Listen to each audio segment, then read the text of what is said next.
The overnight session has commenced. It's time to pay up. Hurry, don't wait until I start gaming and you come in one by one. The disheveled and bushy-haired attendant boomed from behind the counter. Before long, a flurry of children rushed to the front desk, eager to add credits. Brother Yuan, I'll add 5 yuan. Brother Yuan, I want an overnight session and a cup of ice cola. Brother Yuan, I'd like a pack of spicy strips and a packet of tissues. Listening to the incessant chatter before him, Li Siyuan felt as though his head might explode. No wonder previous attendants had resigned so swiftly.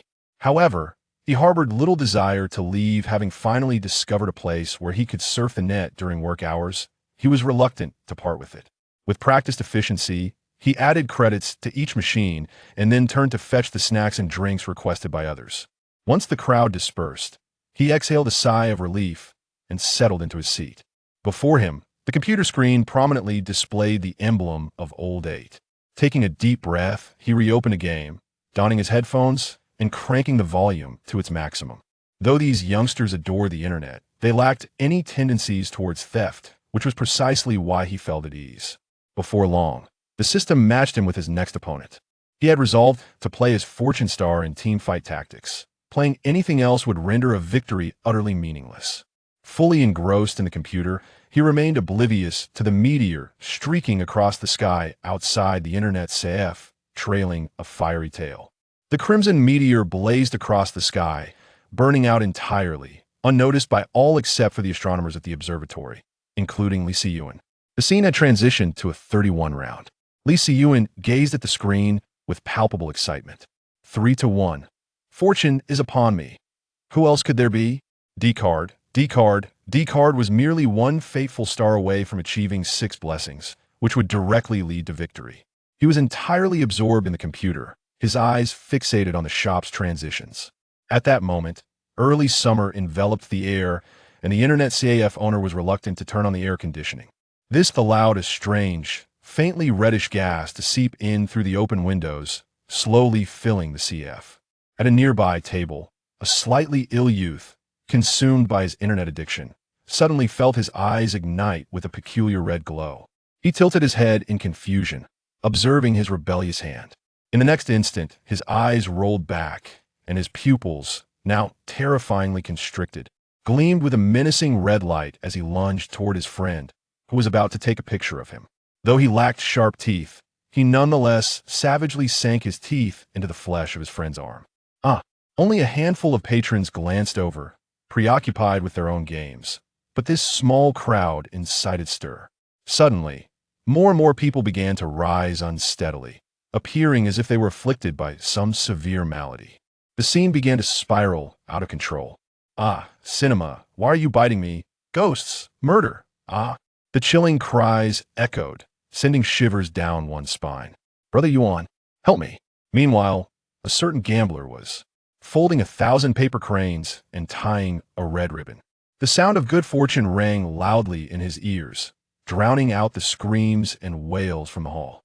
At that moment, a pale hand rested upon Li Siyuan's computer monitor. Wait a moment, my destined fortune star is about to arrive. Ding, detected the chosen one, binding system. System selection in progress. The ghostly hand lingered on the monitor, and after swatting it away in annoyance, Li Siyuan remarked, "It'll be done shortly. Someone is about to perish. Destined fortune star, show yourself." After finishing the last coin, the fortune star still did not appear. Damn it. $50 failed to summon the destined fortune star, and with a darkened expression, Li Siyuan stood up, stunned. Roar. Detecting strong host will, actively contracting with the destined fortune star system. Removing his headphones, Li Siyuan heard this voice, yet his mind was already in disarray. Dozens of computers in the hall lay overturned, and a small child grinned maliciously at him. Do you dare to rebel? And you, flashing your big teeth, what the hell do you think you're doing? Get back and sit down. Li Siyuan initially believed that the individuals crouched on the ground were engaged in a violent assault on someone. However, to his astonishment, upon his utterance, the elementary school children slowly turned their heads, their faces marred with an indeterminate crimson hue.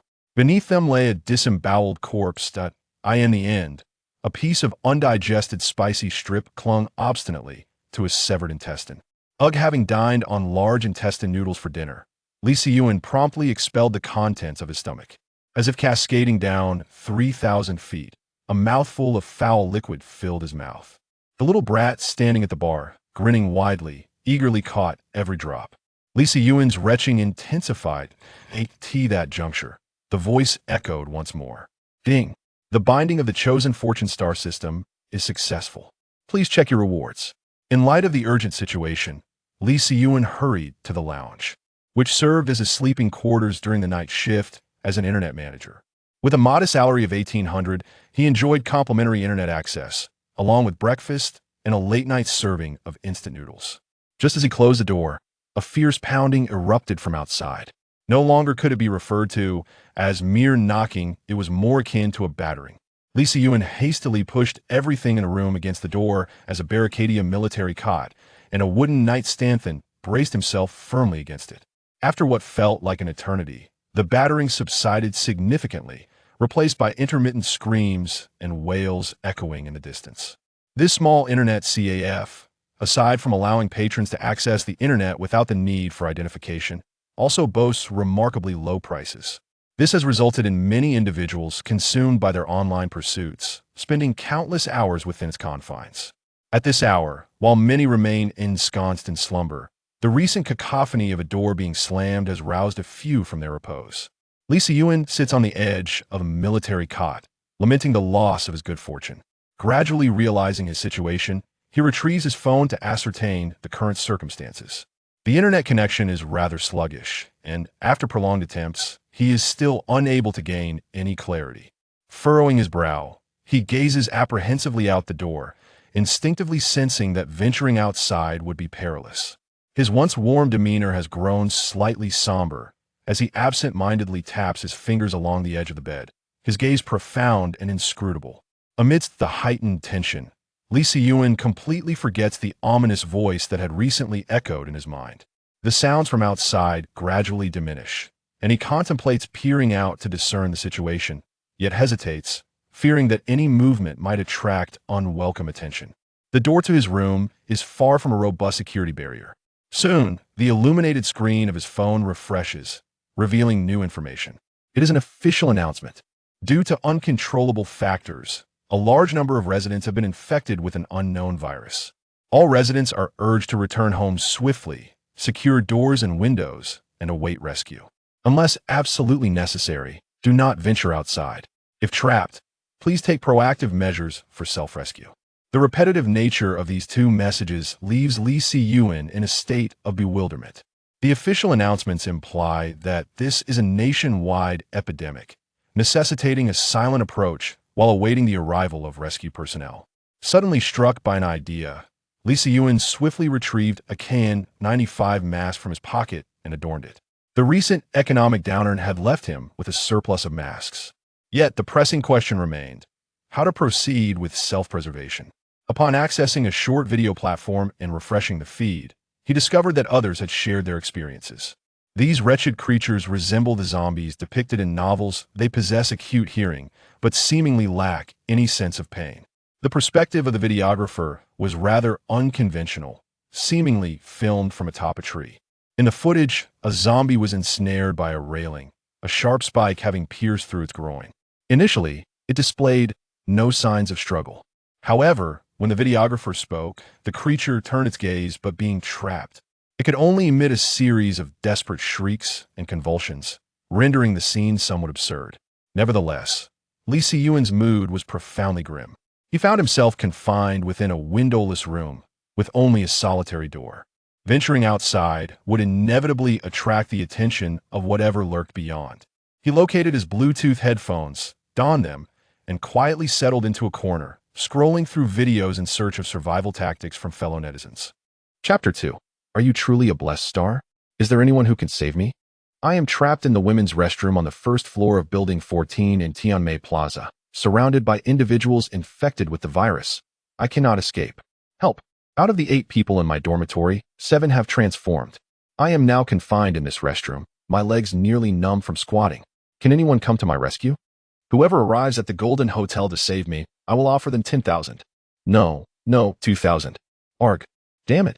I have watched 3 consecutive videos pleading for help, particularly the third one, where, at the climax, a zombie's face suddenly pressed against the frosted glass, almost startling me into a scream. I turned off my phone and closed my eyes, recalling the number of people in the internet CAF, which was about 20. Most were students still pursuing their studies, making up more than half, while the rest were those who sought the allure of affordable internet, spending their days in the CAF. At that moment, with my eyes shut, Lee Si-Yuan perceived a flickering red light in the darkness. Upon closer inspection, the amassed information suddenly unfolded before him. Ding! Congratulations to the host for successfully binding the chosen Blessed Star system.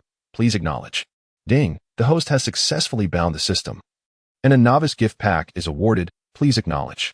Ding! The host has successfully bound the system, and a survival manual for the apocalypse is granted. Please acknowledge.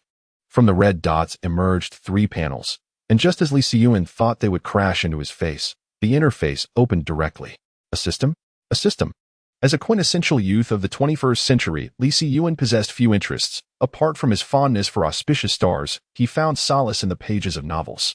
This realm, which existed solely within the confines of fiction, was one he knew intimately. Wait a moment. A system? Could it be that this world is merely a narrative crafted for his own existence? Am I, Liao Yan, destined to rise from the depths of servitude and reclaim my rightful place? Have the grueling struggles of the past 2 decades been merely a prelude to this very day?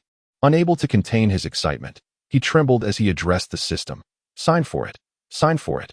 Sign for it. At that moment, his eyes seemed to transform. Reminiscent of his days as a network administrator, crystal-clear pupils resembling a summer sky adorned with clouds. He eagerly accepted everything before him, beginning to scrutinize this fateful auspicious star system. The interface was impeccably pristine. System interface. Host. Lee Si-Yuan level. 1 equipment. None owned characters. None shop. 0 5 entries. And apart from his name, there was none else? No matter. The simplicity of the interface was trivial, for the novice rewards held paramount importance. Lee Si-Yuan reassured himself. He promptly opened his phone, igniting the cyber incense with reverence, bowing respectfully. He chanted fervently, I am not greedy. Unparalleled strength will suffice, and an abundance of resources would be even better. If only I could possess an impenetrable fortress. He invoked the divine, heavenly spirits, I beseech you, Namo Avalokiteshvara. May the heavenly emperor bestow his blessings. Open. Lo and behold, a golden legend. Radiant beams of golden light blossomed before his eyes. Then, a toad clad in yellow and black attire appeared before Lee Si-Yuan. Its emerald green eyes, coupled with a protruding tongue, exuded an aura of lewdness. Yet, in that moment, Lee Si-Yuan's eyes widened in astonishment, his mouth agape in bewilderment. The celestial Lucky Star system. Truly, you have bestowed a fortune upon me? Below, a line of small text introduced the bonds and skills of Tom. But who is he? The Lucky Star King. Lee Si-Yuan was already well-versed in Tom's skills. A 1-star Tom could mitigate 20 points of damage from all sources, making it one of the rare cards capable of soloing in the first 3 rounds of PvE, although it was valued at merely 1 gold coin. The question remained how to utilize it. Lee Si-Yuan furrowed his brow and shifted his gaze to the survival rules of the apocalypse. This item, when paired with the right circumstances, held a stature comparable to the once revered Barefoot Doctor's Manual and Militia Training Manual. Lee Si-Yuan began to scrutinize it intently. The slender manual had been perused numerous times, after which he carefully placed it into his backpack. With a mere thought, a golden toad, towering 2 meters and spanning 1 meter in radius, manifested before him. Goodness! One could only exclaim in awe. In the confines of the modest room, its massive form pushed him against the wall, and Lee Si-Yuan struggled to navigate around Tom. This golden robe, how much could it fetch if sold? And such a sizable toad skin should also command a handsome price. Ribbit? Tom, playing with his own tongue, gazed at Lee Si-Yuan with an adorably dazed expression. Tom, my life and fortune are now entwined with yours. Ribbit? Lee Si-Yuan found himself confronted with an immediate dilemma. How to extricate the formidable entity known as Tam. This colossal figure, measuring 2 meters in length, width, and height, was utterly unable to pass through the diminutive doorway, which was scarcely a few dozen centimeters wide. It would require at least 3 doors to accommodate its exit. With a flicker of thought, Tam transformed into a radiant beam of golden light and entered Lee Si-Yuan's very being. At this juncture, only one course of action remained. He must open the door and allow Tam to venture outside, where it could eradicate all the zombies before he himself could emerge. The only peril lay in the act of opening the door. The entrance was obstructed by a folding bed and a bedside table, which would inevitably create a cacophony. Yet, no better alternatives presented themselves. Seizing the moment while his adrenaline surged and his strength remained, he painstakingly maneuvered the bedside table and folding bed aside, striving to minimize any sound. After he had laboriously arranged everything, beads of perspiration glistened on his forehead, and he exhaled deeply. Now, only the steps of opening the door, releasing Tam, and subsequently closing it remained. Cautiously, he cracked the door open a fraction and peered outside. The cacophony of screams had entirely dissipated. However, crouched low, Lee Si-Yuan could only glimpse the scene within the bar, unable to discern the situation beyond its threshold. Suddenly, as he prepared to swing the door wider, a bloodied visage lunged at him from the side. Damn it! In a reflexive response, Lee Si-Yuan delivered a powerful punch. As the zombie collapsed to the ground, he summoned Tam forth. The robust figure plummeted onto the zombie's head, asserting dominance over the situation. A colossal entity, measuring 2 meters in length, width, and height, descended upon the scene like a mountain pressing down. The unsuspecting zombie was swiftly decapitated, its head snapping at a right angle, aligning perfectly with Lee Si-Yuan's gaze. A slight urgency stirred within him. Tam, he pondered, observing the bewildered creature as it charged towards the sound of commotion. Are they merely scratching an itch? It feels rather pleasant. Tam, eliminate them. With Tam blocking the entire doorway, Lee Si-Yuan felt a modicum of reassurance and issued the command to attack. However, he was taken aback when, as Tam stepped over the fallen zombies, the decapitated corpse, its neck twisted at a 90-degree angle, miraculously staggered to its feet. Lee Si-Yuan was momentarily stunned. Surely, even a zombie must adhere to the fundamental physiological responses of humanity? How could it rise again with its neck so grotesquely contorted? This incident further illuminated the formidable vitality of these undead beings. Bang, bang, bang. The headless body collapsed, its severed head bouncing twice before rolling to rest at his feet. Chapter 3. Extermination of Zombies. As the perfectly round head fell to the ground and bounced, it ultimately came to a halt beside Lee Si-Yuan. Fresh blood erupted from the decapitated corpse, splattering across his legs. The vivid crimson fluid seemed to awaken unsettling memories within him, causing his expression to harden. The blood soaked through his trousers, yet he merely shrugged it off, exchanging them for a clean pair of shorts, inadvertently revealing a large, crimson birthmark on his leg. Perhaps this was the reason he had been discarded at birth.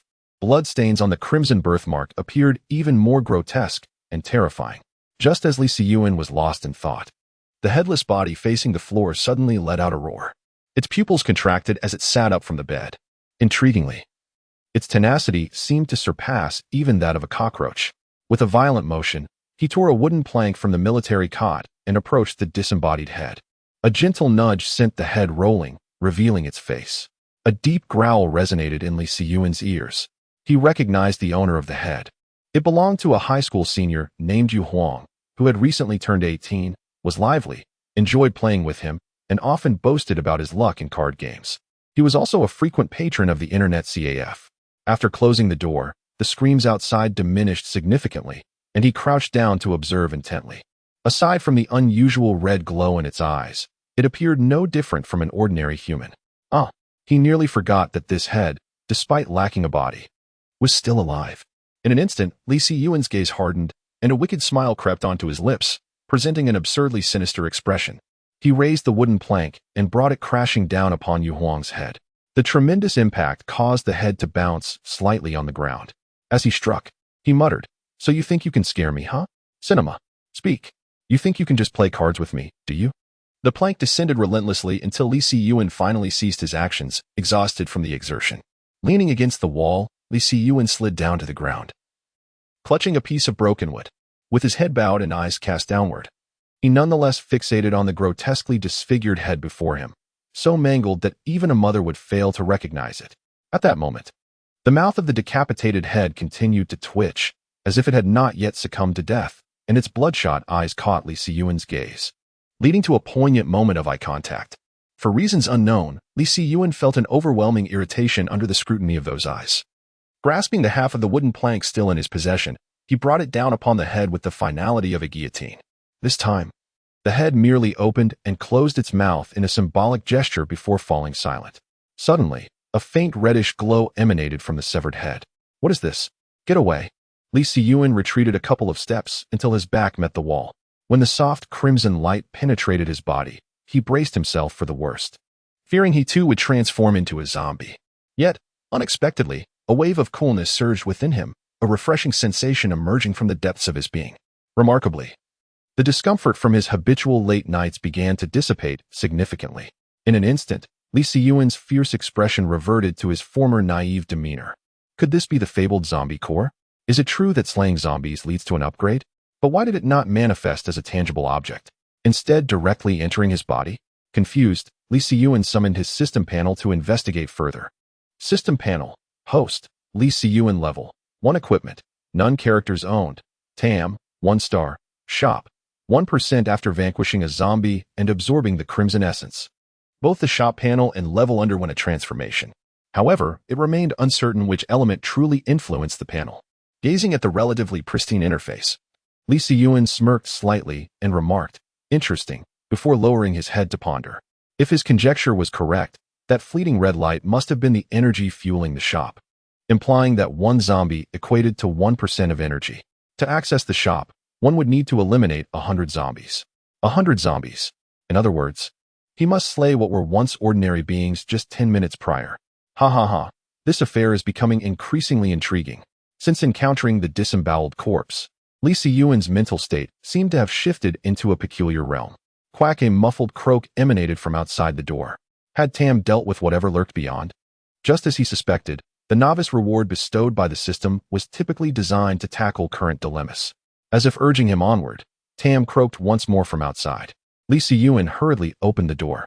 Before he could react, Tam's enormous maw unleashed a flurry of tiny, luminous particles that surged into Li Siyuan's body. The overwhelming energy surged within him, tumultuous in its intensity, until it gradually subsided after several minutes. During this period, Tam stood quietly at the door like a loyal guardian. It was only after the peculiar transformation of Li Siyuan came to an end that Tam took its next action. With a soft plop, a gray, luminous orb was expelled onto the ground by Tam. At that moment, it finally settled down, and in truth, the distance between its body and the ground was scarcely 10 centimeters. Li Siyuan widened his eyes, fixating intently on the gray orb before him. Could it be the gray magical sphere from the Cloud Summit? Was it about to yield coins? The gray orb. Could it possibly be about to summon Nico? Unbeknownst to him, Li Siyuan reverted to his previous state, as if 2 souls were vying for dominion over his body. A look of unexpected joy spread across his face. After all, the world of gambling is delightfully simple, particularly in such a risk-free venture. As his fingertips grazed the surface of the gray orb, a shattering sound echoed, and in the next moment, a long, slender object fell to the ground.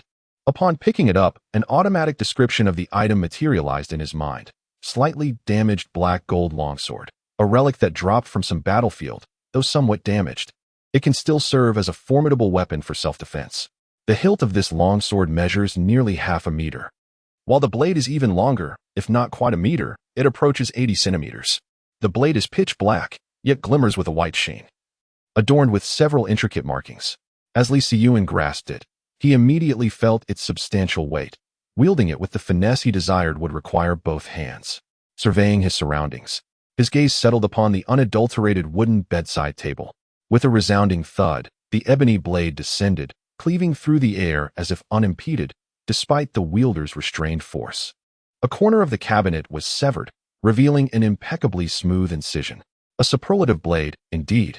Even without prior experience, he could discern its exceptional quality. Chapter 4. The survivor turning towards Tom, he exclaimed, "Tom, henceforth, you shall be as a brother to me." Tom, observing the peculiar summoner before him, croaked in response. "Enough with the croaking. Allow me to assess the situation outside." Croak. Li Siyuan was rendered speechless. He surmised that Tom's intellect might be somewhat limited, hence his lingering unease. Even after issuing the directive to eliminate all present, he cautiously exited the room. In an instant, a nauseating sensation resurfaced within his stomach. Alas, he had previously relinquished the entirety of his evening meal to a certain imp who, in all likelihood, was now preparing to partake of the draught of oblivion. The reek of gore, barely perceptible within the confines of the room, assaulted his senses upon stepping outside. The pungent, metallic odor assailing his very being. The chaotic ground was strewn with decapitated corpses, crimson rivulets gushing forth from severed necks, coalescing into macabre pools of sanguinary fluid. Li Siyuan was aware that the human body contained approximately 4 to 5 liters of blood. However, he had never even slaughtered a chicken before. Suppressing the discomfort churning within him, he noted that there were only 24 corpses present. He had previously observed on the bar's computer that there had been a total of 29 individuals. Where could the remaining 5 have gone? He nearly forgot about the unfortunate person who had been devoured beyond recognition. Perhaps the others had also fallen prey to these zombies? Clutching his long knife, Li Siyuan began to rummage through the pile of bodies. Soon, he uncovered 3 more corpses, their remains barely clinging to the bones. Damn, they had been thoroughly consumed. He spat towards the outside, taking a moment to calm his frayed nerves. It was all too gruesome and revolting. Yet, this only accounted for 3 bodies. Where could the other 2 be? Li Siyuan commenced a thorough inspection of the internet CAF. Since his departure from the orphanage 2 years prior, he had been without a home, making this place an ideal refuge for his survival. Its remote location deterred scrutiny, and the sparse population reduced the likelihood of a zombie siege. Furthermore, as an internet CAF, it boasted a significant stock of instant food and snacks, enabling him to survive comfortably for 10 days to half a month if he were alone. Quack. Li Siyuan gripped his long knife tightly, his gaze piercing as he directed it towards the corner from which the sound emanated. Yuan, Brother Yuan, it is I. You, with your rather unrefined demeanor, seem to epitomize what those zombies would find most appealing. Li Siyuan casually pulled up a chair to sit down, while beside him stood a somewhat awkward chubby boy. Pang Pang, it is no longer safe outside. You should return home to check on your mother. She must be exceedingly worried about you. Pang Pang glanced at the timid figure of Tam beside him and then turned his gaze back to Li Siyuan. With a stammer, he spoke, Brother Yuan, I am afraid. His eyes, squinted into slits by the collagen on his face, were accompanied by hands that persistently rubbed at the hem of his clothing. It was evident that he was quite anxious. After all, who could stand unflinchingly next to dozens of corpses at such a tender age, especially after learning about the existence of zombies from others? The dim streetlights at the entrance of the internet CAF cast a shadowy ambience, as if they concealed a lurking beast, instilling fear and unease. The inky darkness beyond only heightened the sense of trepidation. Perhaps in ordinary times, one might have left this place accompanied by others, but now, the little chubby boy surveyed his surroundings in bewilderment. Brother Yuan, would you consider escorting me home? Me? Li Siyuan pointed to himself, raising an eyebrow. Pang, you are already 18 years old. I believe you need not tread so cautiously. In this desolate area, after midnight, the streets are virtually deserted. You may stride forth with confidence. Do not be afraid. How about you still escort me? The chubby boy clutched at Li Siyuan's hand, his eyes brimming with tears. This placed Li Siyuan in a quandary, for he was reluctant to return the stout lad, yet equally unwilling to have him remain. He surveyed the scene before him. Including himself, there were 30 individuals within the internet cafe. Discounting the one who had vanished, a conservative estimate placed the zombified at 24, yielding a staggering 80% mutation rate. In a nation teeming with 140 million souls, who could foretell the ultimate tally of those succumbing to zombification? The coppery tang of blood permeated the air, and a subtle shift began to manifest in Li Siyuan's gaze. Before the boy could fully register what was happening, the flat of the long blade pressed against his neck. Now, Li Siyuan stated, heed my words. Depart, or remain here for eternity. The choice is yours. The chubby boy was instantly petrified, his voice trembling as he stammered. Siyuan. Brother Siyuan, what are you doing? You have a mere 10 seconds to deliberate. 10. 9. 8. Brother Siyuan, this jest is ill-conceived. The chubby boy attempted to project an air of composure as he regarded Li Siyuan. 6. 5. 4. He had reached a decision. The matter of Tam must remain his secret, divulged to none, save for a scant few in this world to whom he could entrust all. Any who possess this knowledge. Of course, should he perish at the hands of the undead outside, so much the better. The discrepancy in the number of corpses within the internet cafe led him to suspect that the missing zombie had seized the chaos of Tam's intervention to slip away. A zombie capable of evading formidable foes and fleeing the confines of the internet cafe was, in his estimation, no ordinary adversary. It is highly probable that it roams the street just beyond the door, poised to seize any stragglers. 3. To Li Siyuan's voice. Akin to a spectral decree in the dead of night, ultimately crushed Fatty's spirit. "I'm leaving," Fatty exclaimed, collapsing onto the floor, a pungent odor permeating the air. Lee Si-yuen furrowed his brow. "Am I truly that terrifying?" "Move with alacrity."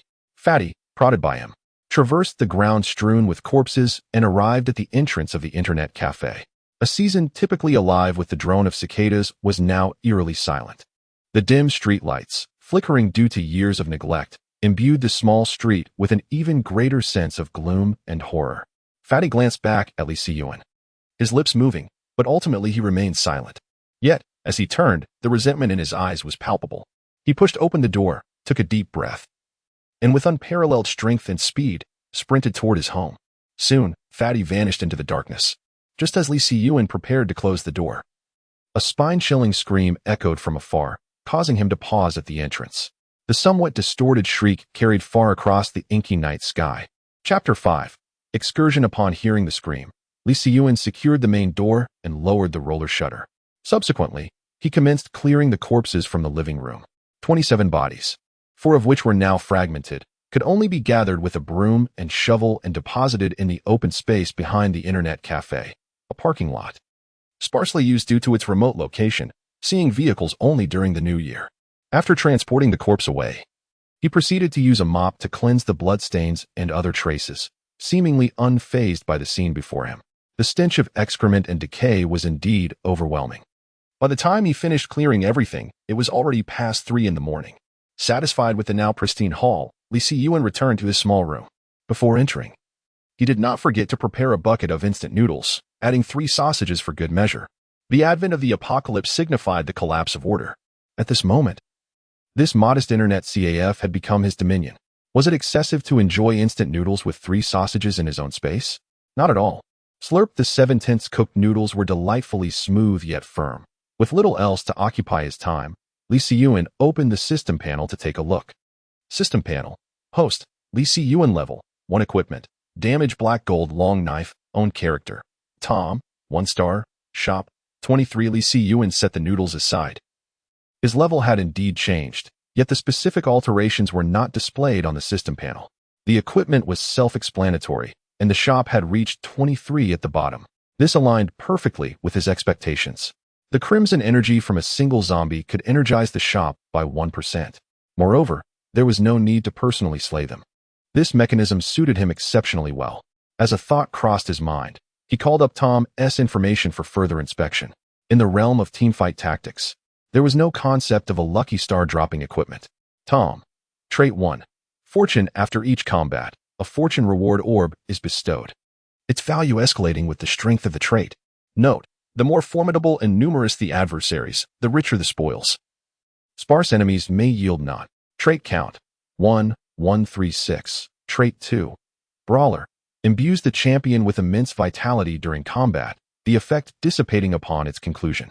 Trait count. 1, 2, 4, 6, 8. Lee Si-yuen nodded thoughtfully. The brawler trait aligned with his expectations, primarily augmenting health. Yet the fortune trait, capable of operating independently, struck him as somewhat outlandish. Not that he disapproved.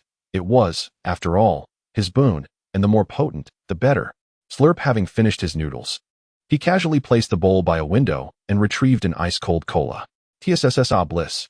Back in his room, he secured the door, reinforcing it with a bedside table. Atop this makeshift barricade, he placed a chipped water glass, seemingly orphaned from a set. With these precautions taken, Lee Si-yuen reclined on the bed. Despite the missing plank, a bed was a bed. 2 years prior, he had known nights beneath bridges and the competition for park bench space. Should he summon Tom to stand guard? The thought crossed his mind, only to be dismissed. The presence of a 2-meter toad in such close quarters felt unsettling. Fortunately, the night passed without incident, and Lee Si-yuen enjoyed a rare, uninterrupted slumber. Consequently, he resolved to indulge in 3 additional sausages, a treat that the parsimonious, corpulent proprietor would never have countenanced. As he had anticipated, no one arrived to relieve him that morning, nor did the obese, unctuous owner of the internet CF call to inquire. It would seem, then, that everyone had succumbed. He activated his mobile phone and began perusing the news. The network signal remained, and the water and electricity supply had not been disrupted, leading Lee Si-yuen to marvel at his nation's infrastructure, truly unparalleled. Even in the face of an 80% infection rate, it managed to maintain essential services. However, the subsequent news item prompted him to dismiss the news with apathetic gesture. No sooner had he lauded the infrastructure than the superstructure began to falter. The pronouncements of a mere viral infection, devoid of any significant crisis, were utterly dismissed. To think that people were being consumed, and there was no sense of major crisis. The lines reeked of the apathy of the upper echelons of bureaucracy. Lee Se-yuen found it hard to believe that such a vast nation possessed no countermeasures. Although he was not well-read, he could discern that certain individuals and events were beginning to shift in an ominous direction. However, these matters were of no concern to him. It is said that when impoverished, one should focus on self-preservation. As someone who could only afford to supplement his meals with 3 sausages when others had perished, these issues were beyond his purview. After dismissing the news, Lee Se-yuen began browsing short videos, primarily out of curiosity about how others were reacting to the situation. Horror? Fear? Pleas for assistance? Or profiteering? Before he had scrolled far, he encountered a video posted by the young woman who had been trapped in the women's restroom the previous day. In the ladies' restroom on the first floor of Building 14 at Tianmei Square. I expressed my willingness to offer myself in exchange for a gallant rescue from any young gentleman brave enough to respond. Upon uttering these words, I shyly lowered my gaze, inadvertently revealing the unfortunate prominence of my double chin. Lee Se-yuen, a seasoned elder often seen engrossed in his mobile device, merely scrolled past. Silently mourning for the young woman who had relinquished her final chance for survival, she bore the sole responsibility for her fate, not others. As he continued to scroll, he soon encountered a discussion regarding the extraordinary energy acquired after vanquishing a zombie. However, when he attempted to comment, he was met with the notification that the video had vanished, accompanied by the suspension of the account. Lee Se-yuen felt a fleeting moment of confusion before gradually grasping the underlying truth. Higher authorities wished to suppress this information, relegating the crisis to merely a commonplace viral infection. Yet, he understood that this matter would undoubtedly escalate today, bursting forth with an unstoppable momentum. The situation could not be contained. The staggering 80% infection rate alone could bring the nation to its knees. Among the remaining populace, how many were officials? And within that cadre, how many genuinely cared for the nation and its people? At least for now, Lee Se-yuen discerned no signs of rescue intentions among them, nor were they willing to disseminate even a shred of truthful information. Upon rising early in the morning, I indulged in a steaming bowl of instant noodles, savoring the broth as I enjoyed the simple yet satisfying meal. Even the esteemed Jing Yi would commend the authenticity of such a dish. I placed the empty noodle cup atop the one consumed the previous day, and then turned to grasp my obsidian-hued sword. He yearned to venture out, and, concurrently, amass further energy for his emporium. Impatience gnawed at him, a fervent desire to discover what marvels awaited him once the emporium reached its zenith of power. After all, this opportunity had been purchased at the steep price of 100 souls. Uncertain of the transmissibility of the zombifying virus amongst humans, Lee Se-yuen shrouded himself in a coat. He then proceeded to dismantle the bedside table with his obsidian longsword, binding the remnants to his limbs with black adhesive tape procured from the internet cafe. After scrutinizing his reflection in the lavatory mirror, he nodded, satisfied. Chapter 6. Stardust. Upon exiting his abode, Lee Se-yuen set his sights on a nearby delicatessen. As he recalled, the proprietor's daughter frequently manned the night shift, having foregone higher education post-secondary school to pursue her aspirations of becoming an internet celebrity, streaming online as she tended the store. This ambition was a frequent catalyst for familial strife. Lee Se-yuen's objective was to procure victuals from the delicatessen, with the zombie outbreak still in its nascent stages. Before widespread pandemonium could erupt, Lee Se-yuen resolved to strike preemptively. Having consumed numerous apocalyptic narratives, he understood the paramount importance of sustenance, second only to a secure sanctuary. Bound by the nation's regulations, ordinary citizens were denied access to heated weaponry. Thus, Lee Se-yuen's obsidian longsword surpassed the armaments of most. Presently, amassing a stockpile of provisions was Lee Se-yuen's primary objective. To his surprise, the streets were not as chaotic as he had anticipated. Perhaps due to the lateness of the previous night's zombie outbreak, which had prompted many to return to their abodes.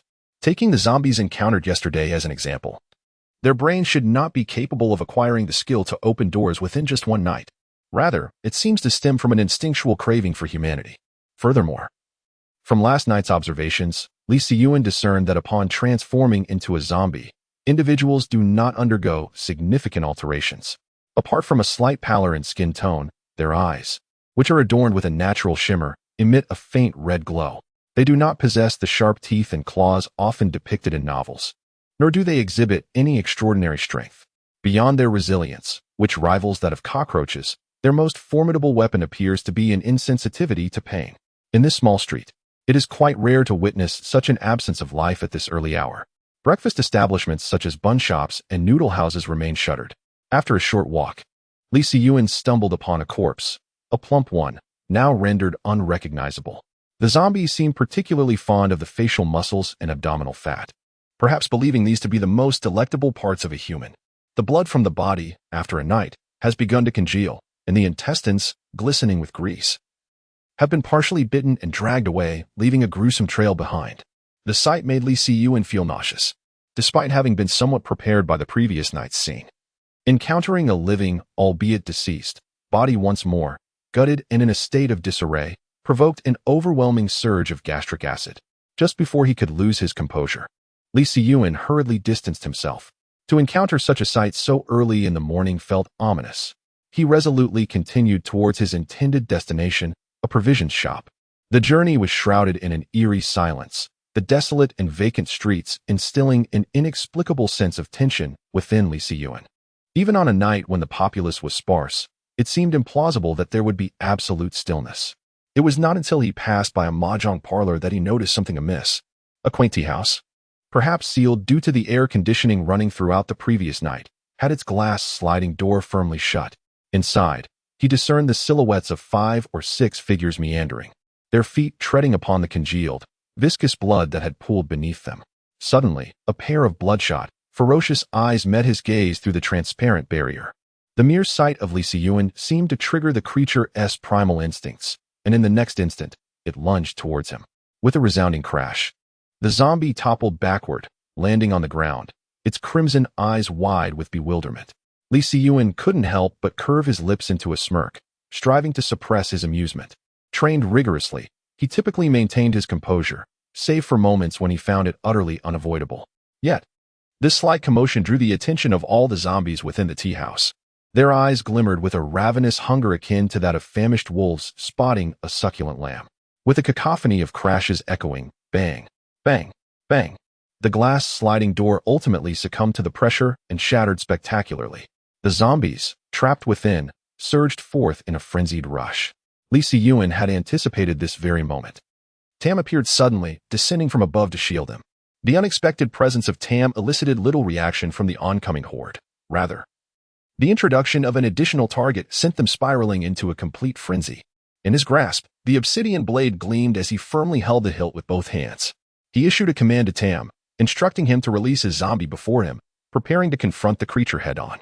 Obeying the command, Tam slightly shifted to the side, allowing the first zombie to tumble toward Lee Si-yuen, gliding along his smooth abdomen.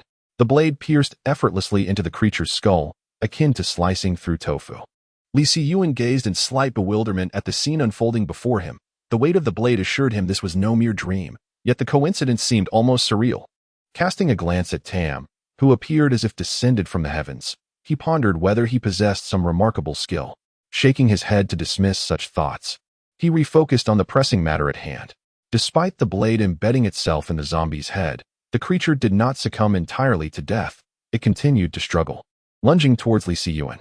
The sound of the blade scraping against the zombie's skull was jarring, reminiscent of nails on a chalkboard, perhaps even more grating.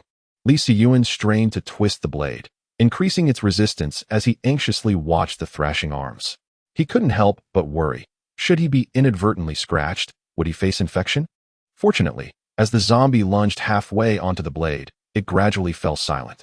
Throughout its brief existence as a zombie, it had harbored an insatiable hunger for the flesh and blood of the living, its gaze betraying a desire to begin with a bite to the face.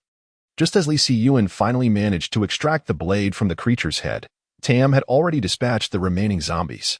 The entire ordeal concluded before he could fully comprehend what had transpired.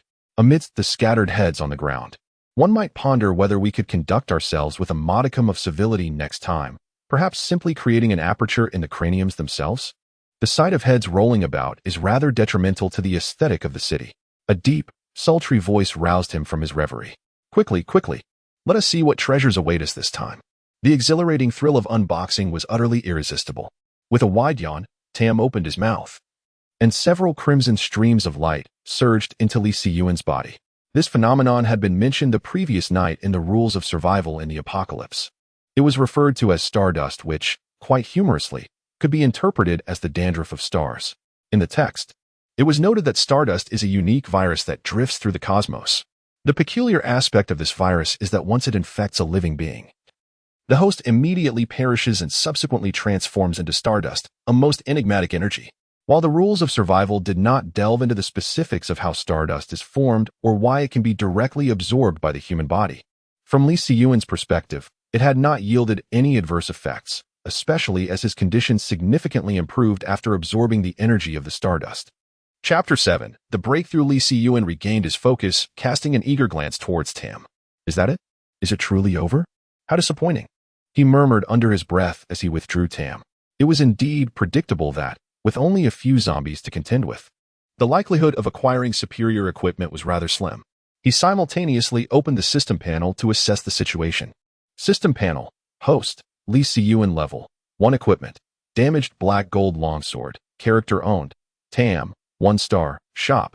29-6 enemies, apart from the shop's energy increase of 6 points. There were no other changes. Lee Si-yuan mused that perhaps there were simply too few adversaries. If a mere 20 could yield an exceptionally powerful piece of equipment, it seemed reasonable to conclude that 10 foes marked a threshold. What wonders might emerge from 200, 2,000, or even 20,000? His anticipation grew. The provision store was not far off. He decided to procure some supplies first. However, just as he was about to enter, he heard some peculiar sounds, as if two men were engaged in conversation nearby. Old Wong, what do you think? This worthless scoundrel seems acceptable, doesn't he? The young lad certainly provides a thrilling experience. But after all, she is your daughter. Is this truly appropriate? Aren't you concerned she might report you? Look at her now. Does she appear likely to report anything? That wretched girl bit me, and I still feel the pain. I plan to give her a proper lesson today. Old Wong attempted to dissuade him, noting the considerable noise outside. Shouldn't we go out and take a look? You can go if you wish. I'll just pull down this rolling shutter. Who would care? Who dares to intervene? Besides, look at her state. She's no different from those infected by the zombie virus that we see online. Why not let her father enjoy her company before the authorities take her away to face execution? Have I truly raised her for 18 years just for this? Upon hearing these words, Old Wong fell silent and turned to the entrance, preparing to lower the rolling shutter. At that moment, a black knife emanating a gleaming white light was pressed against the bottom of the rolling shutter door. Who is it? Old Wong gasped, retreating 2 steps, only to trip over the grain and oil behind him and collapse onto a small wooden table, causing the cigarette he held to fall to the ground. The blade had been perilously close to his throat, yet it did not claim his life. The owner of the grocery store turned at the sound, just in time to catch a glimpse of Lee Si-yuan's lower half, obscured by the knife. Annoyed at the disruption of his tranquility, he exclaimed, "Who the hell are you?" Despite the bluster, Lee Si-yuan could discern the tremor in his voice, a telltale sign of being caught in mischief. A pair of slender, fair hands lifted the lower edge of the shutter door with a slight exertion, revealing Lee Si-yuan's visage. Upon seeing him, the grocery store owner's expression transformed instantly. "Oh, isn't this little Lee? Here to buy something?" Lee Si-yuan regarded him with indifference, stepping over Old Wong as if he were refuse. No, he was refuse. And there was something even more contemptible. The tightly gripped black knife glimmered in the dim light of the grocery store, casting a chilling sheen that sent beads of cold sweat cascading down the owner's brow. "A little Lee, what do you need that knife for?" "It's rather beautiful," the owner stammered, his gaze fixated on the long knife in Lee Si-yuan's grasp, instinctively shifting to the side to obscure the items behind him. The knife extended, halting beside the grocery store owner. Lee Si-yuan shot him a glance, his eyes as frigid as the blade itself, and uttered a single word: "Get out." The once domineering middle-aged man, accustomed to exerting his influence at home, was suddenly brought to his knees by a mere word from a 20-something youth. The hidden truths he sought to conceal were laid bare before Lee Si-yuan. It was only upon witnessing the scene with his own eyes that Lee Si-yuan truly grasped the horror of a father committing such an atrocity against his own daughter. The girl, pale and devoid of clothing, was bound at her limbs to the 4 corners of the table. The grip of the knife-wielding hand turned white. Trembling with fury that transmitted through the blade to the proprietor of the grocery store, whose flimsy attire was effortlessly sliced open. The cold steel of the knife grazed his skin, instantly raising goosebumps. Xiaoli, let us not act rashly. If you wish to use it, do so without regard for me. The grocery store owner perceived Li Siyuan's wrath and mistakenly believed it stemmed from an attraction to the girl, hoping to drag him into the mire. He thought that if Li Siyuan dared to report him, he would also expose him. Li Siyuan, upon hearing this, was enraged to the point of laughter. Use it. The upward curl of his lips gave the owner a false sense of security. Yet, in the next moment, Li Siyuan's voice turned hoarse as he posed a piercing question. Are you even human? That is your daughter. The owner momentarily faltered, taken aback by Li Siyuan's vehement reaction. In a flurry, he divulged the buried secret he had harbored for 18 years. She is not my daughter. I bought her from someone else 18 years ago. Li Siyuan's breath hitched. Very well. You have sealed your own fate. With the knife in hand, he turned away in fury, having already condemned such a wretch to death in his heart. The proprietor, fearing that he intended to report the incident to the authorities, hastily crawled over to grasp the young man's trousers. Xiaoli, please do not call the police. Let me explain. This wretched creature is quite tender, and yesterday was merely the first time. You, being so young and fiery, should find a way to vent your frustrations. It is good for your health. Suddenly, a chilling scream pierced the air. Ah, my hand, my hand. Murder. Two distinct voices echoed from the grocery store. One belonged to the shopkeeper, who had just suffered the loss of an arm at the hands of Li Siyuan, the severed limb exhibiting a smooth cut, even the bone appearing as such. The other voice came from old Wang, who stood at the entrance, a witness to the horror unfolding before him. I apologize. I miscalculated, Li Siyuan uttered nonchalantly, as if he were not the one committing the act of violence. Meanwhile, the shopkeeper writhed on the ground in agony, his cries of despair drowning out Li Siyuan's words.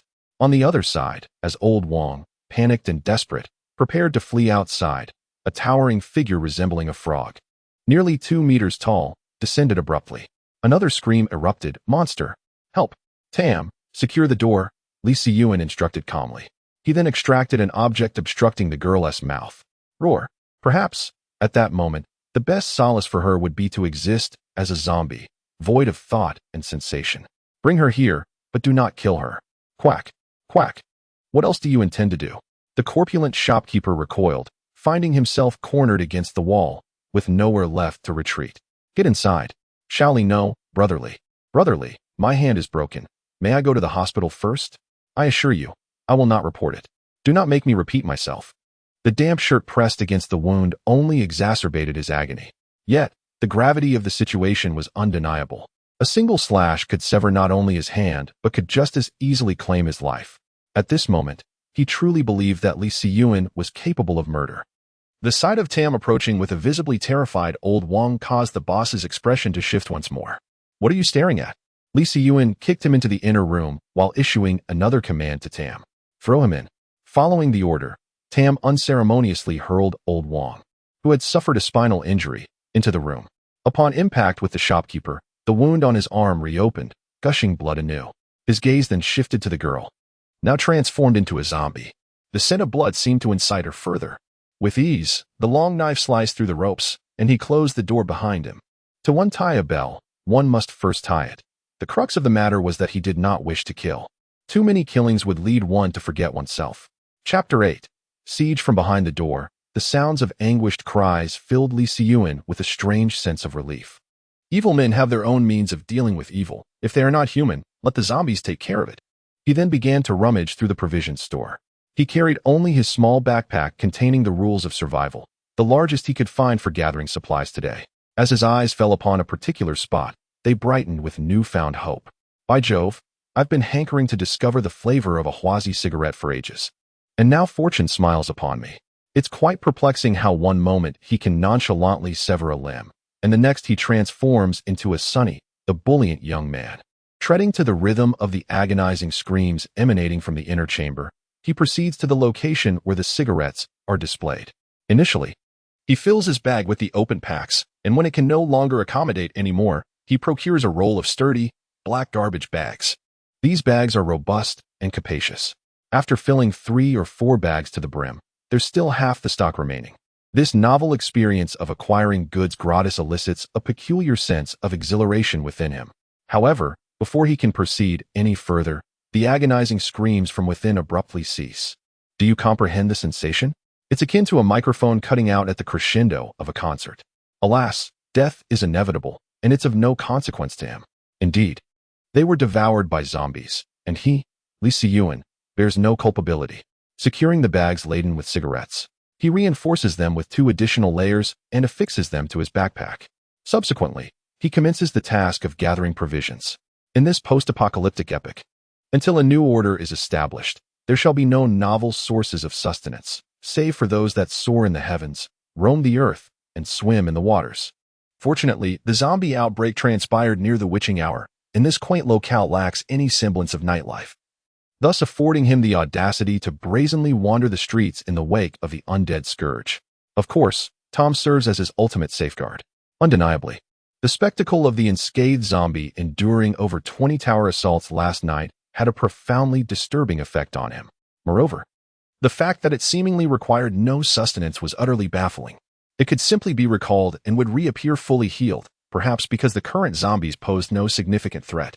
In Lee Si-yuen's understanding, gleaned from numerous post-apocalyptic zombie novels, zombies invariably evolved and grew stronger, though he remained uncertain as to how they might achieve this in their world. He meticulously selected and packed lightweight yet energy-rich items, typically those with durable packaging to ensure longevity. These survival tips were gleaned from the very zombie novels he had devoured. Before long, Lee Si-yuen was fully equipped, with a backpack adorned with several pouches. Similarly, he carried 3 bags in his left hand, while his right hand gripped the ebony blade. The internet cafe was within a manageable distance, and he intended to systematically empty it, much like an ant transporting its provisions. Given his location several kilometers from the town center and the uncertain road conditions, he planned to explore the town only after opening a store. Now, as a man endowed with a system, even if it appeared somewhat lackluster, he couldn't help but anticipate the impending post-apocalyptic life. The prospect of wielding power over the world and indulging in the company of beautiful women was undeniably alluring. However, he had not forgotten his other purpose for venturing out. Tom, he instructed, eliminate that zombie. Lee Si-yuen was referring to the girl who had been transformed into a zombie. To expedite her demise would be an act of grace. With dispatch, Tom concluded his task and returned, presenting 3 motes of stardust energy, much to his surprise. A furrow creased his brow as he pondered this revelation. It seemed that even had he tarried, their fate was sealed. Moreover, a crucial detail emerged. Those afflicted by the zombifying plague could also emanate stardust. Having assimilated this information, he resumed his saunter, his blade casually slung over his shoulder, exuding an air of nonchalant ease. A tuneless melody escaped his lips. Abruptly, a wooden splinter descended from above. Initially dismissing it as a mere twig, he was soon proven wrong as another projectile, a chopstick, hurtled toward his face. With a nimble sidestep, he evaded the assault and fixed his gaze upon the source of the falling utensils. Lo and behold, it was Wong, the noodle vendor. Noticing Lee Si-yuen's attention, her countenance shifted from somber to bright. She parted her lips as if to speak, but seemingly reconsidering, she sealed them shut, beckoning him closer. Wong resided on the 3rd floor of this antiquated apartment building, devoid of elevators. Lee Si-yuen surmised her intentions. In all likelihood, her husband had succumbed to the zombifying scourge. Although he has only been here for half a year, the local business owners are quite familiar with Lee Si-yuen. He possesses a charming demeanor, with a sweet tongue and a fair complexion, standing tall and slim. In the surrounding villages, there are countless individuals eager to court him. However, when faced with the dilemma of whether to save or not, an unexpected turn of events occurs. Don't come any closer. The piercing scream from the rooftop caused Lee Si-yuen's expression to shift dramatically. In the next instant, a cacophony of crashes erupted from all directions. The nearby residential buildings, facing the street, predominantly consist of bedrooms. Previously, while Lee Si-yuen was eliminating the scum of society, he had inadvertently attracted the zombies to the windows. Yet, lacking a target, they floundered aimlessly. Now, however, both he on the ground and Aunt Wong above had unwittingly provided the zombies with a clear objective, inciting the famished creatures into a frenzy. Crash! One zombie was the first to plummet from the upper floor. Lee Si-yuen stood ready, scrutinizing the undead before him. Had this been a normal person, they would likely have succumbed. Yet, what lay before Lee Si-yuen was no ordinary being. The flesh on its lower leg had been torn asunder, exposing pale bone. Yet this zombie defiantly struggled to rise, slowly advancing towards Li Siyuan. Huh, roar. Li Siyuan felt an urge to laugh. If only all zombies were as foolish as this one, jumping down to serve themselves. The zombie replied, "All right then, my friend, I shall oblige."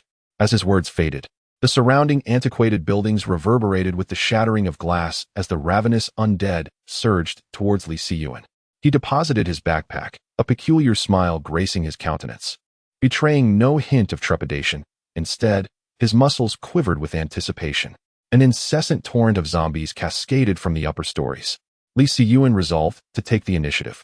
Under normal circumstances, Li Siyuan would never adopt such a perilous method of combat against fully intact zombies. However, the current situation dictated otherwise. The zombies, devoid of sense, hurled themselves from the heights, their corporeal forms vulnerable to the impact. Though crippled, they remained relentless. The agonizing screams of Aunt Wong from upstairs had ceased, likely consumed by the horde. Perhaps it was a blessing, preventing her cries from attracting more distant predators. Soon, very soon, Li Siyuan, wielding his blade in a cleaving motion, decapitated a zombie, bisecting it with brutal efficiency. Viscera splattered upon the ground. He then executed a sweeping horizontal strike, severing another at the waist. The numerical values on the shop panel steadily ascended. An increasing number of zombies, drawn by the commotion, leapt from the buildings above. Fortunately, the ground floors of the dilapidated structures were uninhabited. Had the zombies been unscathed, Li Siyuan would have contemplated escape. However, these incapacitated creatures served as ideal instruments for Li Siyuan to accumulate energy. As exhaustion enveloped him, Li Siyuan could no longer feel the strength of his limbs. The long sword in his grasp had become unbearably heavy. With every swing, he exerted every ounce of his remaining strength. He knew he must push forward.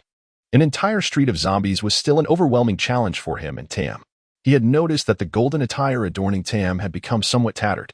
Perhaps Tam's combat prowess in the internet CAF had led Li Siyuan to underestimate his capabilities, failing to consider the differences in their respective battle environments. The confined space of the CAF had fragmented the zombies, preventing them from overwhelming Tam, thus allowing him to achieve the remarkable feat of defeating over 20 foes single-handedly. 98. 99. Li Siyuan remained vigilant. Focusing on charging the shop, the last zombie approached.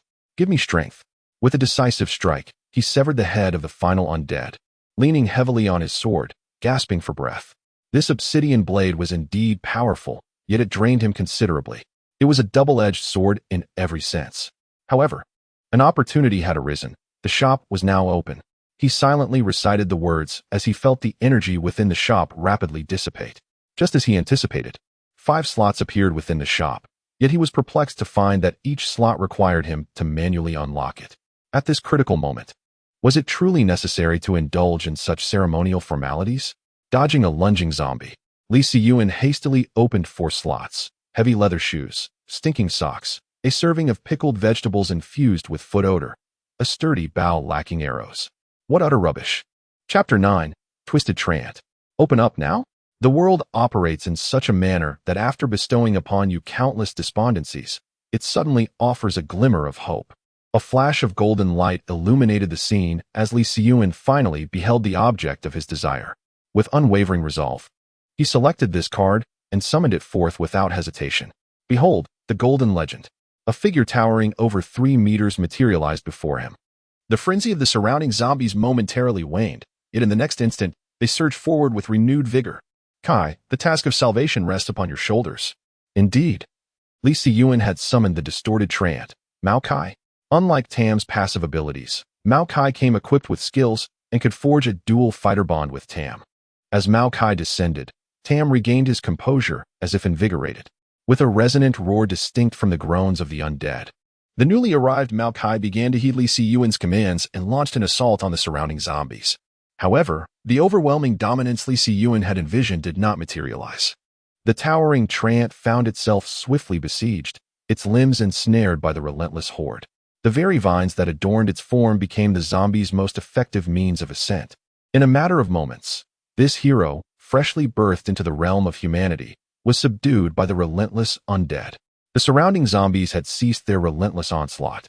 Yet Li Siyuan's heart was heavy with concern, for the reality diverged from his expectations.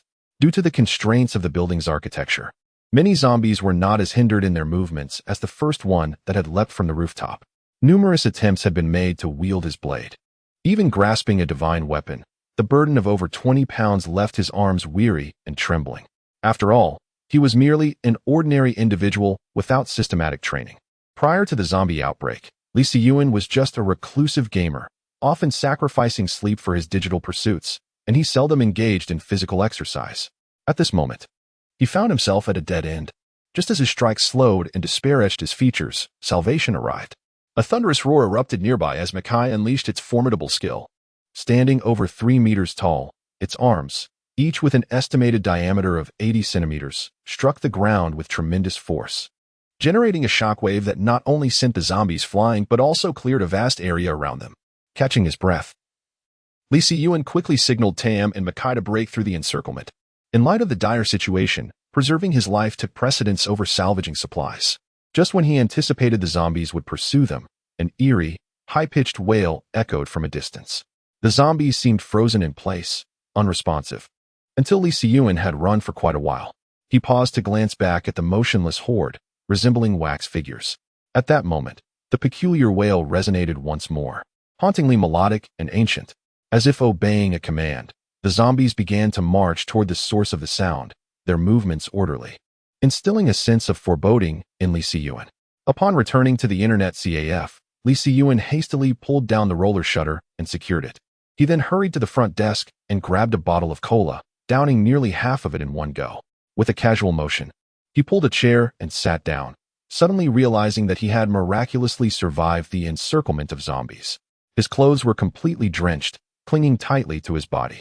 His arms felt weak and fatigued, indicating that his old skills could no longer be relied upon, a matter that could significantly affect his future safety and livelihood.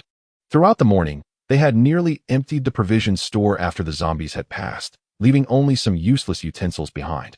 And he had even taken 2 pots along with various seasonings. The provision store, situated on the city's outskirts, was a treasure trove, encompassing nearly all aspects of daily life. With a substantial stock of food at his disposal, he could easily survive for several months, provided he was alone. However, he could not overlook the pressing issues of water, electricity, and internet access. Water and electricity were indispensable necessities, while the internet remained the sole means of acquiring information from the outside world. He could only hope that the authorities would hold out a little longer. He then turned his attention to the system panel, pondering how many zombies Makai had ultimately dispatched with his last powerful move. System panel, host, Lee Si-yuan level, 2 equipment, damaged black gold long knife, characters owned, Tom, 1 star, Makai, 1 star, store, 11 goodness. One skill had managed to take down nearly 10 zombies. It was no surprise that such a powerful ability had been unleashed after enduring so much damage. One could only say, impressive. Moreover, his level had risen to 2, though he still could not comprehend how this leveling system worked. Was it necessary to slay zombies to advance? Do you still require anything else? Or perhaps, simply charging up the store once would suffice to level up? Lee Si-yuan was equally perplexed. The system remained eerily silent, offering no dialogue or tasks after being bound. He decided to disregard it altogether, yearning instead for a refreshing shower followed by a restful slumber. However, an instinctive concern crept in. He feared the current water source might be contaminated. He certainly could not risk dousing himself with anything tainted by the zombie virus. Feeling sticky and uncomfortable, he resolved to wash off with a few bottles of mineral water. Clad only in his underwear, Lee Si-yuan reclined on his bed, reflecting on the events of the day. There was little to ponder at first, but the peculiar, piercing shriek stood out. If he was not mistaken, it signified the presence of a creature that had evolved into a zombie king. Within just a day, the zombies had undergone such transformation. It was almost unfathomable. What would the world become if they were afforded even more time? Clearly, this place was no longer safe. He had initially hoped that the zombies would remain confined within their homes, allowing him to gradually accumulate the energy required by the store. Yet, it seemed he now had to seek a new refuge. Otherwise, if the zombies under the influence of the unseen puppeteer amassed in greater numbers, a siege of the living by the undead would be inevitable, sealing his fate. It appeared that the resources he had painstakingly gathered would have to be temporarily stored here. As Lee Si-yuan's thoughts grew increasingly frenetic, he retrieved his phone, which had been left at the internet CAF. He recognized the need to cultivate a habit of keeping abreast of the news. He began to peruse the online headlines, only to be struck dumb by the very first piece of information. Zombie crisis erupts worldwide. The nation of A3 has succumbed to devastation. Lee Se-yuen opened his mouth, at a loss for words. This was the first time he had ever heard of a country being declared utterly annihilated. He soon chuckled. The marketing accounts had unveiled everything, and the authorities could not possibly contain the deluge of information. Presently, the facts contradicted the official announcements, and the comment section beneath the videos had descended into chaos. The overwhelming majority expressed their disdain for the government's inaction and their disregard for the truth. Only those who survived could comprehend the horror of the undead. Apart from severing heads, there appeared to be no viable means to halt the onslaught. The military was reluctant to deploy forces or utilize advanced weaponry, while the officials continued to assert that this was merely a virus, with scientists engaged in experiments to discover methods of restoring humanity. The conflict was bound to erupt sooner or later. Chapter 10. Seeking a new refuge. Lying in bed, Lee Se-yuen tossed and turned, his mind preoccupied with thoughts of what to do next. Following the outbreak of the undead, it was merely a matter of time before total collapse ensued. Moreover, the origin of the zombie virus was extraterrestrial. While there were potential solutions to address the issue at its source, they were exceedingly scant.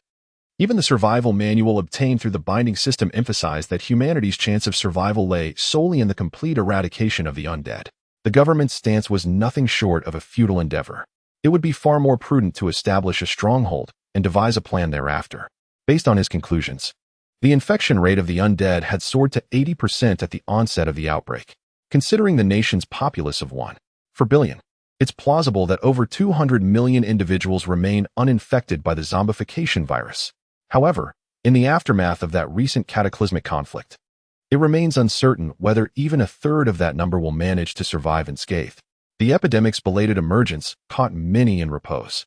Imagine, if you will, that one's bedfellow, a person with whom one shared the most intimate of bonds, transforms in an instant, baring fangs in a predatory manner.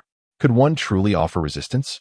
It is conceivable that a great many perished in their sleep, devoured by those whom they once held dearest. Alas, such is the arbitrariness of fate.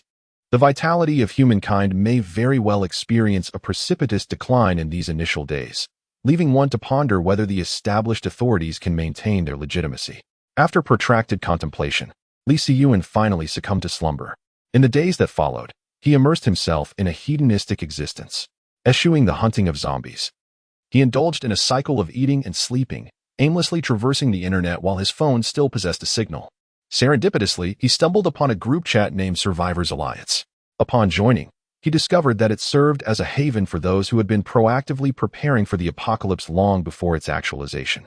The group comprised 23 individuals, with Lee Se-yuen becoming the 24th member. However, upon receiving a message from the group's administrator, he learned that 12 of the members had already gone silent, presumably having succumbed to zombification or becoming sustenance for the undead. Their preparations, it seems, had merely enriched others. One cannot help but wonder the expressions on the faces of those who might inadvertently stumble upon their fortresses, discovering supplies that could last for decades. With a soft chuckle, he deactivated the screen. These individuals, for the moment, are akin to rodents lurking in the sewers, surviving precariously with the supplies prepared for the apocalypse. He was unlike others, for he lacked even a stronghold for the end times. Now, with an unknown and formidable zombie emerging in his current base, he found himself compelled to relocate. Stretching languidly, he sat up from his bed. Although these individuals understood that vanquishing zombies would enhance their strength, they chose to remain in their secluded corners. Ultimately, they would face reckoning. Lee Se-yuen rose, casually grabbing a piece of clothing from nearby. Today, he would venture forth to seek a new base. The deep mountains and dense forests were not viable options, as procuring sustenance there would prove inconvenient. It was far better to stay near a supermarket or market. Yet, this presented a new dilemma. Such locales typically housed a substantial population, which meant an abundance of zombies. He had come to perceive the system shop with clarity. He could not place himself in an exceedingly perilous situation. The only recourse was to gradually engage in combat, acquiring more cards to enhance his combat prowess, thus making the challenges more manageable. Lee Se-yuen had reason to believe that there were no living souls remaining on his street. After several days, if any survivors existed, they would have sought him out, especially since he had moved so many supplies after the zombie incident. He retrieved his backpack, filling it with essentials, water, dried provisions, and iodine. He wrapped the blade of his long knife in a piece of curtain, slinging it across his back, resembling a mere stick, thus rendering it less conspicuous. There was no need to dwell on the rest. If the outside harbored no zombies, he would not return. Should danger arise, carrying such burdens would be futile. Upon reaching the back door, he cast a lingering glance behind, feeling a twinge of nostalgia. After finally finding some semblance of stability for 6 months, he was once again destined to wander. The back door was fortified, and he possessed the key, allowing for the possibility of return. He fell into silence. As he stepped outside, he summoned Tam and Makai. In this instance, devoid of any external crisis, Lee Si-Yuan immediately noticed the distinction in Tam. It dawned on him that both Tam and Makai were warriors, and their simultaneous appearance conferred additional vitality. Since his last return, he had yet to unleash both cards together. And now the difference was readily apparent. 2 towering figures, robust and imposing, trailed behind Lee Si-Yuan, providing an unwavering sense of security. However, this time, he sensed a peculiar shift. The zombies, it seemed, had truly departed. Were they perhaps heading towards the town center? What on earth was happening? Is there anyone alive? He called out, yet the silence was deafening, devoid of any response. Lee Si-Yuan shouted from various locations, only to be met with the same disheartening quietude.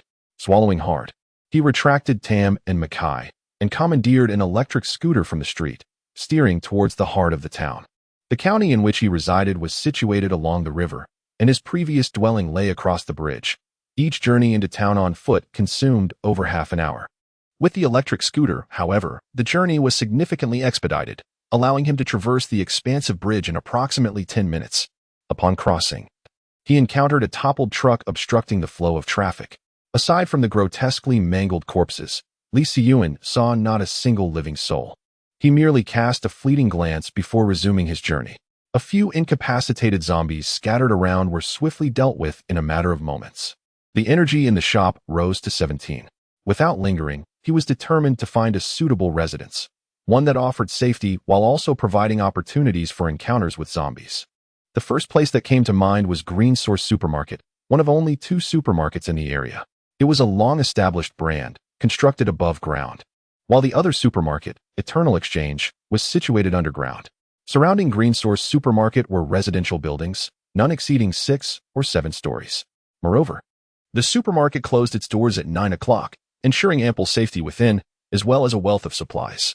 Perhaps he could occupy a nearby residence, treating Green Source Supermarket as his own private sanctuary. As he officially entered the urban area, Lee Si-Yuan became considerably more cautious. He abandoned his electric scooter, opting to proceed on foot. From a distance, he could already see the smoke wafting through the central district. That was the most bustling part of the city, teeming with buildings. Although numerous small shops were scattered about and Eternal Exchange was also located there, Lee Si-Yuan's focus lay elsewhere. Chapter 11. Encountering survivors again, Lee Si-Yuan stepped over a corpse, emerging from a narrow alleyway. The situation in the city was indeed far more dire than that in his hometown. Initially, the proportion of humans surviving was not insignificant. Yet few had managed to endure for several days. As he neared his destination, he had yet to encounter a single living soul, only the remnants of bodies, gnawed and shattered, strewn across the ground. Crimson and umber stains, the vestiges of dried blood, were ubiquitous. He resembled a solitary peregrinator traversing a post-apocalyptic wasteland. Scarcely had he savored the moment when a commotion reached Lee Si-Yuan's ears. With furrowed brows, he circumvented an angle, cautiously peering ahead. A sentiment of mingled astonishment and complexity welled up within him. A group was, in fact, hunting zombies. Their seamless coordination suggested that this was not their maiden endeavor. They initially lured the zombies into an alley, where 2 individuals employed a wheelbarrow from a construction site to obstruct their advance. Subsequently, they utilized what appeared to be boning knives. Presumably, they had affixed them to wooden poles, fashioning makeshift lances to harvest the lives of the zombies. Before long, the attracted zombies were annihilated. Concurrently, they rotated their tasks. In this manner, each participant dispatched zombies, their countenances betraying a sense of relative ease. After some deliberation, Lee Si-Yuan elected not to expose his presence. In this post-apocalyptic epoch, the inner beast within each individual had been awakened. He recalled a video he had encountered depicting the terrifying bipedal ape, illustrating the sheer horror of humanity in primordial times. However, he differed in this desolate world. Perhaps only oneself could be trusted. He turned and departed without hesitation. Discovering a relatively pristine tea house, he cleaved the chains with his long sword and entered. Perhaps this establishment had closed early during the zombie outbreak, for there were no traces of blood. After setting down his backpack, he retrieved a chocolate bar and a bottle of water. In the event of an encounter with combat, carrying belongings would undoubtedly prove inconvenient. Thus, it is prudent to secure them first. Throughout his journey, he observed that the convenience stores and grocery shops in the county town had been completely raided. This is understandable.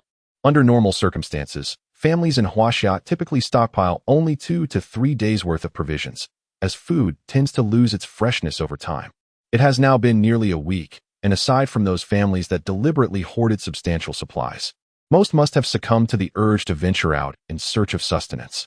As for scavenging in others' homes, the first obstacle is the security door, which is not easily breached by an average person. Even if one possesses some skills, who can ascertain how many zombies might be lurking within?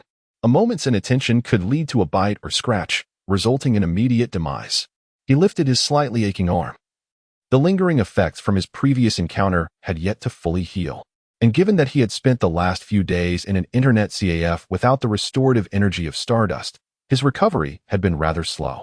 Nonetheless, while he still felt somewhat weak, it was sufficient not to hinder his combat abilities.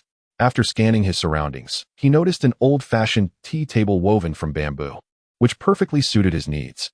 He retrieved a roll of yellow tape from his backpack, which he had spotted in the grocery store, presumably meant for sealing cardboard boxes. He had casually brought it along, wrapping the bamboo strips around his arms to a suitable length, ensuring it did not impede his movement. He secured them with the tape. Given the current biting strength of the zombies, he felt confident he would have ample time to deal with them before they could sever the bamboo. He repeated the process, applying similar bamboo armor to his legs and torso. After moving around a bit, he found no issues. After concealing his backpack in the compartment, he prepared to embark on his journey. The initial step involved assessing the number of individuals in proximity to the supermarket, which would enable him to devise a tactical approach. Should there be only a few people present, he would proceed with Tam and Makai to eliminate them decisively. Conversely, if the crowd was substantial, a more prudent strategy would be requisite. Gently closing the door of the tea house, he ventured further away, ensuring that his current location remained undiscovered. Thus, a slight detour was essential. The path ahead was unobstructed. It was uncertain whether the peculiar shriek from earlier had lured the zombies away or if the surviving individuals had dealt with the nearby undead. However, the lack of numerous zombie corpses in the vicinity led Li Siyuan to favor the former explanation. As he gradually approached the vicinity of the supermarket, the sounds of human activity began to permeate the air. Concealed around a corner, Li Siyuan cautiously peered out and observed a group of individuals gathered together, indulging in food and drink. Beside them stood a makeshift stove fashioned from a gas canister. Before he could draw closer, he overheard their conversation. "Boss, I say we should charge in and seize the supermarket, capturing those wretched women. Aren't living women more enjoyable than those corpses?" "Indeed, boss, for the past few days, we've merely snatched a few supplies and departed. With the increasing number of people flocking to us, our resources are utterly insufficient." The individual referred to as the boss occupied a higher position, a bottle of beer at his side. After retrieving a cigarette and placing it between his lips, someone promptly offered to light it for him. After exhaling a plume of smoke, he stated calmly, "I understand your urgency, but please remain patient. Although your points are valid, have you considered why we consistently suffer casualties with each foray? Boss, isn't that stating the obvious? Casualties are inevitable in battle. You there? Silence if you cannot speak with sense." A lean man seated beside the speaker struck him on the head before ingratiatingly addressing their leader. "Is the boss concerned about that man?" The mention of the towering man evoked a trace of fear in the leader's eyes. He had personally witnessed the man carve a bloody path through a horde of zombies. Virtually single-handedly, he had led hundreds of the vulnerable to safety from the jaws of the undead. Rumor had it that he was formerly in the military, stationed in the most desolate border regions. Various traps and schemes abounded, ensuring that each assault on the supermarket resulted in bloodshed before any food could be obtained. However, the man seemed reluctant to kill. Those who merely sought sustenance could retreat unscathed. It was those who provoked him and attempted to seize women who who met their demise. While Wang Jichao admired such a man, he believed that in this apocalyptic world, such compassion would ultimately lead to his downfall. "Boss, what if we were to?" The lean man whispered his idea into Wang Jichao's ear. A smile gradually crept across Wang Jichao's face. "Excellent. You truly are my chief strategist. We shall proceed as you suggest. The boss flatters me." Ha ha ha. Chapter 12. Observing the spectacle, Li Siyuan refocused his gaze, having largely discerned the situation at hand. The throng outside, led by one Wang Jichao, evidently sought to breach the supermarket. From their discourse, Li Siyuan gathered that another faction occupied the supermarket, among whom was a particularly formidable individual they struggled to manage. However, their concluding laughter suggested they had conceived a stratagem. Now, wouldn't it be mutually advantageous to bide his time, watching them weaken each other, and then seize the spoils without expending any effort, while simultaneously resolving two predicaments? The immediate course of action was to observe the unfolding drama and glean insights from their methods, for one is never too old to learn. Presently, the individuals below commenced their performance.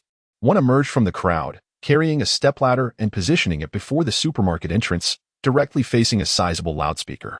Li Siyuan immediately apprehended their intent, to lure zombies with the sound and then reap the benefits. But could the occupants of the supermarket be so naive? Moreover, even if they attracted zombies, they were unaware of anyone inside the supermarket. He was curious to witness their next move.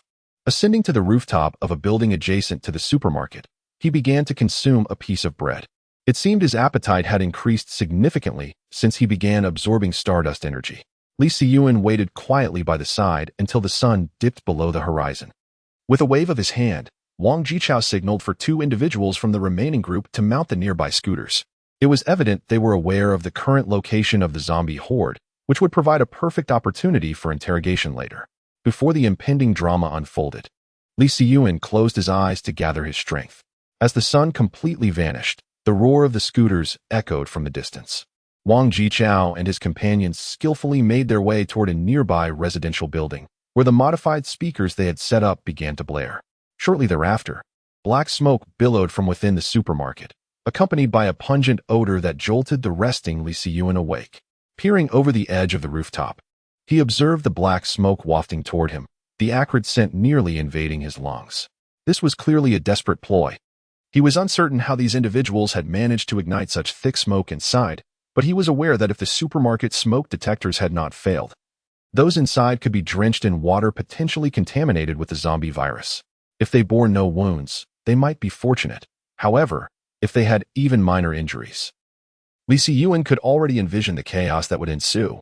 The two who had ventured out to lure the zombies returned hastily, casting their scooters to the ground before darting into the adjacent residential buildings. Fortunately, one of them entered the very building where Li Siyuan resided. The vast horizon is my love. Beneath the endless green mountains, flowers bloom. The sound of the speakers blared loudly, and Li Siyuan could already envision the exaggerated scene that was about to unfold. In less than 3 minutes, he could faintly hear the sounds of the zombies approaching. He had thought he had imagined it as vividly as possible, but upon witnessing the reality, Li Siyuan realized he had underestimated the situation. It was not merely a sea of zombies. It was akin to a deluge engulfing the land. Well, forgive him, a high school student.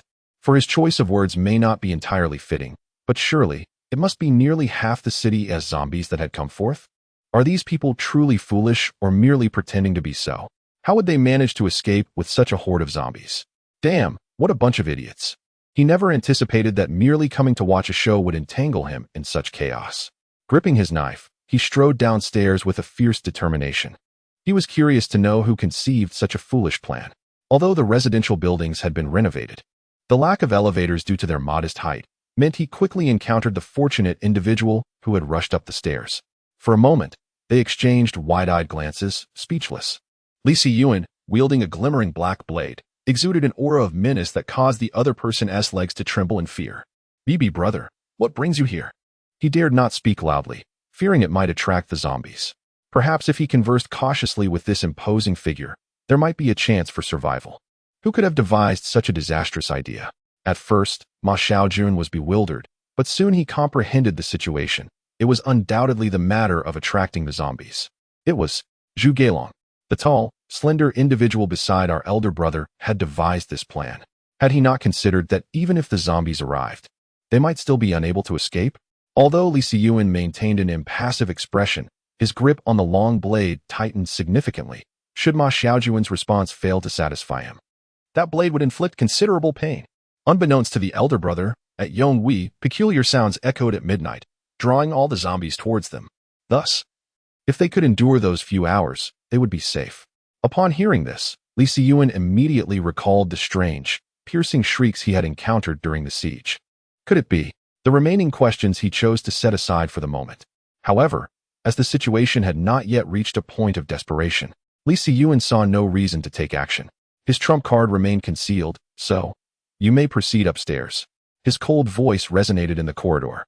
Although Ma Xiaojun felt fear, he complied with Li Siyuan's directive, slowly making his way upstairs. In the narrow passage, he was about to brush past Li Siyuan.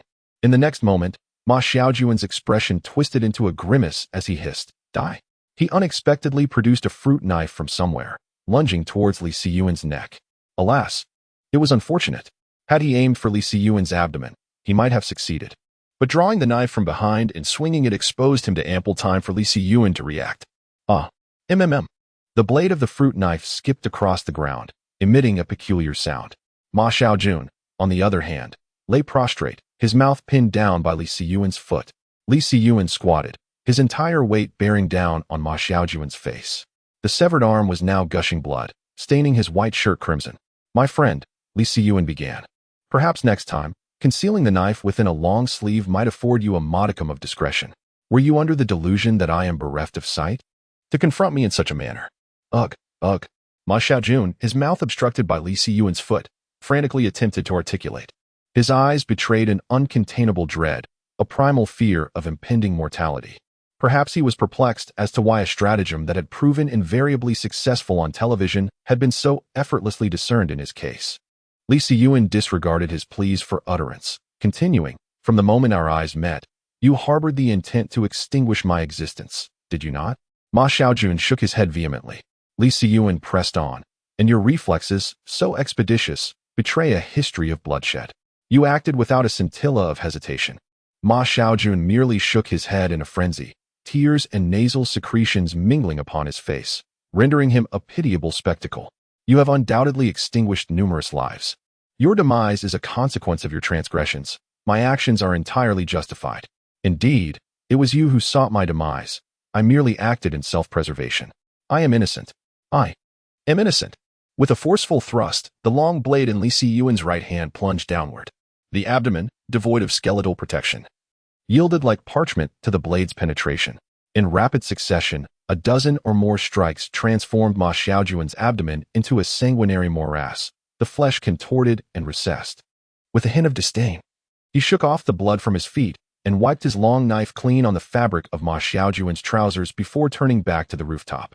Thereafter, he intended to quietly savor the unfolding spectacle. Chapter 13. The supermarket breached. A relentless tide of zombies surged toward the supermarket, their target fixated on the sound system that had been incessantly emitting noise. Meanwhile, the dense black smoke within the supermarket lingered on.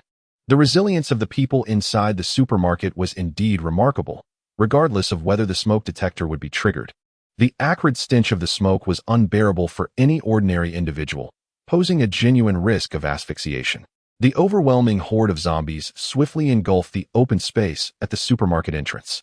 Just as Li Siyuan pondered how the zombies would manage to reach the towering sound system, he was left astounded in the next moment. The zombies, like grains of sand forming a mound, collectively elevated themselves to a height where they could grasp the sound system. Reminiscent of scenes from American television series depicting vast hordes of the undead. Before long, the sound system, which had been suspended above, was dislodged. In an instant, the fallen device fell silent, and the scene froze, with the zombies spinning aimlessly like headless flies. It became evident that these zombies did not exhibit a significant enhancement in their sense of smell. Rather, their hearing had become extraordinarily acute. Just as Li Siyuan anticipated that the zombies would gradually disperse, an uncontrollable event erupted within the supermarket. A piercing scream erupted from inside, swiftly followed by the cries of others, intermingled with a man's furious roar.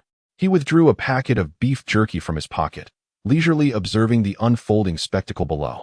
Guided by the cacophony, the zombies began their assault on the supermarket's rolling shutter door. However, it is well known that establishments such as supermarkets employ unique anti-theft measures. From his observations, there were no signs of violent breaches, suggesting that among the individuals inside the supermarket, there might be someone possessing the key to unlock it. Moreover, Lee Si-yuen made another observation. These zombies exhibited varying degrees of decay. After a moment of contemplation, he came to a realization. These individuals had lost their lives the moment they transformed into zombies, and thus their bodies had naturally succumbed to death. In the sweltering heat of over 30 degrees, corpses frequently exposed to the sun would inevitably begin to decompose. The siege continued, with the relentless zombies launching headbutts against the metal shutter door. Pieces of half-rotten flesh began to fall from their faces and bodies, presenting a grotesque spectacle. He grimaced and retreated his head. After consuming half a bottle of water, he managed to suppress the feeling of nausea that had arisen within him.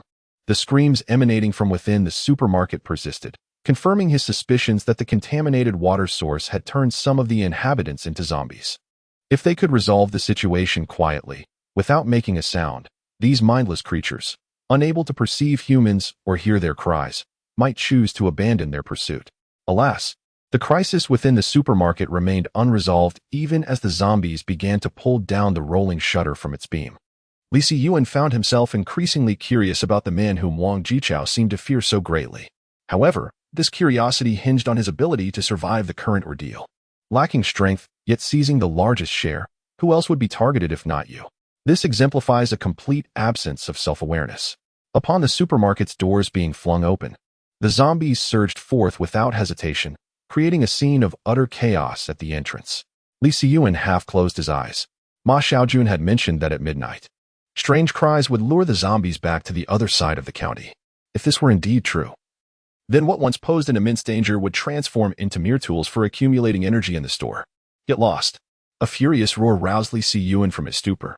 Indeed, it was a voice brimming with vitality, overpowering even the cacophony of countless zombies. However, one's fists alone cannot withstand the onslaught of many. Could a solitary individual truly contend with such a multitude of zombies? It was no jest. When he had previously accompanied Tam, they had nearly fallen prey to a horde of 200 or 300. How many zombies were present here? Tens of thousands, perhaps even more. Ultimately, a single person is frail and unable to stir significant turmoil. Yet, if escape is the objective, the complex environment of the supermarket might provide an opportunity to flee while the zombies have not fully encircled it. Nonetheless, Wang Jichao had indicated that numerous individuals were inside. Particularly the elderly, infirm, and vulnerable. It remained uncertain how they would choose in the end. Peering outside once more, he observed that the supermarket's entrance was completely obstructed, and the zombies at the forefront were swiftly engulfed by those behind, surging toward the periphery of the supermarket. Lee Si-yuen sadly shook his head. Now, the group's sole chance of survival had vanished. An unending horde of zombies encircled the supermarket, forming 3 layers of confinement. Now, not even a fly could hope to escape from within. Acknowledging the inevitability of their plight, Lee Si-yuen settled back, now awaiting the midnight hour as foretold by Ma Xiaojun. When these undead would depart, the supermarket, vast as it was, still possessed a finite capacity, a reality the proprietor likely never anticipated, his establishment besieged by tens of thousands at once. In Lee Si-yuen's ears, the voices of the living gradually succumbed to the cacophony of the zombies. As previously stated, had they abandoned the supplies within the supermarket and fled through the back door before the complete encirclement, perhaps a glimmer of hope would have remained. However, with the zombies now fully surrounding the supermarket, their chances of survival were minuscule. The moon hung bright amidst a scattering of stars, the night enveloped in silence. Summer had lingered for some time, yet the cicadas seemed to have vanished, and even the birds and other creatures had grown scarce. Leaning quietly against the wall, he counted the passing moments. Just as boredom threatened to overwhelm him, a sharp, piercing scream erupted from the nearby city center. Lee Si-yuen furrowed his brow. This sound. It seemed different from the last one he had heard. Peering out once more, a tense scene unfolded before him. The zombies, as Ma Xiaojun had indicated, had indeed fallen silent. There were no roars, no erratic movements. They stood as if a disciplined army, tranquil and orderly. As the scream echoed again, the zombies stirred. One after another, they departed from the supermarket in an orderly fashion, taking several minutes to disperse, in stark contrast to their earlier frenzy. At this moment, Lee Si-yuen was engulfed in tumultuous thoughts. having the ability to command tens of thousands, even hundreds of thousands, of zombie kings. It had merely been a week. If time were to stretch further, he could scarcely fathom what form the zombies might evolve into. He then turned his gaze towards the opposite residential building. If he could take them down, this prime stronghold would belong to him. With this thought, a glimmer of cold light flickered in his eyes. The mastermind behind such a strategy was no virtuous individual, yet the one employing this tactic was even less so. Liao Yin was prepared to uphold justice. Chapter 14. A familiar voice? Li Siyuan descended the stairs, stepping over Ma Shaojuan's corpse as one would stroll over refuse. From that moment onward, his gaze turned chilling and dangerous. Some individuals were destined to face dire consequences. He navigated the familiar route to the supermarket side entrance. In his childhood, this entrance had always been a place for hamburgers, a rare fragment of memory for Li Siyuan. Back then, the orphanage was bustling. Only on the birthdays of the children would the headmistress treat the birthday star to the least expensive hamburger. Li Siyuan resided in the orphanage until the age of 18, though he had truly spent only 17 years there. At 11, he had been adopted by a middle-aged couple. However, after a year, he seized the opportunity to return, despite their attempts to take him away, which ceased only when he presented a stack of photographs showcasing his numerous injuries. The headmistress was furious and even reported the incident to the police, ultimately resulting in his return to the orphanage. After this incident, the director's grandmother fell gravely ill. But fortunately, she ultimately persevered. It was not until Li Siyuan reached the age of 18 that she passed away peacefully. The subsequent lady, rumored to be the director's eldest daughter, continued this custom. Thus concludes the reminiscence. He has been away from the orphanage for several years now, and during this time, he has felt too ashamed to return. Those people and events that were meant to be forgotten should indeed be left behind. Gazing at the side door, which was secured with an iron chain, Li Siyuan gently placed his blade upon it and then applied pressure until the chain snapped. He pushed open the door and stepped inside. Simultaneously, Wang Jichao and his companions emerged from the residential building. As Li Siyuan entered through the side door, they made their entrance through the front, their faces betraying an unmistakable excitement. A tall man with a slicked-back hairstyle leaned excitedly towards Wang Jichao and exclaimed, "Boss, we've struck gold. Such a massive supermarket. This is enough for us to feast on." Ouch. Wang Jichao swiftly smacked the back of the man's head. "Could you keep it down? What if you attract the zombies?" The tall man wore an embarrassed expression and replied, "You're absolutely right, boss." Wang Jichao then instructed, "Upon entering, let us conduct a thorough inspection. I fear there may still be stragglers inside. We wouldn't want to lose our lives just as we are about to enjoy our fortune." With a decisive wave of his hand, Wang Jichao led the way into the supermarket. Meanwhile, Li Siyuan had already encountered his first corpse, or rather, it could not be referred to as a corpse, but rather a skeleton. The yellowed bones were marred with bite marks, with only remnants of red flesh still clinging to them. Shaking his head, he continued forward, finding himself in the appliance and furniture section, still a few steps away from the food area. However, the overwhelming influx of zombies had resulted in all the surrounding shelves being toppled. The center of the supermarket was completely visible. Interestingly, Li Siyuan spotted a zombie stuck at the door across from him, indeed quite foolish. Ignoring it, he carefully navigated around the undisturbed shelves. He then retrieved a bottle of beverage from the fridge and took a swig before beginning to collect the supplies he needed, such as chocolate and compressed biscuits. With Wang Jichao and his dozen companions, he felt confident in handling any situation. Yet, he suddenly pondered whether being the sole survivor in such a vast city might be rather dull. Keeping these individuals around could provide some amusement. After all, humans are inherently social creatures, and solitary existence, especially when water, electricity, and internet connections are severed, would become increasingly tedious. These individuals could indeed add some flavor to his otherwise monotonous life, provided they did not provoke him. Soon, Li Siyuan's backpack was filled to capacity, and just as he was preparing to exit through the side door, he noticed Wang Jichao and his group approaching the zombie. It appeared they were acquainted with it, which piqued his curiosity. However, preferring to remain inconspicuous for the moment, he had no intention of joining the fray. Yet, in the next instant, a familiar voice echoed from that direction, causing his raised foot to hover awkwardly in midair. "Get away. What do you want? By what authority do you demand an account of my brother's actions, you insignificant cur?" the commanding figure exclaimed. Without further ado, the burly man beside Wang Jichao delivered a swift kick, sending the initial speaker sprawling onto the ground. Wang Jichao then interjected, Well, If it isn't my dear brother Bao's wife, or should I say my sister-in-law, ought you not greet your elder brother with a salutation? Curse you! Don't you dare touch my sister. The fallen figure retorted defiantly, struggling to his feet only to be met with another forceful kick from the burly man, rendering him unable to rise. As Wang Jichao reached out to touch the woman's face, the slight figure on the ground seized an object within reach and hurled it at Wang Jichao's face. Taken by surprise, Wang Jichao recoiled, clutching his face as a stream of blood gushed from his nose. You little bastard. Tie him up, all of you. Wang Jichao roared. The audacity to strike me. You're so protective of this woman, are you? Well, you shall bear witness as I defile her.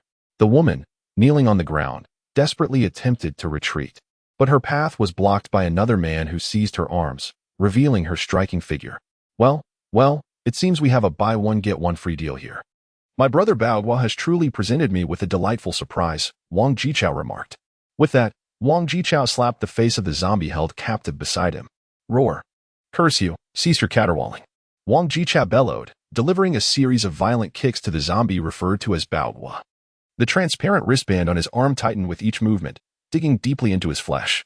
The woman's brother was beside her, furiously cursing, not sparing a single one of Wang Jichao's ancestors. Once everyone was securely bound, the slick-haired man approached Wang Jichao, ingratiatingly stating, Boss, the brothers have waited long. Ahem. The implication was unmistakable. Among the captives were several younger women, likely from the supermarket, adorned in vibrant attire, though now appearing somewhat disheveled. With a dismissive wave of his hand, Wang Jichao commanded, Take them away, leave the pretty ones, and drag the old ones out to be dealt with. The act of killing had become trivialized in Wang Jichao's discourse, akin to his previous nonchalance that had attracted countless zombies. He had descended into the depths of depravity. Li Siyuan stood in a corner behind the group, his grip on the obsidian-long knife tightening and loosening. Chapter 15. How did I teach you? Come, sister-in-law. Please do not resist. It would be unfortunate if I accidentally harmed your belly. No. Please. I beg you, spare me. I am with child. The sister-in-law's plea echoed, as the brother, bound by loyalty to his fallen comrade, vowed to take good care of her. Rest assured, I shall be very gentle. A lecherous smile crept across Wang Jichao's face, accompanied by the snickering of his subordinates. No. Get away. Let me go? The woman struggled violently. But being merely a woman and fearing for the life of the child within her, she dared not exert herself further. In Wang Jichao's eyes, this was not resistance. It was an invitation. Her frail figure was pinned to the ground by others, her delicate face streaked with tears, and her eyes bloodshot, resembling a ferocious beast. Scream. Scream all you like. A minion beside him delivered a brutal kick to his face, rendering him unconscious. Please, once it's over, can you spare our lives? The woman, as if resigned to her fate, ceased her struggles, casting a glance at her husband, now a zombie, and then at her unconscious brother. She bit her lip and whispered, What did you say? Wang Jichao bellowed in her ear, eliciting laughter from the surrounding thugs. Sister-in-law, what did you just say? Could you speak a bit louder? I didn't quite catch that. The woman's face flushed crimson as she trembled and opened her mouth. I said, I want to make some pickles in your eyes, fermenting for 365 days until they block your mouth. Before she could finish, a voice interrupted her. Wang Jichao frowned and turned around. Who the hell? Before he could complete his sentence, a head flew past him in a graceful arc, landing in the woman's embrace. Li Siyuan shook the blood from his blade and quietly regarded Wang Jichao. His half-closed eyes revealed a glimmer of white, exuding an aura of menace. The air around him crackled with danger. Upon witnessing Li Siyuan's demeanor and glancing at the bloodless long knife in his hand, his expression shifted before he spoke. What does this young brother mean? It appears you are displeased. Young brother, do not speak so harshly. Do you desire this woman? Fear not, I shall grant her to you, and also provide you with ample provisions. What do you say? Not at all. Li Siyuan's calm tone, coupled with his gaze akin to that of a fool, incited a flicker of anger within Wang Jichao. Very well, you dare to disregard my courtesy, do you? Why are you all standing there idly? Seize him. At Wang Jichao's command, the surrounding individuals sprang into action. There were 16 of them in total, and the one whose head had just been severed was the one who had devised the plan earlier in the day. Now, only 15 remained. 2 streaks of golden light flashed, revealing a colossal figure over 2 meters tall and another towering at 3 meters before the crowd. The sudden appearance of such a being caused Wang Jichao's subordinates to falter. Charge! Spare no one except for that individual whom I shall claim for myself. Mackay looked down upon the diminutive figures before him and let out a deafening roar. The sheer magnitude of his voice sent his wig flying, causing one to roll their eyes back and faint. In the subsequent moment, the others, regaining their senses, chose to flee in the face of such a monstrous entity. Indeed, they abandoned Wang Jichao and ran. Li Siyuan twisted his neck, producing several cracking sounds, and then, dragging the tail of his long knife, he advanced toward Wang Jichao. The sound of a metal blade scraping against the tiles in the supermarket resonated like an ominous summons from the underworld, heralding dire warnings for Wang Jichao, whose life now hung by a thread. Overwhelmed by fear, Wang yearned to flee, yet the oppressive weight of Li Siyuan's presence rendered his legs weak and immobile. As Li Siyuan approached, Wang could only utter a desperate plea. "Big brother, I was wrong." Li Siyuan fixed his gaze upon him and inquired, "Do you all become paralyzed in the presence of a woman?" He leaned slightly forward, looking down upon Wang Jichao with disdain. At that moment, the imposing figure of the large-backed man returned, accompanied by two of his lackeys. To their astonishment, they found their once reliable leader kneeling before a stranger, repeatedly bowing and muttering, "I was wrong. Where did this little wretch come from?" The large-backed man seethed with fury, humiliated by witnessing his leader's debasement. "Get over here." He stormed toward Li Siyuan, ready to unleash his wrath. In an instant, a gleaming long knife appeared before him, its cold blade shimmering menacingly. The large-backed man's pupils dilated in shock as he fell to his knees before Li Siyuan. "Big brother, hello." The blade grazed his back, a mere 0.01 millimeters away. "Fool." Without a moment's hesitation, Li Siyuan swung the blade, and the now polished large-backed man met a swift and brutal end, severed from life. With wide-open eyes, several wheels rolled onto Wang Jichao's face. Perhaps he would never understand why. Despite having knelt as well, he faced death. Large beads of sweat cascaded down Wang Jichao's forehead. He had never been so close to death before. Li Siyuan turned to face Wang Jichao once again, assuring him, "Rest assured, you shall not perish at my hands." At that moment, Tam returned with Mackay, both carrying a significant number of corpses. "Just leave them there," Li Siyuan instructed. "Why can I comprehend its words?" He pondered. Tam and Mackay stood before Wang Jichao like sentinels, their expressions reflecting confusion as they observed this individual engaged in repetitive motions. From Wang Jichao's perspective, two enormous feet loomed before him. Does anyone understand? Today, I have witnessed something more absurd than a zombie. Meanwhile, Li Siyuan approached the unconscious youth. A bottle of water in hand, he twisted off the cap, and with a sudden motion, the contents spilled forth. The cool mineral water rushed into the boy's nostrils. After a couple of coughs, his eyes widened in surprise. "What the? Yuan-ge?" Li Siyuan stood firm, his gaze fixated on the youth before him. Overwhelmed by his emotions, the boy struggled to rise from the ground, yearning to embrace Li Siyuan warmly. However, to the astonishment of all present, Li Siyuan's palm struck his face. "Ah, don't speak." Li Siyuan cast a cold glare at the woman, then turned back to fixate intently on the youth. "How I taught you." The boy's gaze darted around uneasily, unable to meet his eyes. Slap. "Speak. How did I teach you before?" Chapter 16. Joyful Medicine. Slap. Another heavy slap fell. The boy staggered a few steps and collapsed onto the ground. Li Siyuan looked at him with a calm demeanor and said, "Do you truly believe your earlier impotent howling was brave?" The condescending gaze left the boy tongue-tied with anxiety. He continued, for the sake of an irrelevant person, "You resemble a dog that cannot seize a bone, barking loudly, only to be met with impatience and a few kicks. Do you think your barking will earn you a bone? If so, why did you previously sleep in a pigsty? Why did you consume pig food? And why were your eyes gouged out?" The boy's expression grew complex, staring blankly at Li Siyuan, a tear slipping down his cheek. "Brother Yuan, it is truly wonderful to see you alive." Li Siyuan's breath caught. He had intended to say something more, but ultimately, he just sighed. "Damn it. This brat is playing the emotional card, isn't he?" The gloomy aura surrounding Li Siyuan dissipated, transforming him back into a bright and cheerful young man. "Brother Yuan. Sob, sob, sob, you are all I have left." The 14-year-old boy threw himself into Li Siyuan's embrace, weeping heart-wrenchingly. "There's still something to be done. Don't rush to cry just yet." The boy lifted his head, his tear-filled eyes gazing at Li Siyuan. Upon witnessing the scene, Li Siyuan could only let out another sigh, conceding, "Very well, we shall speak once you have wept sufficiently." After a prolonged moment, as the youth finally distanced himself from Li Siyuan, a considerable dampness marked his chest. "Goodness, they say girls are made of water. Could it be that you are as well?" Li Siyuan grasped the youth's hand and led him before Wang Jichao. Shiyao, the world has transformed. The methods you once learned are now obsolete. Today, it is imperative that you acquire new skills. What? A look of bewilderment crossed the youth's face. You must learn to behead. With that, he placed a long blade into the youth's hands, its weight bearing down heavily, causing the boy's arms to droop slightly. The youth's left pupil constricted, staring vacantly at Li Siyuan. Siyuan Gu. He is a living person, not a zombie. Why? He seeks your life. And yet you show him pity? Li Siyuan's demeanor shifted to one of cold ferocity, prompting the boy to instinctively shrink back.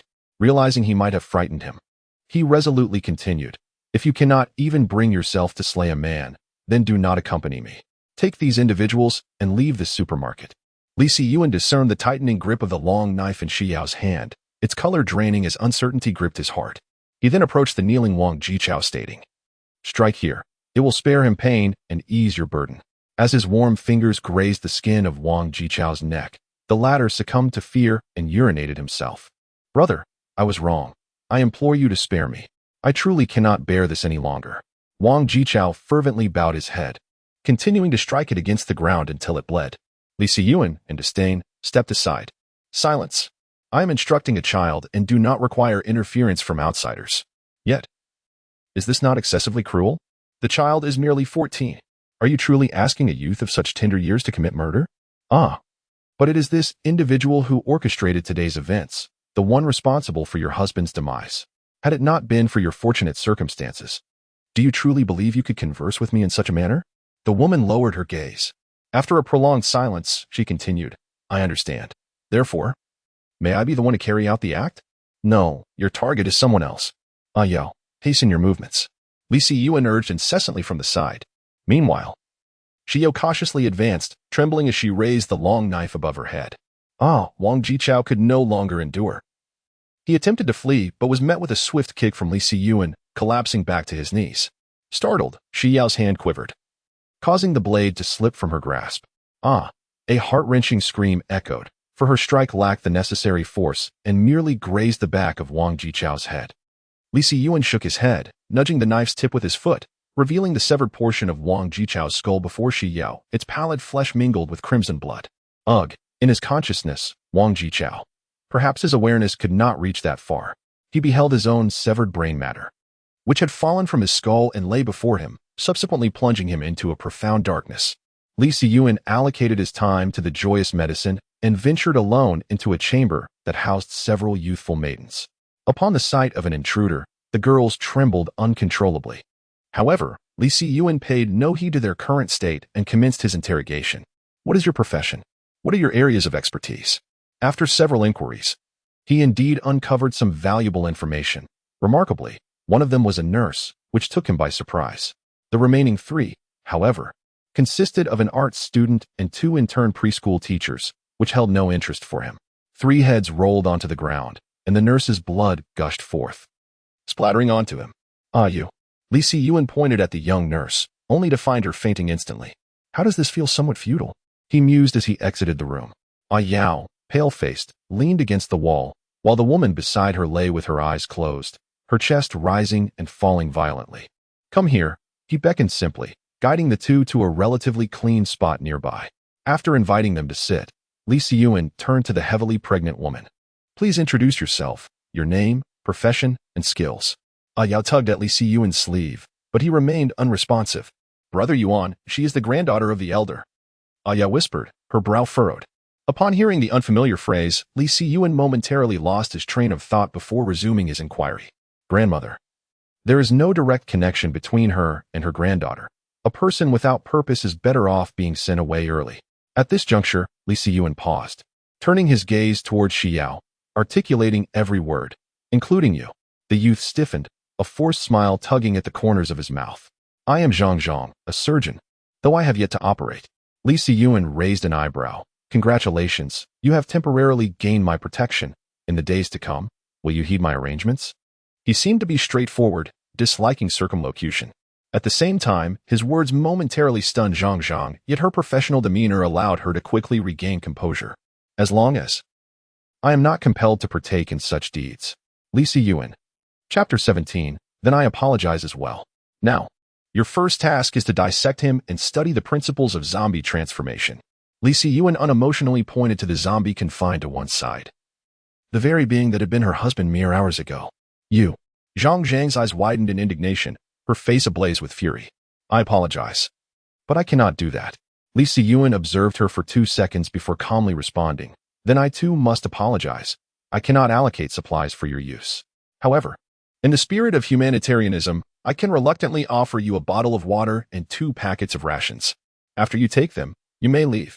Xiao tugged at his sleeve from the side, but Li Siyuan remained unmoved, not even blinking. Brother Yuan, may I have a word with my sister? A playful smile graced Li Siyuan's face as he pinched Xiao's cheek. Sure. With that, he rose to leave, realizing it had been quite some time since he had last browsed a supermarket. However, just that simple gesture sent a chill down Xiao's spine. As she sensed that Brother Yuan had changed over the years, he was different in a profound way. The shelves lay overturned, and Li Siyuan could only scavenge for undamaged goods on the floor.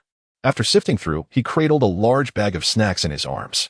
Moments later, Xiao appeared before Li Siyuan, accompanied by Zhang Zhang. Brother Yuan, my sister has agreed. Please let her stay here. All right, come and have something to eat. You must have been frightened just now. Li Siyuan smiled as he offered her the food he had gathered. His expression was bright and cheerful, leaving the siblings momentarily taken aback. Dumbfounded, Xiao accepted the food, expecting him to walk away, but unexpectedly, as he passed by Zhang Zhang, he turned and said, "The research must begin promptly." Had she not witnessed Li Siyuan's ruthless side before, Zhang Zhang might have perceived him as a harmless youth. Yet, now, that gentle voice pierced her mind like a haunting melody, causing her heart to tremble. She answered, her voice quivering, "I will." Next was the little nurse. Who would have thought that in the supermarket, he would gather both doctors and nurses? Li Siyuan's footsteps were light as he entered the room, where the floor was soaked in blood. He glanced at the slightly snoring nurse and couldn't help but chuckle at her nonchalance. Truly, she was quite carefree. The cold blade of his long knife brushed against her face, startling her awake. As she opened her eyes to the glinting steel before her, her gaze threatened to roll back in her head. Li Siyuan quickly interjected, "If you faint again, I shall be forced to use you as bait for the zombies." Do you believe me? The air fell into a stifling silence as the nurse, with tears welling in her eyes, looked up at Li Siyuan. Attempting to speak but finding her throat constricted, only managing a few incoherent sounds. Observing her state, Li Siyuan coolly remarked, "If you wish to survive, comply with my instructions. I will give you 3 seconds, nod if you agree, and if not, you may as well forfeit your head." Before he could even begin counting, the nurse began to nod fervently. "Excellent," he said. "It seems you possess a degree of intelligence, at least more than that doctor outside. Come out," he commanded, turning to leave the room, leaving the nurse and 3 bewildered heads behind. However, rationality eventually triumphed over fear, and the nurse cautiously emerged from the room. Facing each other, Li Siyuan laid out his next plan. "Starting tomorrow, I will take Ayao to hunt zombies, while you..." He surveyed the 2 women present and continued, "Your task is to clear the supermarket and organize all usable supplies. Is there any objection?" Silence ensued, and Li Siyuan proceeded with his directives. "We certainly will not depart from this place in the near future, especially given the abundance of supplies here, which we cannot possibly carry away. My suggestion is to relocate to the adjacent residential building and reside there." Who was in favor, and who was against? The 3 individuals gazed at the eloquent Li Siyuan. Yet none uttered a word. "Let us make do for tonight. Tomorrow, we shall proceed as I have proposed." Meeting adjourned. With that, Li Siyuan departed first, feeling somewhat famished and in search of sustenance. A week has elapsed, and the mobile signal has become increasingly intermittent. It seems the signal-based stations are suffering from a lack of human maintenance and are beginning to falter. Fortunately, the power supply remains consistently available. Reclining in a secluded corner, leaning against the cool porcelain tiles, Li Siyuan activated his phone. The signal was a mere 2 bars, but with the 5G network speed, it was evidently sufficient. He opened a short video, nibbling on bread while scouring the internet for useful information. As soon as he opened it, he encountered an official announcement. The survivor bases established in 9 locations across the nation have been completed. We hope the public will actively engage in self-rescue while proceeding to the official camps. The video also disclosed 9 addresses, complete with their geographic coordinates. Upon finishing the announcement, Li Siyuan scoffed. After a full week had passed, only now did the authorities release this information. He had a hunch regarding the underlying reasons. Either they were in need of cannon fodder or laborers, Moreover, if he was not mistaken, joining the camp would undoubtedly yield supplemental supplies, but all possessions would be confiscated and distributed equally. Li Siyuan stared at the ceiling, his gaze deep and contemplative. He certainly would not venture to the camp, especially considering that the nearest one was a staggering 400 kilometers away in a straight line. Who knows what calamities might befall him on the journey? Currently, he is fortunate, but as the horde of zombies increases and more heroes emerge, he could expand outward from the county town. Perhaps, in due time, he might transform the world into his own paradise. After browsing through several unremarkable old videos, Li Siyuan re-entered the Survivor Alliance group he had joined previously. The sheer volume of over 999 messages overwhelmed his senses. Scrolling up, he discovered that someone had already been inducted into the official Survivor base. It appeared to be a man in his 30s from Jilin province, and from their chat history, it seemed he had been forcibly recruited into the Survivor camp by the authorities. The discourse among the other survivors indicated that they had also drawn the attention of the officials. The barrage of messages was rife with criticism directed at that individual. To his surprise, he even stumbled upon a mention of himself in the threads. However, he could not be bothered. He was far removed from the fray, with the nearest camp still 400 kilometers away. Given that they resided in a small city, it was highly unlikely that the authorities would take the considerable risk of seeking him out. As for the man from Jilin province, whom the officials had forcibly conscripted, Li Siyuan recalled having seen him online before. It was unlikely that the authorities would have noticed him so promptly without reason. His family owned a chain of supermarkets, and the location where he had been was directly beneath their warehouse, where a vast doomsday fortress had been excavated. After the outbreak of the zombies, his family's warehouse was stocked with resources amounting to hundreds of millions, if not over a billion. One might wonder, had the zombie apocalypse not occurred, would not the actions of these individuals be deemed utterly deranged? Yet, the outbreak did transpire. It remains uncertain whether they were afflicted with delusions or possessed the uncanny ability to foresee the future. Chapter 18. The Huntley Siyuan, clutching his obsidian long knife, sought out a secluded corner and scattered some chips in a circle nearby. After much contemplation, he decided to release Tam. The individuals within the supermarket had already witnessed Li Siyuan's capabilities, rendering Tam's release inconsequential. This decision offered him a modicum of relief. Tam, awaken me at dawn. Ribbit. As he drifted into slumber, Li Siyuan's grip on the obsidian long knife remained firm. Aya, let us flee. Your brother Yuan is unmistakably a lunatic. A demon. No, that's not true, sister. Brother Yuan is genuinely a good person. Aya continued to defend Li Siyuan, yet based on his demeanor today, she found herself devoid of any counterarguments. He seemed to have forgotten even the kindness shown by their grandmother. This thought saddened Aya. Aya, after his assault on you today, you still wish to speak well of him. He even compelled you to take a life. Not the life of a zombie, but that of a living human. While the nearby zombies are absent, let us gather ample supplies and seek a safer refuge. Sister, have you considered that even if we leave with the supplies, how many days can we truly endure? Moreover, one must not overlook that by daylight, the undead shall once again stir to life. A bittersweet smile graced Ayao's face. Although Yuan Gu seemed to have transformed, in his heart, Yuan Gu remained the same, the one from his childhood, who wielded a kitchen knife with courage. We could venture to the nearest survivor base. Just think, the closest camp is a mere 400 kilometers away, with a vehicle. We could reach it in 5 or 6 hours. There, we would have official protection, rendering the zombies a trivial threat. But what happens upon reaching the base? Shi Yao's words momentarily stunned Zhang Zhang. I can leverage my status as a doctor to secure a respectable position within the base, and then I shall. Enough. Sister Zhang, I will stay here with Yuan Gu. He saved me twice during our childhood, and today marks the 3rd time. Do you truly believe I should depart now? Zhang Zhang fell into a profound silence. Unlike Shi Yao, this was her first encounter with Li Siyuan, and if she chose to remain, she would have to make a harrowing decision, one that involved. Zhang Zhang gazed at Shi Yao's resolute eyes beneath the light, her expression a tapestry of complexities. There was no real choice. As a pregnant woman, the thought of traversing 400 kilometers overrun with zombies alone was nothing short of impossible. Then let us remain here. I shall mentally prepare myself. Sister Zhang, you. Shi Yao wished to say more, but was enveloped in Zhang Zhang's embrace, her gentle hand resting upon Ayao's head. From now on, I entrust you with my protection. Understood.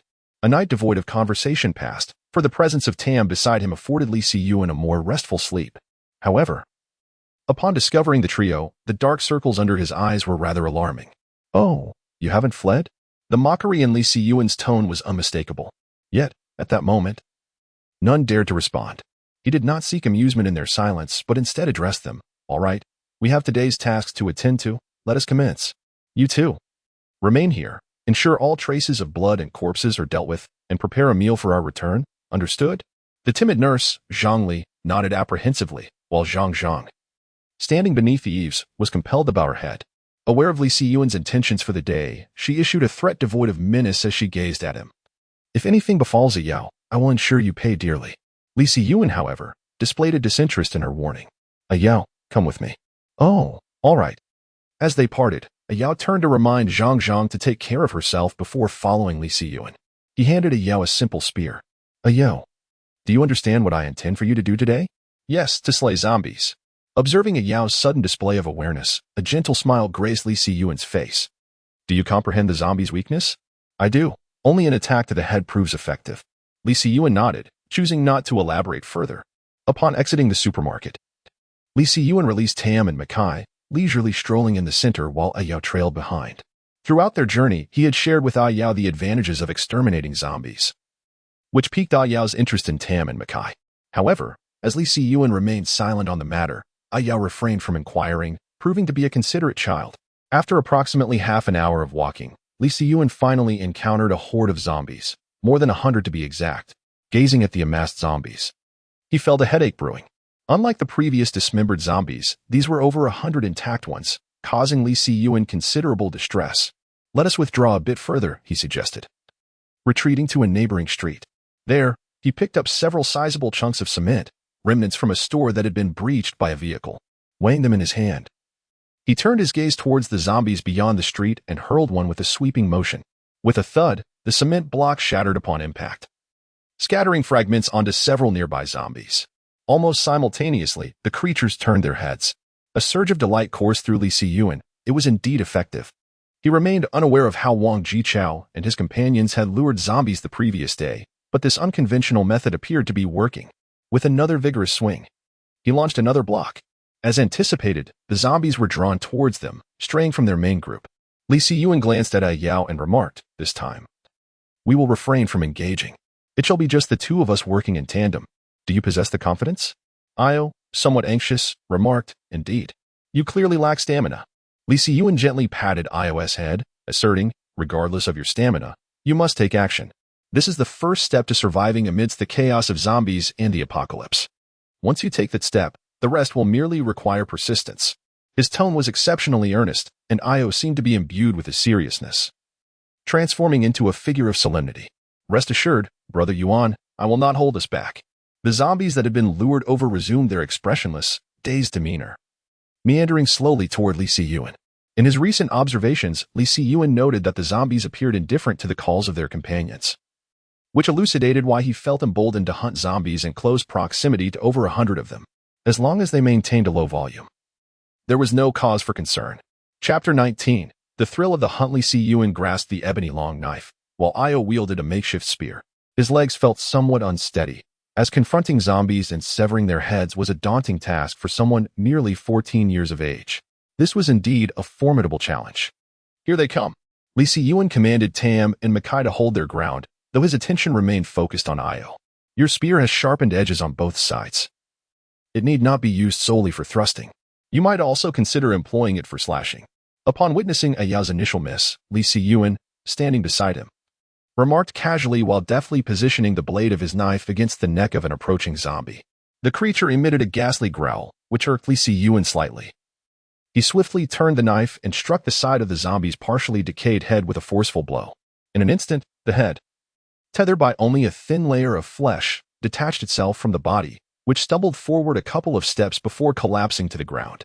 With one foot firmly planted on the back of the zombie's skull, he glanced over at the now dispatched zombies, saying, It's all right. Everyone has their first time. I'm just glad you didn't falter. Although Li Siyuan spoke with a smile, A Yao could not muster a chuckle. His spear, at least 2 meters long, felt inadequate in its reach, as he had failed to dispatch even a single zombie, especially when contrasted with Li Siyuan's nonchalance. A twinge of frustration crept into A Yao's heart. Nevertheless, Li Siyuan had already begun to attract new zombies. With a determined spirit, Yao tightened his grip on the spear, resolving silently that this time he would slay a zombie. Before long, a fresh wave of zombies approached, 10 in total. Yao's grip on the spear turned pale, yet the sight of Li Siyuan's confident silhouette steadied his racing heart. Holding his breath and focusing intently, the spear seemed to meld with his very being as he gripped the steel shaft firmly and thrust it toward the advancing horde of zombies. Zombies are devoid of fear. And thus, when Yao thrust his spear forward, the creature charged recklessly, even as the weapon pierced its neck. The inertia propelled the zombie relentlessly towards Yao, leaving him momentarily paralyzed in shock, forgetting to flee. "Gua!" exclaimed Tam, perhaps perplexed as to why this individual stood frozen like a wax figure in the face of the advancing undead. Ahead, dislodged by inertia, tumbled to rest at Yao's feet. The spear remained lodged in the zombie's body, its weight a stark reminder to Yao that he had indeed struck a blow. With Tam guarding him from behind, any lingering tension seemed to transform into exhilaration. He could do it. He truly could. With a satisfying squelch, the spear was withdrawn from the zombie's neck, and Yao charged towards the remaining undead. Observing this, Li Siyuan struck the zombie with his sword, simultaneously clearing a path for Yao. Perhaps he had not anticipated such a swift transformation in Yao. Grasping the bloodied spear, Yao looked at Li Siyuan with excitement. A decimated zombie carcass sprawled at his feet. "Brother Yuan, I did it. Well done, keep it up." Following this, they methodically eradicated over 100 zombies from the neighboring street within 3 hours. For Li Siyuan, the reward lay in his increasingly proficient use of the long knife. But the true significance rested with Yao. He harbored the intention of training Yao into a formidable zombie slayer, thus liberating himself from the arduous task of hunting the undead.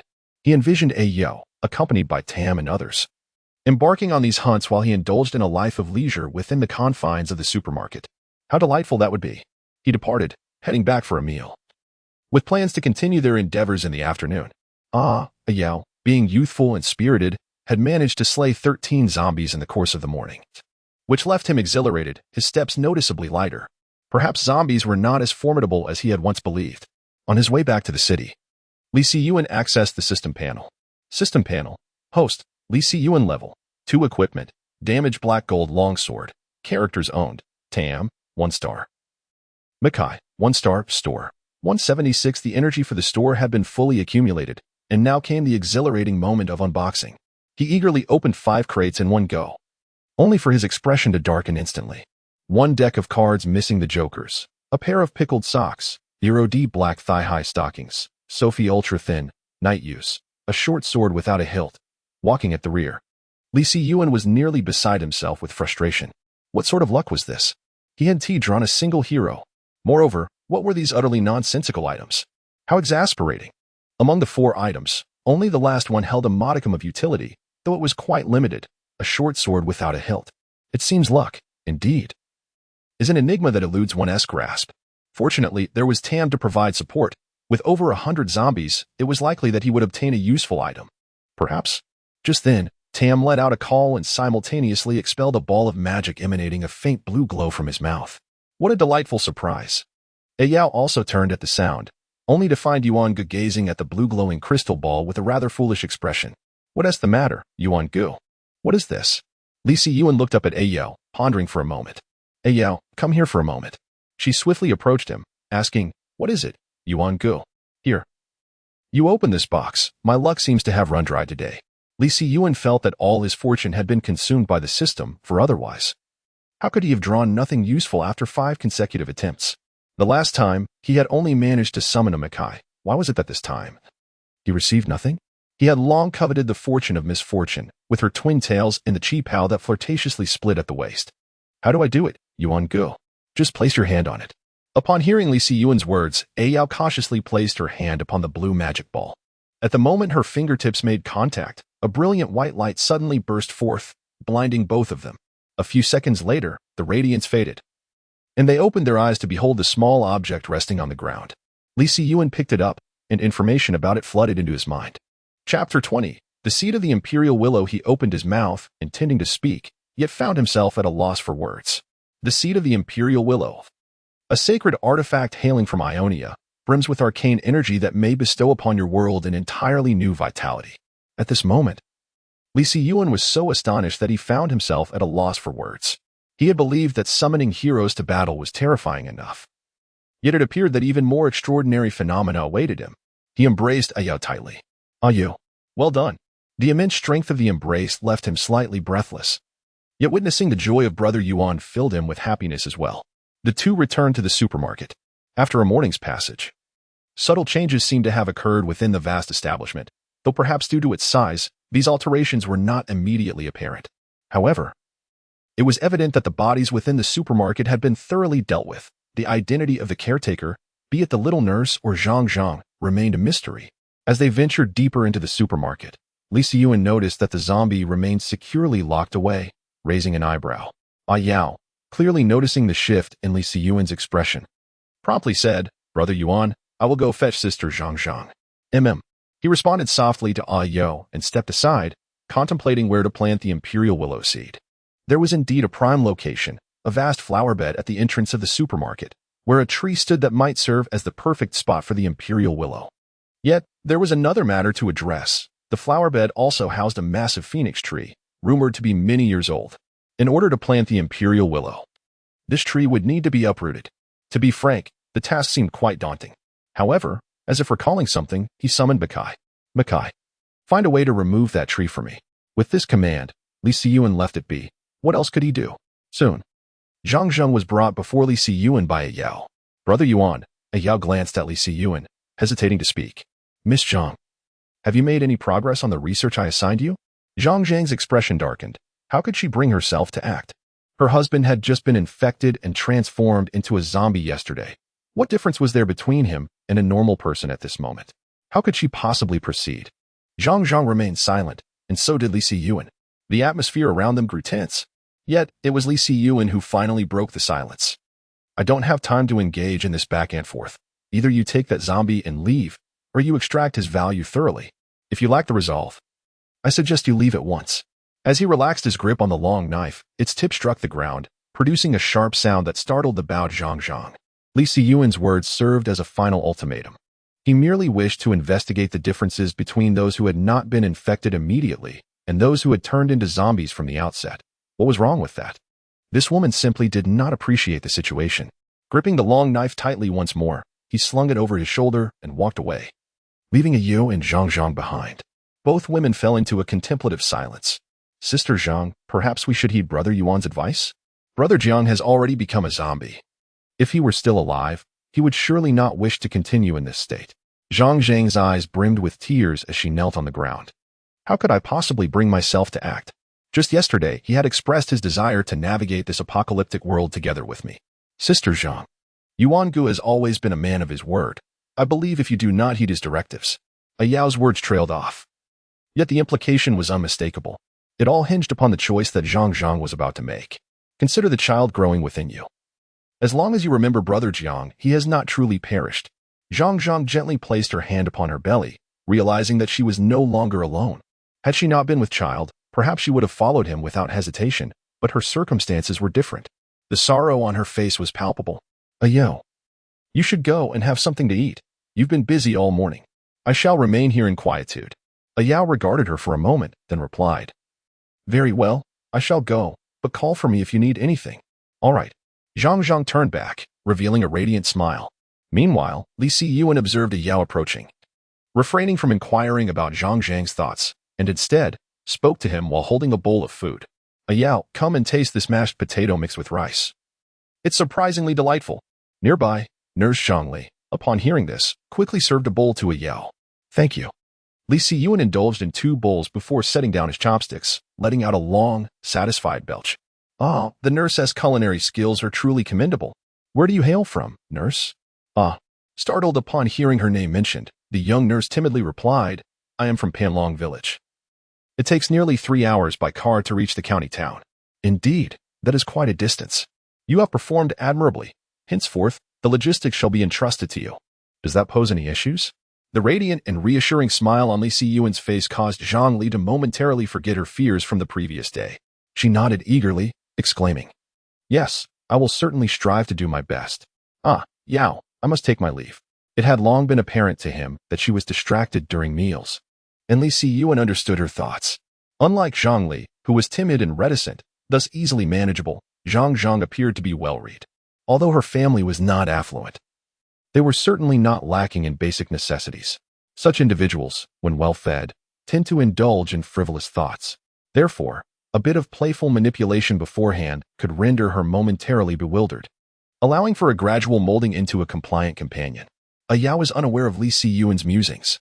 Upon hearing her name called, she promptly set down her bowl and followed suit. Brother Yuan, shall we go hunt zombies this afternoon? Indeed, but before that, I shall prepare a weapon for you. Earlier that morning, Yao had exerted too much force and broken her makeshift spear into 2 pieces. Although she had brought along a bone knife, there was something far superior awaiting her.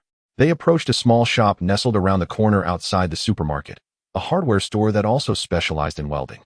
With a swift motion, the long knife in hand effortlessly sliced through the roll-up door, creating an opening for Yao to slip inside.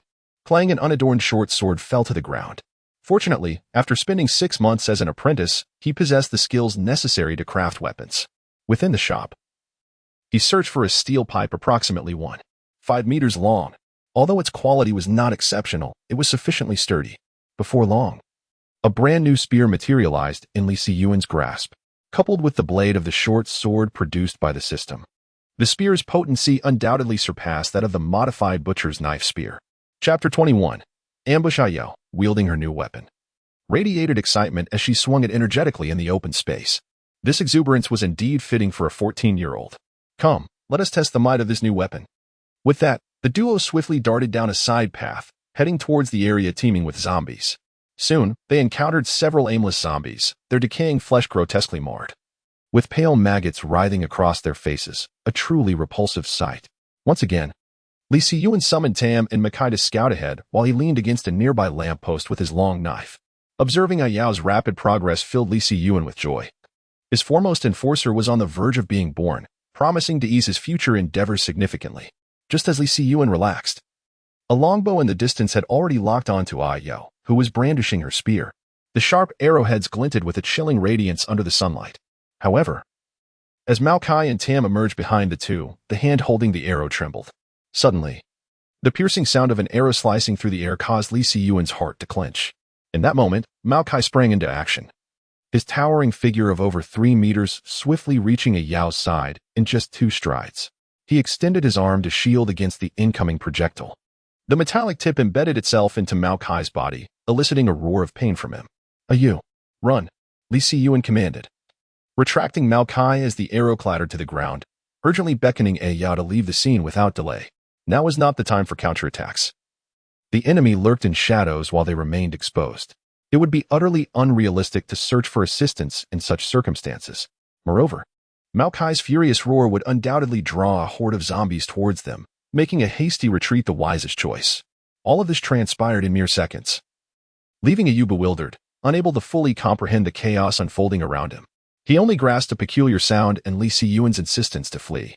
Nevertheless, he followed Li Siyuan's lead without question, turning to escape even though the remaining 2 zombies were still pursuing them closely. After navigating through several winding paths, they finally paused. With a swift motion, Li Siyuan severed the heads of the 2 zombies and began to catch his breath. Damn it. If I find out who's lurking in the shadows, I'll make sure they pay dearly. His gaze sharpened once more, his eyes half closed, revealing only a glimmer of his irises, exuding an aura of lethal intent. Brother Yuan, why are we running? At this moment, Yao was still bewildered, gazing at Li Siyuan with a perplexed expression. Just now, someone shot at us from the shadows. Are there other survivor camps in the city? Do you know? Indeed. Moreover, this survivor camp even extended an invitation to Brother Jiang to join them, but he declined, Li Siyuan replied, his brow furrowed in confusion. Yao continued. Brother Jiang is the husband of Sister Zhang. He is a retired soldier, quite formidable. It was he who led us to escape to this supermarket. Then why did he not join them? They wanted Brother Jiang to abandon us, but he refused, so he did not go. Li Siyuan fell silent, pondering the hostility these individuals bore towards him. At this juncture, one would expect the sight of a fellow human to be welcomed, as an additional person equates to enhanced strength in their struggle for survival. It seemed illogical to resort to violence upon first encounter. Yet, a rift had been formed today, and he silently vowed to play his cards wisely. Just wait and see. I shall ensure your existence becomes a living nightmare. The depths of his dark pupil shimmered with a dangerous glint. The archer, unbeknownst to the consequences of his casual shot, could not have anticipated the severity of the repercussions that awaited him. In the ensuing moments, Li Siyuan led A Yao on a deliberate detour, seeking out the undead. The archer, concealed in the shadows, might still be searching for him. In truth, the archer had arrived at a very secluded warehouse. Listening closely, it appeared that there were quite a number of individuals inside. As he entered, several pairs of eyes turned towards him. "Wasp, you're back so soon?" "Boss, there's a situation." Ignoring the greetings from those around him, he strode directly to a man of similar age to Li Siyuan. "What is the matter?" The man's face was handsome yet rugged, exuding an air that suggested he was no pushover. "I spotted a stranger on a nearby street, accompanied by a younger brother with the surname Jiang." "Oh, have they also taken the initiative to hunt zombies? Have their troubles been resolved?" "This remains uncertain. But do you know what else I saw?" As he spoke, Huang Feng handed over his phone, displaying the photographs he had taken. Among them was the image of Makai extending his arm to block an arrow. Upon receiving the phone, the man's expression shifted. His previously relaxed demeanor turned serious. "What in the world is this? Come, everyone gather around and see if you recognize these things." His words instantly drew the attention of over a dozen people surrounding the warehouse. "What is going on, boss? Is there something we're unaware of? It wouldn't be a little film you're planning to share with us, would it?" "Uft, is the boss that kind of person? He'd let us watch live. Who would think of recording a video?" Haha. It was evident that the boss had a great rapport with his subordinates. Perhaps he never really assumed an authoritative demeanor, and his rise to leadership was solely based on his strength. Just as they believed it was some amusing footage, they suddenly gasped in shock. "What the hell? Is this really a human? Wearing a skin suit?" "You are mistaken. This is unmistakably a twisted tree spirit. Do you see it? Beside them is a frog." "A frog?" "Indeed. This is Star Guardian Tom." "Star Guardian? Tom? Haven't you played it? T-Fight Tactics? Golden Shovel?" "It's Star Guardian Tom." The crowd exchanged bewildered glances, at a loss for words. The outbreak of zombies was already astonishing enough, but now a game had seeped into reality. Wasn't that even more preposterous? At least the existence of zombies was rooted in humanity. But the appearance of characters from a game in the real world was simply unfathomable. Suddenly, a bespectacled individual spoke up. "Is it possible that this person is the child of destiny, bound to a system prepared to save the world? Otherwise, how could he summon these creatures?" Watermelon Head. "You should step back. It seems you've indulged in too many novels. A system? A child of destiny? I believe they have merely contracted another virus, transforming them into this state. With zombies running rampant, what is so unusual about turning into a frog or a tree spirit?" Boss Huang Qi nodded, finding the notion of a virus far more credible than any system. "Well, regardless of the system or virus, we will soon discover the truth." Chapter 22. Tristana. At this moment, Li Siyuan and A Yao were drenched in sweat. They had taken a less familiar route to retrace their steps, only to encounter a vast horde of zombies. The group continued to swell in numbers, and the battle persisted for nearly an hour before it finally concluded. At this moment, within a humble shop, Li Siyuan and A Yao were gasping for breath. Who could have anticipated that such a narrow alley would be teeming with so many zombies? Goodness! Were it not for the ability to acquire Stardust energy by eliminating these undead creatures, they might have perished from exhaustion rather than being devoured. Especially with both of them wielding weapons weighing a dozen or so pounds, running became a perilous endeavor. However, there was a silver lining. The shop's energy was replenished. And astonishingly, it was filled twice. Charging the shop's energy 3 times in a single day allowed for the flipping of cards 15 times, sending the gamblers into a euphoric frenzy. System panel. Host. Li Siyuan level 3 equipment. Damage black gold broadsword. Emperor Willow Seed. Available characters. Tam, 1 star. Makai, 1 star. Shop, 201. Let us commence with a 5-card draw. Tattered Veil, useless. Use disposable cup, useless. Zombie virus purifier, water only. The first 2 items were mere refuse, but upon unveiling the third, Li Siyuan was overwhelmed with joy. Where can one find a child that cries incessantly? Or a gambler who loses perpetually? Here it was, a stroke of luck. The zombie virus purifier. The name alone exudes brilliance, although it was later restricted to water use. It was more than sufficient, was it not? It is worth noting that the previous small group within the supermarket was nearly annihilated due to the presence of the zombie virus in the water supply. No need to rush, there are still 2 cards yet to be revealed. Broken lens telescope, battery-less electronic horn. Well, it seems the choice has been made for me. Such is the luck of a gambler. Surely, it cannot be attributed to Li Siyuan. Furthermore, having produced such an extraordinary corpse toxin purifier, his fortune has been undeniably affirmed. Seizing the momentum, Li Siyuan prepared himself for another round of 5 draws. Golden rewards awaited. Weapon repair supplement. Stocking stained with an unknown liquid, torn version. A brow pencil valued at 79.9. Elise, 1 star. Tristana, 1 star. Lee Si-Yuan exclaimed in astonishment. What is this luck? What is this fortune? Where is the critic's commentary? Observing Lee Si-Yuan's manic expression, the young alchemist instinctively recoiled slightly. However, what left Lee Si-Yuan in a mixture of laughter and tears was that among the new 5 cards, 3 were quite desirable to him. Naturally, the 2 hero cards were not to be overlooked, and the weapon repair supplement caught his eye as well. Though his obsidian longsword remained remarkably sharp, the marks from numerous battles had deepened significantly. The weapon repair supplement could restore the sword to its factory condition, which was indeed alluring. Yet, the other 2 cards. How frustrating. One might be tempted to utter a curse. They arrived at an inopportune time, as if the universe were playing tricks. Gazing at the alluring and seductive Elise on the screen, and then at the card capable of ranged attacks with AoE skills, Lee Si-Yuan was reluctant to let either slip away. Who could predict what the next round of the shop would unveil? Torn between the 2, Lee Si-Yuan hesitated. Elise's bond was Crimson Moon, shield bearer, with the ability to transform into a spider, gaining substantial vitality while simultaneously restoring health with her normal attacks spell modification. Undoubtedly, he is a formidable presence in the front line. However, the allure of the card master captivates him as well. Firstly, there is the AoE skill, which inflicts penetrating damage. Although he remains uncertain about the precise nature of this penetration, when confronted with such an overwhelming number of zombies, it is likely that a single skill from the card master could harvest the lives of dozens of the undead. A thought crossed his mind, and Lee Si-Yuan's expression grew resolute once more. Fate informs me that you will undoubtedly choose me, Summoner. Lee Si-Yuan still harbored regrets about not selecting Yllis, opting instead for the card master, primarily due to the encounter with the archer during his hunt for zombies earlier that day. As a certain magnate once remarked, an atomic bomb, we may not need it, but we cannot do without it. At this moment, ranged attacks are precisely what Lee Si-Yuan requires, are they not? Tristana, can you converse with me? This was an unexpected delight. He had assumed that the card master, like Tom and Mackay, would merely comprehend his words. Indeed, Summoner. How may I be of service to you? Nothing for now. We should return home for dinner. Very well, replied Tristana, his tone tinged with disappointment, for he felt he had been unable to assist the summoner. Nevertheless, tomorrow shall provide you with ample opportunity to be of help. Upon their return to the supermarket, the sun had already begun its descent. The murky yellow sunset was unappealing, reminiscent of how this unknown zombie virus seemed to taint even the brilliant sun. Lee Si-Yuan, having dined, sat in a daze atop the supermarket's rooftop, tossing the seeds of the imperial willow in his hand. He discovered a peculiar issue. It seemed that the orb produced by Tam could only manifest once a day. This also elucidated why, despite charging the shop to 200% in the afternoon, Tam had not yielded any items, a rather unfortunate circumstance.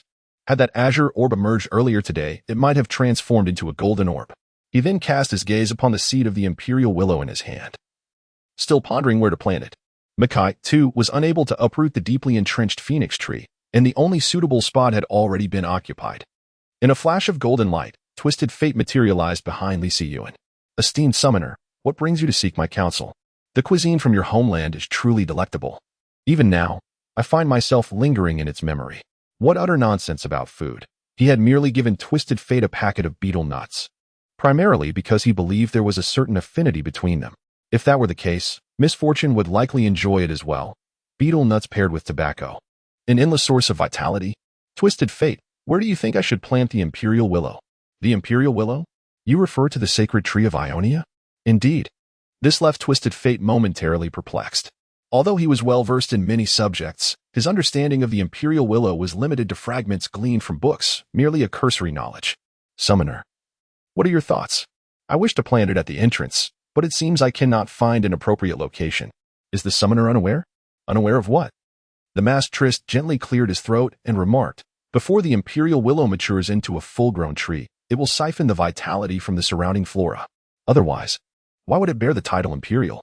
It signifies the singular identity of the Imperial Willow. What are you doing? Why do you gaze at me so intently?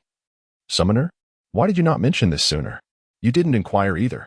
Very well, I concede that I may have miscalculated. However, as Trist mentioned, planting it beneath the ancient sycamore will allow the Imperial Willow to absorb its nutrients as well. Ah, This simplifies matters. No need to seek another location, Li Siyuan stated, promptly descending to the base of the old sycamore tree. At this time of year, the sycamore still flourished abundantly.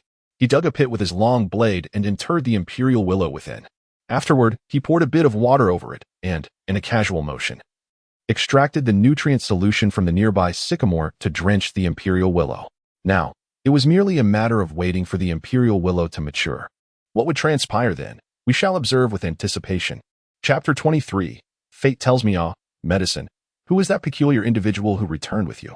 Zhang Zhang inquired, grasping at the medicine sleeve. Is it inappropriate to discuss? No, it's not that. I simply do not know how to articulate it. He just appeared in a flash, much like Mr. Frog and Mr. Tree, enveloped in a beam of white light. Suddenly, he just appeared. Zhang Zhang's beautiful eyes sparkled with intensity. What if we were to disclose this to the authorities? At that moment, the official would have a reason to bring them in, seamlessly integrating with the authorities while escaping from this perverse individual. Just then, an abrupt voice broke the tension. My dear lady, gossiping about others from behind is hardly commendable. The mask of the blood moon was adorned with enchanting patterns, and even Yao was startled by the sudden appearance of Treester. Zhang Zhang forced a rather unpleasant smile. Sir, I am merely a tad curious.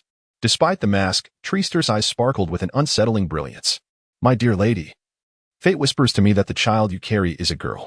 I hope you take care of yourself. The anguish of losing a child is profoundly arduous. Zhang Zhang trembled at Treester's words. What are you insinuating? Yao turned, glaring fiercely at Treester, her eyes ablaze with indignation. The child following the summoner. Fate suggests your early years have not been particularly kind?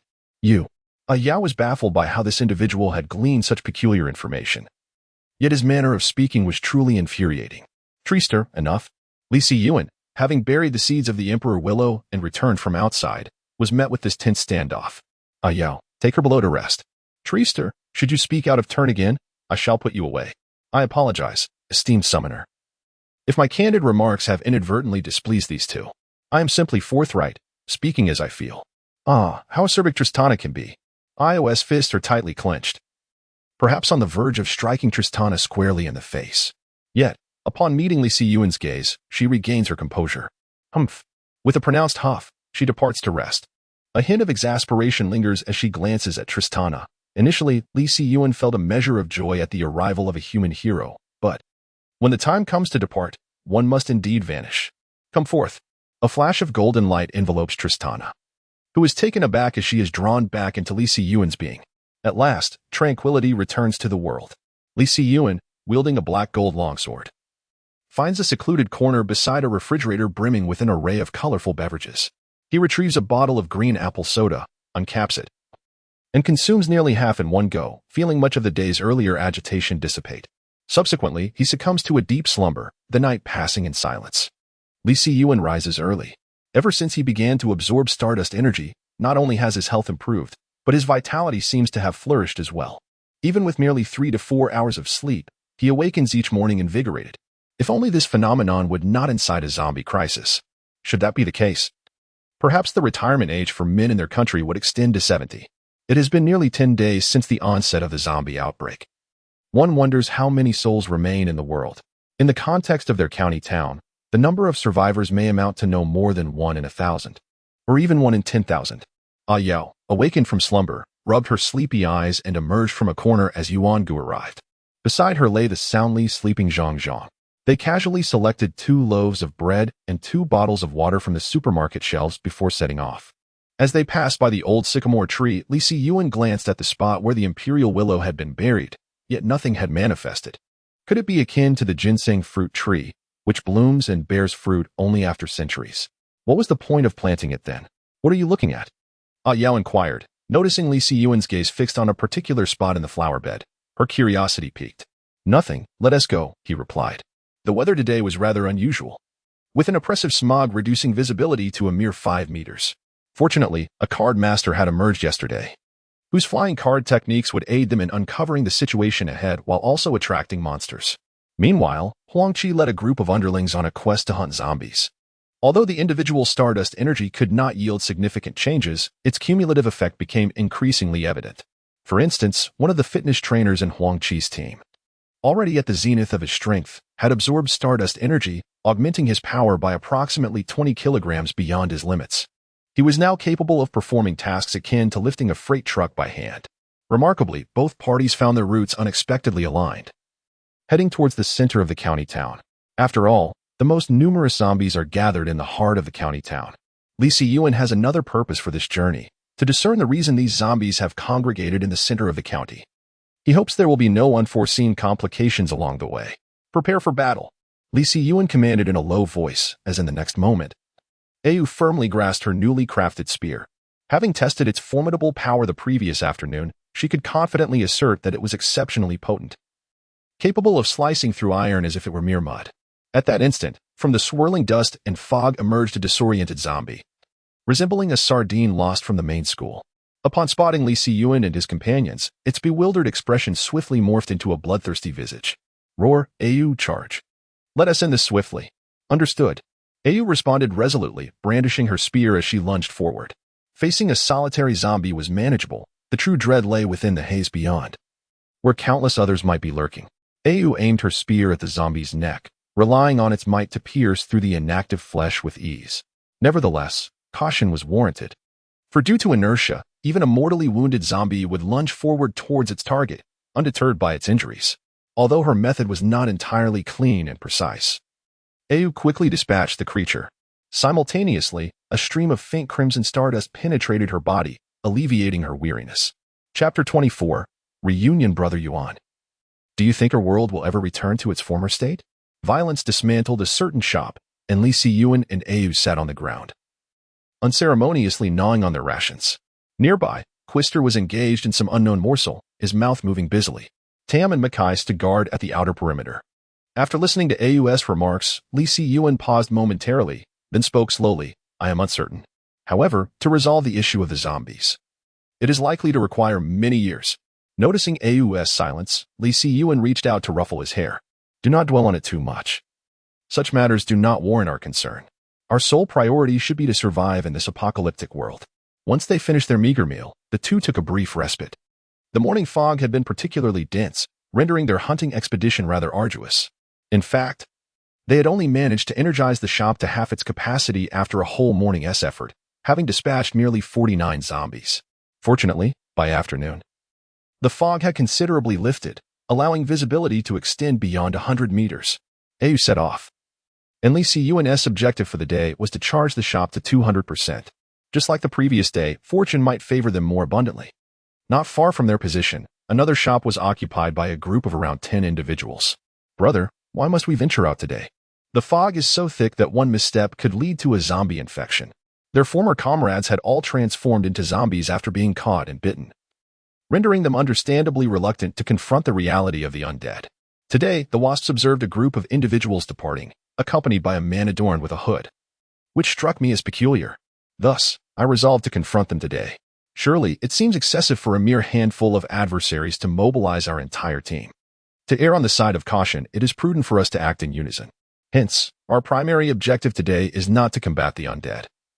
The benefits derived from slaying zombies have diminished significantly for us within a short time frame.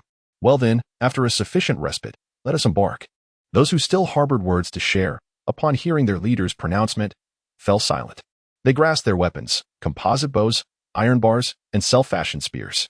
At the forefront, Huang Qi wielded a rare crescent blade, exuding an aura of authority.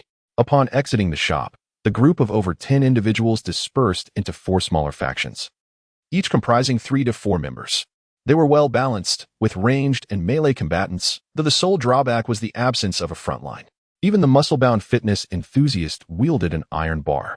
Summoner, fate has whispered to me that we may encounter some minor tribulations today. I trust you will manage them adequately? Lee Si-Yuan arched an eyebrow and turned a glance at the trailing Treester. What else has fate revealed to you? Treester shrugged, spreading his hands in a gesture of resignation. Fate cannot divulge everything. I can only glean fragments of its message. Upon hearing this, Lee Si-Yuan paused, reflecting for a moment before regarding the towering edifices around them. Let us proceed upward for a better vantage point. He had no choice but to exercise caution yesterday. Upon encountering that individual, he had already drawn a line, establishing himself as an enemy rather than a friend. As for whether he could transform hostility into harmony, Li Siyuan had yet to feel strong enough to instill fear. Moreover, one cannot allow others to slumber peacefully beside their own resting place. The greatest peril lies not in the theft itself, but in the thief's intent. With such a vast supermarket under his control, if someone harbored ulterior motives, reaching it before summoning a great army would be quite effortless. The trio, accompanied by a golden toad and a tree spirit, swiftly found a second-floor elevator apartment with a balcony, quietly observing the situation below. Fortunately, Wang Qi and his companions did not keep Li Siyuan waiting for long. They dispersed across several streets, and he soon took note of their presence. Observing the strategically balanced group of individuals, his gaze turned icy. It was abundantly clear that they were advancing toward the supermarket, their intentions far from benign. Thus, there was little left to discuss. Let us take a detour and set an ambush for them. Li Siyuan's expression once again became as tranquil as a still pond, as he fixated on the group below. For men, 3 wielding makeshift spears, while the 4th brandished a barbell. Previously, Li Siyuan had tested the potency of the treester card. The branch he had used, approximately 3 centimeters in diameter, had been smooth and offered no resistance. For an ordinary person's throat, it would take but a single strike. Treester, you are our main force this time. Do not let me down, Li Siyuan declared, locking eyes with Treester. Such was the situation. Although these heroes were summoned by Li Siyuan, after enduring such a prolonged period of fighting side by side, he has come to understand that they possess consciousness. This is particularly evident with the summoned Twisted Fate, who is capable of communicating with him and engaging in ordinary activities such as eating, drinking, and chewing betel nut. The trio positioned themselves in ambush at a corner, with Twisted Fate able to unleash 2 cards in a single second. Simultaneously, they needed to eliminate the remaining 2 adversaries without drawing the attention of others on the adjacent street. They had to act swiftly before their opponents could react. At this moment, Ayao's face was somewhat flushed, and his body trembled, not from fear, but from exhilaration. The thrill of decapitating others and witnessing the splatter of blood intoxicated him.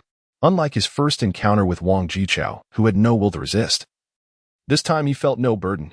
Not to mention, he had already dispatched numerous zombies, and the grudge against those who had nearly shot him down with an arrow could not go unavenged.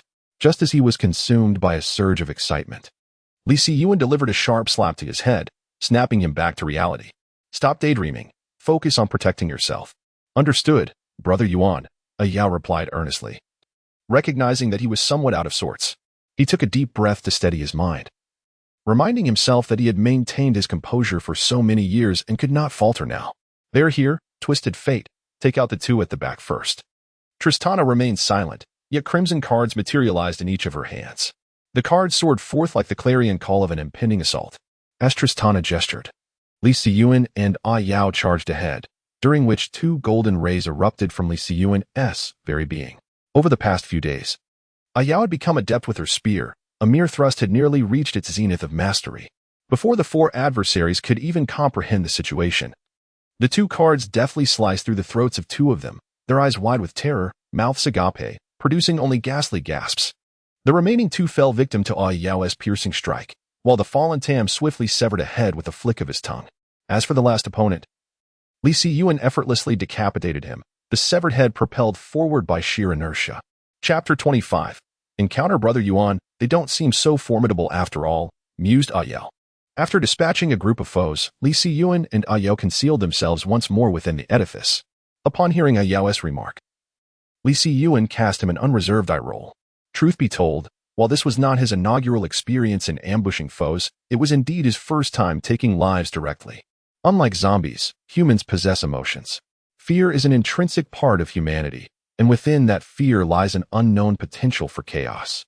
In this round, they merely capitalized on their advantageous position, aided by Tristana's decisive action that diminished the enemy's numbers, thus ensuring the success of their ambush. Had the opponents been afforded a moment to react, given their physical prowess, even if they could not prevail, they would at least have the opportunity to flee. In the worst-case scenario, they could still convey messages to the others.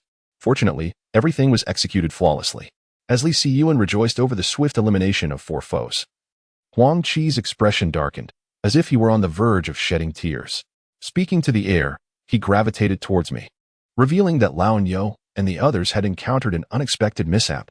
It was at this moment that I noticed a minuscule earpiece nestled in the ears of Huang Qi and his companions, nearly imperceptible to the untrained eye. While Li Siyuan continued to revel in the success of their ambush, Huang Qi had already absorbed the entirety of the battle's proceedings. To prevent any disturbance from affecting Lao Niu and his team, Huang Qi waited a full minute before attempting to contact him, only to find that Lao Niu had fallen silent. An overwhelming fury simmered within him, demanding an outlet. The tension in the leader's voice resonated with suppressed rage, prompting everyone to hasten toward his location. Boss. Soon, the first wave of reinforcements arrived. There were 14 of them in total, 2 groups of 3 and 2 groups of 4. However, with Lao Niu's team now diminished, only 10 remained. They had been the first to band together when the apocalypse commenced. In the mere span of 10 days following the outbreak of the zombies, they had dwindled from 33 to 14, and now to just 10. The trials they had endured were known only to them. Yet now, an inexplicable individual had directly caused the loss of 4 members, igniting a fury that was impossible to contain. No need to search any further. Let us proceed straight to the supermarket, Huang Qi declared through clenched teeth, his grip on the crescent blade turning pale. I will ensure that the living here are reduced to just us. Huang Qi's intentions were unmistakable. The remaining 9 had no objections. After 10 days of life and death, how could old Niu and his companions not be regarded as comrades? At this moment, upon hearing the news, those who had closer ties with old Niu turned crimson. Their jaws clenched tightly. Was it not said that there were many women at the supermarket? If they did not wish for us to thrive, then let them not prosper either. With a commanding voice, Huang Qi instructed the group of 10 to hasten towards the supermarket, and along the way, conversation dwindled significantly. Huang Feng lagged behind, feeling somewhat lost. He pondered whether the arrow he had shot initially was right or wrong. The leader had claimed that the remaining inhabitants of this city were foes, thus rendering his arrow justifiable. Yet, subsequently, they had lost 4 brothers. He further reflected on why. In this apocalyptic era, humanity still engaged in mutual slaughter. Was it not preferable to unite against the zombies? He was bewildered, truly bewildered. Did they believe that the zombies would vanish more swiftly if humans turned against one another? These zombies did not solely feast on humans. They could survive for 10 days or even a fortnight without sustenance. They had captured a zombie and confined it at their stronghold, withholding food, yet even to this day, that zombie remained vigorous. Prior to this, his comrades had only fallen prey to zombies. Never had they been slain by fellow humans. And the current situation left him feeling utterly shattered. As this thought emerged, it expanded relentlessly in his mind. He no longer wished to continue living this way. He did not want to. Huang Feng, go ahead and scout the path. Huang Feng? Huang Feng. What is it? Stop daydreaming. The boss has called for you to scout ahead. I hasten my pace, as I am about to arrive at the supermarket. Oh, very well. The wasp has indeed made its way here. In his grasp is a compound bow, a birthday gift from his mentor and a reward for his triumph in the provincial competition. He once possessed a promising future. Trist, your fate is indeed fortunate. Just moments ago, Trist once again offered Li Siyuan a warning. He cautioned that there could be peril at the supermarket, prompting them to sprint back at full speed. Within minutes, a figure wielding a compound bow appeared before them.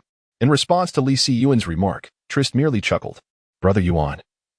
This individual is remarkably cautious. Of course, with death looming, who wouldn't be wary? The next to perish could very well be him. They found themselves positioned opposite the wasp, separated by a street. Trist, can your card reach such a distance?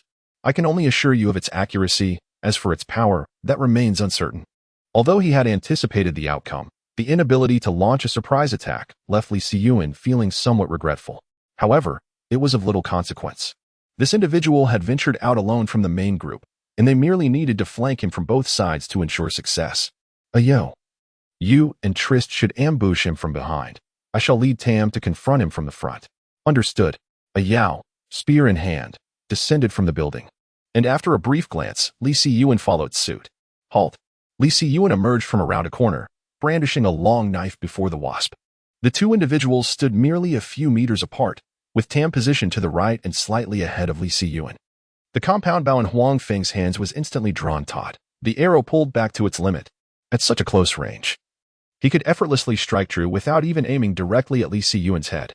However, the entity beside Li Siyuan, which was evidently not human, sent a shiver down his spine.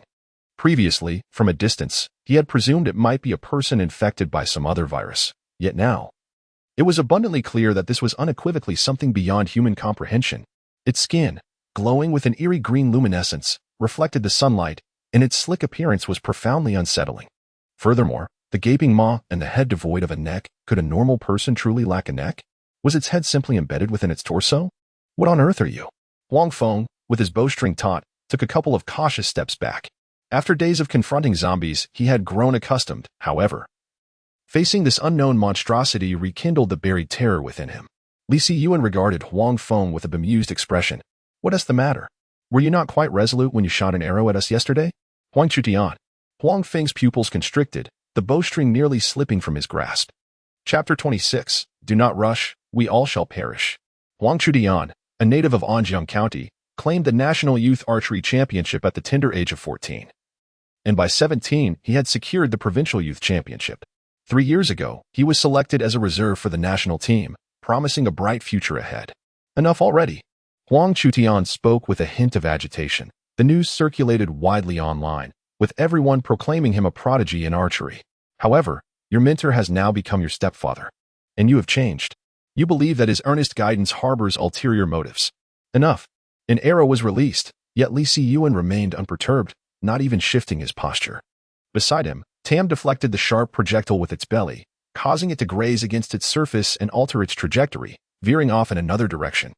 I recognized this familiar sight. It was none other than the renowned young genius, Huang Chutian. TSK, how audacious to act against one's esteemed mentor. Silence. It is akin to tearing away the veil of modesty and exposing the most sordid aspects of a person, inevitably inciting fury. At that moment, Huang Chutian resembled an enraged lion, swiftly nocking a new arrow and aiming it at Li Siyuan. Yet, faced with Tam's formidable defense, even with a crude iron tip, his efforts proved futile. Tam stood like an impregnable fortress before Li Siyuan, unwavering until Huang Chutian had exhausted his entire quiver. Huang Chutian grasped his bow feebly, the quiver now devoid of arrows. Yet, that infuriating voice rang out once more. It must have felt rather satisfying when you drew your blade, did it not? Huang Chutian's lips quivered, but he ultimately refrained from speaking further. Meanwhile, Huang Qi and his companions hurriedly made their way.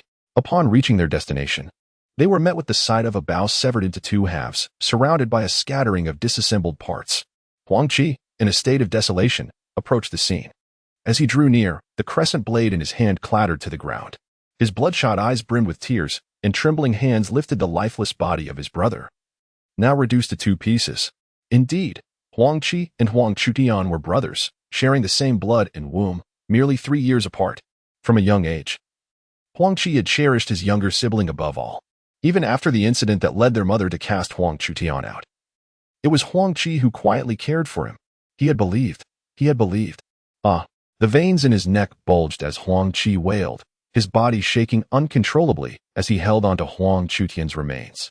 Huang Qi gazed into his brother's defiant eyes, understanding the thoughts that lingered in his final moments.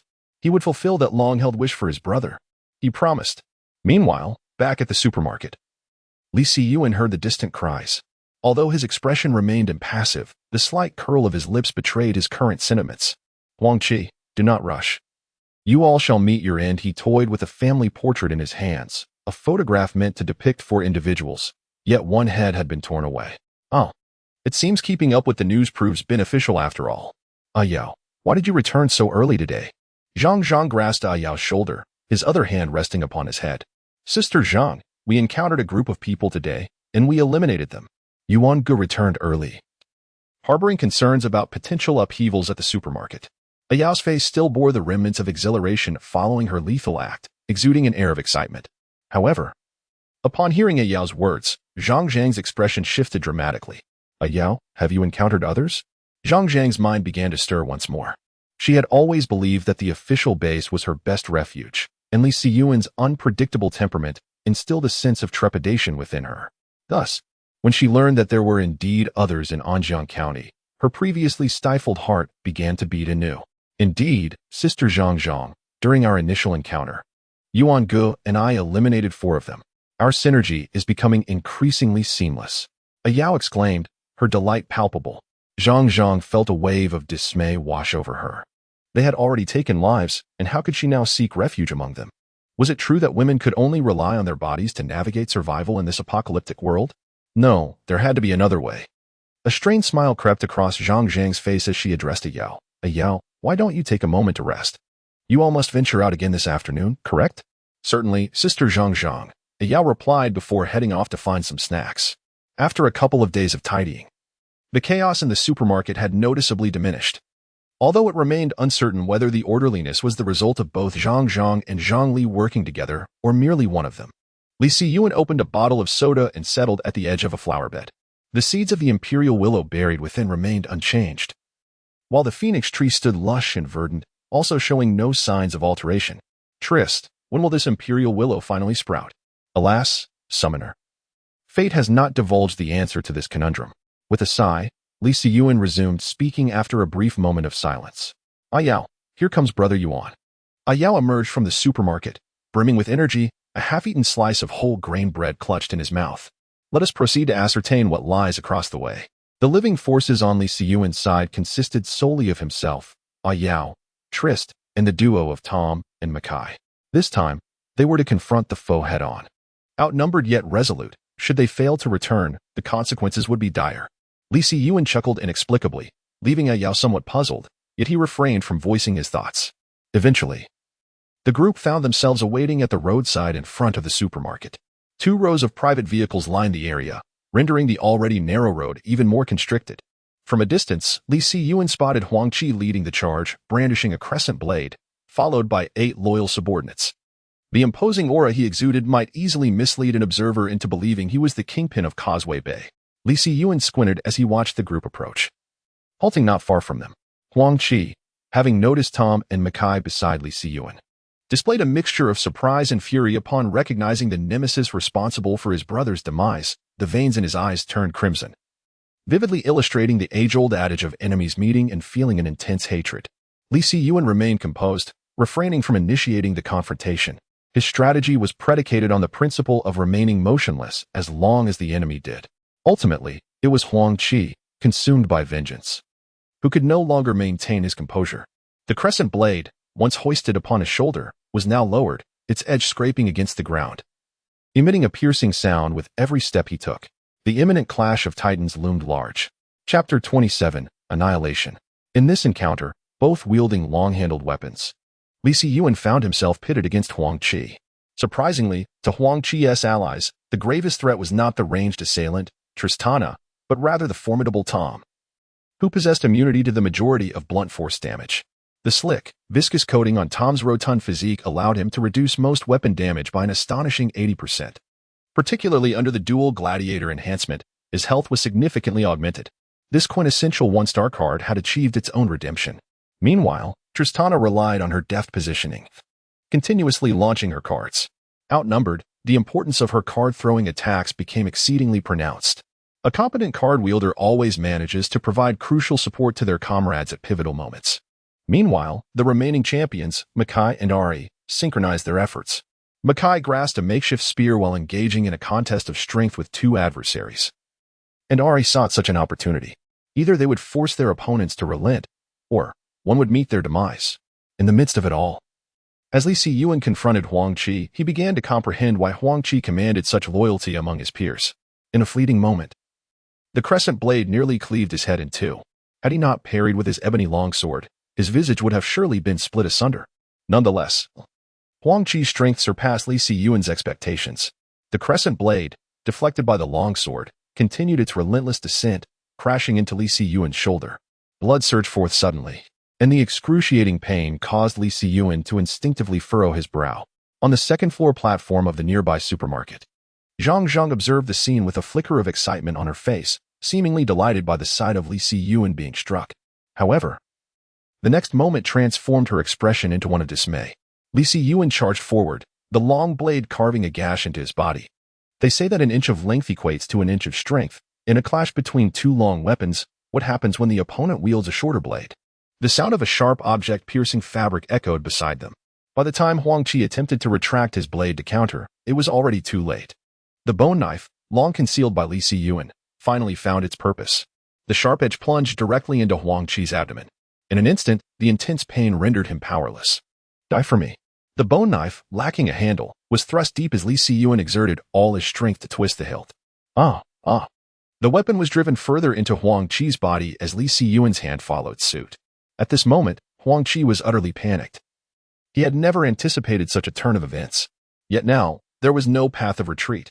He watched in horror as Li Siyuan grasped his intestines, forcibly extracting them from his body. The searing agony coursed through his nerves to his brain, but his mind had already succumbed to a void, incapable of issuing coherent commands. The clatter of the crescent blade falling to the ground momentarily stunned those around, except for Trist, in the presence of a vigilant enemy. Trist's cards find it challenging to deliver effective strikes, for these flying cards lack the ability to curve, rendering them easily evaded under such circumstances. However, due to the commotion caused by Li Siyuan, Trist's 2 flying cards struck down 2 more of Huang Qi's men. Clutching their throats, they collapsed helplessly to the ground, their punctured windpipes rendering them unable to utter a sound. Meanwhile, Li Siyuan kicked Huang Qi to the ground, yanking out a length of intestine with a swift motion. The excruciating pain left Huang Qi in a daze, his responses dulled. He could only perceive the world around him growing increasingly cold and blurred, until he was transported back to that year when his family of 4 joyfully gathered for a portrait. Those were moments of true happiness. Li Siyuan slumped to the ground, the wound on his shoulder continuing to seep blood, while the torrents of sweat cascading down only intensified his agony. The exhaustion of killing was far more profound than that of dispatching zombies.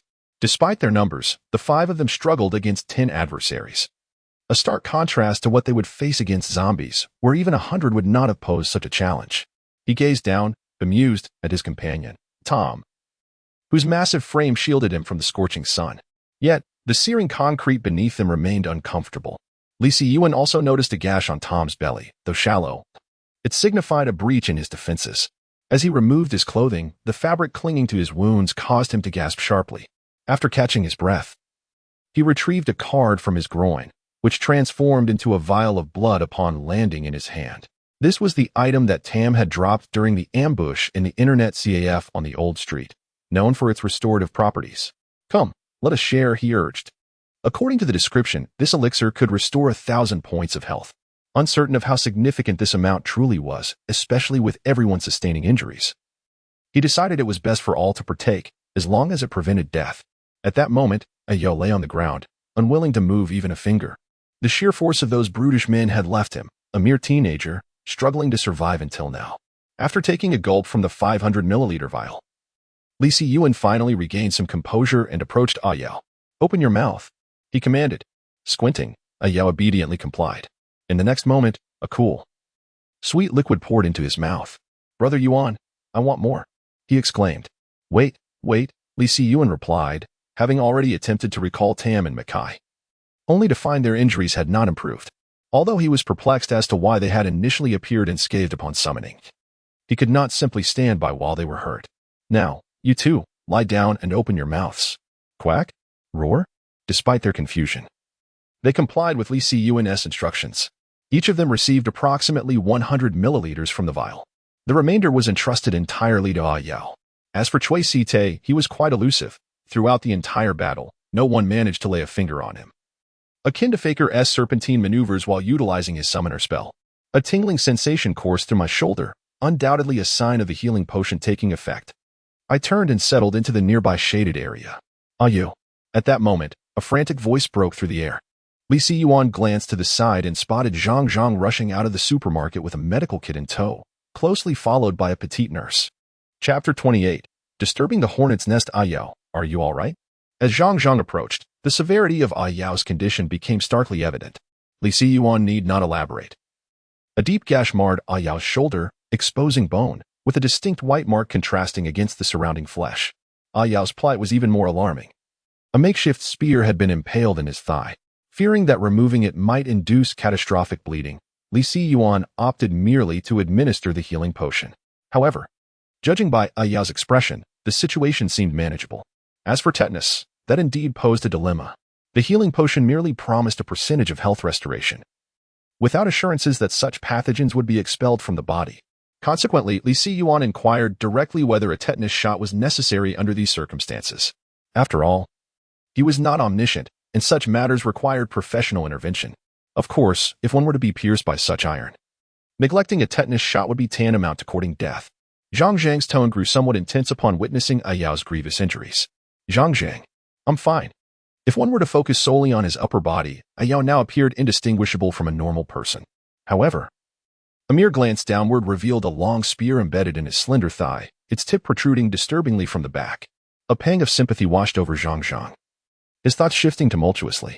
Let us first remove this, he resolved. I've administered medication, and the county hospital is not far.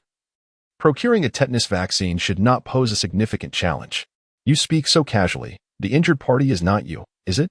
Zhang Zhang retorted to Li Siyuan, his tone unusually confrontational yet devoid of the previous venom. Meanwhile, Quister adopted an indifferent demeanor, opting to bask in the sun with Tam and Mackay. Damn it. May the sun scorch you. Zhang Zhang's frustration mounted. So, are we going to extract it, or not? Spare me the superfluous chatter. I've already given him medication. So what else with all this fuss? You. Crude. Zhang Zhang was evidently incensed, fumbling over his words. The young nurse, Zhang Li, stood silently behind him, while Ayao found himself in a dilemma. Ultimately, he squatted down, pressing the spear further into his flesh. The excruciating pain caused him to involuntarily furrow his brow, and fresh blood seeped from the wound. Clenching his jaw tightly, he implored, Yuan Gu, please assist me. Ayao's request was straightforward. He merely needed the spear's connection point dismantled for easier extraction. Wait. Ayao, I have anesthetic. Zhang Zhang was evidently flustered by her concern. And only then did she remember the medical kit she had been carrying, placing it on the ground and rummaging through it. Just as she was about to find the anesthetic, Li Siyuan had already severed the point where the spearhead was welded. In one swift motion, Ayao yanked the remaining shaft free. The sensation of the metallic rod scraping against flesh made Ayao's legs feel weak, nearly causing him to collapse. Fortunately, Li Siyuan was there to steady him. As all this transpired, Li Siyuan remained oblivious to the fact that the deep wound on his shoulder, which was visible to the bone, had miraculously healed without a trace. Meanwhile, Ayao's expression took on a peculiar quality. What is it, Ayao? Zhang Zhang asked anxiously, holding a small vial of anesthetic. It's a bit, somewhat itchy, he replied, attempting to scratch the wound on his thigh, only to be restrained by Li Siyuan. Let the wound heal. Do not touch it, Li Siyuan admonished. You don't understand. You're just speaking nonsense. Such a large gash cannot possibly heal so quickly. It must be infected. Ayao, let me see it. Zhang Zhang insisted, pulling Ayao to a shaded area. However, the sight before her left her utterly astonished. The gaping wound that had been there moments ago was now completely closed, even beginning to scab over. How could this be possible? Zhang Zhang let out a gasp, prompting Li Siyuan to roll his eyes. He had only consumed a fifth of the blood vial, yet his injuries had healed completely. Ayao, that rascal, relished the taste, having downed 200 milliliters by himself, even if he were to endure another wound. Li Siyuan firmly believed that this elixir could mend his injuries. Ayao, return. I'm here, Brother Yuan. Ayao replied, then turned to Zhang Zhang, saying, Sister Zhang, allow me to carry it. How can that be? You are injured and need to rest properly. That person truly lacks compassion, seeing you hurt. They do not even offer to assist you. Ultimately, Zhang Zhang could not refuse Ayao, who hoisted the medical kit onto his back. Sister Zhang, do not speak ill of Brother Yuan. Just moments ago, his injuries were grievous. The opponent struck directly at Brother Yuan's shoulder, and he bled profusely. As he spoke, Ayao pointed to the coat discarded by Li Siyuan, where the blood had already darkened to a deep brown under the sun, clearly indicating a significant loss of blood. Zhang Zhang's beautiful eyes widened in astonishment. She seemed to recall a wound on that man's shoulder, yet it appeared to have vanished. Her lips parted and closed, but she ultimately refrained from saying anything further. As for Zhang Li, she was entirely captivated by Li Siyuan's alluring physique. Oh, how she longed to taste. Li Siyuan lay reclined on a sofa from the supermarket, eyes closed, reflecting on the battle of the day. This marked his first direct confrontation with an opponent. And without a doubt, there were numerous shortcomings. The first thought that crossed his mind was the formidable strength of Huang Qi. Li Siyuan was aware that he was not merely a frail homebody. Prior to the outbreak of the zombie apocalypse, he had single-handedly managed the lifting and moving of equipment in the Internet CAF, and he certainly did not lack abdominal muscles. However, when compared to Huang Qi's strength, he was but a minor figure overshadowed by a giant. Had it not been for his possession of a healing potion, enabling him to exchange injury for survival and catching Huang Qi off guard, victory would have been uncertain, and certainly not so easily attained. It seemed imperative that he engage in rigorous training. Perhaps he could learn from a certain bald instructor? He raised a hand to touch his luxurious hair, but dismissed the thought. He was rather reluctant to part with it. Nevertheless, some strength training would be beneficial. After a mere 4 hours of rest, and with the sun's intensity diminished, the two invigorated individuals set out once more, with 150 more targets to reach. In the absence of rival factions lurking nearby, their spirits were notably lifted. Their hunting pace quickened significantly. You, don't run towards the supermarket. Head for the bridge. Two disheveled figures burst forth from a narrow alleyway. Within seconds, a tide of zombies poured out of the alley. Had they possessed any semblance of intelligence, they might have followed the two more swiftly, instead of becoming entangled in the narrow passage. Chapter 29. The fourth hero. The two beleaguered individuals were none other than Li Siyuan and Yao. Perhaps due to their recent victory, both felt a swell of confidence as they charged directly into a throng of dozens of zombies on a narrow street. The unfortunate result was that more and more zombies began to converge upon them. In the preceding narrative, it was mentioned that the zombies exhibited little reaction upon hearing the cries of their kind. However, it remained uncertain whether the frenzied pursuit among their peers ignited a latent herd instinct within them. Consequently, the number of zombies trailing behind Li Siyuan and his companion began to swell, ultimately drawing in even more of their kind. This culminated in a veritable horde of nearly 10,000 zombies following in their wake, akin to disturbing a hornet's nest. Fortunately, their route meandered through numerous narrow alleys, which mitigated the intensity of the pursuit. It was only after crossing a substantial bridge that the throng of zombies diminished significantly. Li Siyuan paused, summoning Tam and Makai. And after issuing his directives, he leaned against a car window, gasping for breath as if his lungs were ablaze. Yao fared worse. Seeking refuge from the sun in the shade cast by a vehicle, he collapsed onto the ground. The whereabouts of their weapons remained a mystery, lost somewhere along their path, necessitating a return journey in the later hours to retrieve them. Nevertheless, today's mission was deemed a success. Not only had they acquired a highly beneficial piece of equipment, but they had also summoned a new hero, a bond forged between three kingdoms, an heavy-armored warrior in the form of Garen, once a preferred choice among gamblers. His skill release boasted an impressive percentage damage reduction, soaring to as high as 50%, complemented by spell correction. As for his abilities, Li Siyuan glanced towards Garen, who was spinning in circles not far away. The massive greatsword struck the zombies with such force that it scarcely paused for a heartbeat. Now this was a true area damage skill. During a brief respite, Li Siyuan accessed the system panel. System panel. Host. Li Siyuan level. 7 equipment. Damage black gold longsword. Imperial willow seed. Planted. Useless club. For heroes only. Characters owned. Tom. 1 star. Makai. 1 star. Twisted Fate. 1 star. Garen. 1 star. Shop. 79% indeed. Li Siyuan has finally procured an item suitable for heroes. Each of his 4 heroes can enhance their abilities through magical modifications. Tom is capable of augmenting his defense, while the other 2 can amplify their damage. And Garen benefits from both enhancements. However, Li Siyuan has yet to determine to whom he should allocate these items. After all, with Garen's area damage skill now at their disposal, the hero's offensive capabilities are currently sufficient. As long as they do not provoke a horde of tens of thousands of zombies as they did today, traversing through Anjiang County should pose no problem. During this period of contemplation, they efficiently dealt with the few remaining zombies. Yet, returning to the supermarket unscathed before dawn presents a challenge.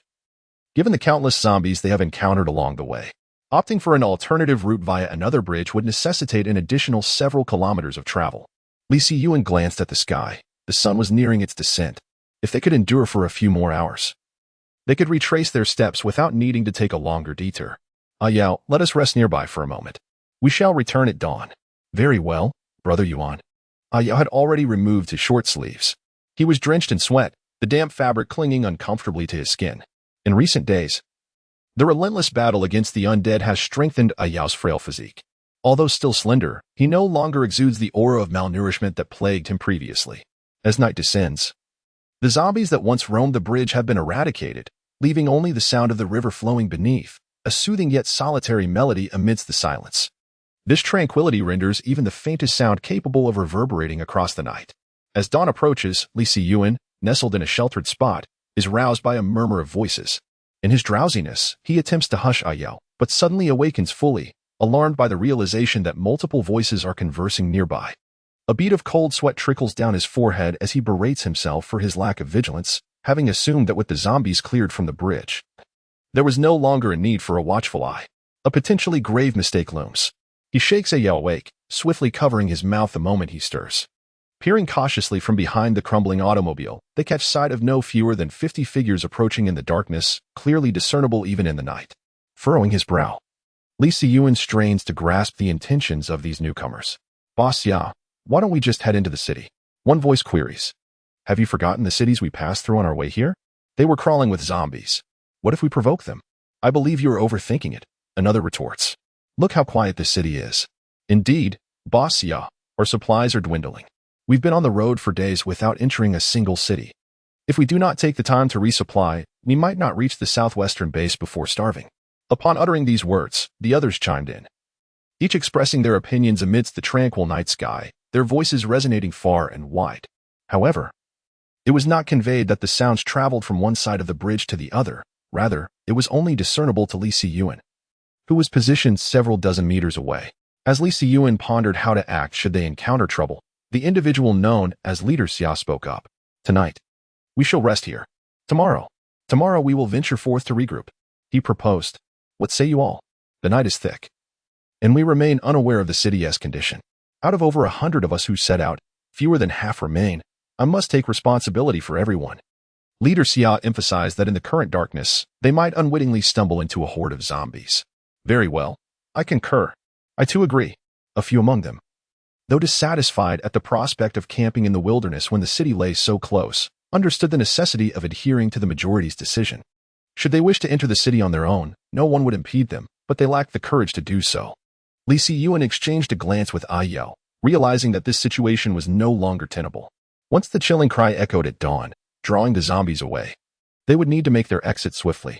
Moreover, upon returning, they would need to strategize effectively. Otherwise, if this group of dozens stormed into a supermarket, Li Siyuan would not be so magnanimous as to allow others to plunder his precious survival supplies.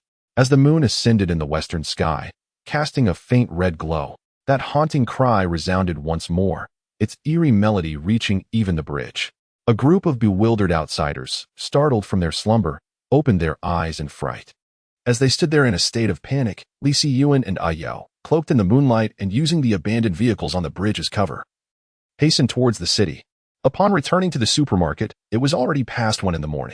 He remained oblivious to the whereabouts of Zhang Zhang and the nurse. Seizing whatever food they could find, they devoured it with fervor.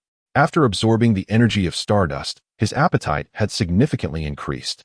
And having endured without sustenance from noon until now, it was no wonder he felt famished.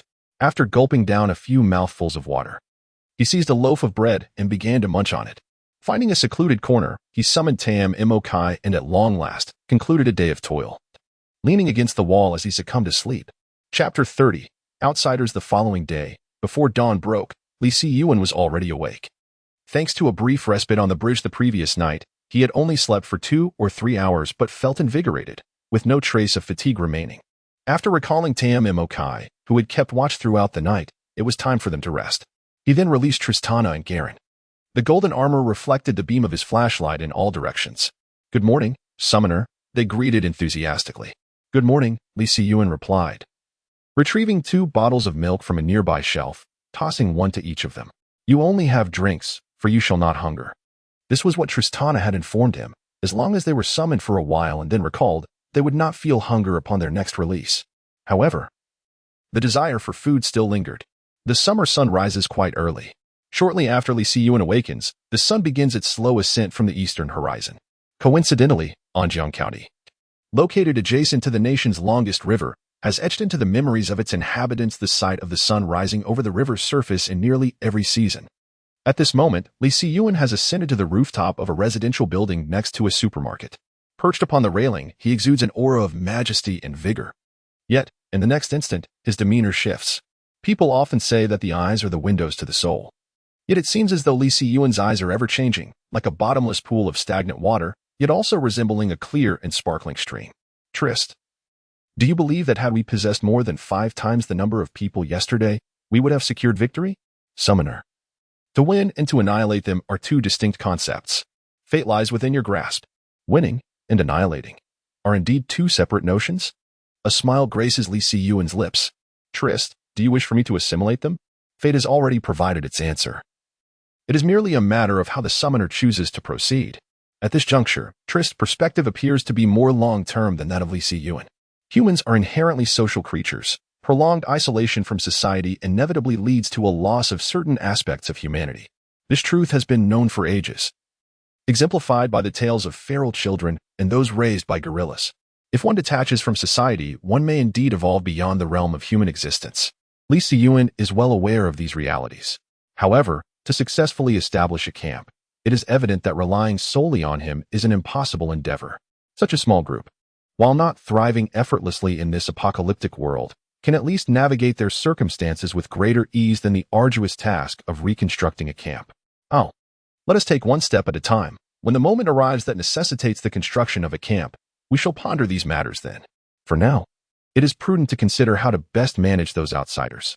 Li Siyuan gazed at the rising sun, its brilliance causing his pupils to constrict like pinpricks. He had yet to attain the strength required to single-handedly oversee a camp. Descending the stairs, he roused Yao. After breakfast, just as he was preparing to step outside, he unexpectedly encountered Zhang Zhang and the little nurse entering from the outside. "You two are not as foolish as you appear," he remarked. "Yao, are you all right?" Zhang Zhang, ever the devoted sister, disregarded Li Siyuan's words, her gaze fixed solely on her younger brother. "I'm fine, Sister Zhang.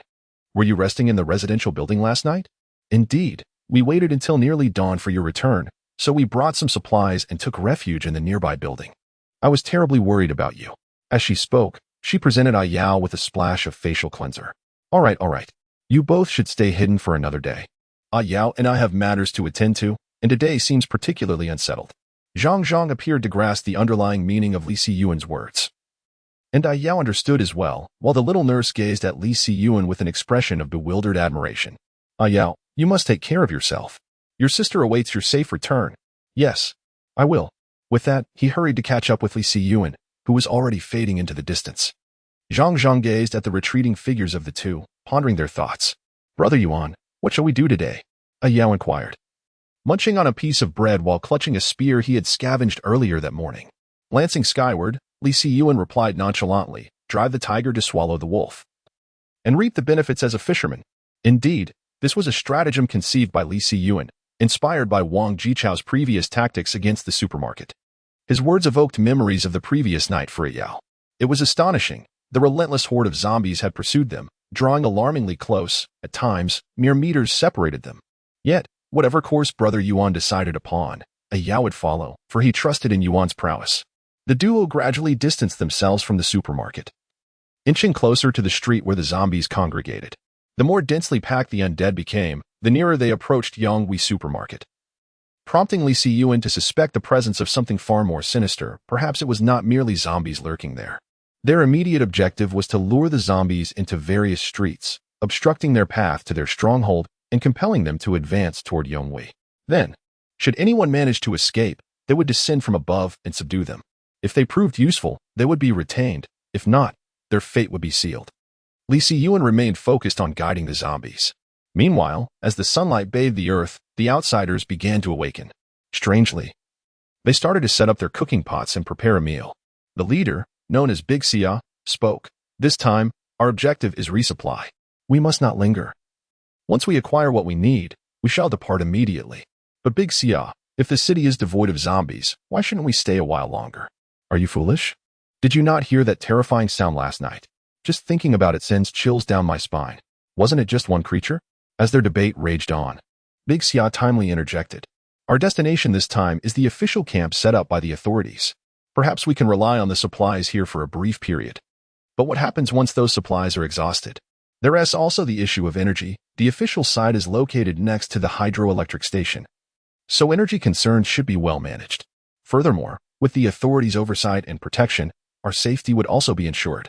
But who knows what the official camp is like? No one has reported on the conditions inside." A quiet dissent emerged from the group. However, Big Xia remained unperturbed, even smiling as he replied, "If there are not many zombies here, and you wish to stay, that is your choice. I will not impose. After all, if you can survive, my mission will be deemed successful." Chapter 31. Dispersal, Pursuit, Assault, Assimilation. 1. Big Xia appeared to be a man in his 40s, in the prime of life, and most of those behind him were of similar age, with only a few children scattered among them, and no elderly individuals present. This is also the reason why they were able to journey from a distance of 100 or 200 kilometers to this place, although many events transpired along the way, resulting in a reduction from over 100 individuals to merely 50. They have already traversed one-third of their journey.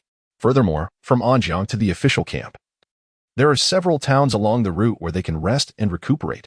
As long as they exercise caution, reaching the camp alive poses no significant challenge. Throughout this journey, they have not merely succumbed to death in vain. After a considerable time, once the last person had finished their meal, Captain Xia took the hand of a girl beside him and said, "Since we are well fed and rested, let us proceed into the city for a brief respite. Remember, should we encounter zombies, do not panic. As long as their numbers are manageable, we can handle them. Captain Xia, rest assured. We will be exceedingly cautious and will certainly avoid attracting a single zombie. Then let us depart." Captain Xia led the way, holding the little girl's hand firmly. Perhaps this was why he was the leader of this group. He was also the first among them to take action against the zombies and had killed the most. Before long, they crossed a bridge strewn with the bodies of the fallen. Summer. Xia Zhenhai cast a sidelong glance at the speaker, who offered a reluctant smile before moving closer to him. Leaning in to whisper, he said, "Captain Xia, there is something amiss with these zombie corpses." "What do you mean?" "The blood appears too fresh, as if it were shed just yesterday." Upon hearing this observation, Xia Zhenhai's heart skipped a beat. "What do you mean by that?"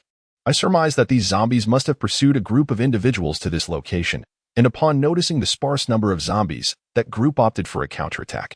As I gaze around, I observe numerous decaying remnants of flesh strewn along the road, yet the corpses of the zombies on the bridge starkly contrast with these dismembered remains. However, they did not encounter a single soul on their journey yesterday. Could it be that after vanquishing the zombies, this group returned to the city? Does this imply that the city is not devoid of life? Are there survivors?" My grip on the steel rod tightened. In this apocalyptic world, one must remain vigilant not only against zombies but also against the treachery of mankind. Xia Zhenhai has already endured such an ordeal. He now yearns to ensure the safety of his daughter as they reach the official camp, wishing to sever ties with those desperate outlaws. He exchanged a glance with the individual nearby and feigned nonchalance as he continued forward. The other person, too, refrained from speaking further. Despite the presence of over 50 individuals, the atmosphere was oppressively silent, with everyone holding their breath, fearful that even the slightest sound might attract a horde of zombies. Meanwhile, Xia Zhenhai diligently observed his surroundings, knowing that should they encounter any unforeseen events, these individuals could very well be his lifeline. The bridge lies approximately 3 kilometers from Yonghui. Along the way, there are numerous grocery stores and convenience shops, for in the southwestern region, hotpot restaurants are astonishingly plentiful. "Boss Xia, shall we seek something to eat?" "Certainly. Let us reconvene here in half an hour." "Remember, only half an hour, as we must reach the next city today." A group of individuals scattered like birds and beasts, opting to divide and conquer by selecting a shop to raid. However, it had been 10 days since the outbreak of the zombie apocalypse. And even if those shops contained goods, they would be confined to freezers, troublesome to transport, let alone consume. The remaining convenience stores had long been ransacked by others, particularly by Huang Qi's group, who had nearly stripped every location bare, save for 2 large supermarkets. This is precisely why their warehouse boasted such an abundance of supplies. From a high-rise building, Li Siyuan observed the individuals dispersing like ants, unable to suppress a chuckle. Initially concerned about the potential for a chaotic confrontation, he now perceived their fragmentation as an opportunity. In fact, he might not even need to utilize his prior preparations. Perhaps he had overestimated their intellect. "Let us go." With that, the trio descended the elevator. Elevators typically operate on backup power, allowing them to function even during blackouts, as is the case in our community. Before they could exit the compound, they noticed an individual across the street scavenging for items. With a slight nod, Triss sighed and threw a flying card. The person clutched their throat and collapsed to the ground. More than 50 individuals were still too many, had only a dozen remained. He might have attempted to subdue them. Therefore, the misfortune of the others was simply unfortunate luck. As the outsiders continued to dwindle in number, it soon became apparent that something was amiss, especially when a companion's corpse was discovered in a nearby corner. Stifling the urge to speak, they swiftly turned and dashed toward their designated location. As he turned around, a gleaming black blade glided across his neck, and in his final moments of consciousness, he beheld the sight of his own lifeless body collapsing to the ground before his vision succumbed to darkness. Li Siyuan did not kill indiscriminately. He spared those who were holding children. Such individuals were the most easily dominated. Having spent his childhood in an orphanage, Li Siyuan found it difficult to harm children. When the designated time arrived, Xia Zhenhai, observing the sparse return of only a few individuals, felt a surge of frustration. In truth, he had been driven to madness to consider leading such a group from their homeland to the survivor camp. Xia Zhenhai waited at the bridge with his daughter for half an hour, and after yet another 10 minutes, the regrouping yielded scarcely 20 people. He remained there, partly because it was an excellent vantage point, offering the widest field of view. Should any zombies be attracted, he could evade them in advance. Ah Fong. Did you encounter any zombies while searching for supplies? The young man known as Ah Fong scratched his head in confusion, responding, No, Boss Xia. We didn't see a single zombie here. The food is rather scarce. Most convenience stores have already been ransacked, leaving only a meager amount of supplies. Upon hearing this, Xia Zhenhai's brow furrowed deeply. Suddenly, as if struck by a revelation, a chill ran down his spine. This is bad. We are being targeted by the desperate souls of this place. His words caused those around him to gasp in alarm. In the sweltering heat of over 30 degrees, an inexplicable coldness enveloped them. What should we do, Boss Xia? Should we take a detour? Detours require traversing several extra kilometers, and the conditions along the route remain uncertain. This is untenable. That is unfeasible. What shall be done? Then, everyone has thrust you forward as the leader. You must prove your worth. A young man with dyed yellow hair, positioned to the left of Xia Zhenhai, voiced his complaints loudly. Entirely oblivious to the fact that Xia had never proactively suggested they split up for departure. What could he do besides nod? Chapter 32, Dispersal, Pursuit, Assault, Assimilation, 2, Silence. Anyone can speak here, but you, the oversized infant, have the least right to utter a word. Ah Fong interjected, directly interrupting the yellow-haired youth. What did you say? Repeat that if you dare. The youth retorted, his anger palpable. Ah Fong did not relent, locking eyes with the young man and articulating each word with precision. You are nothing but an oversized infant. You are unworthy of chattering incessantly here. So what if I say it? The yellow-haired man trembled with rage, pointing a quivering finger at Ah Fong. What? Am I wrong? Ask everyone present. Who would not call you an oversized infant? If it weren't for your incompetence, how would we have lost so many in the last city?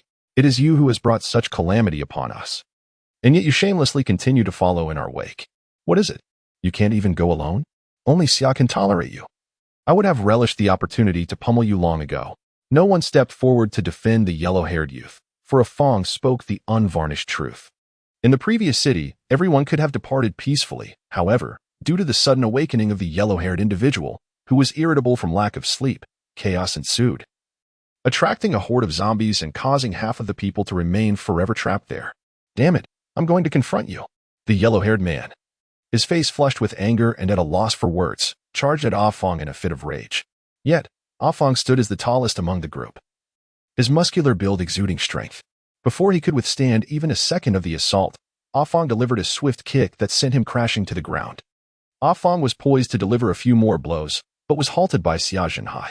That's enough, Ah Fong. Boss Xia, you always do this. He caused the death of Sister Qing and so many others. Seeing Xia Zhenhai with his eyes half closed, Ah Fong realized his words would be futile. He turned away, withdrawing a crumpled cigarette from his pocket and lighting it in solitude. Unbeknownst to anyone, the yellow-haired man's eyes glinted with resentment. His chest throbbed painfully from the kick, and he could only sit on the ground, gasping for breath with his head bowed. It was then that Xia Zhenhai spoke. We have 5 minutes left. If no one returns by then, we will take a detour. The others understood that this was not the time to speak. In moments like this, only one voice should prevail within the group. Soon, 5 minutes elapsed. Let us go. Xia Zhenhai, with a clean and decisive demeanor, prepared to leave, his expression remaining unchanged. As the crowd prepared to depart with a sense of regret, an untimely voice echoed, Ladies and gentlemen, why not step inside for a moment? It is said that our county is the finest along the Great River. Wouldn't it be a pity not to take a look? The group led by Xia Zhenhai felt a sense of rigidity, particularly those at the rear, who trembled visibly. Xia Zhenhai held his daughter's hand tightly, casting a furtive glance at the 2 individuals beside them before suddenly exclaiming, Run. In an instant, over 20 individuals began to sprint frantically forward, none daring to glance back. Had any of them turned to look, they would have realized that only 3 people surrounded them, including Li Siyuan. At that moment, the small electric scooter, capable of reaching 40 yards, proved invaluable for its speed and quiet operation, effortlessly outpacing the crowded public bus. Soon, it was time for Quiz to showcase his talents. The sharp flying cards effortlessly pierced the thighs of their targets, causing many to collapse to the ground. One could only wonder what they felt upon realizing that their assailant was merely a playing card. Before long, aside from a few young children, none remained standing. A Yao, wielding a spear, huffed and puffed as he caught up from behind. Li Siyuan looked down from his elevated position at those sprawled or lying on the ground, his long knife planted firmly in the earth. "What are you all doing?" he inquired. "You?" Step forward. Huang Mao, having fallen behind after receiving a kick earlier, trembled uncontrollably as Li Siyuan pointed his knife in his direction. His throat felt as though it were obstructed by an unseen force, and despite several attempts to speak, no words emerged. A smile graced Li Siyuan's face as he reassured, "Do not be anxious. I do not consume flesh." He continued, "Simply share your professions or your skills." "What are you proficient at?" "Proficient at what?" "He is merely a parasitic layabout, a bane to society, living off others." "Very well. I shall place my faith in the words of others regarding you. Do you possess any explanations?" Ah Fong was the first to rise, glaring at Huang Mao with indignation. At that moment, Huang Mao scrambled to recall any semblance of talent or skill he might possess. Yet, after an exhaustive search of his memory, he realized, much to his dismay, that he truly resonated with Ah Fong's assertion. He was utterly devoid of ability. I. Suddenly, a series of piercing screams pierced the air. Li Siyuan nonchalantly dug at his ears and remarked coolly, "If you continue to scream, I shall sever all your limbs and offer them to the zombies." The parents of the children, grappling with their own fears, held their offspring close, soothing them while covering their mouths. Observing the cooperation of the crowd, Li Siyuan nodded in satisfaction. "Very good. Now, please proceed. What is your occupation? What do you do, and what are your strengths?" "I am skilled in masonry, carpentry, and electrical work. I can operate a tower crane." "Oh, have we struck a nerve in the construction site?" Soon, they arrived at the final two individuals, Ah Fong and Xia Zhenhai. "And you too?" Ah Fong remained somewhat reticent, prompting Xia Zhenhai to speak first. "I am a bridge designer and also a university lecturer." "Ah, what a fortunate discovery. Besides designing bridges, are you capable of constructing fortifications?" "Indeed, I am." Xia Zhenhai's palm was already damp as he grasped his daughter's hand. Upon hearing Li Siyuan's words, he hastily interjected, "Very well, let us proceed." He then turned to Ah Fong, the only individual standing to Li Siyuan's left. "And you?"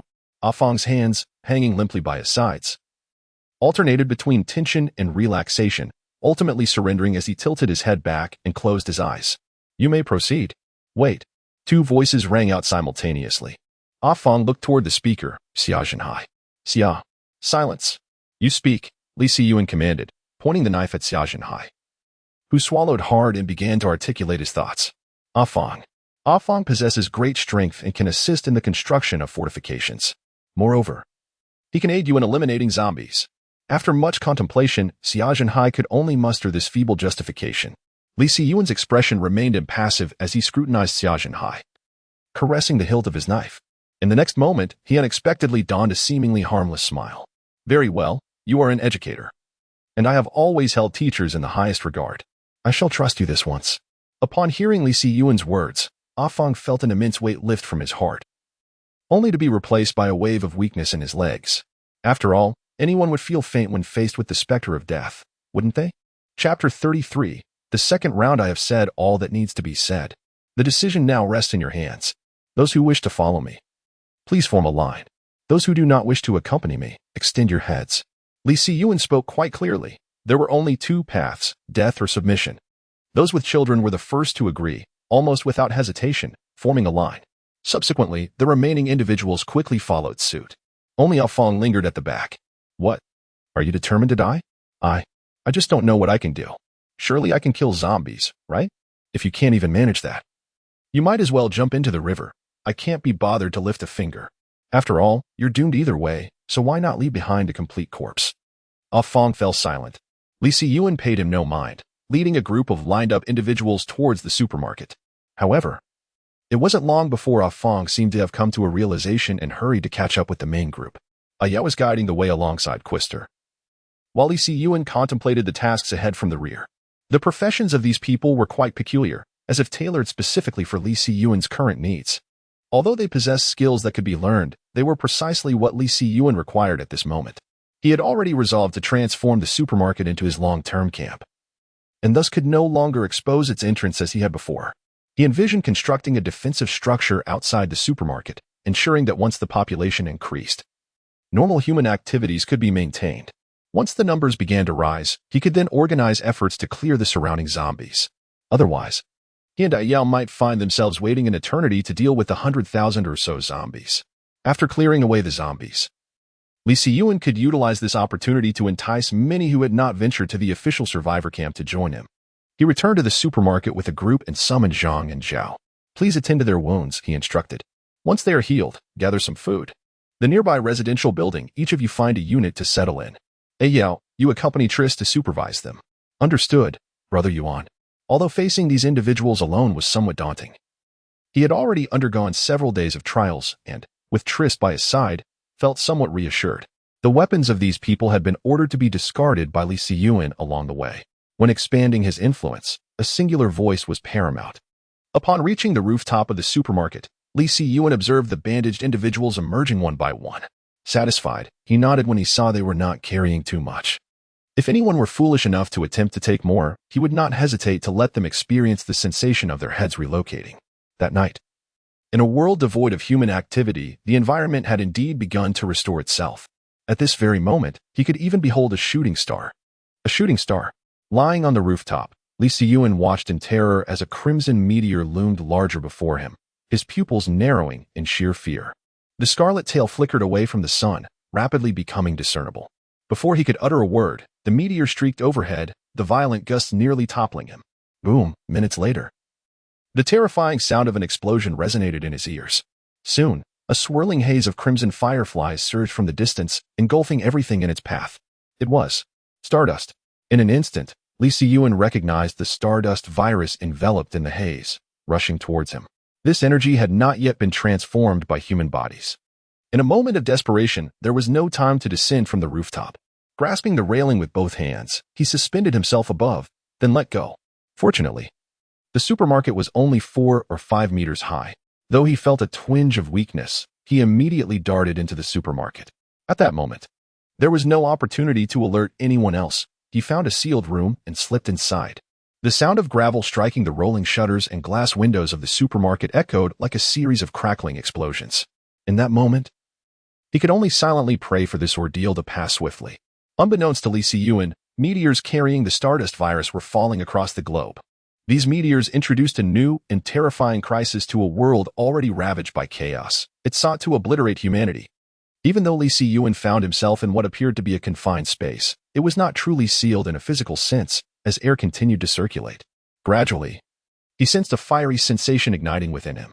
Unseen to his eyes, the stardust virus, hidden in the air, clung to him and infiltrated his body through his pores. In Anjiang County, on Academic Avenue, at Yonghui Plaza, anyone witnessing this scene would surely be left speechless in astonishment. The dance of 1,000 corpses unfolds, where countless zombies howl beneath the crimson moon. Their hoarse and unintelligible cries echo into the distance. Amidst the endless horde, atop a mound of corpses, a solitary figure with an expressive demeanor sits. With a commanding roar, it unifies the cacophony of the surrounding undead, as if assuming the role of a leader. As dawn breaks, the air is thick with the acrid stench of sulfur and burnt flesh, mingling with an indescribable odor that leaves Li Siyuan at a loss for words. Yet, he senses a transformation within himself. The once cumbersome 20-pound blade, wielded with a single hand, now feels remarkably light and agile. Other changes remain elusive, but the surge of strength is enough to fill him with joy. In this apocalyptic world, an increase in power symbolizes a flicker of hope for survival. Oh, Yao and the others. Li Siyuan pushes open the door and steps out of the supermarket. The moment the door swings ajar, that peculiar aroma intensifies, now mingled with the metallic scent of blood. Gripping the long blade firmly, he summons Galen to stand protectively behind him. The golden armor gleams brilliantly in this grim setting, as he wields a sword thicker than his waist. The meticulously organized supermarket has been appended once more, and he seems to hear the sound of chewing. Ayo? He tentatively calls out, but his voice falters. Li Siyuan gripped the hilt of his sword as he stealthily approached a concealed corner. Just as he was about to reach it, a fierce roar erupted. Chapter 34. The terrifying stardust virus. A shadow descended from above, lunging towards Li Siyuan with alarming swiftness. It reached his face in an instant, allowing him to discern the strands of flesh caught in its teeth. No longer sluggish, he raised his blade and struck downwards. Almost in the next heartbeat, a crimson gash appeared on the creature's neck. As it struggled to rise, its head fell away, and silence enveloped the scene. Drawing closer, Li Siyuan recognized the diminutive figure, barely over a meter tall, as one of the children from the group he had brought back the previous day. The reason for its grotesque transformation remained a mystery. All of its body hair had vanished, and its fingernails had morphed into sharp, pointed claws. Moments ago, it had been poised on the ceiling, ready to attack. After dispatching the creature, an unusual orb of stardust energy emerged, glowing a striking red, almost resembling blood in its allure. Paying no heed to the mutated corpse, Li Siyuan prioritized locating Yao. As he turned to depart, several other mutated zombies, bearing a striking resemblance to the one he had just slain, emerged from the shadows. Together, they descended upon the lifeless form, devouring it with audible satisfaction. Li Siyuan frowned at the spectacle before him. Could they not wait until I had moved further away before revealing themselves? It seems they possess a semblance of intellect. Yet their wit remains woefully inadequate. A roar erupted. Perhaps it was the overly contemptuous expression on Li Siyuan's face that provoked these mutated zombies, who charged at him with the fervor of enraged monkeys, using both hands and feet. At first glance, they indeed resembled tailless primates. Li Siyuan turned to depart, leaving behind a few twitching corpses of zombies that had lost their heads.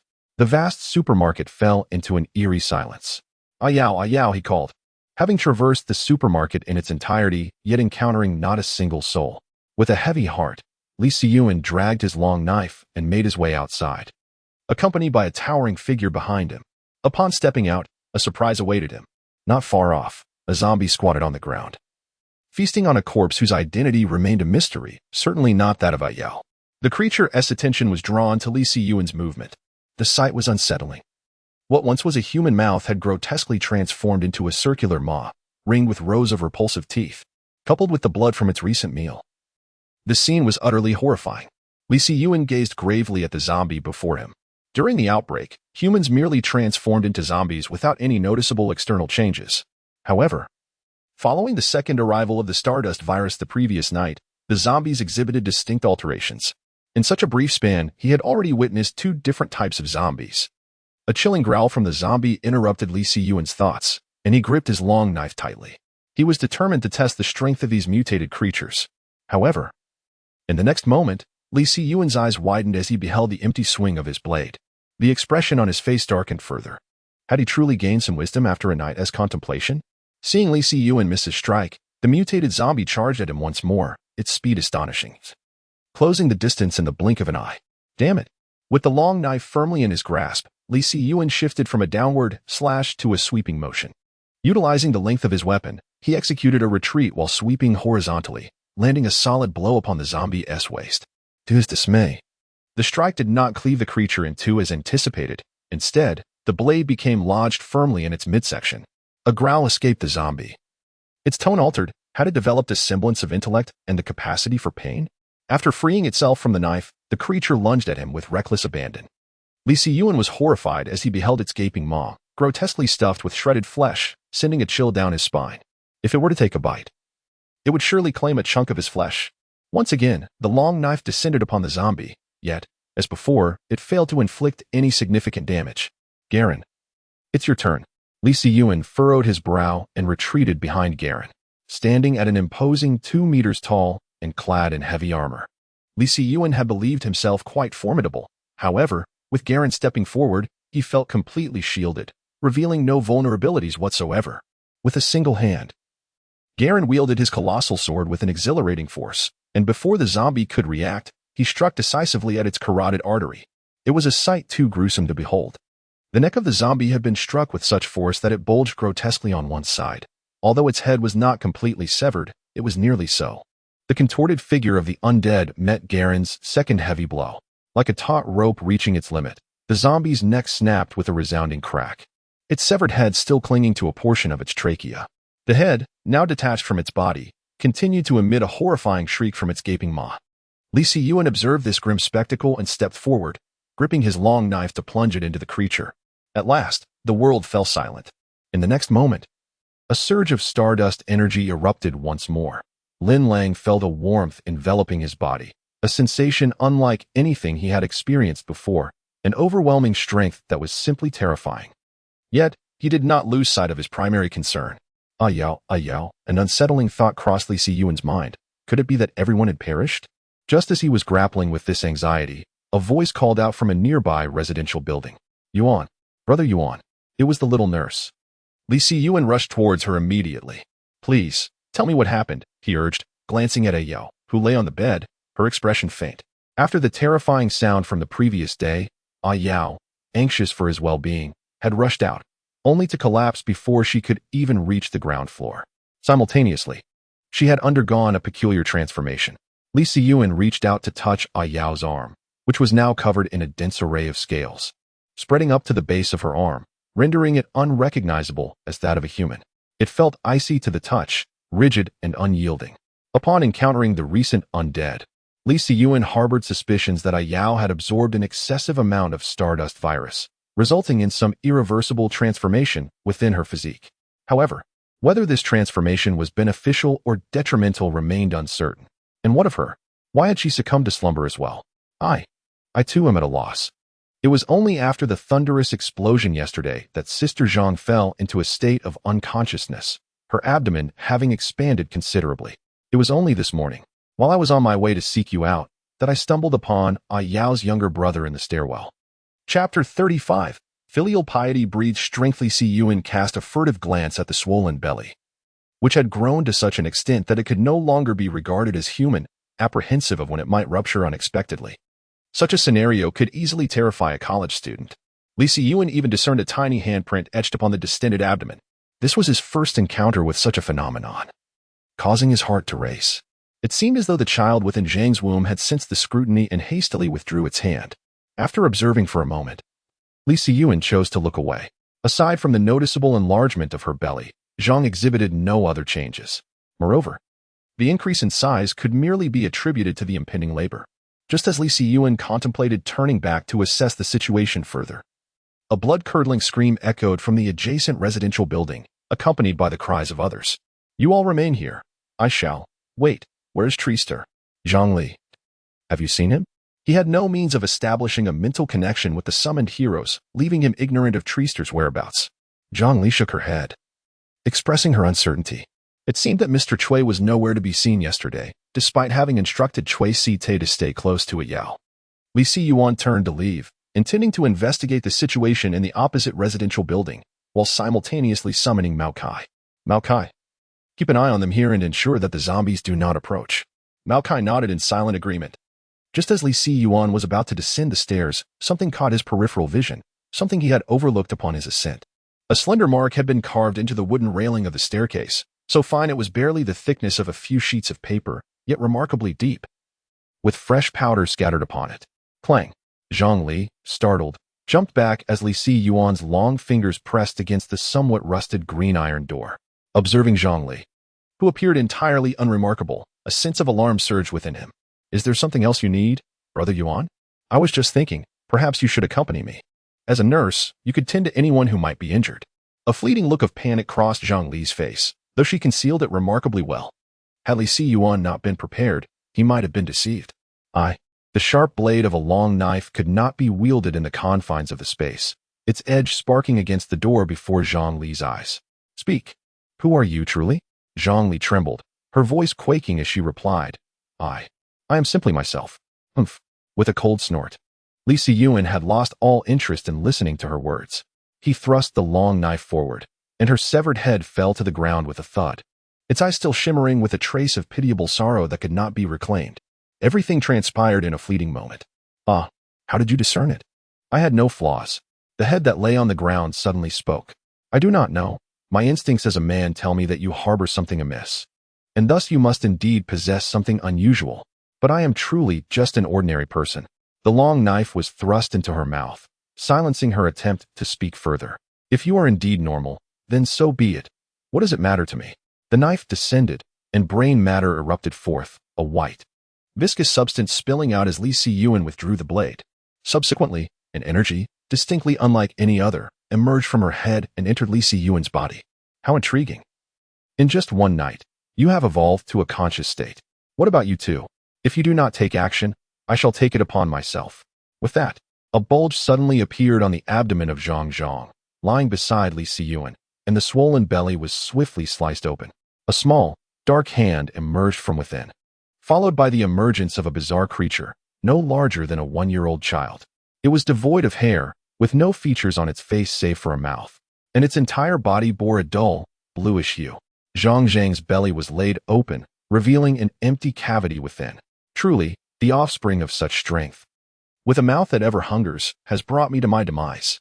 Li Siyuan gazed quietly at it, and then, as if sensing something, it opened its mouth wide and emitted a piercing, shrill cry more akin to a sonic assault than a mere sound. The aged glass in the room shattered into countless fragments under the force of this auditory attack. Covering his ears, Li Siyuan stumbled back a couple of steps. Garen. Eliminated. What followed was Garen's performance. Li Siyuan even retreated behind Makai after exiting. Subsequently, sounds of commotion filled the room. Geneva. Do be careful not to damage Ayao. Summoner, let it escape. This was Garen's first communication since being summoned, his voice resonant and full of vitality. Li Siyuan peered in, noticing a gaping hole in the living room window. That ghastly creature must have fled through there. No worries. We shall glean experience, and next time we shall subdue them outright. Li Siyuan entered, casting a glance at the still slumbering Ayao, raising his long blade slowly. Ayao, do not hold it against me. Wait, what's wrong, Garen? Li Siyuan's strike aimed at the neck was intercepted by Garen. Summoner, he is unlike those others. He possesses a heartbeat. Li Siyuan responded with astonishment. Huh? Noticing Li Siyuan's confusion, Garen continued. The infant from earlier and the woman we encountered first lacked a heartbeat. But this young man is alive. Upon hearing Garen's words, Li Siyuan sheathed his long blade. In that case, take him with us. Let us ascertain the situation outside. Several minutes have elapsed since the anguished cries echoed through the air. One cannot linger any longer, lest they become victims themselves. The long sword was once again shouldered, and he descended the stairs first. Garen imitated him, hoisting a Yao onto his shoulder. As they made their way down, Li Siyuan pondered the causes of these anomalies. The first wave of the Stardust virus had introduced the zombie virus into their realm, during which the virus transformed into a beneficial energy for the human body. Simultaneously, vanquishing these zombies would yield this valuable energy. Not to mention, after absorbing hundreds of units of Stardust energy, Li Siyuan's physical prowess had ascended several levels.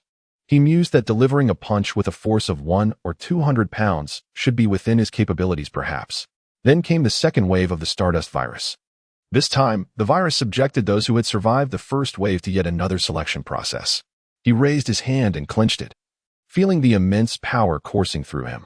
If his deductions were accurate, the only means of resisting the Stardust virus was through the energy acquired from slaying the zombies.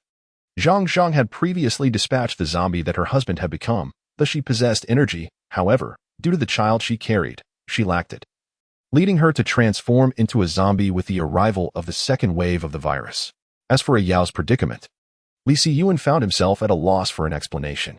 Perhaps, it was due to the excessive absorption of the Stardust virus that resulted in some indescribable mutation.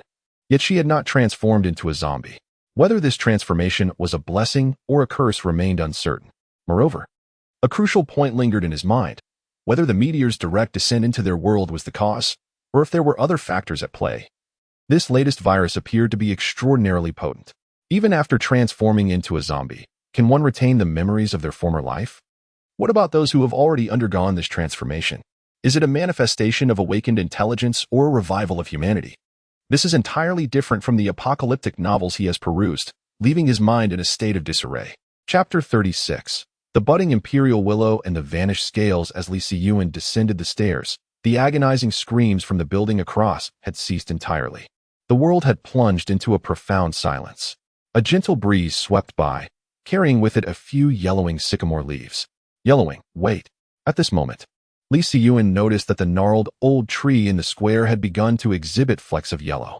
Simultaneously, beneath its roots, a tender green shoot had quietly emerged from the soil, igniting a wave of excitement within him. Could it be? Li Siyuan's mind began to formulate a hypothesis. The imperial willow might require Stardust energy to thrive more rapidly. He wondered if the bodies of the zombies held any utility. Perhaps remnants of Stardust energy still lingered within them? In his fervor, Li Siyuan even forgot what he had intended to do upon coming down. He grasped the leg of the zombie he had just dispatched in the square and placed it beside the imperial willow. Should he dig a hole? No.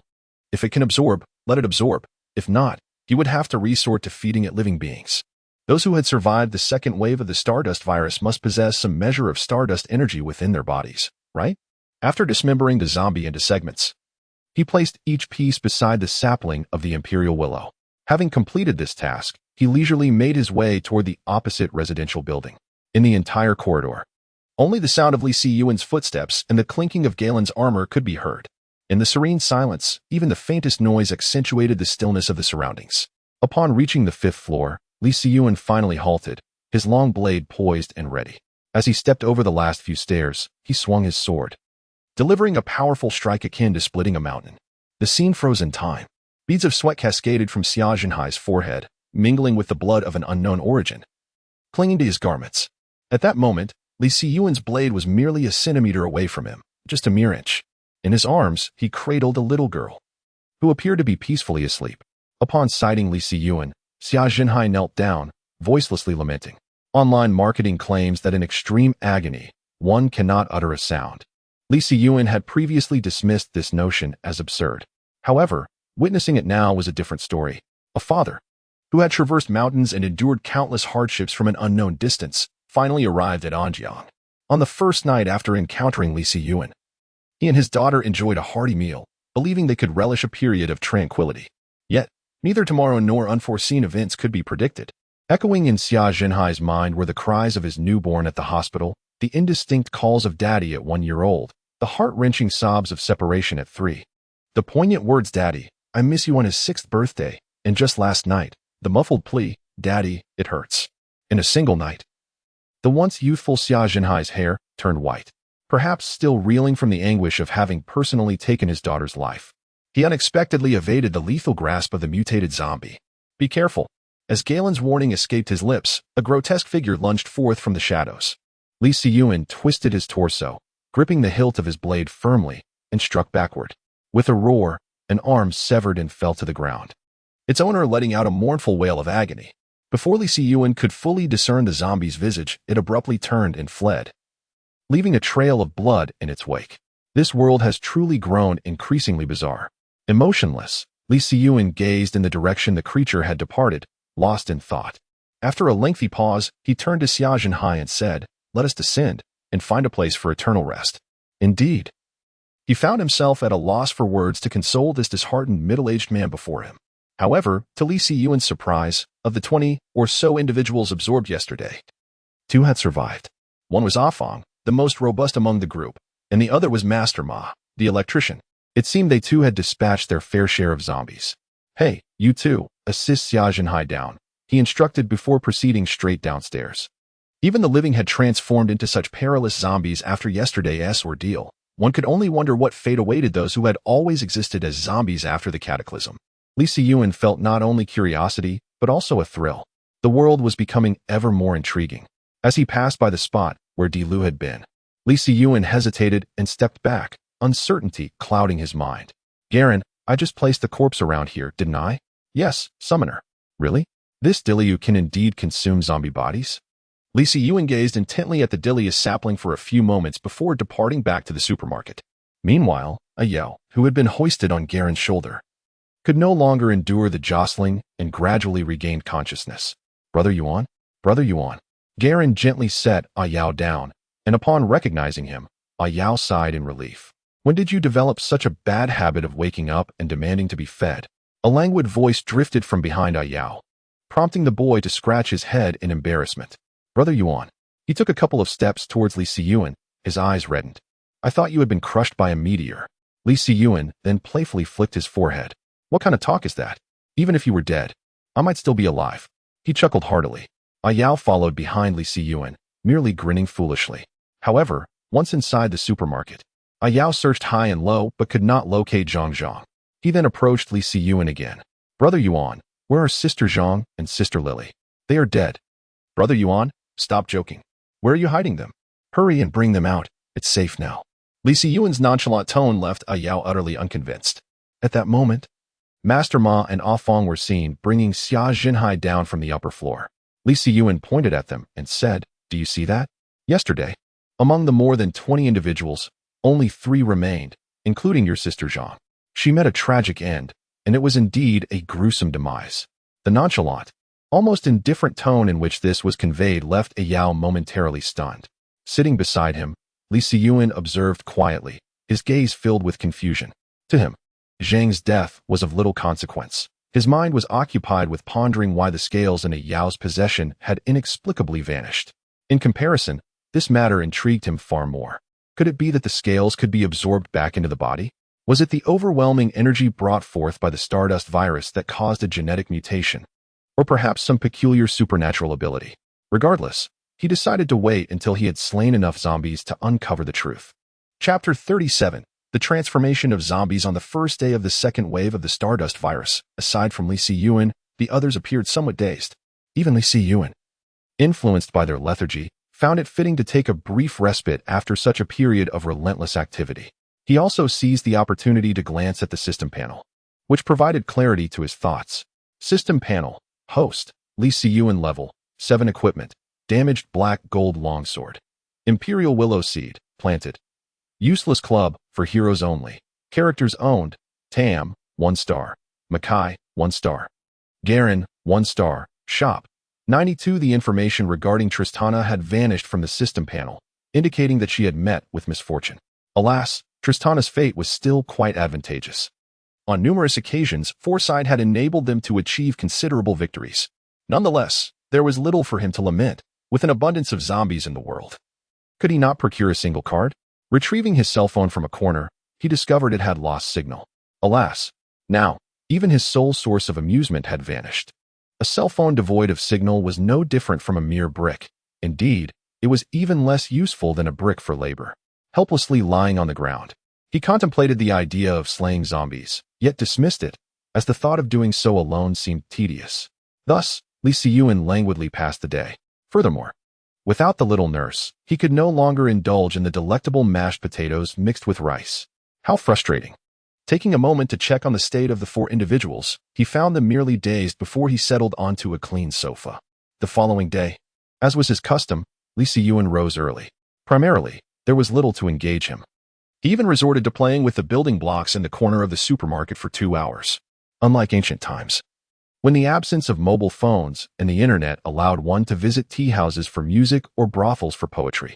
Grabbing a stainless steel basin from a nearby shelf, he extravagantly poured in several bottles of water and then took a bottle of fabric softener from another shelf.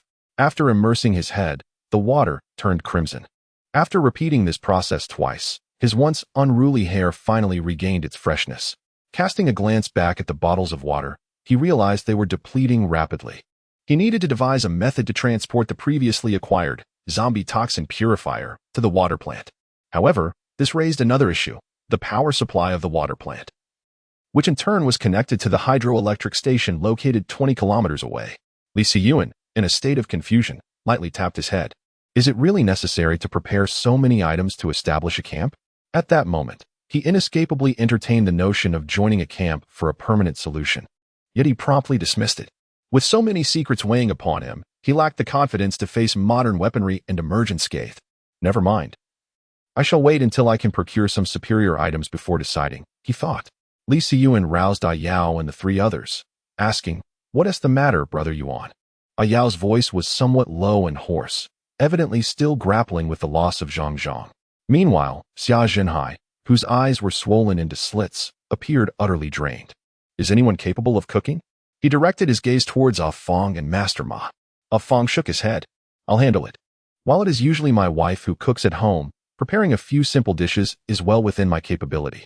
Very well, Li Siyuan replied, nodding at Master Ma. You will cook at the supermarket. I will ensure someone remains behind to protect you. Remember, make it palatable. We cannot afford to let our stomachs suffer. As for the 3 of you, you will accompany me to exterminate the zombies and bring back their corpses. Understood? Brother Yuan, what do we need the zombie corpses for? They're of use. Yao, upon hearing this, did not press further, while the other 2 had no room for refusal. Fortunately, after the encounter with Huang Qi, they had managed to retrieve their gear. From a corner, he pulled out a crescent blade and 2 simple spears. Although not exceptionally powerful, it certainly possesses greater lethality than the steel rods they wielded at the time. He tossed the remaining spear to Master Ma for self-defense. If you find yourself bored in the supermarket, consider devising a method to restore the lights.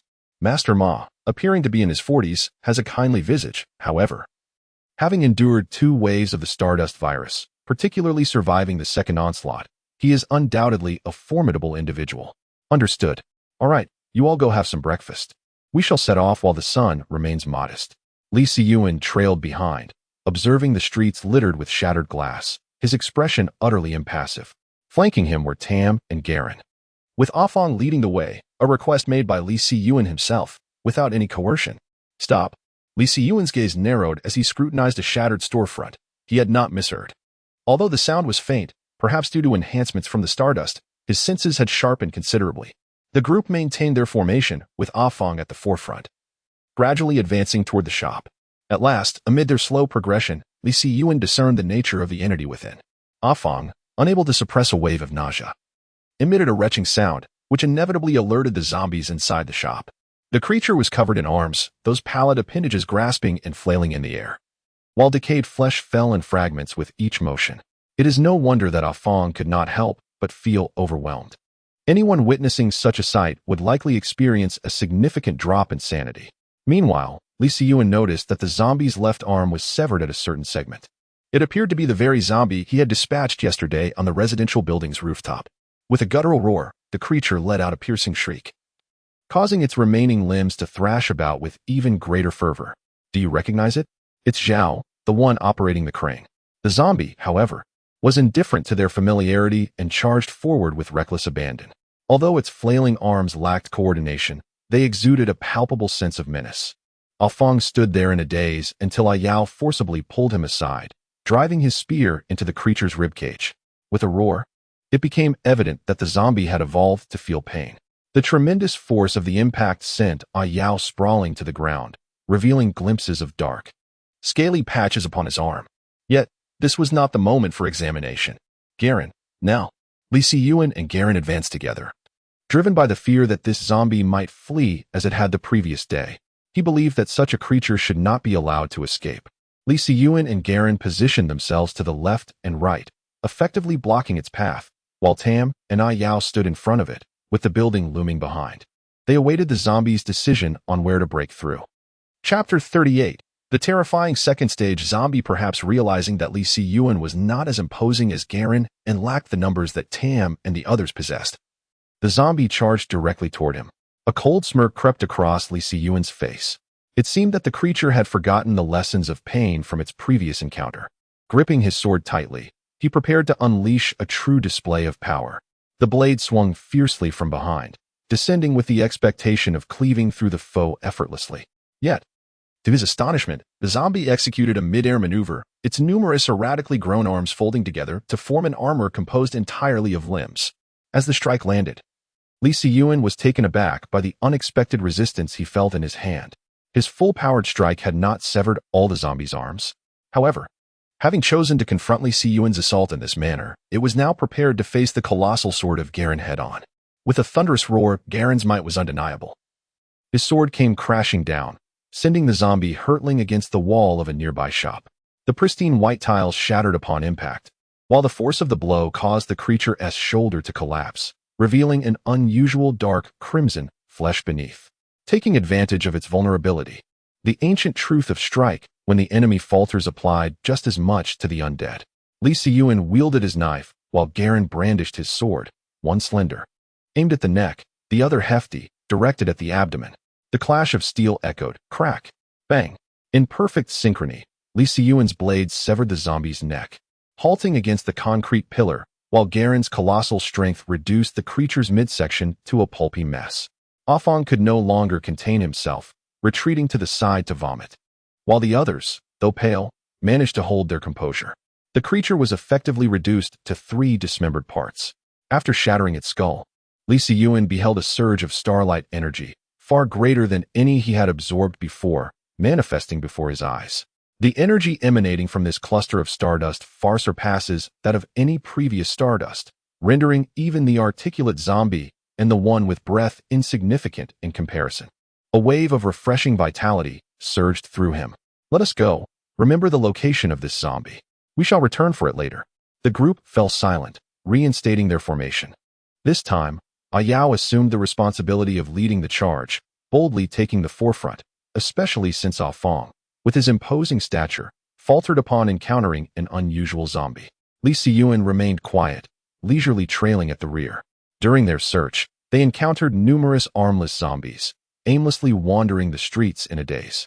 Despite their instinct to lunge forward with wild abandon upon sighting them, their lack of arms rendered them incapable of maintaining balance, causing them to repeatedly rise and fall. As a result, their hunt that morning unfolded with unexpected ease.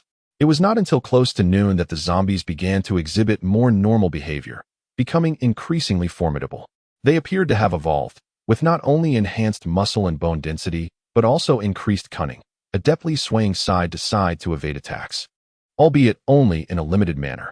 Among them were several mutated zombies. For instance, they encountered a zombie with an unusually elongated tongue. Had its target not been Galen, clad in metal armor, they might have faced dire consequences. There was also a grotesque, corpulent zombie with a belly filled with acid, which would have exploded upon the slightest touch. Had the group not dispersed swiftly, the resultant blast could have decimated them entirely. What manner of resilient undead is this? With their copper skin and iron bones? It appears that within Li Siyuan's understanding, such zombies have indeed returned to the mainstream of the undead. Despite wielding a long sword with all his might, he could only manage to embed it slightly into their flesh. Ultimately, it was Garen who effectively dealt with them by simply crushing their forms. Let us return, for the morning's exertions have left everyone utterly fatigued. It remains a mystery where Afong procured a small cart from the construction site, into which he loaded the corpses of the zombies. Meanwhile, Garen bore the weight of several undead upon his shoulders, his great sword slung across his back. Along the way, Li Siyuan activated his system panel, ready to engage in a lottery draw. System panel, host, Li Siyuan level, 7 equipment, damaged dark gold longsword.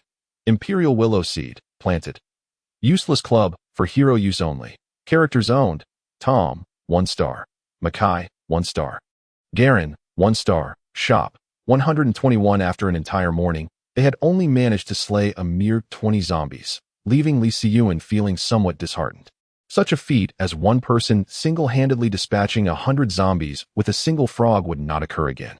Golden Legends, grant me your favor. Ah, Golden Legends. Truly, a delightful surprise. Li Siyuan's eyes sparkled with excitement.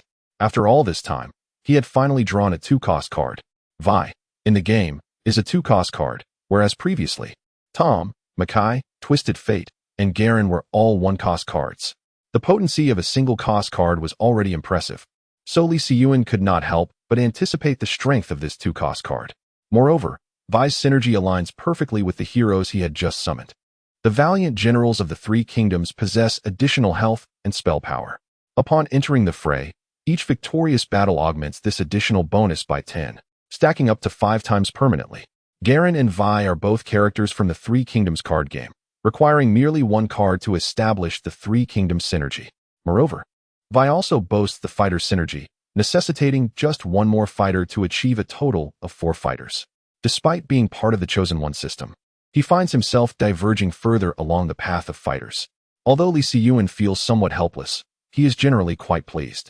Li Siyuan tends to pile up the bodies of the defeated foes near the saplings of the Imperial Willow. Meanwhile, in a nearby residential building, Master Ma, having heard the commotion, steps outside. During mealtime, Li Siyuan smiles and suggests, "Old Ma, why don't you have a taste first?" His bright white teeth put pressure on Master Ma, yet he truly has not engaged in any trickery. If Li Siyuan urges him to eat first, he shall do so. A simple pot of stewed potatoes and green beans delights the group as they eat heartily. Once Li Siyuan has had his fill, he reclines to one side, directing a Yao to wash the dishes. "Brother Yuan, you only know how to command me." A Yao protests, "We have a tradition here. Eat first, then clean up afterward. But it was you who insisted I finish every last morsel." Oh, children should move around more to grow tall. Perhaps it is only in such moments that Li Siyuan reveals a touch of warmth and humanity. Having satisfied his hunger and thirst, a sense of drowsiness began to envelop Li Siyuan. Coincidentally, as Garen had yet to be recalled, a packet of beetle nut managed to entice him, allowing Li Siyuan to indulge in a delightful afternoon nap. In the afternoon, the thrilling and invigorating zombie hunting activity was set to commence once more. Chapter 39. The footsteps in the hospital, a generator, you say? Understood. Before departing, Master Ma called out to Li Siyuan, expressing the need for a generator as the supermarket had been completely deprived of power. With a generator, It would merely require occasional maintenance to sustain the supermarket's electricity. Given that Anjiang County is nestled alongside the nation's longest river, significant hydropower stations flourish both upstream and downstream. Even in the sweltering summers of peak electricity consumption, power shortages were virtually non-existent prior to the apocalypse. Thus, while generators may have been relatively common a decade ago, their availability now is likely scarce. Nonetheless, Li Siyuan was aware of a certain location where one could surely be found: the hospital.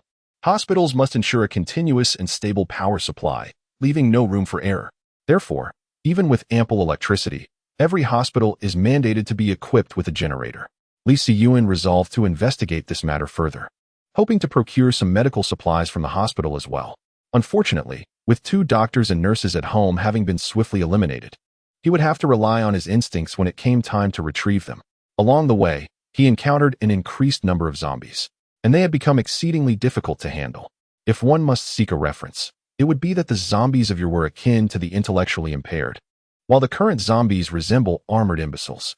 Though somewhat more astute, they remain ensnared by their inferior intellect. Moreover, many zombies have undergone peculiar and bizarre transformations.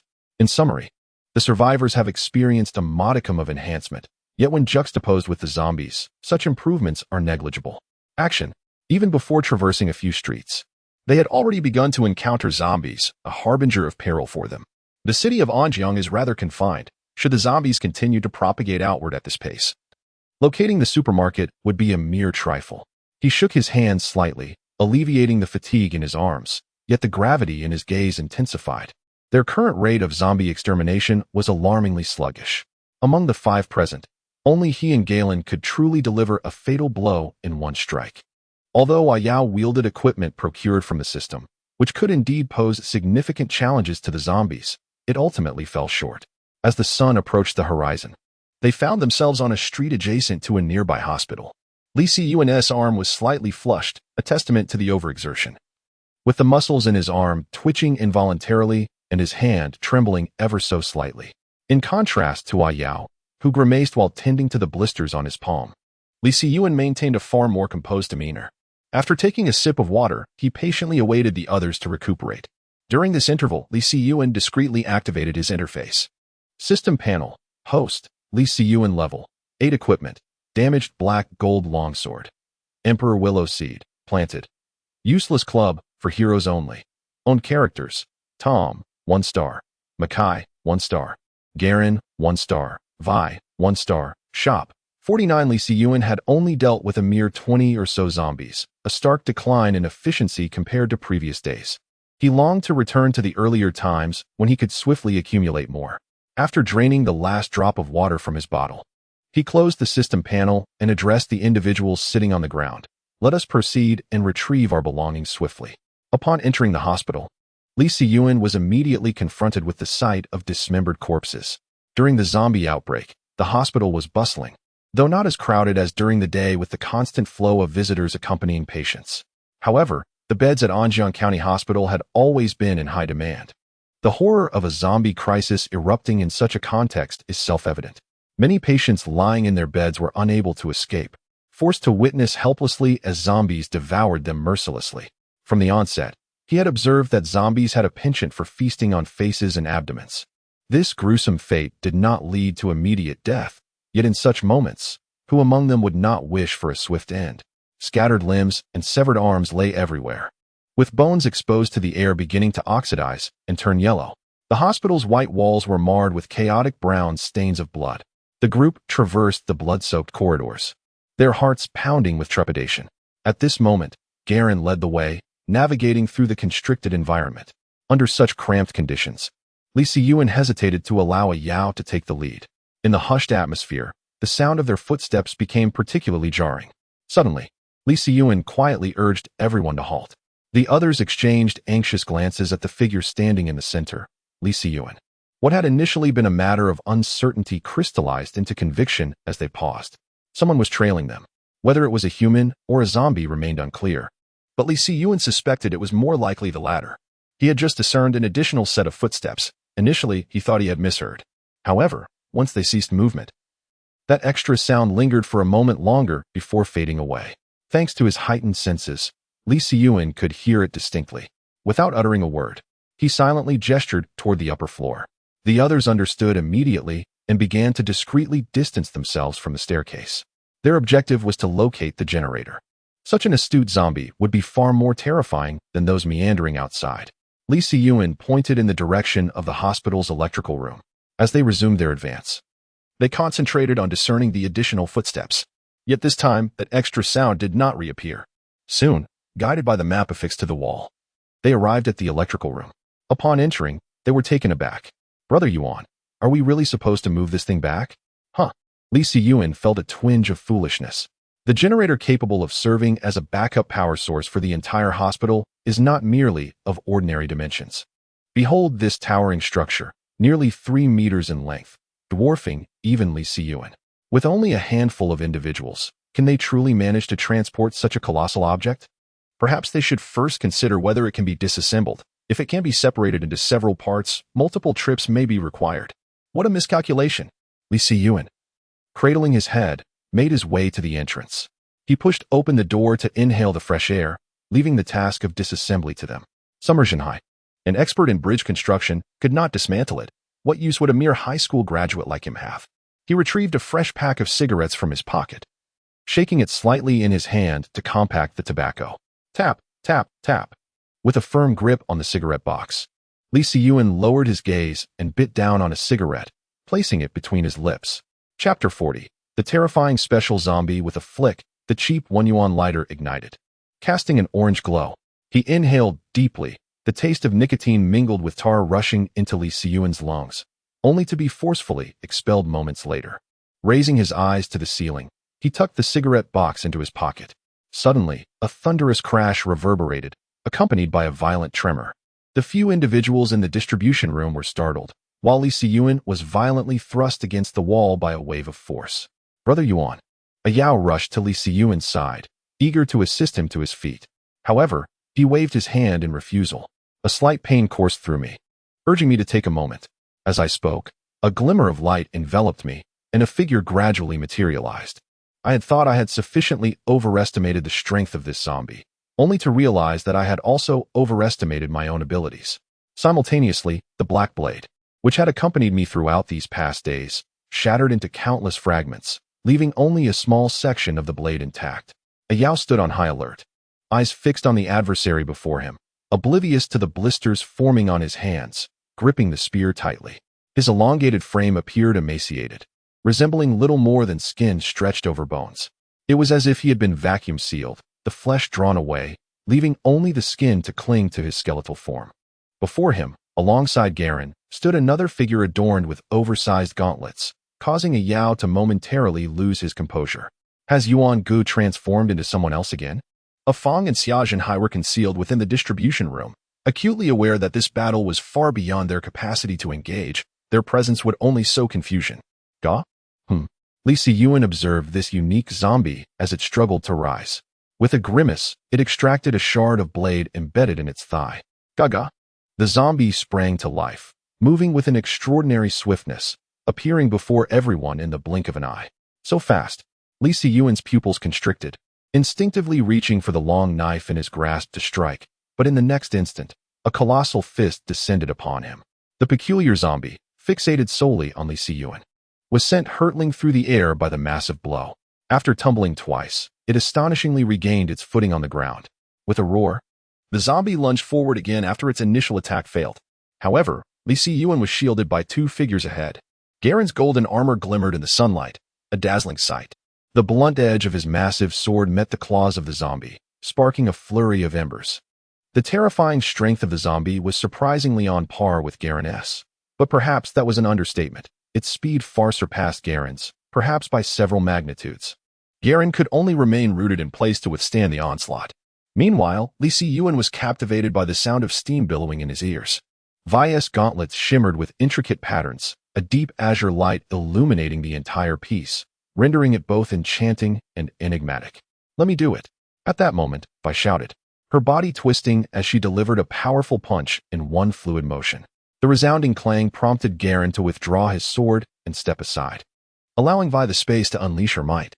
As her steam-infused fist collided with the zombie's claws, A tremendous noise erupted, and the zombie was sent sprawling across the ground. Ayao gaped in astonishment. Was she really that fierce?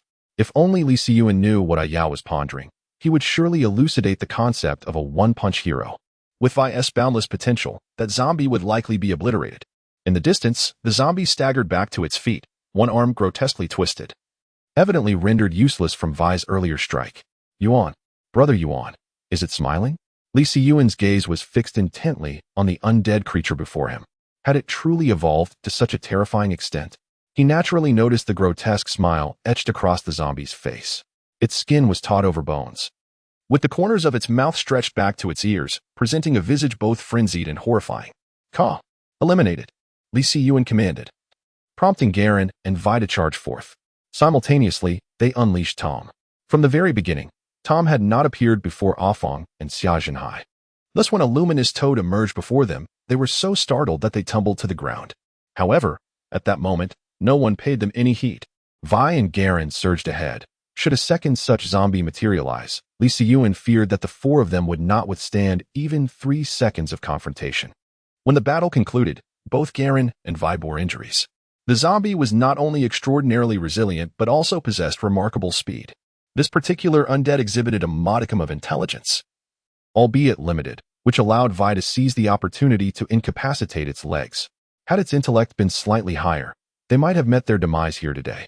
Upon the creature's demise, a surge of starlight energy flowed into Li Siyuan's body. Indeed, it was a substantial mass.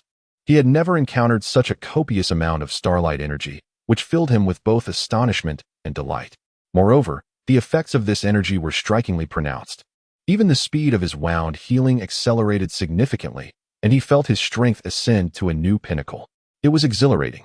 Although this singular zombie nearly led to their downfall, the benefits reaped were undeniably immense.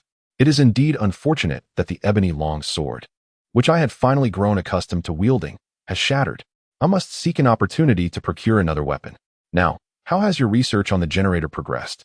Afong and Xia Zhenhai, who had been lost in thought, suddenly recalled their task and, looking somewhat embarrassed, replied, "We'll commence the research immediately." As they entered the distribution room, Li Siyuan lit another cigarette, casting an eager glance at Tam. It had been several days since he had witnessed Tam unleash any equipment. If others were to observe, they might think him unfortunate. With great anticipation from the crowd, a gray spell orb was expelled from Tam's mouth, coming into view before everyone. Li Siyuan couldn't help but reveal a hint of disappointment. It was merely the lowest tier gray spell orb. Ayao, time to open the box. All right. Ayao complied, following Li Siyuan's previous instructions and merely tapping the box. To his surprise, a ring fell to the ground. An inkling of speculation arose within Li Siyuan. Could it be? If it were truly that item, this world would be exceedingly fantastical. Brother Yuan, what are you muttering about? Li Siyuan picked up the small ring, and an influx of information surged into his mind. Indeed, his conjecture was correct. Overcome with excitement, he jumped with a yowl. Storage ring, wearable. Capacity, 27M. Capable of holding all items except for the deceased. Li Siyuan adorned it on his left index finger, and in the next moment, the ring transformed into a circle of tattoos upon his hand. With a mere thought, the ring re-emerged. Originally, Ayao was indeed my lucky star. Chapter 41, The Cultivator? With his left hand resting on the diesel engine, a mere thought allowed the immense diesel generator to be stored within the spatial ring. Fortunately, it was a 3-meter-long ring. Otherwise, it might not have fit. The trio was left speechless by Li Siyuan's remarkable ability. Is that a spatial ring? Have you become a cultivator? Although Afong's education wasn't particularly high, he had read extensively: fantasy, cultivation, historical tales, and even science fiction. Upon witnessing Li Siyuan's display, he couldn't help but exclaim. Upon hearing this, a shadow of annoyance crossed Li Siyuan's face. If only I were a cultivator, I would surely create a world free from oppression, where one could simply recline in peace every day. It was evident that both Ayao and Xia Zhenhai were struggling to suppress their smiles. Garen and Wei, however, showed no reaction, having come from a world brimming with magic themselves. Enough chatter. Let us split into pairs. Garen, you'll accompany Afong. Wei, you're with Xia Zhenhai, and Ayao, you'll follow me. Should we encounter any zombies along the way, be sure to alert the others. First on the agenda were antibiotics. This item would not only serve to treat ailments, but also become a highly valuable currency. Then there were anti-inflammatory and hemostatic supplies. As for other medications like cold remedies, we shall take what we can carry and return for the rest at a later time. Ayao. Fong. Xiaozhenhai. Despite Li Siyuan's instructions, they still ended up gathering an abundance of supplies, both large and small. Perhaps the zombies have evolved a territorial instinct. After dispatching that grotesque creature, the hospital encountered no further living undead. He naturally did not forget to stow the skin and bones zombie within his storage ring. Soon, the group retraced their steps back to the supermarket, dispatching the sporadic zombies they encountered along the way. Notably, upon encountering one, they witnessed it feasting upon the carcass of its own kind, only to have its skull shattered by a single punch from Wei. Master Ma, who remained at the supermarket, was rendered speechless upon seeing the enormous diesel generator the group had brought back. How on earth did you manage to transport this? My heavens, this must weigh several tons. Less questions. Where should we place this? Oh, just put it in the supermarket's distribution room. Well, what do you mean by well? Li Siyuan still felt a dull ache throughout his body. All he longed for was a spacious bed to rest upon. Master Ma glanced awkwardly at Li Siyuan, realizing that the distribution room was rather cramped. This behemoth would not fit. Can't we just leave it outside? This thing is quite loud. Li Siyuan sighed, pondering the significance of their arduous journey to the hospital for supplies. Fine, let's place it outside for now and assess its performance. We seldom use it anyway. And with just a few of us, maintaining a low output should suffice. Agreed. After following Master Ma to position the generator appropriately, Li Siyuan awaited his operation. After a long, exhausting day, compounded by an ambush and a broken knife, he muttered, "Damn." Half an hour later, Master Ma finally ignited the generator, and the lights in the supermarket began to flicker back to life. However, he soon found Li Siyuan again, informing him that the diesel in the generator was running low. At the lowest operational capacity, it might only last a week. Li Siyuan, lounging on the sofa, lazily responded, "A week is fine. We'll manage for now and address other concerns later." Master Ma, noticing the weariness etched on Li Siyuan's face, agreed and asked, "Shall I call you once I've prepared the meal?" "All right." Meanwhile, Ayao was gathered around Wei. "I'm called Shiyao, but you can call me Ayao. What is your name? You look really cool." Her small eyes sparkled with admiration. Wei's impressive display of strength had been remarkable today, with a single punch. He had blown the head off an enhanced zombie, a feat even Li Siyuan could not achieve. "I'm called Wei." "How peculiar. Is that really just one character?" "Indeed. How did you manage to smash a zombie's head with just one punch?" "It looks incredibly impressive." Wei glanced at the adoring Ayao, a smile flickering across his face as memories seemed to surface in his mind. Yet, he quickly returned to the present. "It's thanks to these gauntlets." Ayao's eyes widened in surprise. "I thought those were merely your weapons. Would you like to try them?" Wei's gaze softened, looking at Ayao as one would at a younger sibling. He then removed the right gauntlet. "Can I really?" "Give it a try." The enormous boxing glove was as wide as Ayao's body. Once Ayao placed his hand inside, the glove activated automatically, conforming snugly to his arm. "Oh dear." Ayao's face flushed as he lifted the glove, but upon standing, he staggered and promptly sat down again. It was incredibly heavy. Wei's lips curled into a faint smile as she gently remarked that he would be able to handle it once he grew up. Ayao was not disheartened in the least. Rather, he felt a surge of excitement. The thought of smashing a zombie's head with a single punch was simply exhilarating. That evening, with the return of electricity, the serving of dishes was remarkably swift. The supermarket stocked ready-to-use induction cookers, and essentials like rice, oil, salt, sauce, vinegar, and tea were readily available. However, only frozen meat remained in the cold storage, which had remained unopened, preserving its contents quite well. The group, including Wei and Garen, indulged in a delightful feast. In a post-apocalyptic world, savoring a meal of meat was an unparalleled pleasure. Li Siyuan even boiled water for a bath. As for the source of the water, one need not inquire. It was simply bottled water. The steaming water washed away the dust and the weariness of the day. He felt too lazy to seek out a bed and instead succumbed to a deep slumber on the supermarket sofa. Nearby, Ayao clung to Wei's side, inquiring how he could become as formidable as she was. It is worth noting that when Garen first emerged, he did not seek advice, but now that Wei was present, he seemed inseparable like a stubborn piece of gum. However, Ayao's excitement did not linger long, as the day's exhaustion soon overtook him. Coupled with his youth, he quickly succumbed to slumber. As night fell, Old Ma switched off the generator and retreated to a corner with Ah Fong and Xia Zhenhai to play a game of Dodiju. A modest desk lamp served as their sole source of illumination. 3, said Xia. When do you think this situation will come to an end? 2, replied Xia Zhenhai. I really don't know.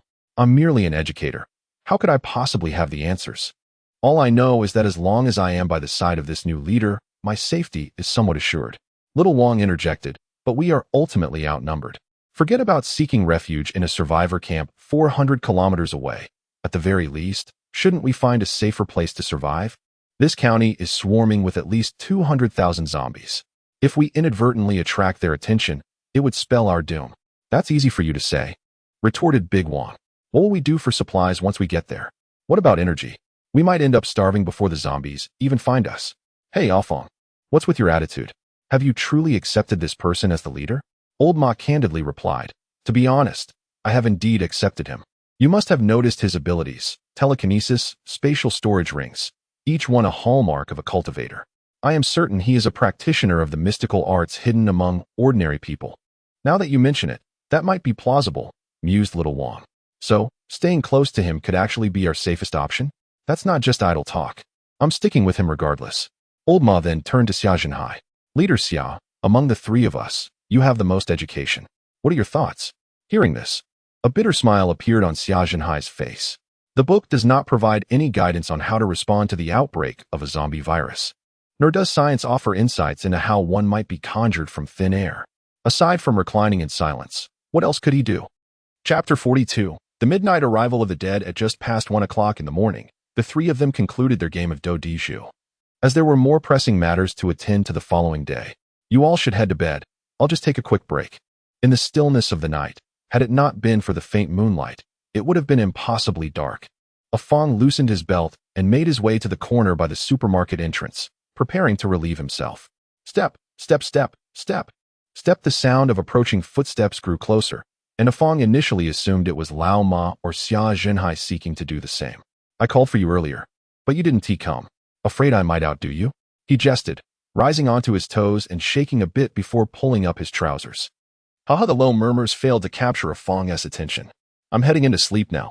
You should get some rest as well. No one replied.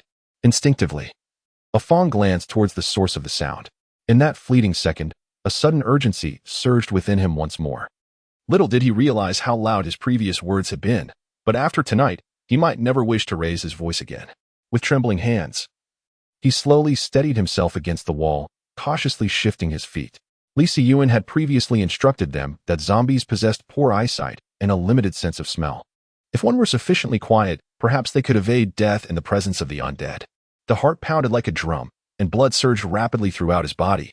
Ah Fong felt his adrenaline soaring, every muscle taut with tension.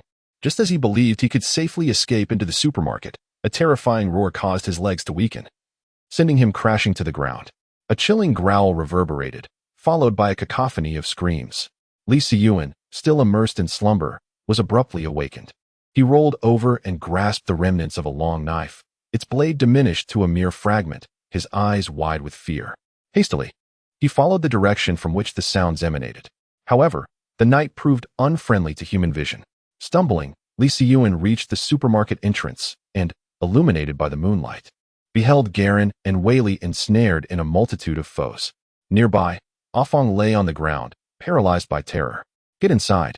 Li Siyuan's command jolted the dazed Ah Fong back to reality. He staggered to his feet, only to fall again, struggling repeatedly until he finally managed to conceal himself within the supermarket. Meanwhile, Li Siyuan plunged into the throng of zombies, determined to rescue the beleaguered Garen and Weili. Though most of his long knife had shattered, the remaining 30 centimeters of blade surprisingly felt adept in his grasp. He thrust the blade into the nape of a zombie's neck from behind, exerting force with both hands, and with a sickening motion, he dislodged the creature's head. It fell to the ground, still emitting a relentless howl. An increasing number of zombies surged into the fray from behind. Were it not for the zombie's ability to recover while fighting, Li Siyuan feared he would have been overwhelmed long ago. Garen wielded his sword with both hands, activating his skills in a swirling motion. Although the damage inflicted by Garen's abilities has become less remarkable against these zombies that have undergone a second evolution, it still serves as an effective area of effect attack. Most importantly, it manages to forcibly expand the surrounding zone, seizing the opportunity by channels her energy. As the Hextech gauntlets commence their charging process, the immense power surges through her fists as she thrusts them forward, shattering the skulls of 2 zombies. The scarlet stardust energy radiates brilliantly against the backdrop of the night. At this moment, Mackay and Tahm Kench also arrive on the scene. The bond of warriors strengthens their resolve, significantly replenishing Vi's health. Meanwhile, the presence of Mackay and Tahm Kench distracts the zombies, halting their numbers from increasing and even contributing to a decline as the group's coordination grows increasingly harmonious. As the clock strikes 4 in the morning, a faint yellowish hue begins to emerge at the horizon. At the entrance of the supermarket, the ground is strewn with the bodies of zombies, some reduced to a pulp by blunt instruments, others decapitated, and many left in a state of disarray. Occasionally, one can hear a few headless corpses still howling, while Lee Si-Yuan finally lies down, indifferent to the blood of zombies that stains the ground or the fact that he had bathed just yesterday using boiled drinking water. At this moment, he is utterly unwilling to move a single finger. His arms are swollen and reddened, with veins visibly straining under the exertion, clearly discernible against his pale skin. Garen sits nearby, his golden armor dulled by the blood of the undead. Vi removes her gauntlets and gently massages her arms to alleviate the soreness and fatigue that have settled in. From midnight until now, the 3 have not paused for a moment. Tahm is faring well. The slime on his body proves exceptionally effective in combating the zombies. However, Mackay, being a treant, suffers from increased friction, resulting in his form being significantly diminished by the assault of the undead. Unbeknownst to anyone, Lee Si-Yuan lies on the ground, seemingly in a daze, with a flicker of red light shimmering in his eyes, which soon vanishes. He opens his panel, silently reciting a phrase in his mind. System panel, host, Lee Si-Yuan level, 8 equipment, damaged black gold long knife, Imperial Willow Seed, planted. Useless club, for heroes only. Storage ring, removable, characters owned, Tahm, 1 star. Mackay, 1 star. Garen, 1 star. Vi, 1 star. Shop, 189. With fewer than 130 zombies, he finds himself bewildered. He had thought he had slain at least 500. On the second day of the zombie outbreak, he single-handedly cleared a street of neighbors alongside Tahm. Now, with 4 heroes at his side, tackling just over 100 zombies nearly exhausts him. Geneva, if this trend continues, can humanity truly withstand this apocalypse? After a while, the 4 from the group emerge from the depths of the supermarket. Yao, upon seeing Lee Si-Yuan lying on the ground, is immediately filled with concern. Brother Yuan. She drops her spear and rushes over, kneeling before him and frantically waving her hands to revive him. I apologize, Brother Yuan. I was in such a deep slumber. Please don't leave us. Although the dawn had begun to break, the supermarket remained shrouded in darkness, encircled by the surrounding residential buildings. Yao was unable to discern that Lee Si-Yuan was wide awake, gazing at him. As Yao's sobs grew increasingly louder, Lee Si-Yuan hastily interjected. I am not dead yet. Are you not afraid that your loud cries will attract the zombies? Yao's weeping abruptly ceased. Without regard for the dirtiness of Lee Si-Yuan's clothes, he threw himself onto him, exclaiming, Oh, Brother Yuan, I thought you were gone. Ahem. If you continue to throw yourself at me with such fervor, I might truly perish. But rest assured, before I depart this world, I will certainly let you walk ahead of me. Chapter 43. The Ruined Blade of the King. Enough. Enough. Why are you crying like that? Yao was interrupted as Lee Si-Yuan covered his mouth with his hand, halting his incantation. A stream of snot erupted from his nose, unable to escape through his mouth. What on earth? Oh, nothing at all. All right, let go now. Lao Ma, go turn on the lights. Lao Ma, who had been standing dazed nearby, sprang into action upon hearing his name, nodding hurriedly, only to remember that it was pitch black and he couldn't see anything. He quickly replied, All right, I will do it right away. Soon, the distinctive sound of the generator echoed around the supermarket, and the power was restored. It was only then that everyone could clearly see the grim scene at the supermarket entrance, where mountains of zombie corpses lay piled high, with chunks of flesh scattered everywhere. A few scattered zombies continued to gnash their teeth, their eyes glowing ominously red, creating a terrifying sight. You all, finish off those remaining undead, commanded one of them. It will be beneficial. Then, drag the corpses over and pile them in the flower bed at the entrance, but do not crush that young seedling in the center. Ah, yes. Afong and the others were survivors of the second Stardust virus, fully aware that eliminating zombies held its advantages. Presently, with such an opportunity at hand, they eagerly picked up the weapons strewn about the ground, ready to deliver fatal blows to the zombie heads. The crimson stardust penetrated their bodies, offering an experience far beyond anything they had encountered before. Gradually, they transferred over 100 zombie corpses to the flower bed at the entrance. Li Siyuan mused quietly to himself, pondering whether these corpses might accelerate the growth of the Imperial Willow. It was not until the sky had fully brightened that the entrance of the supermarket was finally cleared. Including Li Siyuan, Io also boiled water, ensuring Li Siyuan was thoroughly cleaned. Stripping off his damp clothes, he eagerly approached Tam. With a croak, Tam expelled a cerulean orb of magic. Delightful. It truly was a blue magic orb. Li Siyuan seemed to have begun to discern the pattern behind the appearance of these orbs. A single kill of fewer than 100 zombies yielded a gray orb, while over 100 resulted in a blue one. As for those exceeding 1,000, the thought was almost too daunting to entertain. Io, it's your turn to perform. Upon hearing Li Siyuan's words, everyone present turned their gaze towards him. Amidst the daze and the pangs of self-pity felt by Tam and Makai, the enchanted ball descended to the ground. Under the watchful gaze of the crowd, Ayao appeared somewhat anxious. Yet, meeting Li Siyuan's expectant eyes, Ayao, as usual, reached out to touch it. Lo and behold, a golden legend. A dazzling flash of gold illuminated the space as a ghostly green longsword materialized before Li Siyuan. The exaggerated hilt combined with the elongated blade allowed Li Siyuan to recognize its origin at a glance. Grasping the hilt, a profound memory surged within his mind. Isolde, why do you shun me? Blade of the Broken King, a sword steeped in the resentment buried within the Empire. For you, I would slay the entire world for your sake. Edge Unleashed, an extraordinary armor-piercing property that ensures each of your strikes lands true at the heart. Demand, absorb the life force of my foes for my own use. Unknown, his mind was still entangled in the sudden resurgence of those memories, leaving the onlookers in a stupor as they gazed at the bewildered Li Siyuan. After a prolonged moment, Li Siyuan finally regained his composure, instinctively exclaiming, "What a tragic yet beautiful love story. Brother Yuan, what are you saying?" Ayao, who was closest to him, heard his words but could not grasp their meaning. Could a sword really possess a love story? Is its beloved another sword? He chuckled softly, ruffling Ayao's hair as he continued. Ayao, you truly are my lucky star. Hee. Though unaware of what Yuan Gu had attained, Io felt a surge of joy simply witnessing Yuan Ji's elation. Quickly, old ma, prepare some food. I am famished. Oh, right away. After a night filled with battles, the atmosphere among the group finally relaxed. At the dining table, Li Siyuan devoured his meal while inquiring if anything peculiar had transpired the previous night. Not at all. We merely played a few rounds of Do Di Zhu. And then Ah Fong stepped out to relieve himself, only to encounter a zombie. Silence ensued. Silence. Suddenly, Li Siyuan recalled something. Did you not hear that terrifying shriek last night? The others, as if awakening from a dream, replied, No, it was exceedingly quiet. We heard not a single sound of zombies. Xia Zhenhai's words cast a pall over Li Siyuan's expression. Without that eerie sound to contain them, the zombies would have aimlessly roamed about, inevitably reaching the supermarket. This situation was urgent. A change of base was imperative.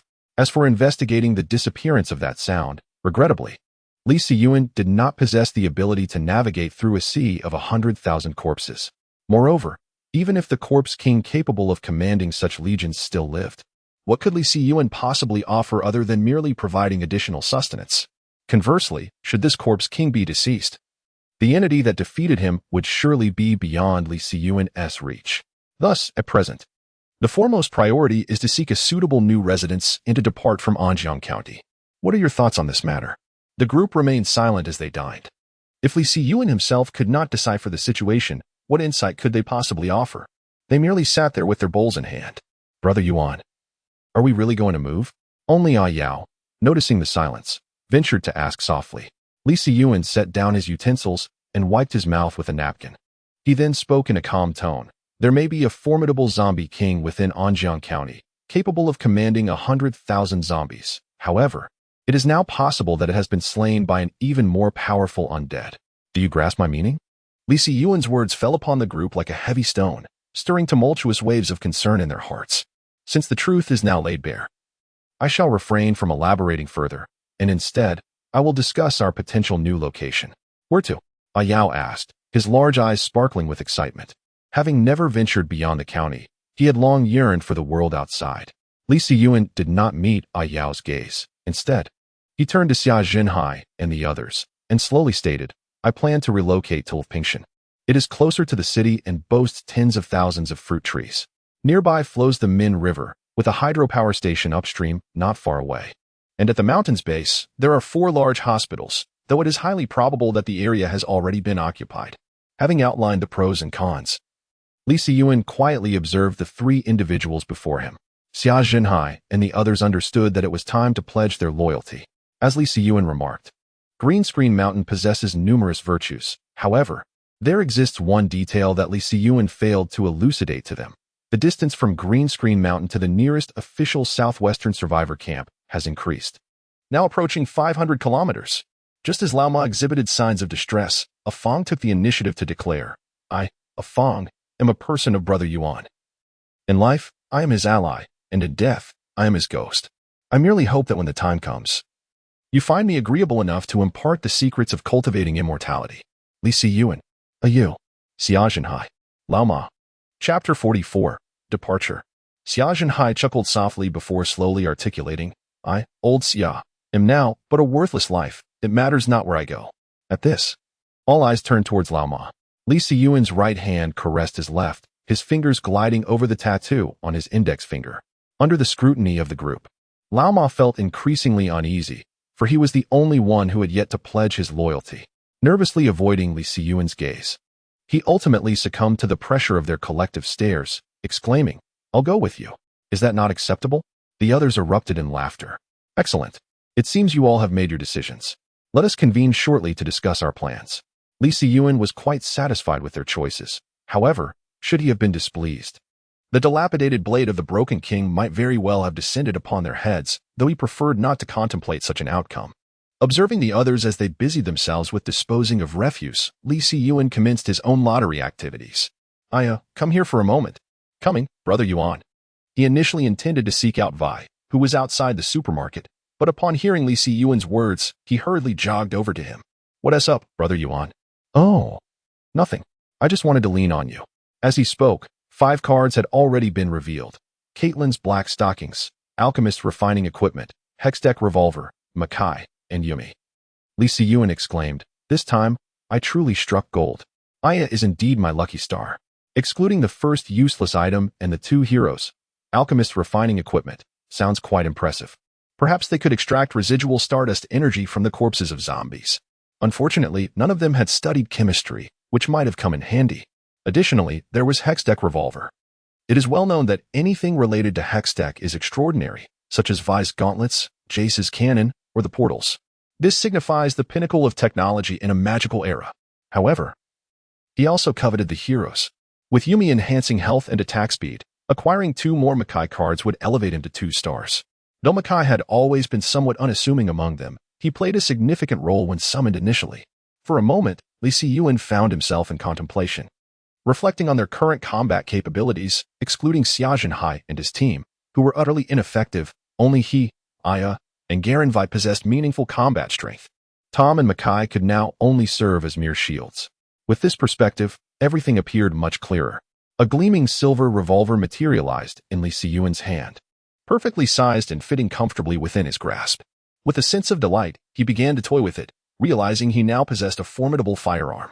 Should he encounter others on Green Screen Mountain, the presence of this weapon would undoubtedly bolster his confidence. One could never predict the circumstances that awaited on the mountain.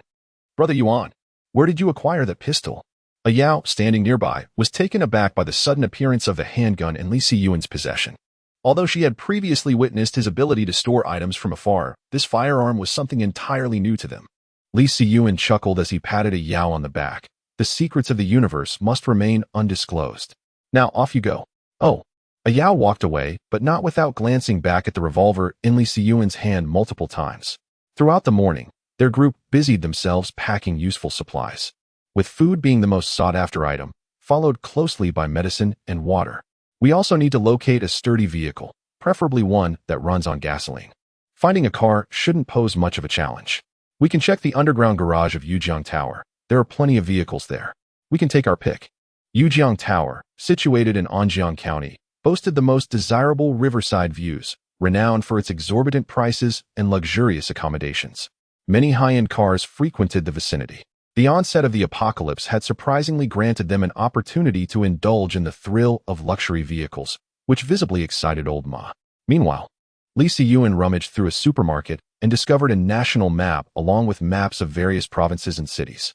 He pinpointed the route to Green Screen Mountain and, after a moment of contemplation, sketched a simple outline of the path with a pen. They exited the county and swiftly joined the national highway, should the journey prove uninterrupted. They could reach the foot of Green Screen Mountain directly.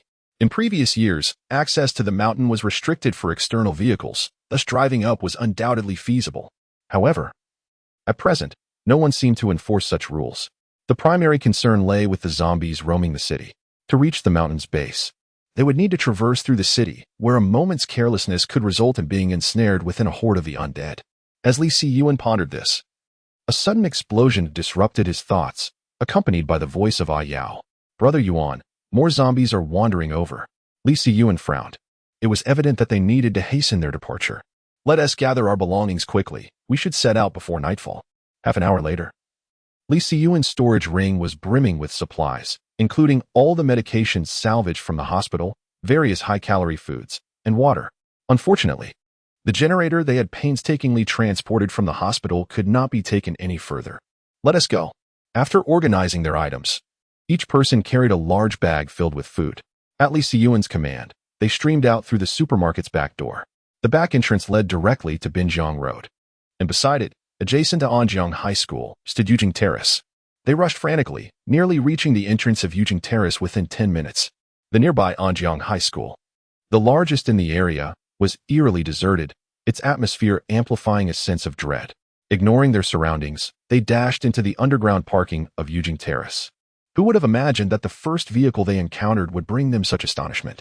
A half-eaten corpse lay nearby, alongside a zombie wildly struggling upon hearing the commotion.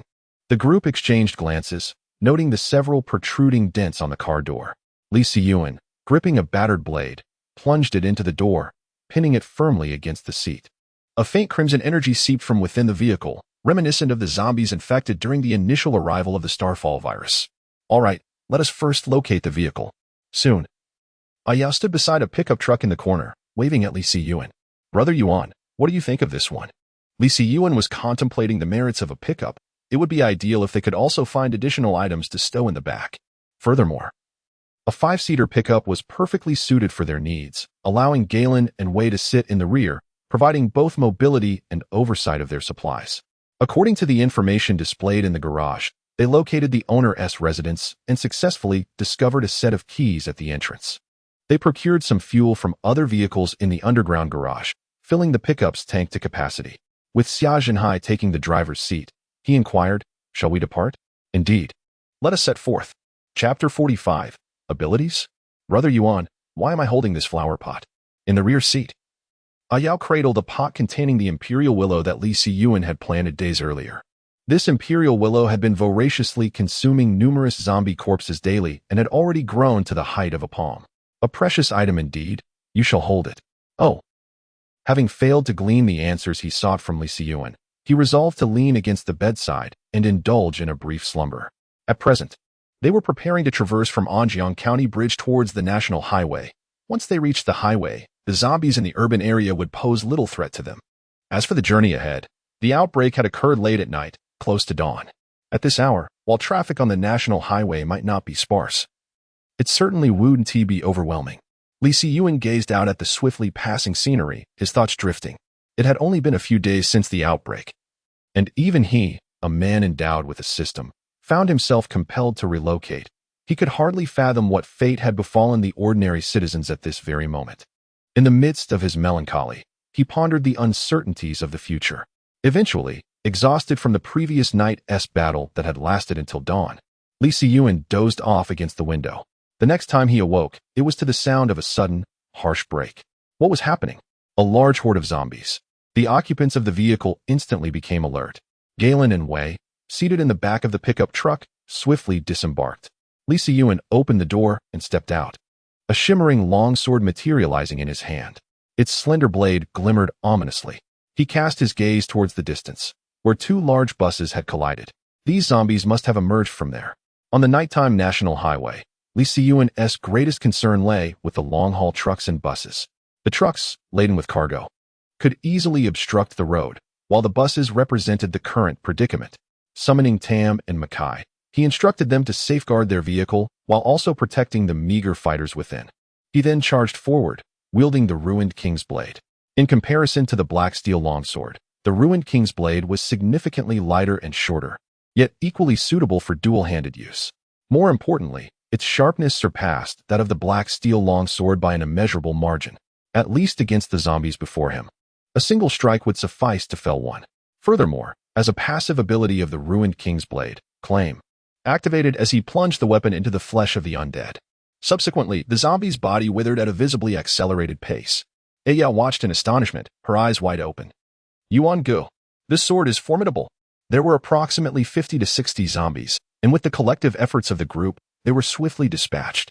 These zombies were slightly weaker compared to those encountered in Anjiang County, but only marginally so. They remained considerably stronger than those prior to the second descent of the Stardust virus. As per usual, they left the zombie heads for Xia Zhenhai and the others to finish off. Come and take your share.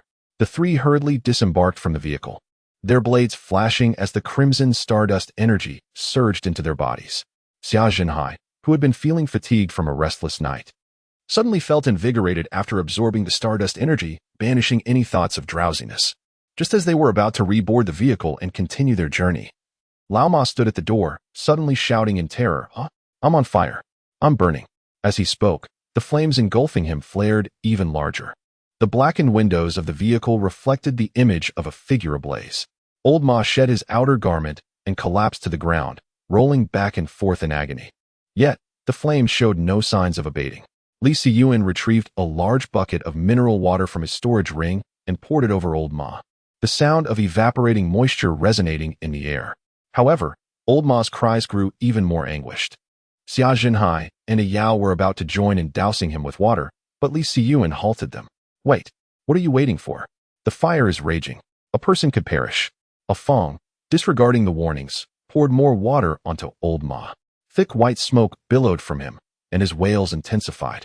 Within moments, the excruciating pain caused Old Ma to lose consciousness. Are you foolish? Can't you see that the flames are emanating from his own body? A Fong stared in bewilderment at Lee Si-yuan. What do you mean? Lee Si-yuan remained speechless, continuing to observe Old Ma. At that moment, a Yao interjected. Look at his clothes and hair. A Fong first glanced at the discarded garments, noting the absence of any scorch marks, then turned his gaze to Old Ma, whose hair, though sparse, remained intact amidst the blazing inferno. A Fong's mouth opened and closed in disbelief. Ultimately, he fell silent. Lee Si-yuan approached Old Ma closely, scrutinizing him intently, and slowly extended his hand. A wave of searing heat greeted his palm. Before long, the flames enveloping Old Ma were extinguished, revealing skin marred by burns from boiling water. Embarrassed, Old Ma rose and retrieved burn ointment from his storage ring. Here, you apply the medicine. Initially, there was nothing amiss. However, due to the water splashed by Lee Si-yuan and Ah Fong, the flames on Old Ma's body evaporated the water, resulting in burns on his skin akin to that of a pig scalded by boiling water, with redness scattered across his body. After administering some anti-inflammatory medication to prevent inflammation, Lee Si-yuan stepped aside, contemplating the situation. Ultimately, he surmised that this was undoubtedly an anomaly brought about by the stardust. Yet, uncertainty lingered over whether it was a boon or a bane. The more he pondered, the more he felt it hinted at the awakening of extraordinary abilities. Regrettably, the signal was lost. Had it truly been a manifestation of such powers, the internet would have been abuzz with activity. Reflecting further, he recalled that he and a Yao had slain the most zombies among those present. Why, then, had they not awakened any abilities? This struck him as peculiar. Turning his gaze, he noticed that Old Ma was now entirely smeared with burn ointment. Perhaps their somewhat heavy-handed approach had caused Old Ma to awaken amidst a chorus of pained cries. Upon regaining consciousness, the pain receptors connected, and a howl escaped him. The sensation of the burns, coupled with the ointment's effects, contorted his face in agony. Old Ma, how do you feel? It hurts. And what else? Do you not sense anything unusual within your body? At this, Old Ma, startled, leapt up to scrutinize his body closely. After a prolonged examination, He concluded that aside from the burns, there was nothing strange to be found, which allowed him to regain his composure. Brother Yuan, please don't frighten me. I was just burned by fire. I am the victim here. Upon observing the situation, Li Siyuan found himself at a loss for words. He decided to board the vehicle and allow them to provide an explanation. Chapter 46. Arrival just moments ago. Brother Yuan had speculated that the flames originated from within his own body. What? The leader exclaimed, a mix of fear and astonishment flooding his expression. How could there be fire inside me? Calm down, Li Siyuan urged. Haven't you realized that you are unscathed? What do you mean, unscathed? I have burns all over me. Old Ma, oblivious to the situation, failed to see that Li Siyuan was clearly observing through the rearview mirror. He noticed that sparks were beginning to emanate from Old Ma's head once again. At that moment, a ghostly green sword was drawn across the path between Afong and Old Ma. Do not panic, Li Siyuan cautioned. If you catch fire in this vehicle, I assure you that I will sever your head before anything else. A cold sweat broke out on both Afong and Old Ma's brows simultaneously. Throughout this exchange, Li Siyuan did not even turn his head. What could be the reason for his steadfastness? It was simply a matter of familiarity. As they continued along the highway, despite the occasional overturned truck, they navigated cautiously and managed to progress steadily.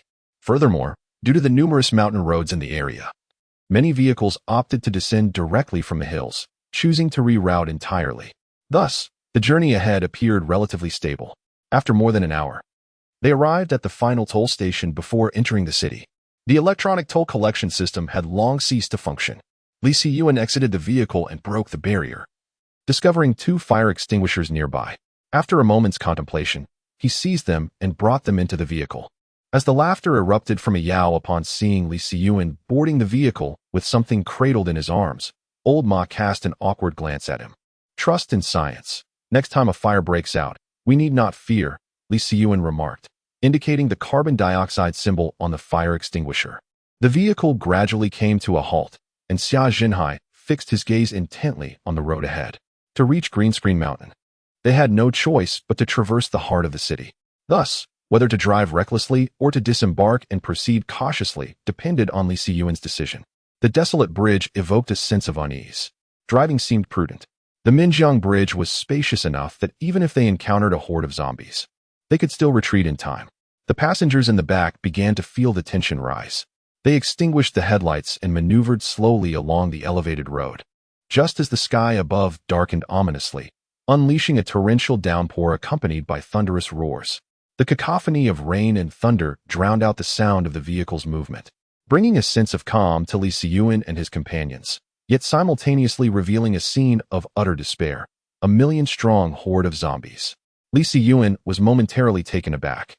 Gazing at the densely packed undead throng that converged on the road, stretching endlessly from their vantage point, even the deafening rain could scarcely muffle the chilling howls of the zombies, who appeared to be embracing the deluge, clawing at the sky in fury. How could they possibly navigate through this?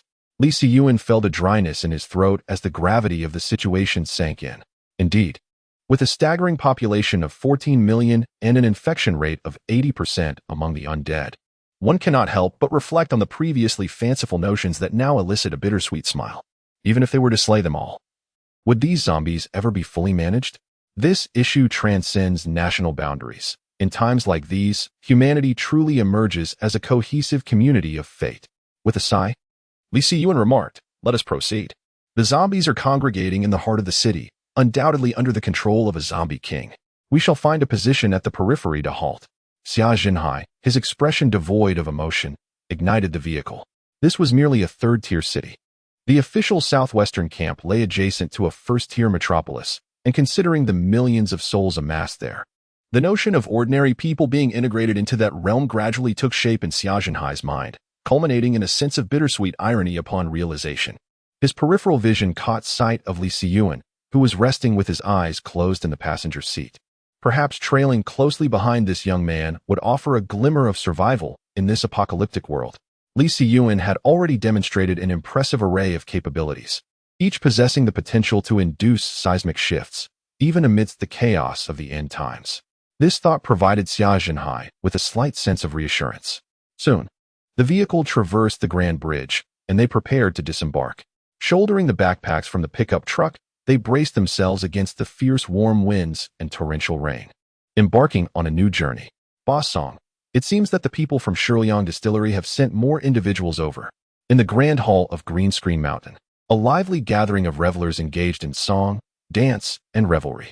Even if someone rushed into the Grand Hall, the tasks at hand continued unabated.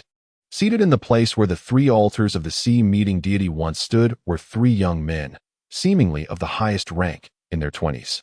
Upon hearing the report from his subordinate, the young man with the surname Song, seated at the highest position, remained unfazed. He instructed Chu He to take care of the matter, as they had been coming daily. This time, he decided that Chu He should eliminate them, allowing the people from Shiliang Distillery to retrieve the bodies themselves. The messenger, caught in the gaze of his leader, swallowed his words. I will inform Chu He immediately. Not far from the Grand Hall, perched on a tree, Chu He held a bottle of Shiliang Distillery's liquor, drinking from it with a tilted mouth. The branches and leaves obscured much of the sky, yet sporadic fragments of light filtered through the gaps, casting reflections in Chu He's eyes. Chu He, faintly. He heard someone calling his name. Yes, it was a man, but he chose to ignore him and took another swig from the bottle. However, whether it was due to intoxication or a slip of the hand, the liquor bottle slipped from his grasp and shattered into countless pieces, revealing his position. Chu He, it's you, isn't it? Song Lauda has summoned you for a task. Chu He, sprawled on the tree branch, slurred his response. What task? Let him go himself. It's Shiliang Distillery. Song Lauda wants you to eliminate them. Before he could fully comprehend, Chu He was suddenly standing before him. Is that true? Song Lauda really wants me to kill someone. Indeed. Ensure that everything is handled meticulously, so that it can be delivered to the Shiliang Distillery. Where are they located? Just past the Minjiang Bridge. Do you have any issue taking 10 people with you? Chu He remained silent, his gaze piercing and imbued with an almost imperceptible aura of menace. Despite the lingering scent of alcohol, he bore no resemblance to someone who had just indulged excessively. I do not require assistance. Those fools would only be a burden. With that, Chu He swiftly descended the mountain, moving at a speed surpassing even that of world champions. The messenger who had come to relay the message shook his head and sighed. What a pitiable soul. Chapter 47. Rainy night, let us rest here for the day. And in the morning we shall see if there are any paths leading up the mountain. Li Siyuan addressed his companions. They sought refuge in a nearby inn. At the bar, a severed arm, still partially intact, lay abandoned. However, after days of grim experiences, the group had grown accustomed to such sights. They ascended and found 2 twin rooms, blissfully unoccupied, having been drenched by the relentless rain on their journey. They quickly shed their wet garments and collapsed onto the spacious beds. Li Siyuan, clad only in his undergarments, positioned himself on the windowsill, affording him a clear view of the distant horde of 1,000,000 zombies gathering. Despair gripped his heart, for in this dire situation, he could fathom no solution other than a large-scale governmental cleansing. Yet, why had such drastic measures not been taken? The politician's considerations were unknown to him. Were he in that position, he would undoubtedly prefer to unleash a barrage of firepower. Given the current pace of the zombie outbreak, if it is not curtailed promptly, even if the zombie crisis is eventually resolved, the population of this world may find itself at the brink of despair. He spread out a map, meticulously searching for pathways that could circumvent the horde of zombies to reach his destination. The verdant green screen mountain, with its lush vegetation, muffled any distant sounds from below. It also provided an ideal environment for cultivating saplings of the imperial willow, as the abundant flora could nourish them.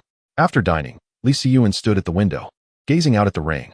A mere pane separated 2 entirely different scenes. Once the downpour subsided slightly, Li Siyuan prepared to rest. Amidst the curtain of rain, Chu He sprinted relentlessly, taking a full hour and a half to reach the designated location. However, apart from a pickup truck stranded in the torrential rain, there were no traces of any other individuals. The relentless deluge had thoroughly erased any signs of human presence. Chu He stood alone in the rain, shouting, "You bastards of Shiliang Distillery, come out here." His voice echoed, "I will ensure that every last one of you is annihilated." Regrettably, the rain was too loud, otherwise he might have had the chance to attract the attention of a 1,000,000-strong zombie army. Left without a target, Chu He opened the car door and stepped inside. He had never considered that the vehicle's original owner had ventured into the city and would not return. His wait was in vain. Meanwhile, on the other side of the city, Shiliang Distillery stood in stark contrast to Green Screen Mountain, separated by a river. Nationwide, the base of Shiliang Distillery stands unparalleled. In comparison to the natural advantage of El Pingshan's location, the positioning of Shirlyang Distillery cannot be deemed exceptional, yet it is not entirely unfavorable either. The imposing El Pingshan conveniently separates the city center from the distillery. For the horde of 1 million zombies to discover the location of Shirlyang Distillery, they must first traverse El Pingshan and subsequently cross the Min River. Consequently, the personnel from Shirlyang Distillery have not missed opportunities to mock the university students residing on El Pingshan. Additionally, due to the scarcity of supplies, Shirlyang Distillery frequently ventured into the city, inevitably leading to confrontations with the inhabitants of El Pingshan. Chu He, a local resident, attended university in the area and was fortunate enough to avoid infection during the zombie outbreak. However, the food reserves at home could not withstand the demands of their family of 4. In the quest for sustenance, they fortuitously encountered Song Yu, Shen Run, and others, who were similarly scouring for supplies due to food shortages. These individuals are, in fact, the current de facto rulers of El Pingshan. 3 to 4 days into the outbreak, the zombies on the streets had not yet broken free from their confines, allowing the ranks of survivors to swell. After some deliberation, they decided to ascend El Pingshan. Just as circumstances seemed to be improving, misfortune struck. During one of their supply runs, the personnel from Shirlyang Distillery inadvertently attracted a vast throng of zombies. Initially, they intended to seek refuge on the mountain, believing that once they were atop El Pingshan, the zombies would lose their target and abandon the pursuit. However, the commotion was too great, and at least 1,000 zombies followed closely behind them. Fortunately, El Pingshan managed to endure that crisis. However, Chu He's parents and sister met their demise at the jaws of the undead. From that moment forth, a deep-seated enmity was forged between Chu He and the Shirlyang Liquor Company. In response to this tragedy, the overseers of the Shirlyang Liquor Company dispatched a considerable supply of provisions to El Pingshan, predominantly consisting of alcohol and unfermented grains. Therefore, the residents of El Pingshan exhibited a measure of restraint when encountering individuals from the Shirlyang Liquor Company. Nevertheless, each time Chu He laid eyes on their representatives, he would nearly lose his composure. Had it not been for the intervention of Song Yu and others, a conflict might have already erupted. However, circumstances have since changed. Following the second descent of Stardust, extraordinary abilities emerged among the inhabitants of El Pingshan, and not just one. The Shirlyang Liquor Company, coveting the natural defenses that El Pingshan provided, eagerly eyed the region as its de facto ruler. With newfound strength, they were reluctant to remain concealed. The current invitation for Chu He was, in fact, a strategic maneuver to lure out hidden adversaries. Their initial concern for Chu He's safety was minimal, considering he too was among the empowered. Nonetheless, they did not anticipate that the visitors were not from the Shirlyang Liquor Company, but rather from a county town located several dozen kilometers away. The following day, the oppressive heat of previous days dissipated. The air, once thick with the stench of blood and gunpowder, had notably cleared. Li Siyuan roused the group, and after a modest breakfast, they resumed their journey. The previous night, Li Siyuan had discovered a path leading up the mountain. Though it was far more rugged than the main road, who among them possessed the strength to break through a horde of 1 million zombies? He certainly did not. Navigating through streets and alleys, following the route marked on the map, the group finally arrived at the foot of the mountain. Although Green Screen Mountain is not particularly high, the trails they currently face are nearly at a steep incline of 60 to 70 degrees. The difficulty of ascending has escalated significantly. Nevertheless, let us proceed. Despite the arduous path ahead, at least we are spared from the multitude of zombies. The group, understanding the gravity of the situation, fell silent and began their ascent. Meanwhile, after waiting through the night without encountering anyone, Chu He, feeling despondent, turned back. His damp clothing rendered him a picture of desolation. However, as he passed a certain point at the mountain's base, a look of ecstatic joy illuminated his face. Due to the treacherous nature of the terrain, officials had erected barriers along the paths to prevent accidents, leaving only a designated area checked every few days. What did he see at that moment? A gap wide enough for a single person to pass through. Ha! You are all doomed. With a wild shout, Chu He approached the opening and followed the footprints leading up the mountain. Chapter 48. Tension mounts. Brother Yuan, I truly cannot go on. Old Ma, utterly exhausted, had fallen to the rear. Sweat had drenched his sparse hair, and large beads of perspiration rolled down his face. At the forefront, Li Siyuan turned to survey the weary faces of his companions. After a night of heavy rainfall, even ordinary trails were challenging, let alone this steep ascent.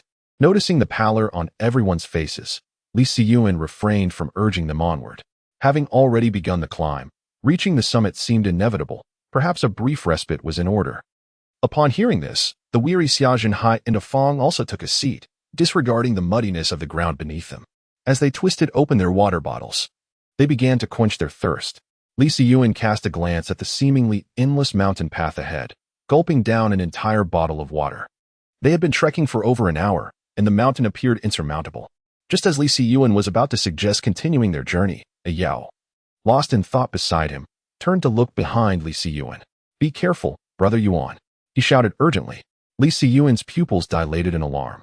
There was no time to summon his hero. In this moment of peril, a crimson glint ignited in a Yao's eyes. "Get away from me," he bellowed. The exposed skin of his arms sprouted dark scales, and with a powerful leap, he soared 7 or 8 meters into the air. The gust of wind tousling Li Siyuan's hair. In the next instant, a jarring sound of metal clashing echoed through the air. A ghostly green sword materialized in Li Siyuan's grasp. However, upon glancing back, he furrowed his brow. A Yao, arms crossed, cautiously scrutinized the vacant forest surrounding them, the atmosphere plummeting to a freezing tension. In the blink of an eye, a Yao lunged to the left with a fierce roar as a figure emerged from the shadows. Realizing a Yao was charging towards him, Chui brandished a dagger and rushed forward in kind. "Die, 10-grain liquor." The tension mounted as Li Siyuan's brow knitted tightly. 10-grain liquor? Wasn't that the largest distillery in the city? As he pondered this, a Yao and Chu He collided fiercely. Standing at the rear, Xia Zhenhai and his companions remained silent, fearful of disrupting a Yao's battle. Li Siyuan raised his hand, summoning Garen and Vi, gradually forming a pincer movement that encircled Chu He in the center. However, like Li Siyuan, neither of them acted hastily. They awaited an opportunity for Chu He to reveal a vulnerability. Perhaps Chu He had not anticipated the emergence of such formidable scales upon his body. As the 2 daggers in his hands eventually succumbed to the relentless blows and shattered, the moment had arrived. Strike! Garen's heavy sword cleaved into the arm that had attempted to block, reducing it to a pulp, while Vi delivered a powerful punch to his midsection. In the final act, Li Siyuan thrust his long sword into Chu He's heart. The passive ability, Siphon, activated. In that instant, Li Siyuan felt an unprecedented surge of power. A strength magnitudes greater than that of the zombies, coursing ceaselessly into his being. After the deed was done, he did not even glance at the now lifeless husk. His mind was consumed with thoughts of the longsword's capacity to absorb human energy. If that were the case, was it not swifter to slay humans than to kill zombies? The 3 individuals trailing behind felt an unsettling chill creeping down their spines. Very well. Let us continue our ascent. Our whereabouts may have already been compromised. No one paid heed to the individual who had transformed into a zombie, nor did they possess the emotional bandwidth to care. At noon, after a morning of climbing, the group finally beheld the mountaintop shrouded in vegetation. By this time, shadows flitted about, with countless figures descending the mountain, yet none took notice of them. Within the grand hall at the summit, Song Yu was currently in a furious rage. Is it not just a group from Shuyang Distillery? Why has Chui not returned yet? Perhaps he has drunkenly fallen asleep somewhere. Only 3 remain at the high table, while the surroundings have been completely cleared. Shenrun, Chu He's extraordinary abilities are seemingly tailored for assassination. I do not wish for him to storm into the heart of Shuyang Distillery. We have merely 6 extraordinary individuals. Losing one would grieve me deeply. Bah, it seems you would rather see me perish. The young man referred to as Chun Run chuckled as he lit a cigarette, then offered one to Song Yu. Care for a smoke? Get lost. Smoking is detrimental to health. Do not attempt to lead me astray. At this moment, the usually silent Zhuang Liang also managed a faint smile. It was evident that the camaraderie among the 3 remained strong, undeterred by the expansion of their influence. Of course, it could also be that their acting skills were sufficiently adept to deceive even the author. What is the current status of our dispatched individuals? And what of the situation at Shuyang Distillery? It is quite tranquil there. Chu He would not be foolish enough to invade their stronghold alone. Humph. Perhaps he has succumbed to hatred and lost all reason. Yet you urged him yesterday to confront the people of Shuyang Distillery? Upon mentioning this, Song Yu wore a look of dismay. I merely wished to alleviate his pent-up frustration, for what if he were to suffer from it? At that moment, Zhuang Liang spoke, asserting that if the individual were still alive, he would undoubtedly return, and that matters should proceed as usual without contention. Zhuang Liang was typically reticent. His words signified that the matter was settled. Just then, his brow furrowed. Outsiders had arrived. Song Yu and Chen Run exchanged anxious glances. Where? To the northwest, by the precipice. At that moment, Li Siyuan and his companions found themselves encircled. Judging by the tools in their possession, it was evident they had sourced these weapons from a specific location. All were edged weapons, and there was even a crossbow banned in their nation. In the distance, Zhuang Liang and his companions approached the scene. Do not engage just yet. Zhuang Liang's expression was grim, for he sensed the presence of at least 3 individuals among the 5 who possessed extraordinary abilities. Might I inquire what brings you esteemed visitors to our green screen mountain encampment? Li Siyuan, still gripping his long sword, surveyed the surrounding individuals. Those who met his gaze felt an involuntary chill. We hail from Anjiang, intending to claim this territory arrogant. You claim to be from Anjiang. Yet I am indeed an Anjiang native. Anjiang is several dozen kilometers away. How could you 5 have reached the city unscathed? Are you not spies from the Tianliang distillery? The speaker was a young woman wielding a short spear, her hair cropped short, exuding a sharp demeanor. Zhuang Liang did not interject, evidently in agreement with her assertion. Chapter 49. A bloodbath. Song Yu and Chen Run stood behind Zhuang Liang, subtly gathering their strength. Exuding an air that suggested they might resort to violence should Li Siyuan's response fail to satisfy them. At that moment, an incessant stream of individuals, drawn by the commotion, began to converge upon the scene. The atmosphere grew increasingly tense, charged with an impending sense of conflict. Li Siyuan observed the growing crowd around him, and aside from a playful smirk, a glimmer of opportunity ignited within him. The sensation of the broken blade of the fallen king absorbing human energy was intoxicating. Initially, he assumed the gathering would be manageable, but now he felt an overwhelming urge to eliminate them all. The sight of these people stirred a tumultuous desire within him. Who asserts? Who provides evidence? On what grounds do you claim we originated from that so-called winery? Li Siyuan spoke with a nonchalant demeanor, his gaze condescending. He harbored no fear of these individuals. They were merely insignificant nuisances. You. Li Siyuan's retort evidently provoked the woman. Yet, his arguments were sound, and she found herself unable to present any substantiating evidence. Just then, a group of panicked individuals rushed up the hill, carrying a lifeless corpse. Boss! Boss! Chu He is dead. Zhuang Liang, consumed by anger yet tinged with unease, refrained from glancing at the body being brought forth. Instead, he directed his inquiry at Li Siyuan. Did you do this? Indeed. And why not? If a grasshopper jumps about so exuberantly, what harm is there in squashing it? Humph. To come at us with lethal intent upon arrival, slaying him is but a trivial act.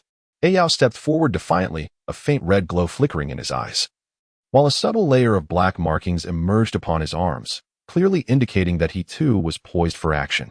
The words exchanged between Li Siyuan and Yao thoroughly incensed the individuals restrained behind them, Song Yu and Chen Run. You seek death. Chen Run's body began to manifest swirling flames, which in an instant transformed him into a colossal figure of fire.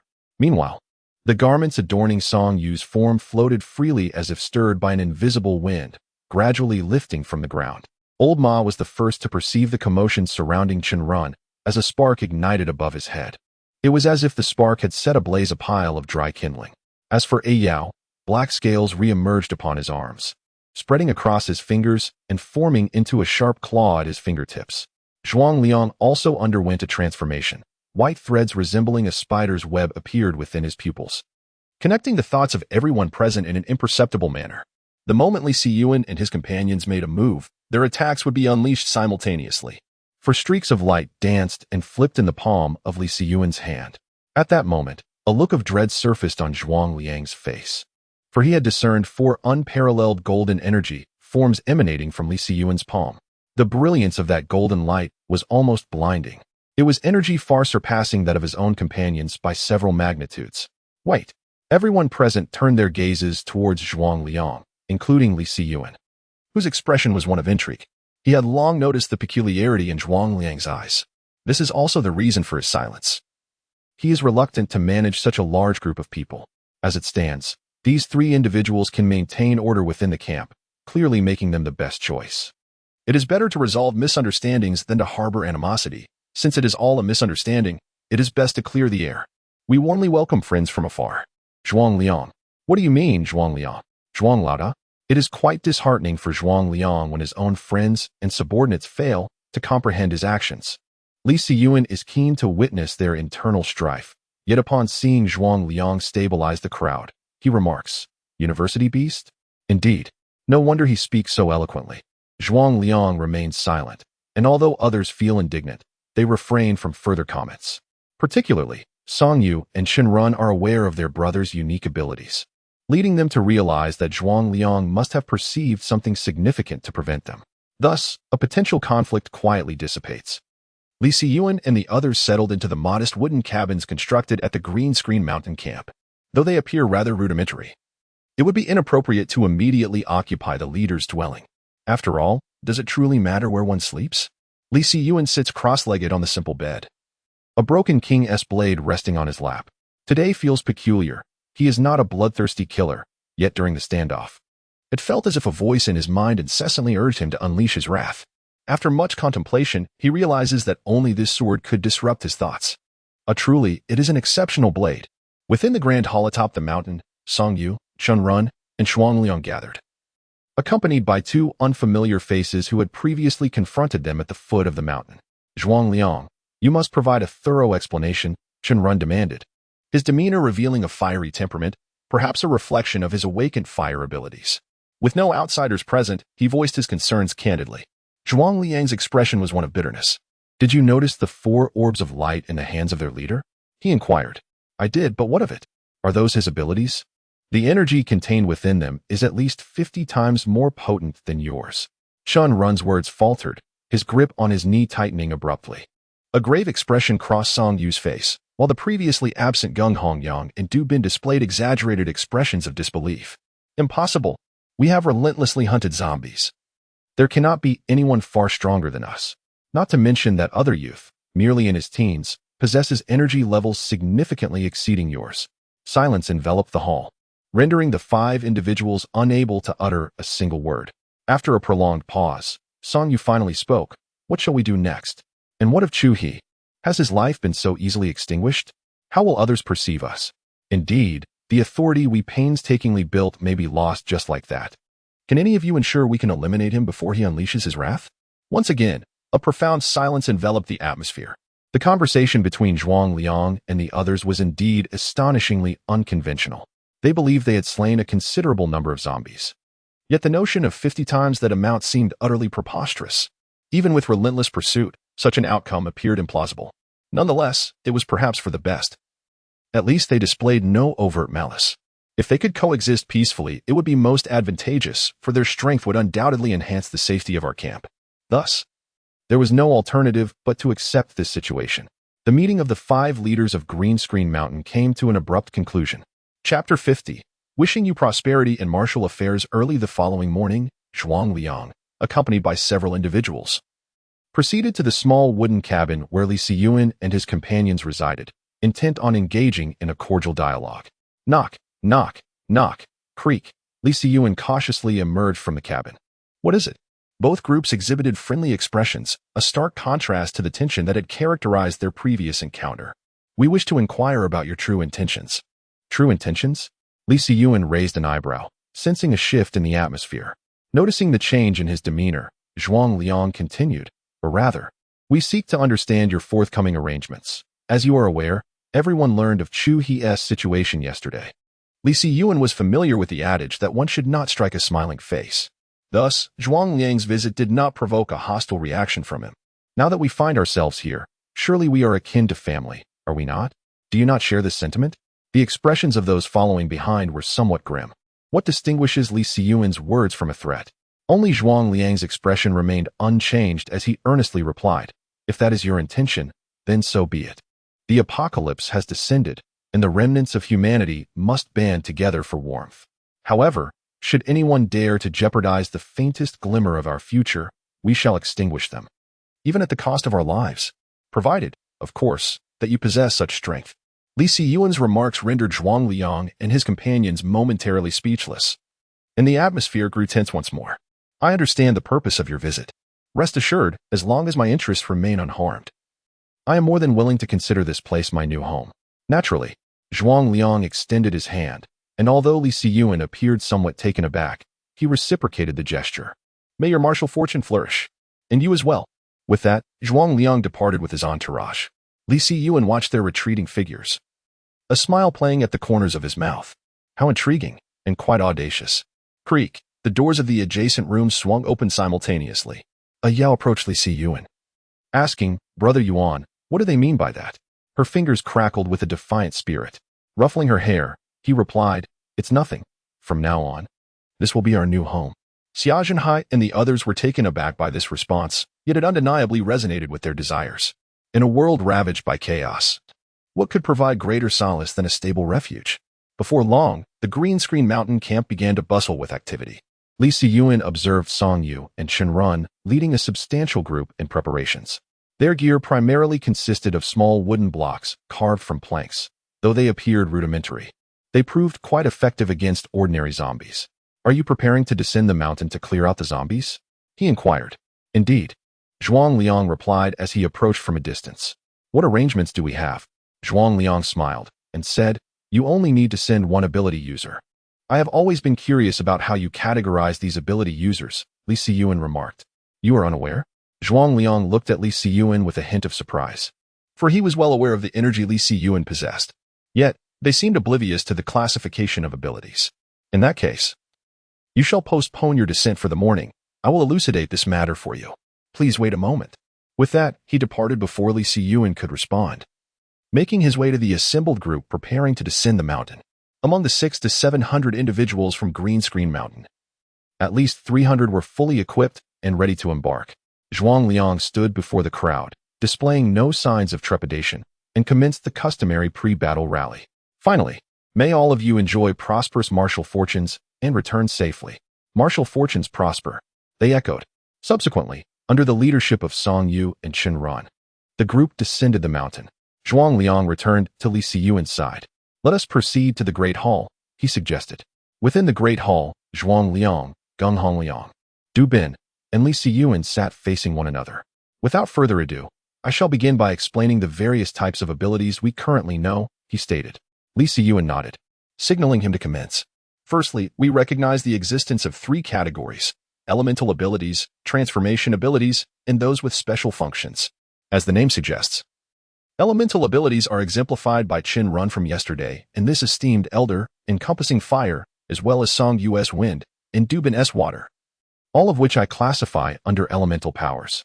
Next, we have the transformation abilities, as demonstrated by Geng Hongliang, whose hand morphed into a claw adorned with fur, blending with a chilling light that sent a shiver down one's spine. Lastly, the special function abilities include the likes of Chu He, whom you previously vanquished. He possessed the power of invisibility. What about yours? A Yao inquired with palpable excitement, for such matters captivated someone of his age. Superpowers. How impressive. Li Siyuan interjected, playfully nudging the enthusiastic Yao. Please, continue. Zhuang Liang regarded Li Siyuan and then spoke slowly. My ability also falls under the category of special functions, though it is challenging for me to articulate. However, I can offer you an experience subsequently. Li Siyuan sensed a consciousness attempting to infiltrate his mind. I refer to my ability as a bridge of consciousness. It facilitates the connection of our teammates' minds, allowing us to achieve an extraordinary synergy. Upon hearing Zhuang Liang's words, Li Siyuan was enveloped in contemplation. What are the prerequisites for unlocking such powers? Li Siyuan inquired, his curiosity piqued. For who would he desire such an impressive capability? As for this matter, we are not entirely certain. It is possible that slaying a single zombie could bestow one with supernatural abilities. Yet it may also be the case that exterminating every zombie in the world does not result in any awakening of powers. This is the conclusion we have reached for the time being. As you are aware, we must organize daily expeditions to eliminate zombies. This necessity extends beyond mere resource acquisition. None can predict when one might awaken their abilities. Thus, with each zombie slain, the likelihood of an individual manifesting their powers increases significantly. Moreover, how do you manage the utilization of these abilities? Zhuang Liang's expression was peculiar. Did you not employ your powers yesterday? Nevertheless, Zhuang Liang conveyed his conclusions to Li Siyuan. You may regard the control of supernatural abilities as akin to the strength of the mind. The strength of the mind? If one comprehends this concept independently, it becomes rather straightforward. However, articulating it is a challenge. In summary, it is perhaps best described as the power of idealism. Chapter 51. What is fundamental? Of course, this is merely my personal interpretation as it aligns with the direction of my research, and I happen to encounter it. Zhuang Liang's words plunged Li Siyuan into contemplation. Idealism. What precisely is idealism? He vaguely recalled that high school history discussed the philosophy of the mind, though he was uncertain if it pertained to the same concept. Was it too much to ask of a high school dropout to fathom such complexities? Did you all understand? Yao, Fang, and Old Ma were utterly bewildered, lost in a fog of confusion. Only Xia Zhenhai, stroking his chin with his right hand, appeared to have an inkling of understanding. Old Xia, would you care to share your thoughts? Upon being called out, Xia Zhenhai hesitated momentarily, uncertain, and replied, I have only dabbled in this area slightly. What I mean is that matter exists in dependence on consciousness. In this context, the extraordinary ability represents the matter, while consciousness symbolizes the fundamental support for the functioning of that ability. Then what is that fundamental essence? Li Siyuan inquired. The crowd responded with blank stares, their gazes converging on Fang, a faint aura of menace enveloping the space. I believe I should let you experience the sensation of losing consciousness. Fang scratched his head in frustration. Returning to the topic at hand, Li Siyuan seemed to grasp the essence of what Zhuang Liang had articulated. Even if one awakens to extraordinary abilities, one must clearly recognize the existence of those abilities. Using philosophy to describe it is overly complex, yet it remains undeniably direct. I think I understand, but there is one more matter. Is there a reliable water source on this mountain? There is, indeed, but Zhuang Liang continued.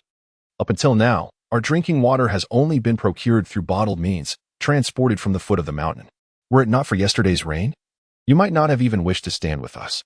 At this point, Zhuang Liang appeared somewhat embarrassed. As a leader of a faction, he had gone 10 days without a proper bath. Gazing at the spring water seeping through the cracks in the rocks, a smile crept across Li Siyuan's lips. You should be grateful to me. I can purify this water. Zhuang Liang was taken aback. Is this truly possible? With a haughty chuckle, Yao proudly proclaimed her sole knowledge of an idiom, oblivious to the amused glances exchanged among the crowd.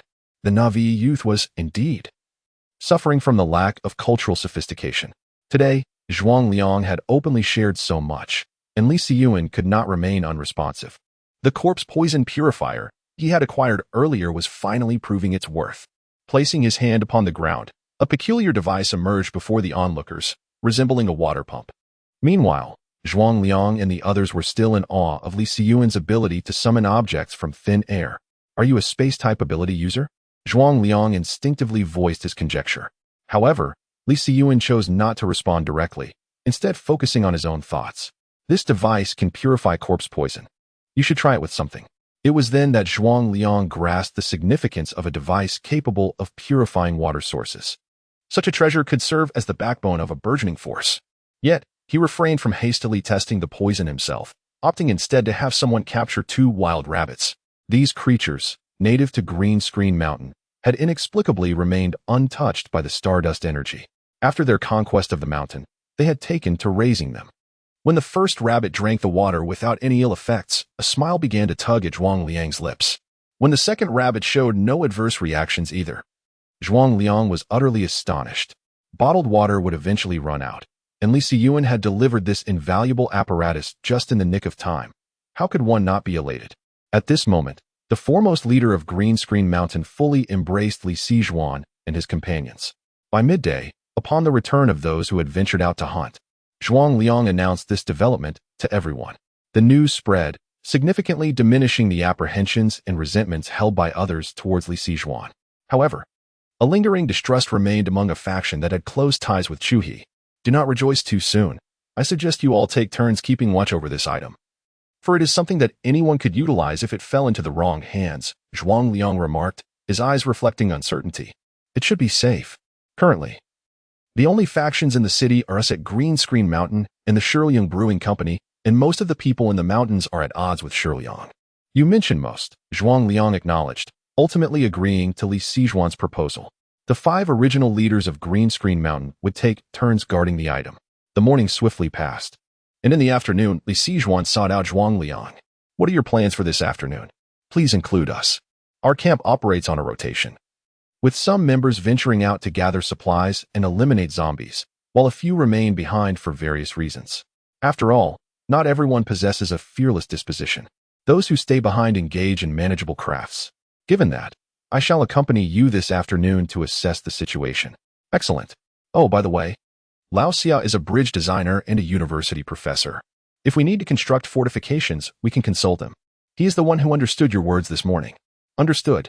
Li Siyuan's demeanor instilled a profound sense of reassurance in Zhuang Liang, at the very least.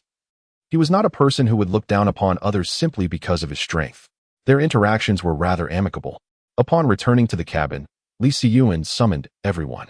This afternoon, a Yao, Old Ma, and I ventured out to assess the situation, while Teacher Xia and a Fong remained at home to safeguard our backpacks. Although we were gradually integrating into the group, it was prudent to remain vigilant. Be safe, everyone. Upon hearing Li Siyuan address him, Xia Zhenhai was momentarily taken aback, but quickly regained his composure. A Yao, hand your spear to a Fong. And you, try not to be so easily frightened like before. You've grown quite a bit. The last remark was directed at a Fong. Embarrassed, a Fong scratched the back of his head, acknowledging, I understand, Brother Yuan. I will protect Boss Xia. With that, Li Siyuan turned and departed with the two companions, while a Fong, clutching the spear, stood quietly in front of the cabin alongside Xia Zhenhai. Just before their departure, Zhuang Liang called out to Li Siyuan, Aren't you bringing weapons? If you're unprepared, there are extras available at the camp. No need. You've witnessed my capabilities, Li Siyuan replied. Zhuang Liang realized and responded, Very well. In that case, I wish you a prosperous journey. May your journey be prosperous. Although their expedition did not commence from the well-trodden path forged before the end times, it was undoubtedly far more manageable than the route they had previously traversed. Li Siyuan and his companions blended seamlessly into the crowd, soon following the main group to the foot of the mountain. From that point onward, everyone began to organize themselves into several groups in an orderly fashion. Each group should neither be too large nor too small. A composition of 5 to 7 individuals is just right. However, since Li Siyuan and his companions had only recently arrived and were unfamiliar with anyone, they ended up proceeding with only 3. Chapter 52. Toys in Recent Years. The nation has vigorously developed the economy of the Southwest, and the dilapidated and modest urban area etched in Li Siyuan's memory has undergone countless transformations. It seems even the government buildings have relocated. As Li Siyuan and his two companions walked down the street, shadows of people loomed around them. This vicinity had evidently been scavenged numerous times, prompting the trio to refrain from lingering in the area. While on their journey, Li Siyuan turned to the old horse and inquired, What does it feel like when you utilize your abilities? The old horse appeared somewhat bewildered in response. To be honest, I'm not quite sure. Initially, I felt fear, then suddenly I became very angry, though I couldn't pinpoint the reason for my anger. Li Siyuan fell silent. It seemed that the old horse had yet to reach a state of recognition, thus he could not harness his abilities through his own strength. His instinctual fear still dominated his thoughts. Nonetheless, the old horse's situation was rather convenient, as a mere flicker of fear could activate his powers. According to information he had gleaned from Zhuang Liang, this stage could be classified as that of a first-level ability user. Once one becomes proficient in using their abilities, they would have completed the process of recognition, thereby transforming the experiences accumulated over the years as a human. In simpler terms, it signifies a paradigm shift from I am normal without abilities to I am normal with abilities. For the youth, this may prove somewhat simpler. In contrast, today's young individuals are exposed to an extraordinarily rich world. Conversely, those who are slightly older and less educated find it challenging to undergo a transformation in thought. This notion is equally applicable in the context preceding the apocalypse. Turning his gaze towards Ayao, Li Siyuan noticed that he had already begun to adeptly transform his hands into claws, only to skillfully revert them back. With a silent sigh, one cannot help but marvel at the disparity between individuals, sometimes greater than that between humans and dogs.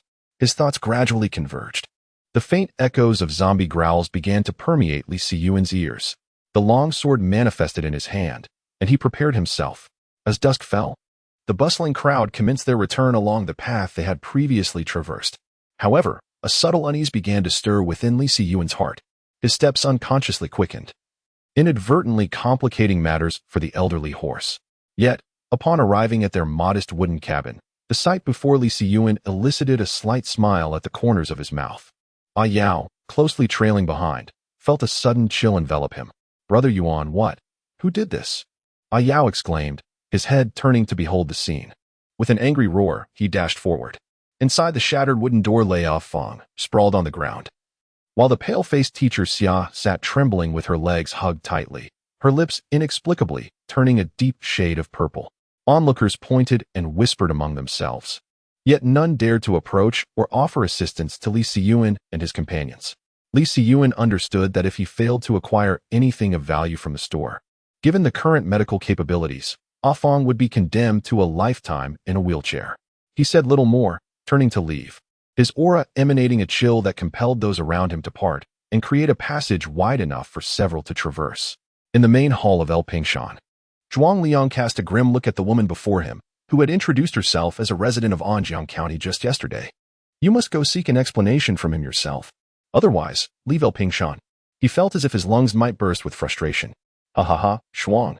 There's no need for you to come find me. I have come on my own. Suddenly, the voice of Li Siyuan echoed from outside the hall. An inexplicable aura caused Zhuang Liang to shudder. Li, brotherly, this matter has nothing to do with our El Pingshan camp. It was entirely this woman's unilateral decision. Having reached this point, Zhuang Liang hesitated, unwilling to speak further. Rest assured, I am not one to be oblivious to right and wrong. Now, tell me, why have you acted this way? Is it any of your business? You join our camp while hoarding such provisions. I have yet to inquire about your intentions. Ma Lingling cast a hostile glance at Li Siyuan. What gives her such confidence? Perhaps it is merely the awakening of her abilities after hunting zombies this morning. So, you had this planned all along? Li Siyuan remained unperturbed under Ma Lingling's scrutinizing gaze, leisurely pulling a chair to sit directly across from her. And what of it? Well, what of it indeed? Zhuang Liang, the eldest of the Zhuang clan, you have seen. Haven't you? I have committed no transgressions against anyone, have I? Instead, I selflessly presented the water purification device. Indeed, Zhuang Liang lowered his head, his expression shrouded in ambiguity. Then, is it not problematic for me to take her down? Indeed. Ma Lingling's countenance shifted dramatically. Zhuang Laoda. What do you mean? It means precisely what you see. You foolish imbecile. You wretched creature. Go to hell. Zhuang Liang, somewhat disoriented, sank into his seat. This was the last scenario he wished to encounter facing such arrogant beings who, upon acquiring abilities, look down upon others. How dare they act in such a manner when none of us have? In that case, I shall take her away. Wei. Take her down. The poised and elegant Wei silently appeared behind Ma Lingling, with a powerful hand clad in a fist guard. He pressed down upon her head and lifted her as one would a mere chick. What are you doing? Let me go? Ma Lingling screamed in terror, a faint mist beginning to emanate from her body, which gradually solidified into shards of ice. Damn it! Li Siyuan delivered a forceful blow to her abdomen, simultaneously dispersing her abilities.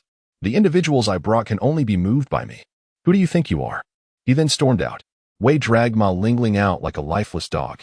Upon exiting, Li Siyuan did not venture far, instead heading to the open space at the entrance of the grand hall.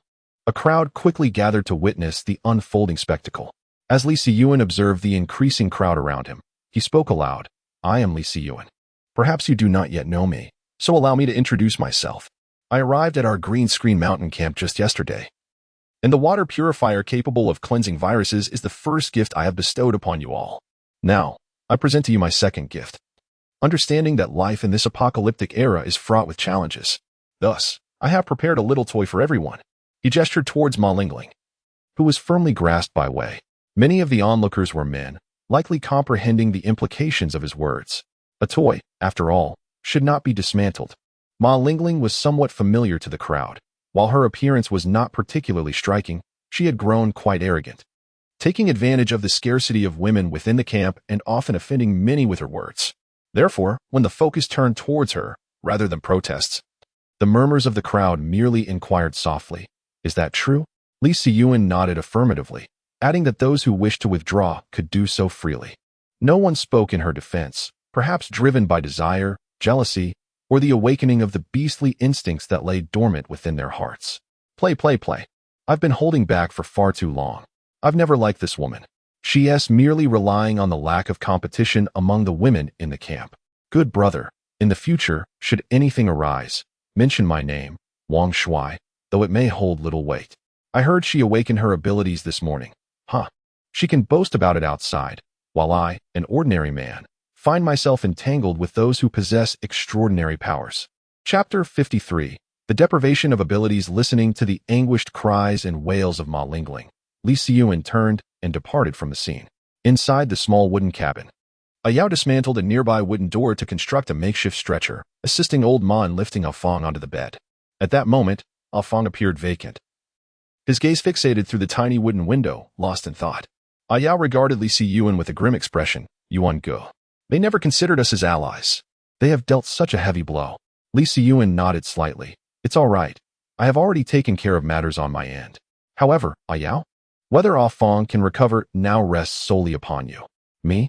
Before Yao could respond, Li Siyuan grasped the nape of his neck lightly, not applying any force. He then accessed the system panel. System panel. Host. Li Siyuan level. 9 equipment.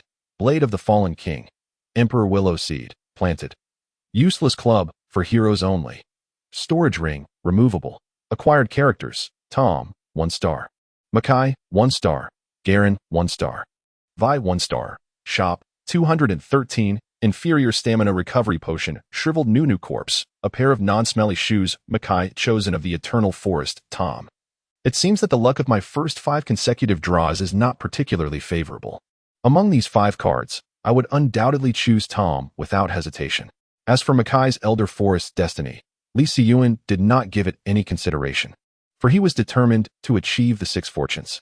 Without a doubt, he must acquire the Blessing Star. The subsequent 5 cards represented his last hope. Li Siyuan grasped Yao's hand a little too tightly. Crown of the Ruined King, effect unknown. A necklace adorned with 30-carat diamonds. Blood vials 2. Fiona. Tom. Li Siyuan was momentarily paralyzed. How was he to choose? The Ruined King's sword was already formidable in his grasp, and combined with the crown, what kind of effect would that yield? And there was a 2-star Tom, along with the unparalleled sword artist, the duelist.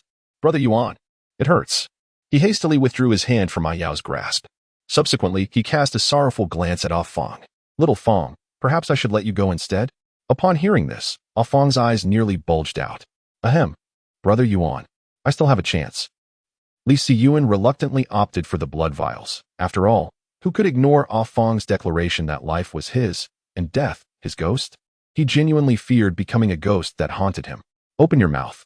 The crimson blood vial poured into Ah Fong's mouth. An entire vial was consumed, and his complexion visibly brightened. He then approached Xia Zhenhai. Teacher Xia, open your mouth. Xia Zhenhai's lips had turned a deep purple, evidently suffering from the cold, likely having been frozen by Ma Lingling's supernatural abilities. As half a vial of blood was ingested, Xia Zhenhai's color improved rapidly, and even his body ceased to tremble.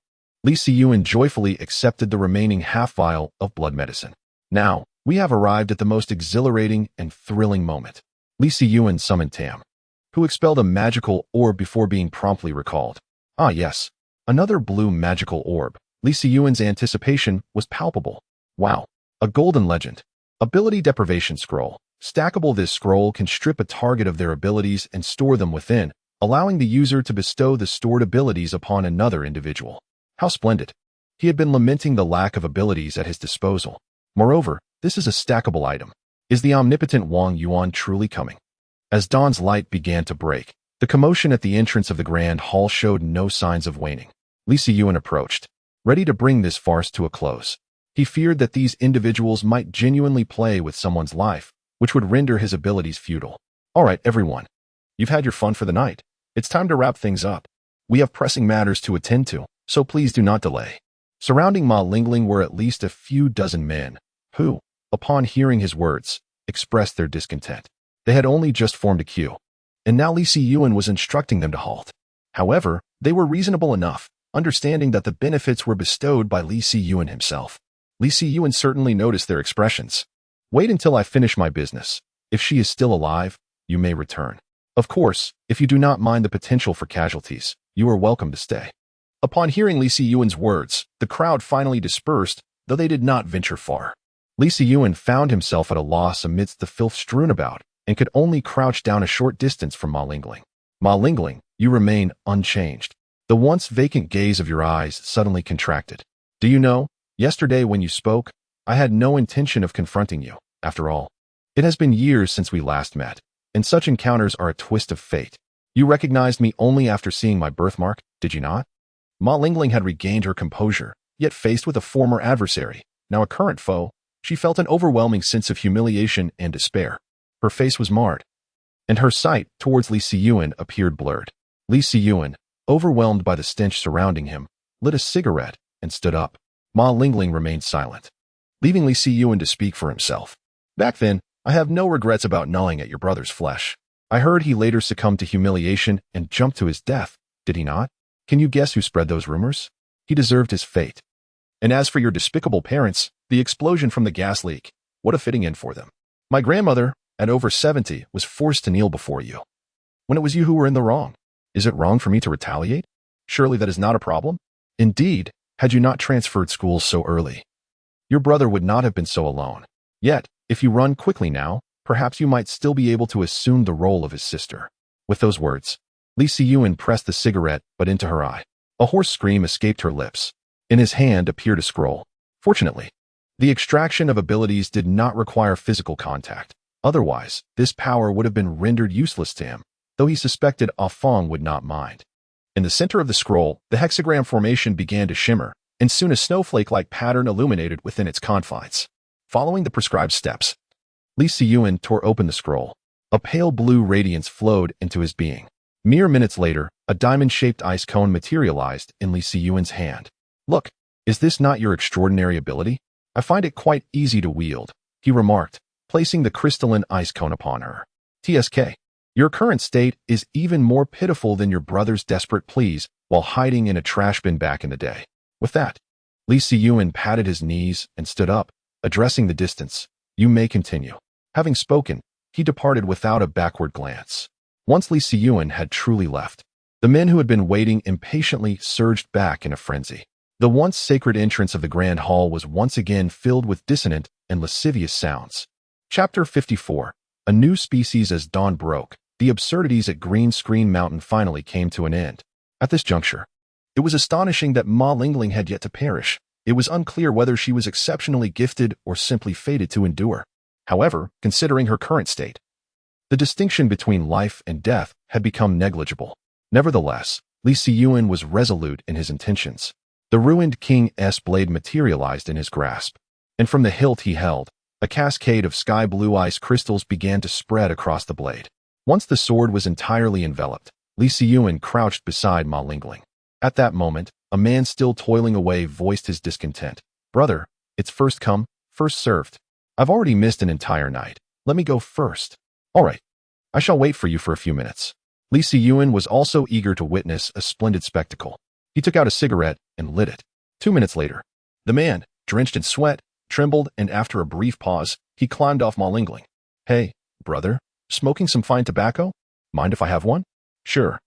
Li Siyuan maintained his cheerful demeanor until the man finally noticed the ice-blue longsword held firmly in his other hand. Brother, what is this? Oh, preparing to send her to meet her family. You are truly righteous. I heard this woman suffered through a night of torment, and you are the first to extend your hand to help her. You are quite commendable. I am merely receiving compliments. With a long exhale, a plume of white smoke billowed from Li Siyuan's mouth and nose, enveloping him in a veil of obscurity, rendering his expression inscrutable. The man, sensing the atmosphere, placed a cigarette in his mouth, picked up his clothes, and chose to give Li Siyuan the space and time he required. The crowd had grown considerably, with many recognizing Li Siyuan. The men generally treated him with respect, while a number of women seemed to harbor grievances, though it was unclear whether it was directed at him or the vulnerable Ma Lingling. Whispers of gossip filled the air, in Ma Lingling's consciousness.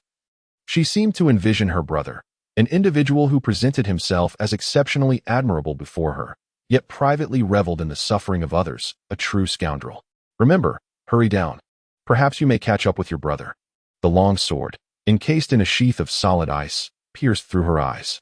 In the next moment, the ability known as extraction activated, and a faint surge of energy flowed from the hilt into Li Siyuan's body. Truly, one who could awaken extraordinary powers possessed an energy yield far superior to that of an ordinary individual, even when stripped of their abilities. As the onlookers gazed in horror, Ma Lingling's form rapidly dulled, simultaneously withering and wrinkling, until she resembled a desiccated corpse. While those around her retreated in terror, many merely observed coldly, occasionally uttering a few sarcastic remarks, such as the harsh reality of the world. Li Siyuan could not help but reflect on the merits of Afong, who, despite displaying a hint of timidity, remained obedient. Now that the veil had been lifted, revealing more would be of little consequence. Though Li Siyuan had no intention of establishing dominance, preferring instead to quietly eliminate the zombies and perhaps seize a few opportunities to expand his team. He understood that instilling fear was necessary to command respect. A finely crafted revolver materialized in his hand, and where one would typically load bullets. A pale blue crystal took its place. The sight of the firearm sent the surrounding crowd into disarray, indicating the continued significance of firearms in the hearts of the people. Li Siyuan took a couple of steps back, twirling the revolver sharply before aiming it at Ma Lingling's lifeless form. Here we go. With a thunderous bang, a massive crater several meters in diameter appeared before the Great Hall of Green Screen Mountain. Surveying the Grand Hall one last time, Li Siyuan noted the conspicuous absence of Zhuang Liang and his retinue, the de facto custodians of Green Screen Mountain, who remained ensconced within its walls. After stowing his revolver, Li Siyuan ambled back to the cabin.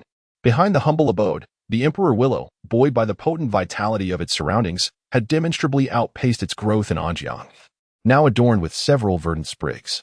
As the hour for their customary departure drew near, Zhuang Liang, accompanied by the other four, emerged, conspicuously silent about the events of the preceding night and recent moments.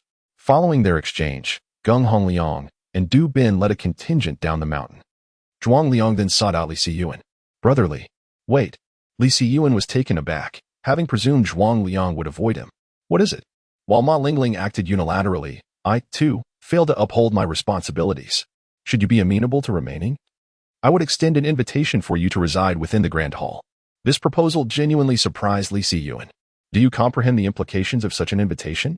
It is precisely because I do that I extend it, in the hope that you will accept. Huh. Li Siyuan chuckled softly, meeting Zhuang Liang's earnest gaze. Rest assured, things will remain as they were. I have no intention of contesting your control over the camp, nor do I harbor any desire to meddle in its affairs. You have my word. Very well, we shall descend now. Do not fret unduly, I am disinclined to interfere. Li Siyuan patted off Fong and Yao, signaling their impending excursion. The rotation of the two began. In front of the quaint cabin, Zhuang Liang sighed as he observed the retreating figure of Li Siyuan. Let us go. We need to re-establish the camp's regulations. On the mountain path, Yao inquired with confusion, Brother Yuan, why don't we stay in the Grand Hall? I've heard it has private restrooms. He intends for us to partake in the camp's decision-making, a responsibility I am neither equipped nor inclined to shoulder. Managing our affairs is already a challenge, let alone those of a larger group. Afong, how do you feel? Brother Yuan, I feel better than ever. Afong had shattered more than one bone yesterday, yet today he was able to rise and join the battle against the zombies. Li Siyuan couldn't help but marvel at the remarkable efficacy of the system's offerings. That is splendid. As he toyed with the azure ice crystal that appeared and melted in his hand, Li Siyuan was eager to unleash his powers in a fervent combat. However, before they reached yesterday's location, they were met with harrowing screams. Upon arriving at the source of the sound, they found the unfortunate individuals silenced, their heads severed, and their bodies subjected to gruesome disembowelment. Li Siyuan raised an eyebrow. It seemed they had encountered something formidable. Suddenly, an ice crystal materialized in his hand, and he swiftly turned to hurl it behind him. The sharp crystal shattered upon impact, embedding itself into the flesh of the creature. Massive, meaty wings unfurled thunderously before Li Siyuan. Chapter 55. Fierce battle. A resounding roar echoed through the air. The colossal wings, though not capable of shrouding the sky, spanned at least 10 meters in width, sufficient to support the undead creature beneath them. With pointed ears and razor-sharp claws, its ebony talons gleamed ominously in the sunlight. Such an imposing presence sent shivers down Afong's spine. Beneath its feet lay two lifeless corpses, silent witnesses to the horror. Li Siyuan had just unleashed a shard of ice, which shattered upon impact with the creature's fleshly wings, seemingly inflicting minimal damage, HP-1. In the next moment, this peculiar undead being spread its wings and charged towards Li Siyuan and his companions. Retreat. With one hand gripping the blade of Kings and the other wielding an ice crystal longsword, Li Siyuan surged forward to meet the oncoming threat. Simultaneously, two radiant beams of golden light emerged from within him, heralding the arrival of Garen and Vane, who joined the fray alongside Li Siyuan. In the blink of an eye, the two sides collided. Sparks flew as the long sword struck the creature's claws, yet it failed to inflict any harm. The brief encounter resulted in a swift separation, leaving Vayne and Garen's attacks thwarted. The airborne undead proved to be a formidable adversary, far too challenging for the current stage of humanity. Nevertheless, this creature seemed resolute in its intent to hunt down Li Siyuan and his allies. After evading the assaults of Vayne and Garen, it adjusted its trajectory and charged once more. The ascendant zombie drew the attention of many nearby, prompting some to rush towards the unfolding chaos. Such is the nature of the Chinese spirit. When faced with an external threat, even the most profound internal conflicts are set aside in favor of a unified front. Among those who arrived, there were certainly individuals dissatisfied with Li Siyuan, including several who had previously maintained amicable relations with Chu-He. As the crowd gathered on the battlefield, they prepared to encircle their foe. However, their strategy proved overly simplistic in the face of a flying zombie. Li Siyuan had grown significantly stronger. Having absorbed a substantial amount of stardust energy, his leap reached a height of 3 meters. He wielded dual swords, aiming for the creature's abdomen. Yet his efforts were in vain. The zombie flapped its grotesque wings, swiftly distancing itself and ascending into the sky. After this maneuver, it abandoned its pursuit of Li Siyuan and turned its attention to the others, confronted with a terrifying zombie that spanned over 10 meters with its wings unfurled. Panic was inevitable. Li Siyuan bellowed at them, "Do not retreat. Gather together." He also urged the remaining individuals to charge towards the spot where the zombie would land. Just as the creature's claws were about to seize one of them, a makeshift spear hurtled through the air towards it. With a flattened tip, Li Siyuan instantly recognized it as the weapon he had crafted for a Yao, although he had since entrusted it to a Fong. The sharp spear struck the zombie's back, leaving a deep gash. In agony, the zombie let out a piercing scream. Its shrill voice echoed like an insidious melody, overwhelming all who heard it and robbing them of their will to resist. Li Siyuan felt as though his mind had been struck by a hammer, nearly causing him to lose grip on his longsword. At that moment, he was not alone in his suffering. The ordinary individuals who had yet to awaken any extraordinary abilities fared even worse, collapsing to the ground in agony, clutching their heads and rolling in despair. The zombie swiftly seized 2 fallen individuals and soared into the sky. By the time Li Siyuan regained his footing, the creature had already diminished to a mere speck. His gaze was icy. This zombie had to perish here, for should it reach the mountains, the consequences would be unfathomable. In his hand appeared a Hextech revolver, aligning the barrel with the zombie's trajectory. Without hesitation, he pulled the trigger, unleashing a colossal beam of light that shot towards its retreating form. At that moment, the Hextech core dimmed by half, yet the power of the shot was formidable. Li Siyuan witnessed the creature's torso begin to dissolve, plummeting from the heavens. He holstered his weapon and dashed towards the site of its descent. The road bore the scars of its impact, resembling a spiderweb that radiated outward from the point of contact. One of its wings continued to twitch feebly, while the 2 abducted individuals lay lifeless, their heads hollowed and bodies disemboweled. A glint of cold fury filled Li Siyuan's eyes as he plunged his sword into the zombie's chest. A surge of energy coursed through him, significantly amplifying his ice-based powers. Testing this newfound strength, he stepped forward, causing frost to rapidly spread across the ground within a 10-meter radius. In less than half a minute, it transformed into solid ice. Brother Yuan, a Yao, accompanied by a group, arrived behind him. Many bore signs of injury, blood trickling from their noses and ears, evidently suffering from the zombie's earlier sonic assault, their expressions still dazed.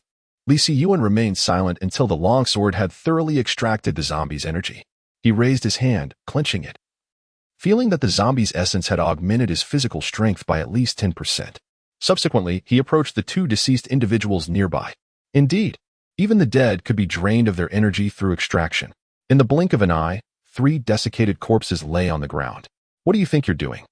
Li Siyuan followed the sound, his gaze landing upon a man in his 30s, his eyes filled with terror and rage as he pointed at Li Siyuan. "Resource utilization. Is it not apparent? You." The man was visibly incensed, and coupled with the sonic assault from the zombie earlier, his mouth twisted, and he collapsed to the ground, unconscious. Li Siyuan, disinclined to concern himself further, considered his response to the man's query as an act of benevolence. He beckoned Io to prepare for their departure. They had only descended the mountain that morning and still had a forenoon to dedicate to hunting zombies. However, midway through their journey, Li Siyuan suddenly recalled something amiss. "Io. Where's Afong?" "Io. Li Siyuan. They had moved too swiftly and inadvertently left Afong behind. Why are you dawdling? Let's go retrieve him. By the time they located Afong, his cries had grown rather loud. Is he asleep? Plausibly. A dark line appeared on Li Siyuan's forehead. What an utter simpleton. An ice crystal materialized in his hand. Shove this down his trousers. As you wish. Io cheerfully accepted the ice crystal from Li Siyuan. Gently loosening Afong's belt, I swiftly inserted the ice crystal and deftly secured the belt with a tight knot. How is it that you can still sleep in a place like this? Afong exclaimed, clutching his groin and rubbing the area that had just been frozen. A sorrowful expression adorning his face, too timid to utter a word. Io trailed behind them, stifling laughter with a hand over her mouth. What are you laughing at? Just laugh if you must. Once discovered, Io completely shed her pretense, her raucous laughter echoing down the street. Chapter 56. Hextech Crystals After a Morning of Hunting. Aside from deliberately attempting to awaken Afong's abilities by letting him face a few zombies, Li Siyuan himself had dispatched a staggering 200 zombies. The path they traversed was littered with the desiccated remains of the undead. Those zombies that had been drained by Li Siyuan were rendered incapable of influencing other zombies, effectively slowing their evolutionary pace, albeit minimally. The sun hung high in the sky as the trio found refuge in a sunlit corner. Li Siyuan opened a bottle of water and gulped down half of it in one go. Afong, sitting against the wall, hugged his knees and drew circles on the ground. Come on, it's just a few zombies. Does it warrant such gloom? Humph. You wouldn't understand. Someone like you, who has always possessed abilities, could never grasp my feelings. Io floated past Afong using her powers, and then back again. Stay away from me. Hee, do not fret. Even if you lack abilities for your entire life, I shall protect you. Afong. This person is truly insufferable, yet what can I do if I cannot defeat him? Li Siyuan paid no heed to their playful banter. A faint chill emanating from his hand that held the bottle. Within mere moments, frost began to form atop the water bottle. This texture is rather pleasant. Well, awakening one's abilities relies solely on fortune. Perhaps your powers are merely lying in wait for a grand moment. Is that truly so, Brother Yuan? Afong's eyes sparkled with excitement. Li Siyuan felt a twinge of bashfulness under Afong's eager gaze. Indeed, what is destined to arrive will eventually come. If it does not, what can one do? Glancing at the sky, Li Siyuan continued, We shall not return at noon. The zombies are growing increasingly formidable. While they have yet to become overwhelming, we should seize the opportunity to accumulate some energy. Oh really? Brother Yuan, is this all for me? Afong gazed at Li Siyuan with a look of profound gratitude, his eyes nearly transforming into hearts. Stay back, do not come too close. The reason Li Siyuan refrained from returning was primarily because Tam's magic sphere had yet to burst forth. Acquiring one magic sphere each day is currently his utmost priority. However, the shop has already expanded to 2 levels. And Li Siyuan casually rested his hand atop Yao's head before opening the system panel. System panel. Host. Li Siyuan level. 11 equipment. Blade of the Ruined King. Seed of Imperial Willow. Planted. Useless staff. For heroes only. Storage ring, removable. Characters owned. Tom, 1 star. X2. Makai, 1 star. Garen, 1 star. Vi, 1 star. Shop, 214 open for me. A pot filled with black soil. An AWM without a magazine. An AWM magazine without bullets. Li Siyuan.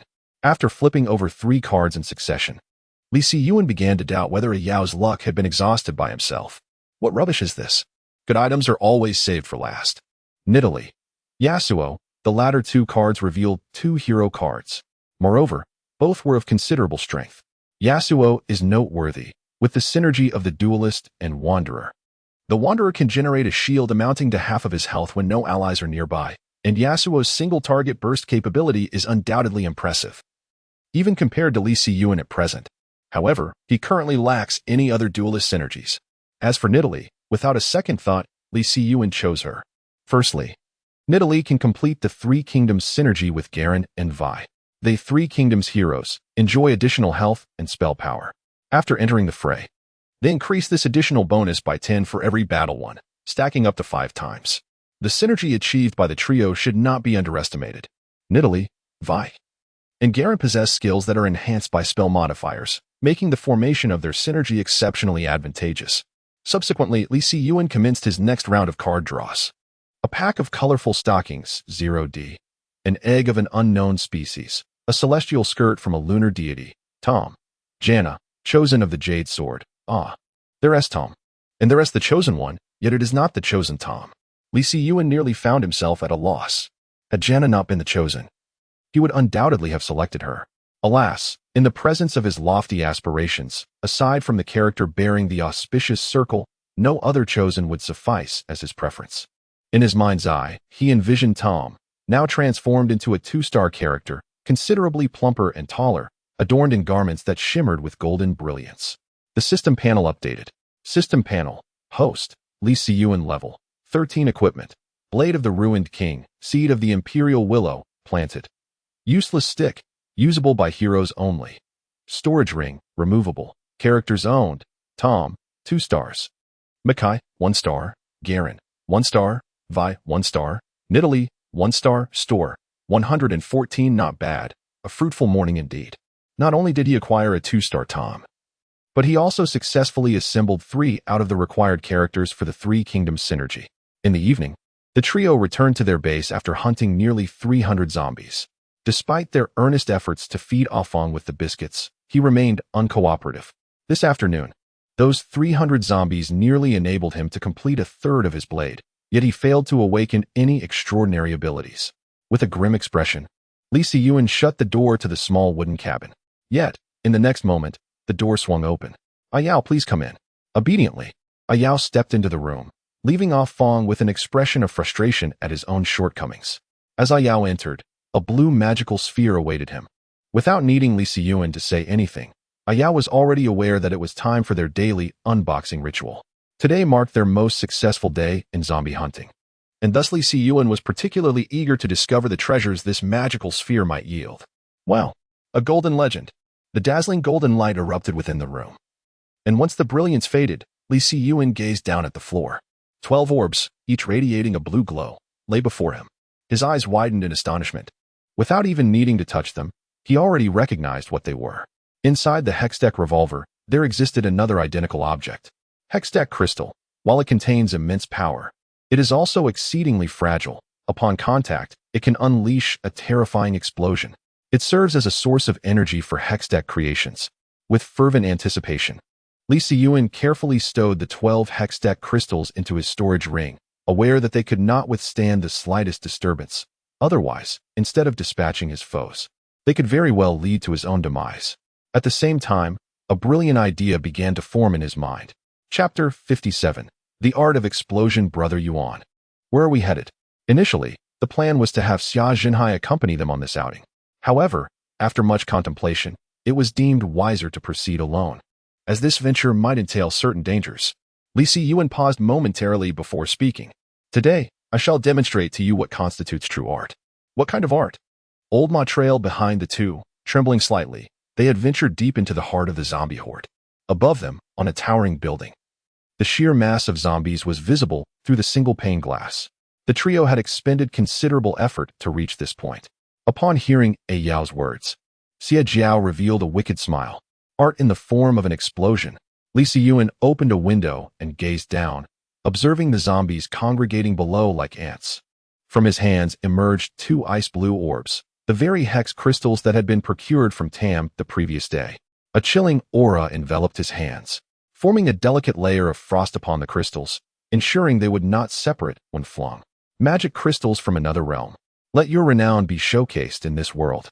With a vigorous flourish, Li Siyuan sent the 2 crystals spiraling from his fingertips. With a swift whoosh, they plunged into the throng of zombies. 1 second, 2 seconds, 3 seconds. Brother Yuan? No response. Suddenly, a deafening explosion erupted, shattering the silence. The resounding detonation obliterated countless corpses into fragments. The immense shockwave even shattered distant windows. The building where the trio stood began to tremble. However, in comparison to a natural disaster like an earthquake, the power of the 2 hex crystals was evidently insufficient to bring their structure crashing down. Once the tremors subsided, the 3 cautiously peered out to assess the situation below. Amidst the vast chasm, thick plumes of black smoke billowed forth, while a tremendous explosion transformed the rocks at the pit's base into a flowing, dark crimson liquid. At that moment, countless zombies swarmed eagerly towards the abyss, only to be incinerated instantly. Li Siyuan gazed at the flickering scarlet lights ascending above, aligning perfectly with his suspicions. No wonder the military refrained from deploying thermal weaponry. Such actions would preclude the utilization of stardust, which they evidently held in a peculiar regard. How laughable! Li Siyuan lifted his leg, preparing to depart from this place. The zombies, drawn in by the sound of the explosion, made their return journey considerably easier. In pursuit of confirming his hypothesis, he spent the morning largely abstaining from hunting the undead. Galen, Wei, and Nidalee were all summoned. With the enhancement of their Three Kingdoms bond, their damage output undoubtedly surged, and their hunting speed improved significantly. One could only wonder if the addition of Katarina would amplify their prowess in exterminating the zombies even further. The thought of their rapid-fire precision, akin to a rain of pear blossoms, was exhilarating.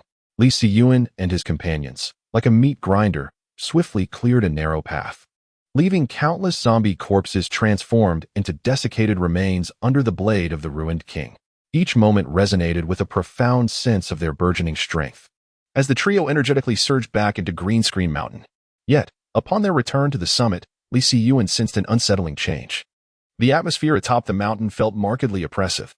No, it was not merely the ambience. The power had gone out. Initially, Li Siyuan believed that their energy had a stable source. However, just a few days after settling in, they experienced a power outage. He sought out Zhuang Liang, who appeared somewhat troubled. What happened? Why has the power suddenly gone out? Brotherly, your timing is impeccable. Zhuang Liang responded with a hint of relief upon seeing Li Siyuan. What is the situation? Zhuang Liang sighed. The people from Shuyang Distillery have occupied the upstream hydroelectric station and are demanding that we collect supplies for them every day in exchange for electricity. Li Siyuan had heard the name Shuyang Distillery more than once while at Greenscreen Mountain, so he inquired, are they numerous? Zhuang Liang's expression turned bitter. Their numbers are roughly 3 times ours, and the area they occupy has relatively few zombies, along with well-developed infrastructure. A larger population and fewer zombies indicated that their access to resources was more limited, prompting Li Siyuan to ponder further. So, do you want me to lead a team to eliminate them? Zhuang Liang was taken aback by Li Siyuan's immediate suggestion of violence and quickly clarified. It's not that I advocate for complete extermination. The reality is, we lack personnel who understand how to operate the hydroelectric station. Shuyang Distillery has likely absorbed the workers who fled from the station, and they are quite valuable.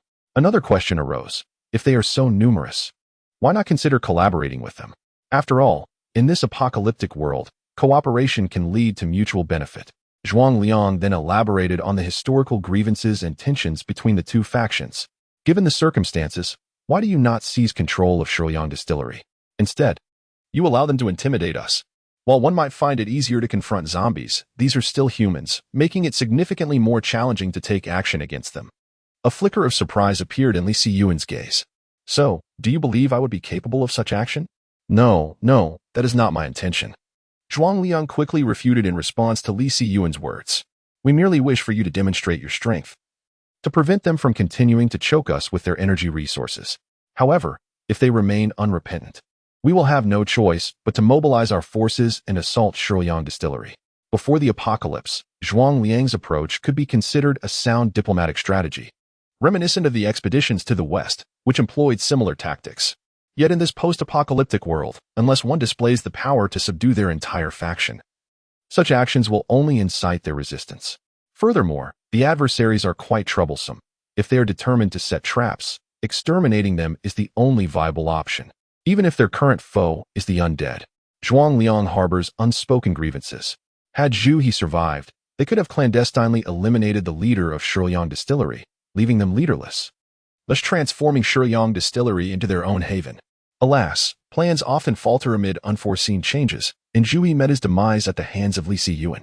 Though the number of individuals from Greenscreen Mountain is relatively small, and even though their abilities surpass those of Shuyang Distillery, a substantial gap remains in terms of overall strength. In this moment, Zhuang Liang has placed his hopes upon Li Siyuan. If Li Siyuan were to agree, based on what he had observed, this endeavor would be nearly foolproof. Chapter 58, Night Raid on Shuyang. You simply need to instruct a few astute individuals to join. No need for too many. We shall depart directly under the cover of night. Has Brotherly acquiesced? Zhuang Liang stood up, visibly pleased. Li Siyuan nodded subtly. However, do not allow your joy to swell too soon. Should the adversary truly believe in their overwhelming numbers, they may see no option but to charge forward. Li Siyuan's words struck Zhuang Liang like a bucket of cold water. After taking a deep breath, he continued, once Chen Run and Song Yu return, I shall have them accompany you. From my understanding, the Shuyang distillery likely possesses no, or at best, only a few awakened individuals. Just as Li Siyuan was about to step out and return to his quarters, a commotion erupted from the nearby crowd. What is happening? They are registering the number of individuals who have awakened their abilities today. Once we have sufficient awakened individuals, we shall prepare to advance toward various critical locations. We cannot remain perched on this mountain indefinitely, can we? Zhuang Liang explained from behind Li Siyuan. Which areas shall be prioritized for clearance? The water plant, the municipal waterworks. Li Siyuan looked somewhat surprised. I had assumed you would first target the Shuyang distillery. Chuckling, Zhuang Liang replied, Brother Li is jesting. If there were no opportunity for a decisive strike, I would actually prefer to avoid dealing with that group at the Shuyang distillery. However, with your presence, my confidence has significantly increased. Hopefully, upon returning to the cabin, Li Siyuan shared the matter of Green Screen Mountain with everyone. Apart from a Yao, who appeared eager and enthusiastic, a Fong seemed lost in thought, perhaps still grappling with his disappointment over not awakening any abilities despite having slain so many zombies. Lao Ma wore a face of sheer panic. In that modest room, the 5 individuals harbored 5 distinct thoughts. What was Teacher Xia contemplating? Among all, Xia Zhenhai exhibited the most composed demeanor. Upon hearing Li Siyuan mention him, he appeared unfazed. My thoughts are of little consequence, yet Brother Yuan, your opinions hold little weight as well. Oh? A flicker of intrigue crossed Li Siyuan's face, urging Xia Zhenhai to continue. Xia Zhenhai cast a glance out the window. What truly matters is Zhuang Liang's perspective. His ability to raise this point clearly indicates his fear. Why is he afraid? It must be due to the commotion caused in the city, correct? That was orchestrated by Brother Yuan, was it not? The repetition of correct struck a chord with Li Siyuan. You are indeed correct. Today's upheaval was indeed my doing. How do you find the outcome? In an instant, Zhuang Liang's fear became apparent. He is evidently concerned about his position as the camp leader. Where there are people, there exists society. Where society exists, there are classes. No one would refuse the advantages that come with class distinctions. This incident, where Shirlian liquor industry has seized control, merely provided him a chance to test us, or rather, to test Brother Yuan. It is all just a coincidence. Ultimately, it all circles back to his fear. Had it not been for the intervention of Shuyang Distillery, there would still be Jiuliang and Baiyang emerging. If you had not acquiesced at that moment, this wooden cabin might very well have served as our sepulcher. Indeed, the exchange between the two left the other 3 in a state of bewilderment. Yuan Ge, wasn't Zhuang Liang quite agreeable? Why does it seem from your words that he possesses a rather nefarious character? Li Siyuan, gently stroking Ayao's head, remarked, the human heart is inscrutable. What you perceive is merely what others wish for you to see. Remember this well. Oh, Teacher Xia, what do you think should be done? Xia Zhenhai gazed into Li Siyuan's eyes amused. The world is destined to divide after a prolonged unity and unite after a lengthy division. Since Zhuang Liang is so intent on testing us, perhaps we should acquiesce to his desires, thereby eliminating future troubles. Your method is indeed straightforward. But who will oversee such a vast camp afterward? You? Xia Zhenhai interjected. Let me be clear, I lack the energy to manage such affairs. Then we must unleash an energy that instills fear of rebellion, striking fear into him. How do we accomplish this? Isn't there a ready-made solution? I believe, with your prowess, Yuan Ge, extinguishing the remnants of Shuyang Distillery should pose no significant challenge. You are becoming increasingly ruthless. However, this could indeed be a viable strategy. If Zhuang Liang possesses the capability, let him continue in his role. Ultimately, it is merely a matter of convenience regarding where one resides. I, for one, find the scenery of this mountain quite delightful. The decision-makers of Shuyang Distillery had utterly failed to anticipate that their seemingly trivial actions would precipitate such considerable complications. That evening, Li Siyuan set off with a Yao. The old horse remained at home to protect them, as certain matters warranted caution. Following closely behind Li Siyuan were Chen Run and Song Yu, both of whom had fully mastered their abilities, along with approximately 30 robust young men, 2 of whom had only recently awakened their powers, one named Fong Hao, endowed with fire abilities, and the other, Shirlei, who had awakened earth abilities. In total, there were 33 individuals. Everyone appeared to be in high spirits. Green Screen Mountain and Shuyang Distillery had harbored long-standing grievances, making this operation not merely a show of force, but also a warning to others. The group took a circuitous route via the Minjiang Bridge, followed by several kilometers of relentless pursuit. Despite their bodies being fortified by star dust, the prolonged exertion left their lungs burning, and sweat poured forth relentlessly. "We will rest here for half an hour, and after that, we shall charge in," Li Siyuan declared. Gazing at the imposing silhouette of the factory that had now come into view, the distinctive bottle-shaped structure of Shuoyang Distillery. Half an hour passed swiftly, and the group had nearly regained their strength. "Let's go." As the acting leader of this mission, Li Siyuan's words held great weight. The 33 individuals marched orderly towards the entrance of the Shuoyang Distillery. "Who goes there?" Just as they were nearing the entrance, a figure, who could be considered a scout, shouted at Li Siyuan and his group from a short distance away. A bright light shone upon them. Li Siyuan's brow furrowed. The defenses here were significantly more formidable than the unguarded camp at Green Screen Mountain. Nonetheless, their strength had its limits. A crystal of ice soared forth at the wave of Li Siyuan's hand, traversing the 30 meters in an instant, striking a man who collapsed against the wall. Clutching his throat, "Chen Run, open the door," he commanded. Though hesitant, Chen Run began to gather his supernatural abilities, hurling a fireball towards the factory's iron gate. The resounding crash echoed through the night sky, as molten iron dripped continuously from the iron door. A subtle chill emanated from Li Siyuan, halting further actions as he spoke softly, "Let us proceed." Li Siyuan led the charge into the distillery, with the others closely following. Lights began to flicker on in the dormitories within the distillery, and a cacophony of noise ensued. Chapter 59. Breaking and Flee. The people from Lushan Mountain have invaded. Help. Don't kill me. In Li Siyuan's eyes, the combat prowess of the personnel from Shuoyang Distillery was alarmingly feeble, leaving him incredulous as to how they had survived this long. Why did Zhuang Liang regard them with such trepidation? Soon, an explanation was provided. A makeshift Molotov cocktail was hurled at his feet, igniting before him with a blaze fueled by high-proof liquor, sending sparks of alcohol scattering in all directions. Li Siyuan raised an eyebrow. Zhuang Liang had not mentioned this trickery of Shuoyang Distillery. A wave of coldness spread forth as Li Siyuan advanced, his ice-based abilities enveloping the flames and suffocating the air. Gradually, the fierce inferno began to extinguish, a fundamental principle he was still aware of. The gifted one. It is indeed a gifted individual. The ice spikes coalescing around Li Siyuan indiscriminately annihilated all those within reach of his extraordinary powers. The air was filled with anguished cries, and the ground was soaked with blood, causing Li Siyuan to feel an intense heat coursing through him. Of course, he did not forget to savor a deep breath of the chaos, which only heightened the terror of those behind him. Was it truly wise to allow such a terrifying and bloodthirsty entity to remain in the camp? Even Ai Yao, in this moment, found himself quietly swallowing hard.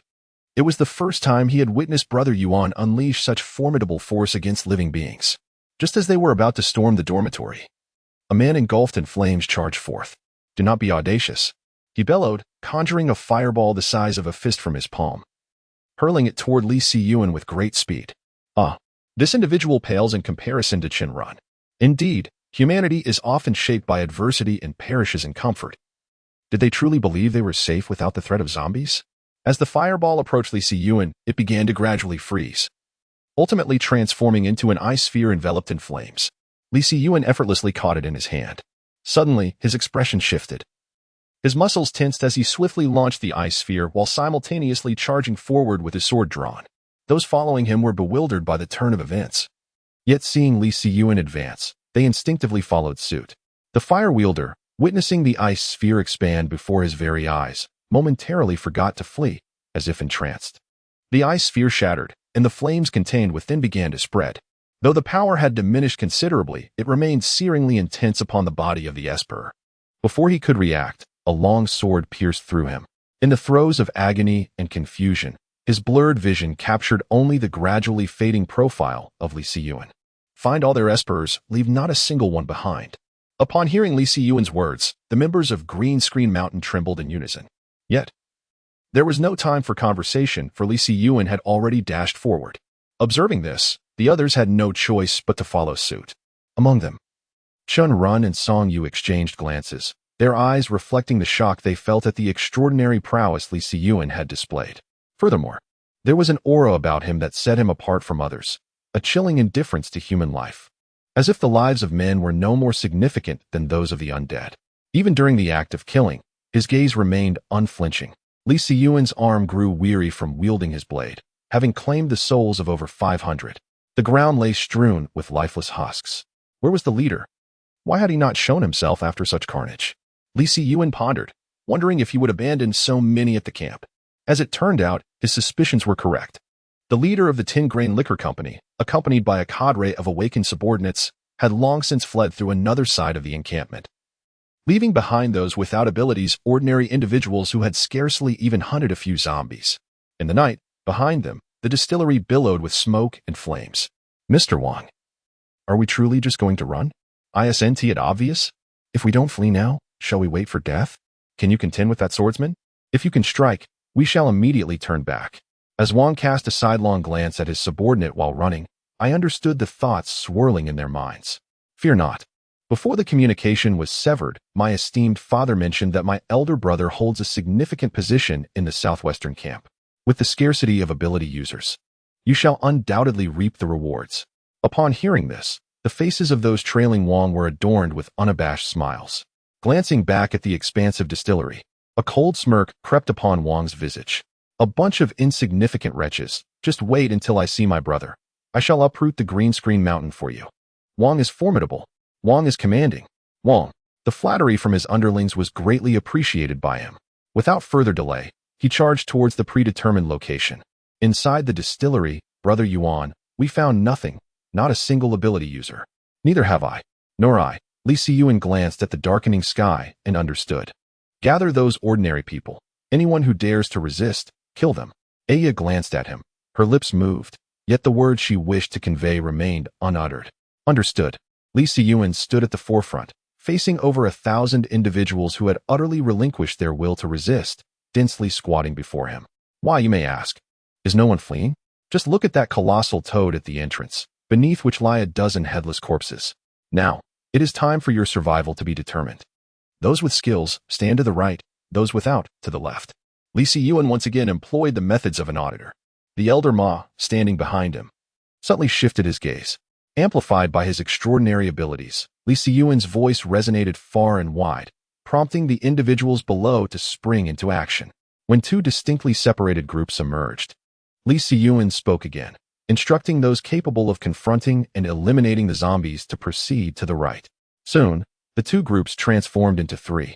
Although the group on the far right was markedly smaller, Li Siyuan cast a casual glance, noting that there were still dozens of individuals assembled. As for the least competent among them, those who hesitated to engage the zombies due to fear and lacked even the basic skills, Xie Jiao turned his back, brandishing his sword. Eliminate them all.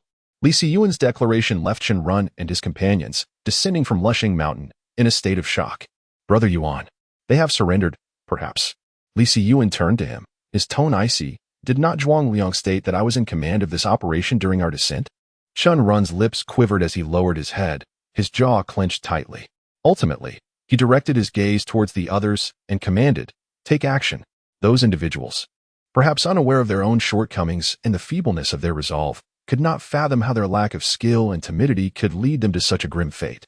Despite being divided into two factions, there still remained 400 to 500 individuals, and Chen Run's abilities had been exhausted without managing to eliminate them all.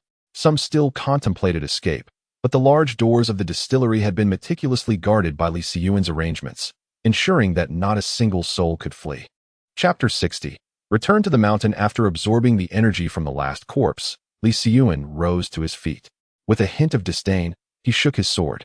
The energy emanating from those who had seldom faced zombies was significantly inferior to that of even the most ordinary of the undead. Li Siyuan stepped forward, positioning himself at the forefront of the gathering. Before him stood 789 individuals, excluding those who had descended from Green Screen Mountain. Each time his gaze swept over a particular person, it invariably sent a shiver down their spine. This was the terrifying pressure emanating from the energy he had absorbed from hundreds of corpses. Li Siyuan could have chosen to absorb it gradually after the crowd dispersed. Yet he relished the opportunity for them to witness the spectacle. The image of a bloodsucker is not one that is viewed favorably in the eyes of the people. But this was precisely his intention, to establish his authority. After Green Screen Mountain assimilated nearly 800 individuals, the total number swelled to over 1,000. 1,000 souls, akin to 1,000 pigs for slaughter, would be a laborious endeavor for Li Siyuan. The thought of dealing with live humans was even more daunting. He preferred to extinguish the flames of trouble while they were still mere sparks. Consider yourselves fortunate. You are now safe, at least as far as I am concerned. You are safe. You have half an hour to gather your belongings. Once you are ready, assemble at the main entrance. The personnel from the power station will restore the electricity from Green Screen Mountain, but you have only 30 minutes. Your belongings will be taken care of by others. With that, Li Siyuan cleared a path for them. Yet, after a few breaths, no one moved. Li Siyuan bellowed, "Why aren't you hurrying?" Finally, the crowd snapped back to reality and raced toward their dormitories. Li Siyuan gazed at their retreating figures and languidly spoke. "Even if you hide underground for over half an hour, I shall unearth you and eliminate you. Do not make me squander too much time." Undoubtedly. His words prompted these individuals to quicken their pace significantly. Anxiously, they returned to their dormitory, where someone suggested uniting to rush out. No one responded. The formidable image of Li Siyuan as a killer was deeply etched in their minds. How could they confront such a terrifying presence merely due to another's words? Furthermore, there were those extraordinary individuals trailing behind him. They were but ordinary people. How could they possibly resist the powers of the gifted? Li Siyuan, timing himself, arrived at the entrance, and the first to return was a staff member who had gone to amend the hydropower station's data. "Well done," he remarked, and the individual appeared somewhat flabbergasted by the unexpected praise. Gradually, others began to gather once more. After taking stock, Li Siyuan summoned Tam and the others back. They returned. A grand procession emerged onto the road, crossing the Minjiang Bridge, where countless zombies materialized before their eyes. Li Siyuan sighed.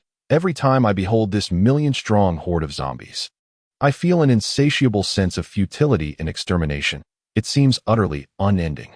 With his current daily kill count in the hundreds, it would take 6 to 7 years to cleanse the city of its undead. However, as the number of extraordinary individuals increased, the dynamics of control would shift dramatically. Who could have predicted that just a month prior, he was a destitute youth residing in an internet CAF, and now, a month later, money has become irrelevant. Li Siyuan and his companions returned to Pingshan under the cover of night, stirring considerable commotion. Among them, there were not few with grievances. Li Siyuan directly established a venue for them to engage in combat, a true man-to-man, one-on-one battle, where life and death hung in the balance.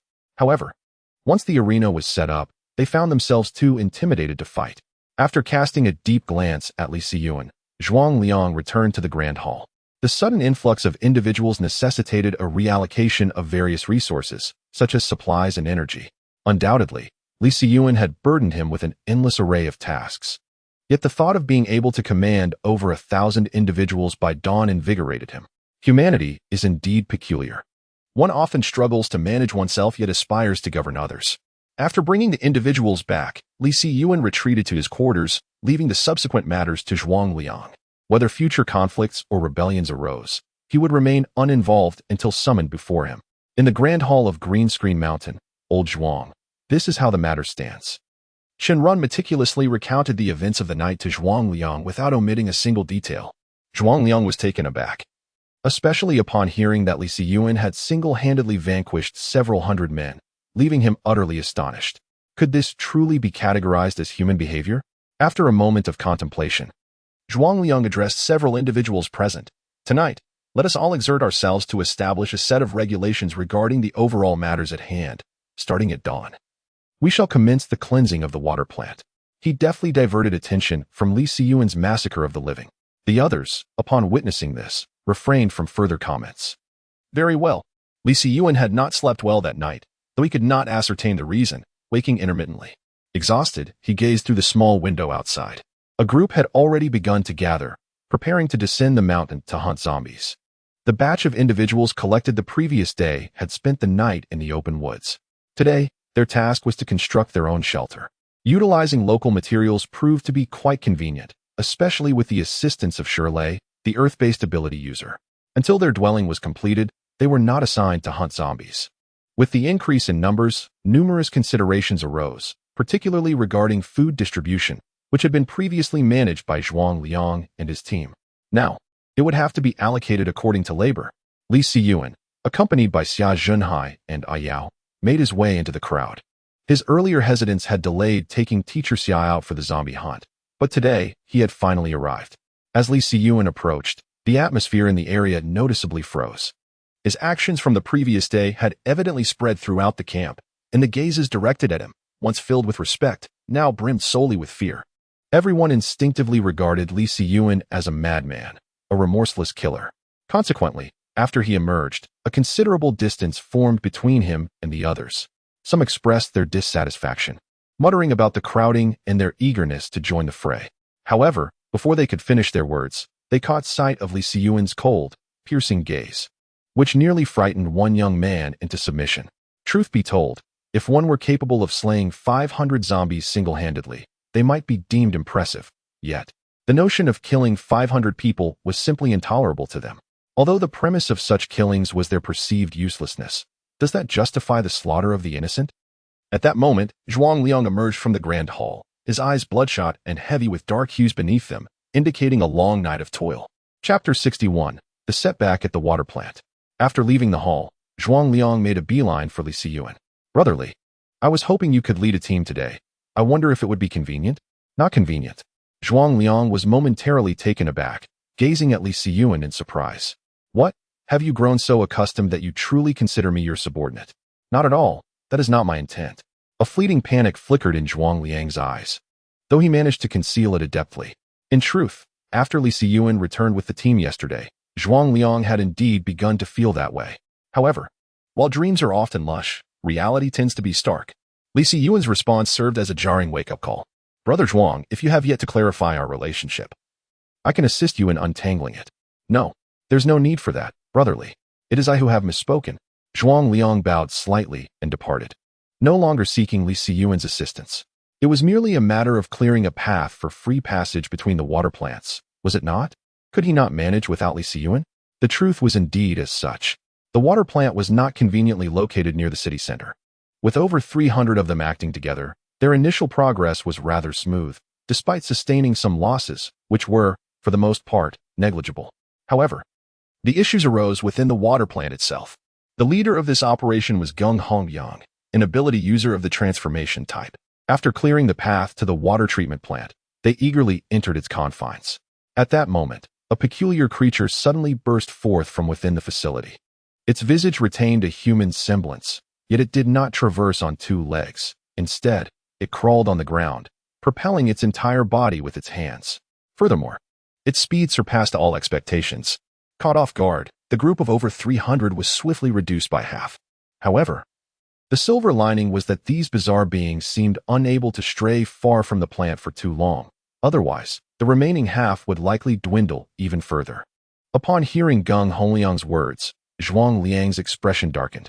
The number of individuals in the villa had already been fewer than those from the 10-grain distillery, and now it had diminished by a quarter. This instilled a sense of urgency within Zhuang Liang.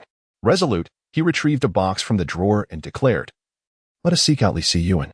Zhuang Liang had initially believed that with adequate preparation, enlisting Li Siyuan's assistance would pose no issue. Yet, he soon realized that plans often falter in the face of unforeseen circumstances. Why didn't you accompany us? If you were with us, we wouldn't have lost so many lives. Fongnan wouldn't have perished. This is all your fault. The woman's voice was hoarse and piercing. Before her stood Li Siyuan and his companions. After hearing her words, Li Siyuan raised an eyebrow. In this apocalyptic era, if death is inevitable, one might as well embrace it. You. The woman's chest heaved with indignation, clearly taken aback by Li Siyuan's retort. Zhuang Liang hurriedly pushed through the crowd, intent on silencing the deranged woman. Take her away.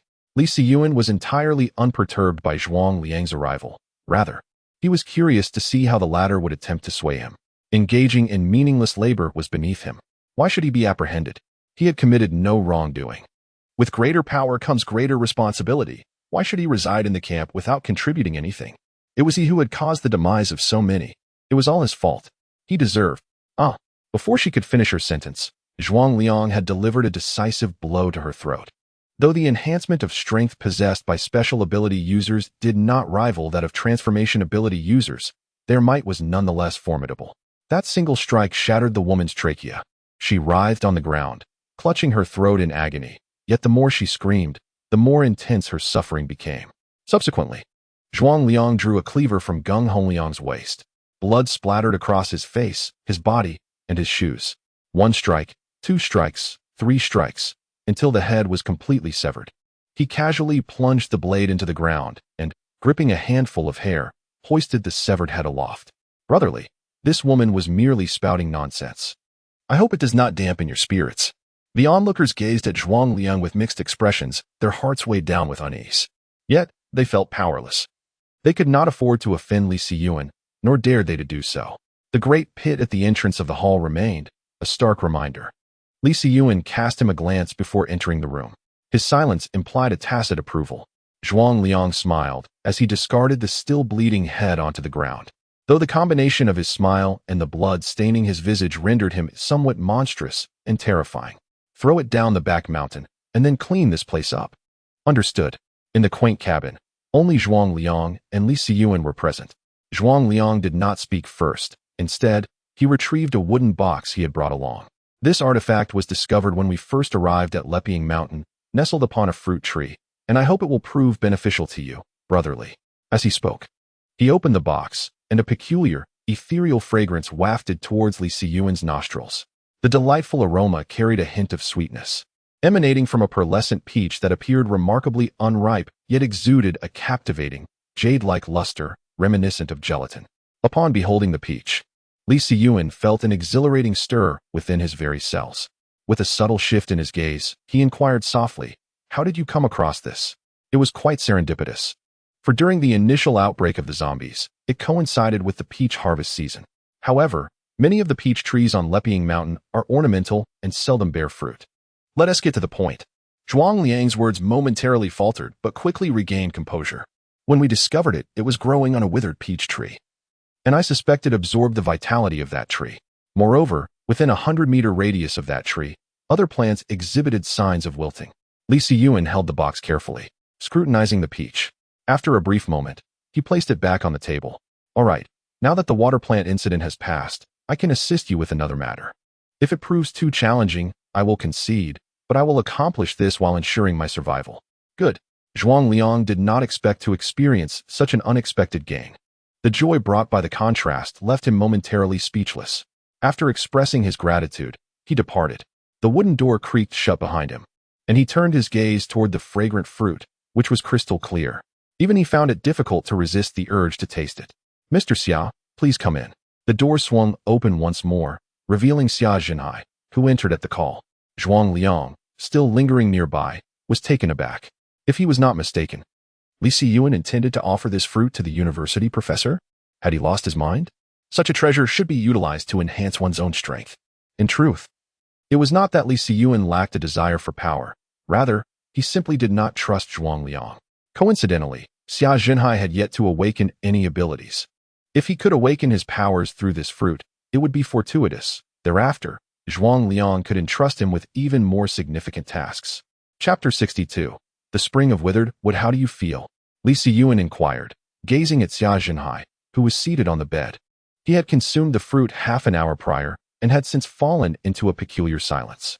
Upon opening his eyes, Li Siyuan eagerly sought to learn about Xia Zhenhai's condition. However, instead of speaking, Xia Zhenhai chose to demonstrate the newfound abilities he had acquired. A faint green light enveloped him, and slowly, the white hair that had emerged from a night of sorrow began to regain its deep black hue. While the wrinkles on his face softened, he appeared to have regained at least 5 years of youth. The withered wood had indeed blossomed anew.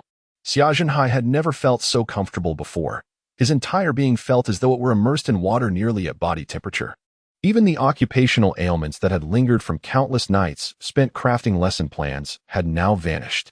I feel an unprecedented strength coursing through me. Are you then a healer endowed with supernatural abilities? Li Siyuan was taken aback, realizing that such a small fruit could bestow such significant powers. Xia Zhenhai then added, "It's not just that." Subsequently, under Li Siyuan's watchful gaze, he activated his powers. The wooden cabin, entirely crafted from timber, sprouted tender green branches as his abilities surged forth. Is this truly a withered tree encountering spring? Moreover, there is more. For a fleeting moment, Li Siyuan experienced a pang of regret, clutching his chest as he sat on the bed. "What is the matter, Brother Yuan? Give me a moment to recover. Shall I offer you some healing?" Li Siyuan responded with silence. "Perhaps you should reveal your final ability," he suggested. Xia Zhenhai glanced at their surroundings and slowly replied, let us step outside. The space here is somewhat limited. Li Siyuan, in a daze, followed Xia Zhenhai out the door, where a Fong, a Yao, and Old Ma were happily engrossed in a game of landlord, squatting in the corner. Just as Li Siyuan and Xia Zhenhai emerged, a Fong tossed aside his utterly dreadful landlord cards and rushed over to the two. Brother Yuan, what have you been up to in there for so long? If you dare look at me with that expression again, I will certainly pluck out your eyes and feed them to the zombies. Ah Fong immediately stood at attention, eyes focused, embodying a state of mindfulness. Teacher Xia, please begin, he urged. Xia Zhenhai nodded and squatted down to search. Soon, he selected a particularly conspicuous clump of foxtail grass. A vibrant green energy began to emanate from him. To the astonishment of the onlookers, this foxtail grass rapidly grew to several meters in height. Was it a form of gestation? It seemed to be just that. Li Siyuan's eyes shimmered with uncontainable excitement. If Xia Zhenhai's abilities had a gestational effect, did that not imply that the imperial willow could grow at an accelerated pace? It was a perfect match for his expertise. However, after merely gestating a single clump of foxtail grass, Xia Zhenhai's complexion turned pale, his eyes bloodshot. Li Siyuan spoke, "You should rest well today. We will discuss other matters tomorrow." Xia Zhenhai nodded, refraining from further comment. But Ah Fong was different. He lunged forward, wrapping his arms around Li Siyuan's leg and refusing to let go. Brother Yuan, why does Big Brother Xia possess powers while I do not? How can you be so biased? Wu, I am yours in life and your ghost in death. Wu, my loyalty to you is unwavering. Li Siyuan looked at him with exasperation, finally gritting his teeth and declaring, if you dare wipe your snot on my leg, I assure you, you will be reduced to many pieces. They merely wished for extraordinary abilities. Yet why did Brother Yuan frighten me? Li Siyuan fell silent, as did Old Ma, Xia Zhenhai, and even a Yao. The group began to attend to their own tasks, ignoring the increasingly distorted Ah Fong. In the afternoon, Li Siyuan and his companions prepared to head to the water plant. The chosen ones were those who had launched a night raid on the Shiliang Liquor Company the previous evening, totaling 34, with the addition of Gung Hongliang, who had been there once before and would lead the way. Brother Yuan, are we truly going with just this few? A Yao questioned, nodding earnestly as she followed closely behind Li Siyuan. Leading the way was Gung Hongliang, wielding a machete. Before long, the sign of the water plant came into view. Gung Hongliang instinctively tightened his grip on the machete. The vivid memories of the last visit still fresh in his mind, people in the camp being dragged away with their necks bitten through, blood gushing everywhere. The creature had appeared and vanished without a trace, leaving no opportunity for defense. Li Siyuan calmly stepped forward, the broken blade of the fallen king materializing in his hand. Summoning all his heroes. Let us proceed. I am eager to discover what manner of being is conjuring such illusions. With that, he boldly entered the water plant. Upon entry, he was greeted by a scene of bloodstains littering the ground, now dried and turned a brownish hue. However, Li Siyuan quickly noticed a clue. The bloodstains all led to a singular location. As he cautiously approached, a terrified scream echoed through the air. He was an ordinary person without any extraordinary abilities. Standing at the end of the line, Naduri reacted with remarkable swiftness, launching a spear that struck the creature atop the unfortunate individual, causing it to stagger, yet leaving no visible wounds upon its form. Li Siyuan hastened forward, but to his astonishment, the bizarre creature seemed to vanish from his sight as if it had become invisible. Gather close. The group of over 30 individuals swiftly consolidated into a tight formation. The one who had been bitten displayed a gaping wound in his throat, as if a substantial portion of his neck had been severed. Li Siyuan crouched down to examine the injury. It was a peculiar wound. Around the edges of the missing flesh were large bite marks. Yet the creature responsible appeared to be of ordinary human size. The mandibles should not have been so expansive. Moreover, the gap in his neck was triangular, marked by a striking regularity. He thrust his sword into the corpse, unwilling to grant any advantage to that monstrous entity. Return to the front of the line. Follow me closely. The sudden threat had instilled a sense of urgency among the group. Upon hearing Li Siyuan's command, they clung to him as if their lives depended on it. However, the strange creature did not reappear. A few of them safely reached the reservoir of the water plant. Just as someone began to exhale in relief, Li Siyuan's brow furrowed. An ice crystal materialized in his hand, fracturing into numerous delicate shards, which ultimately coalesced back into the original size of the crystal. With a swift motion, he hurled the ice shards like bullets towards every corner visible to him. Chapter 63. Strange creatures, the blooming ice crystals shot in all directions. In the next moment, the ice exploded, revealing a scene that diverged entirely from Li Siyuan's expectations. Nothing was there. Frowning, Li Siyuan realized this was clearly inconsistent with what Geng Hongliang had described. Moreover, the strange creature had vanished right before his eyes. The only plausible explanation lay near the reservoir. A chilling aura spread from Li Siyuan's footprints toward the reservoir. Gradually, the previously still waters began to stir. With each step forward, the coldness emanating from the reservoir intensified. Soon, the entire reservoir was encased in ice. Yet, unexpectedly, the creature remained elusive. A shrill scream echoed once more, this time from the last person in line. However, Li Siyuan was determined not to let it escape again. Similarly, Nideli leapt into action, her spear aimed at the beast, intent on pinning it to the ground. The three of them encircled the creature. Li Siyuan had no doubt it could not evade capture. At that moment, a foul stench wafted into his nostrils. Almost instinctively, he swung his sword. The sharp blade of the king severed something in the air, and blood began to spray. Behind him, Nideli and the others managed to restrain the creature. Her spear pierced through the beast, but to their astonishment, the sound did not emanate from its head. Instead, it came from a strange insect-like creature lurking behind. It bore an uncanny resemblance to an alien being from a certain film. Li Siyuan furrowed his brow as he approached, observing the bizarre creature struggling violently, now detached from the lifeless human corpse beneath it. Behind the figure lay a gaping void, exposing the pallid vertebrae. He turned the body over, revealing fissures marring what had once been a symmetrical visage. A careless swipe of his sword caused the entire face to split open, resembling a blossoming flower. A collective gasp echoed from the onlookers. Even Li Siyuan felt a shiver of horror. It became evident why such bite marks had manifested. The entire head had morphed into a grotesque mandible. He surmised that this peculiar entity likely preyed upon human bodies, engaging in a secondary consumption. The isolated being seemed devoid of the ability to capture its own prey. Suddenly, the beetle impaled on Natalie's spear vanished without a trace. Wait! Li Siyuan called out to Natalie, seizing the spear and swinging his sword towards the beetle's last known position. A shrill cry pierced the air. Damn creature! Attempting to sow confusion. Take heed. This entity emits a foul stench when it approaches, so be vigilant. Although they had only suffered 2 casualties thus far, the circumstances were undeniably eerie, instilling a sense of dread in some of the group. Compared to confronting zombies, they preferred the tangible threat of the undead. With Li Siyuan's warning, the others regained a semblance of composure, albeit slightly. Yet, a nagging sense of something crucial eluded his mind. Geng Hongliang.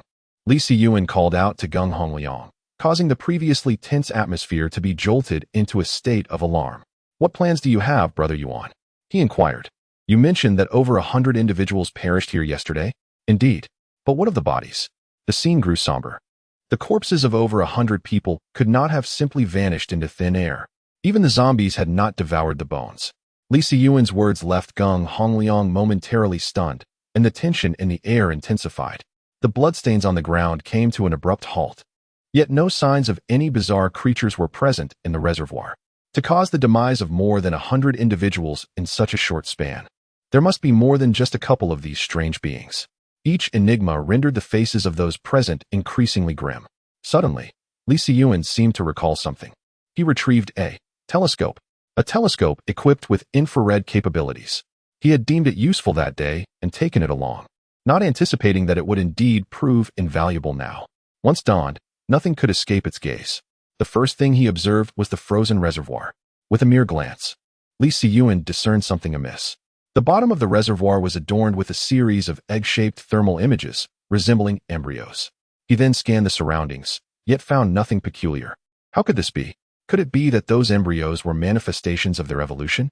Li Siyuan stared, bewildered, as the densely packed embryos filled the entire reservoir. It was safe to say that there were no fewer than tens of thousands, if not nearly 10,000.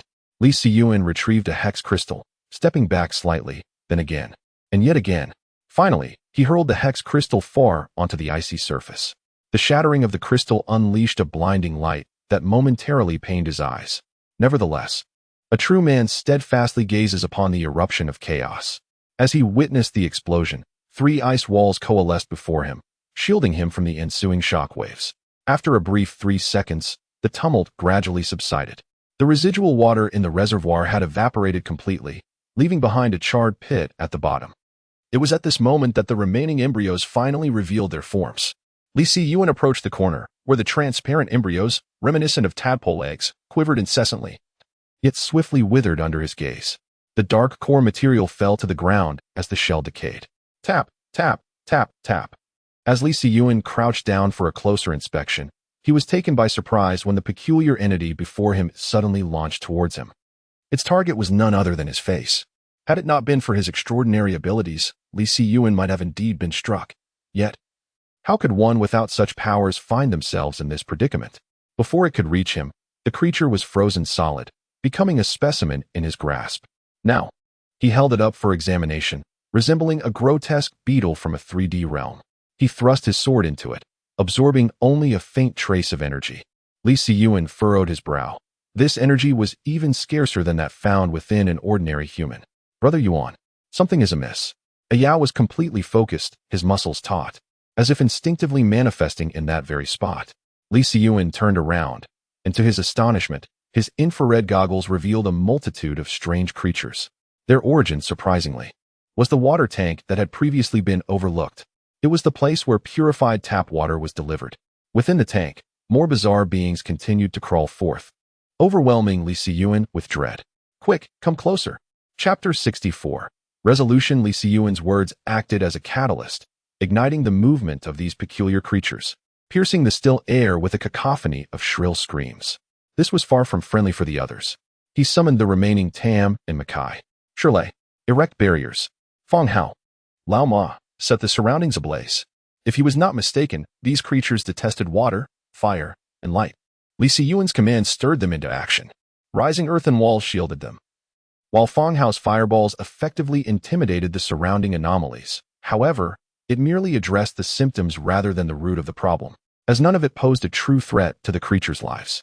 Lao Ma, engulfed in flames, was at a loss for what to do, feeling as though he had lost the dignity of an ability user. Then, Li Siyuan began to channel his powers, a vast expanse of icy blue emerging from the ground.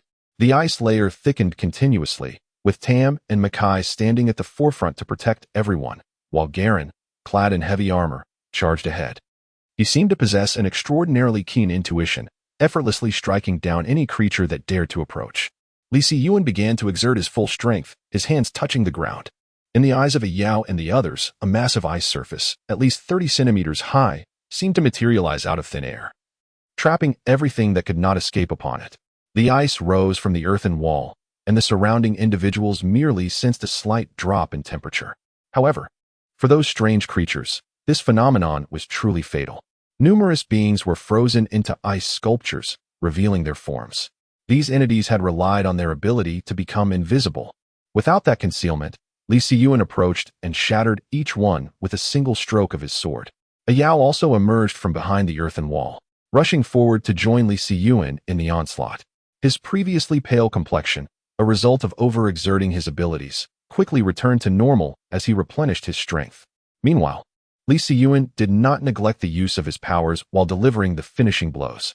This caused the ice surface to continually rise, with Li Siyuan primarily targeting the bizarre creatures that had failed to escape from the water tanks. In total, at least 200 of these strange beings were obliterated by Li Siyuan. He swiftly eradicated the remaining creatures, but a new concern arose before everyone. Could these water tanks still be utilized?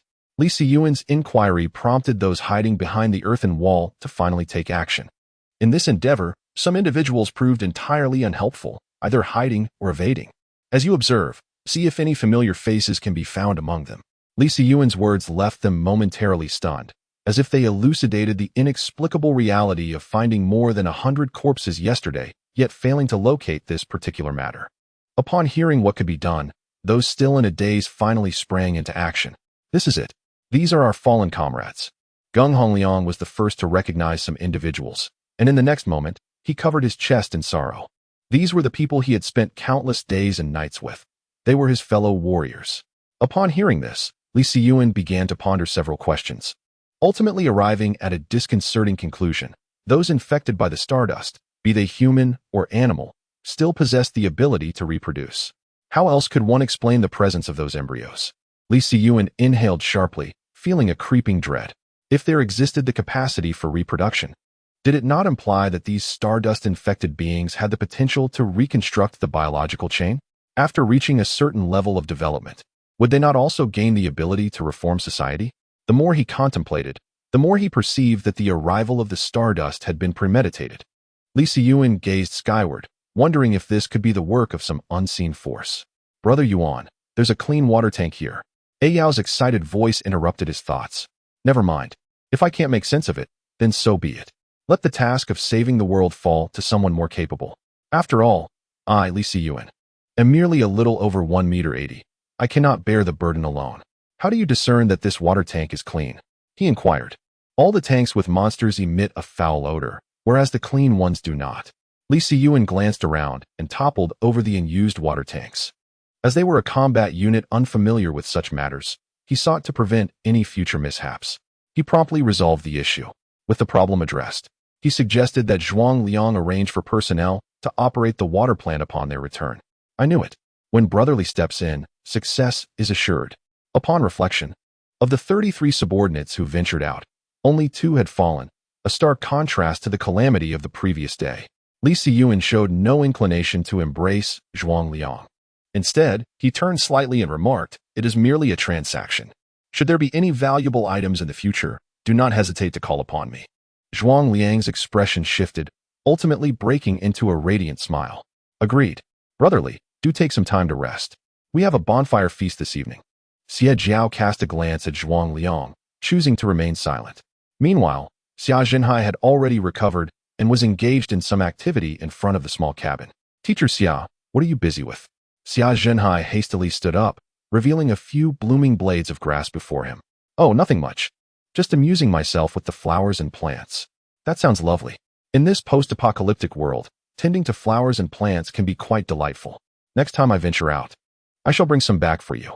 No, that is unnecessary. It is no trouble at all. Xia Zhenhai, rather uncharacteristically, showed a hint of embarrassment. Initially, he had no fondness for flowers and plants. He was a quintessential engineer, captivated solely by fascinating numbers. It was only later, upon meeting his wife, that his perspective began to change.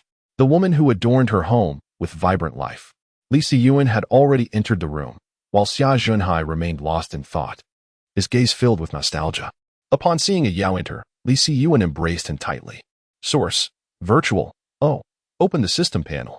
System panel. Host: Li Siyuan level 13 equipment. Broken King S-Blade. Imperial Willow Seed, already planted. Useless Club, for heroes only. Storage Ring, removable. Own characters: Tom, 2 stars. Makai, 1 star. Garen, 1 star. Vi, 1 star. Nidalee, 1 star. Shop, 284. He had yet to experience a triple draw. The next opportunity, he would go for a thrilling triple draw. Li Siyuan mused to himself. He flipped over the 5 cards from his first quintuple draw. Modeled fishing rod, exquisite stiletto, crit gloves. Garen. It's a bit of a dilemma. Li Siyuan glanced at the shop. It would be splendid if he could purchase both Garens simultaneously. As soon as this thought crossed his mind, a pop-up appeared on the system panel. Detected host's demand. Would you like to consume 1 shop card draw opportunity to gain an additional selection chance? Yes, no. No. Garen is not essential, but the thrill of gambling must be pursued to the fullest. Moreover, he possesses the club. Acquiring a pair of gloves would complete a critical setup, doubling the skill's power and enhancing Vi's combat effectiveness by 2/3. Next, let us draw again. Golden Legends. Grant me fortune. Chapter 65, Ash Wow. A Golden Legend. Li Siyuan was instantly captivated by the card adorned with a purple border. A purple card. A 4-cost card. Regardless of the nature of any 4-cost card, it serves as a formidable asset for Li Siyuan at this stage. Moreover, this is the 4-cost Ash. With her exceptionally long attack range and 2 formidable synergy bonuses, this version of Ash is undeniably powerful. Eternal Forest 369 in battle every 2 seconds. The heroes of the Eternal Forest are empowered, significantly enhancing their attributes. Hunter 2345.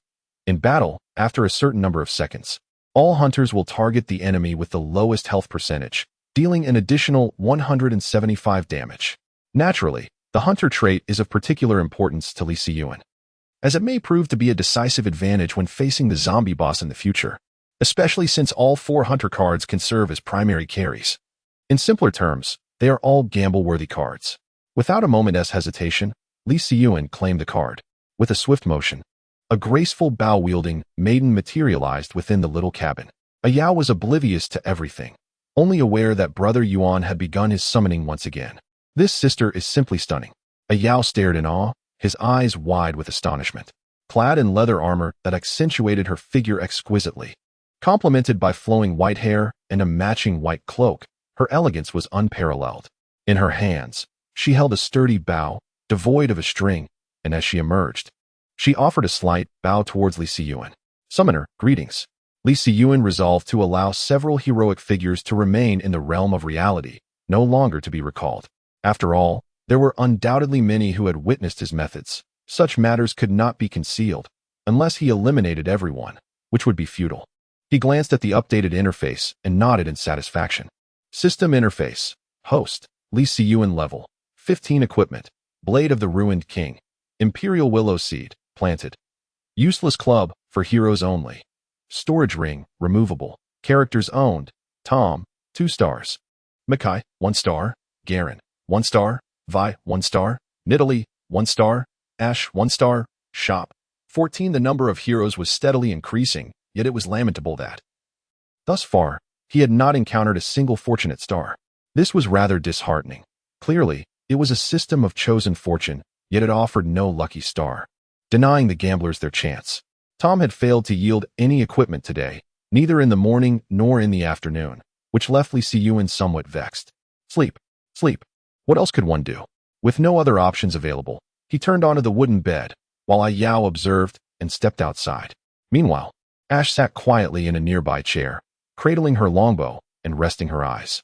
Outside the door stood Nidalee, Garen, and Vi, engaged in a game of cards they had scavenged from somewhere, their actions mimicking the game with a semblance of seriousness. The pink moon hung high in the sky, casting a serene glow over the mountains, while below, a terrifying scene unfolded as millions of zombies congregated. The boundary between the 2 worlds began at the foot of the mountain. The Southwest Survivor Camp. How is it faring? How many survivors remain within the camp now? Report to the commander. The population within the camp is fewer than 100,000, yet a steady influx of individuals continues to arrive. Excellent. It appears that the last coordinates released were accurate. Have any small survivor camps been contacted? Are they willing to relocate to our camp? Report to the commander. The majority of the camps, upon hearing our conditions, have chosen to join us. However, a small fraction still desires to maintain their independence and has directly declined. Several camps have yet to respond. Continue the outreach. In this apocalyptic world, unity is our ultimate salvation. Affirmative, Commander. The scene expands from the command room. The Southwest camp has erected towering walls several meters high, where diligent men labor tirelessly. Numerous large machines are operational, and aside from the construction of the walls, there is no indication of an apocalyptic landscape. Several miles outside the camp, General Wang of 10 Grain Distillery and his entourage, having endured countless hardships, finally glimpsed the flickering lights of the Southwest camp. At long last, they have arrived. After 2 days apart, General Wang appears significantly gaunter, relying solely on his remarkable willpower to persevere. Among the 4 supernatural beings accompanying him, only 3 remain. General Wang casts a glance back at the dark mountain path and grits his teeth, muttering, "Those damned university students, just wait until I prosper. I shall be the first to extinguish you." The 3 followers had run out of flattering words. They traversed the desolate path, without water or provisions, apprehensive of entering any city in search of sustenance, fearing they might not emerge again. Let us press on, just a few more miles remain. Mr. Wang, driven by a thirst for vengeance, clenched his teeth and took the lead, prompting the other 3 to grit their teeth and follow suit. As dawn began to illuminate the sky, the 4 of them finally managed to hitch a ride in a vehicle departing from the camp, heading towards the southwestern encampment. Upon seeing the towering walls, Wang Siyuan felt a surge of emotion, nearly moved to tears. He casually approached a passerby and inquired, "Might you know the location of the Shiryang Distillery's outpost?" Prior to the communication blackout, he had received word that the Shiryang Distillery had secured a significant foothold within the southwestern camp. The individual exhibited a perplexed expression before gesturing in a direction. "Thank you. Let us hurry. We are almost there. Meanwhile, atop Green Screen Mountain, the crowd began to gather. The path to the water plant had been cleared yesterday. Today, it sufficed to assign a few individuals to address the water issues. The remainder of the group aimed to clear out the hospital. Li Siyuan mingled among the heroes within the throng, his sole concern being the ample supply of zombies for him to dispatch, indifferent to their destination. Teacher Xia, I must trouble you to follow the plan I outlined yesterday. Is that agreeable? Certainly. Good. Old Ma will stay behind to ensure Teacher Xia's safety. Thus, their simple division of labor was established. Xia Jinhai gave rise to the Empress Lu, while the old horse provided protection. Meanwhile, a Yao and a Fong, along with Li Siyuan, engaged in the eradication of zombies. A vast army descended from the mountaintop, only to disperse into countless small teams as they approached the base of the mountain. On the surface, it appeared that Li Siyuan and his companions numbered merely 3. However, in reality, including heroes such as Tam and Makai, their ranks swelled to 9. This formidable group of 8, even when besieged by hundreds of zombies, would find the encounter merely a protracted endeavor. A Fong exclaimed, "Am I not human?" Chapter 66. Where is the gambler who loses every day? In his boredom, a Fong fidgeted with his spear while addressing the retreating figure of Li Siyuan. Brother Yuan, how much longer must I wait to awaken my extraordinary abilities? It was evident that a Fong was anxious. Even the 14 or 15-year-old A Yao could navigate through hordes of zombies with remarkable prowess, while a Fong was relegated to scavenging for mere remnants, often only heads. His gaze then turned toward Wei, Garen, and Ash, feeling the pressure of competition. A Fong was acutely aware of the growing number and strength of Li Siyuan's followers, and he feared being cast aside. If he did not exert himself, he would find himself bereft of even a place to weep. Things will naturally align when the time comes. It is not that the moment has not arrived. Li Siyuan retorted with a roll of his eyes. He continued, at that moment, I too was unsure how I fell under old Xia's influence. You, with your towering stature, find it difficult to dispatch zombies efficiently. Brother Yuan, I am truly eager to enter that place. Ah Yao thrusts a severed zombie head before Ah Fong, exclaiming that with his physique, he would have already engaged in a chaotic rampage. Are we not currently in the midst of such a rampage? We are tasked with the mayhem, while you handle the chaos. Carelessly discarding the decapitated head aside, some dark brain matter splatters onto Ah Fong's leg. Are you trying to get yourself killed? Be careful, or I shall reveal to everyone your little secret about wetting the bed at night. Suddenly, the atmosphere became silent. Even Li Siyuan, at the forefront, paused, casting a puzzled glance at Ah Fong, his expression revealing his intrigue. I have stated it before. That was not bedwetting. Ah Yao's cheeks flushed a deep crimson. It was after encountering Aishi yesterday that he had dreamt a peculiar dream upon returning home. As for the nature of that dream, those who understand, understand. His gaze inadvertently wandered towards Aishi, discovering her quietly shooting at the zombies, seemingly oblivious to Ah Fong's words.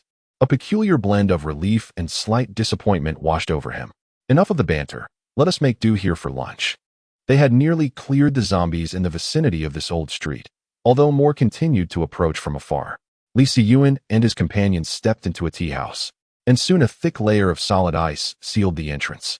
Standing on the 3rd floor, he glanced down, realizing that it would not be long before this street would once again be teeming with zombies. It would be wonderful to possess an automated device for combating zombies. Li Siyuan cast an unnatural glance at the panel. If even the Hextech crystals could explode, surely detonating a fragment of future technology would not be exceedingly difficult? Whether it be an exoskeleton production line, a meticulously scaled-down model of a Gundam, or even a stellar annihilation cannon or laser weaponry, he would not object. Oh, system, lend me your strength. All I desire is to languidly embrace the life of a gambler. Now that summer has fully arrived, I cannot help but wonder if the meteorite's influence is the cause of this uncharacteristically sweltering heat. Fortunately, Li Siyuan awakened his ice elemental powers, and several blocks of solid ice materialized around him, causing the temperature in the room to plummet noticeably. He nibbled on some bread as he stepped onto the balcony. In the distance, 2 to 3 kilometers away, lay the vast horde of zombies. When might there be an opportunity to cleanse that area? By then, would there not be dozens of 3-star units at 5 costs? At that time, he would send them out to earn a living while he leisurely sought a place to indulge in idleness. A glimmer of ambition shone in Li Siyuan's eyes. He recalled his childhood when his grandmother asked him what he wished to do when he grew up. How did he respond?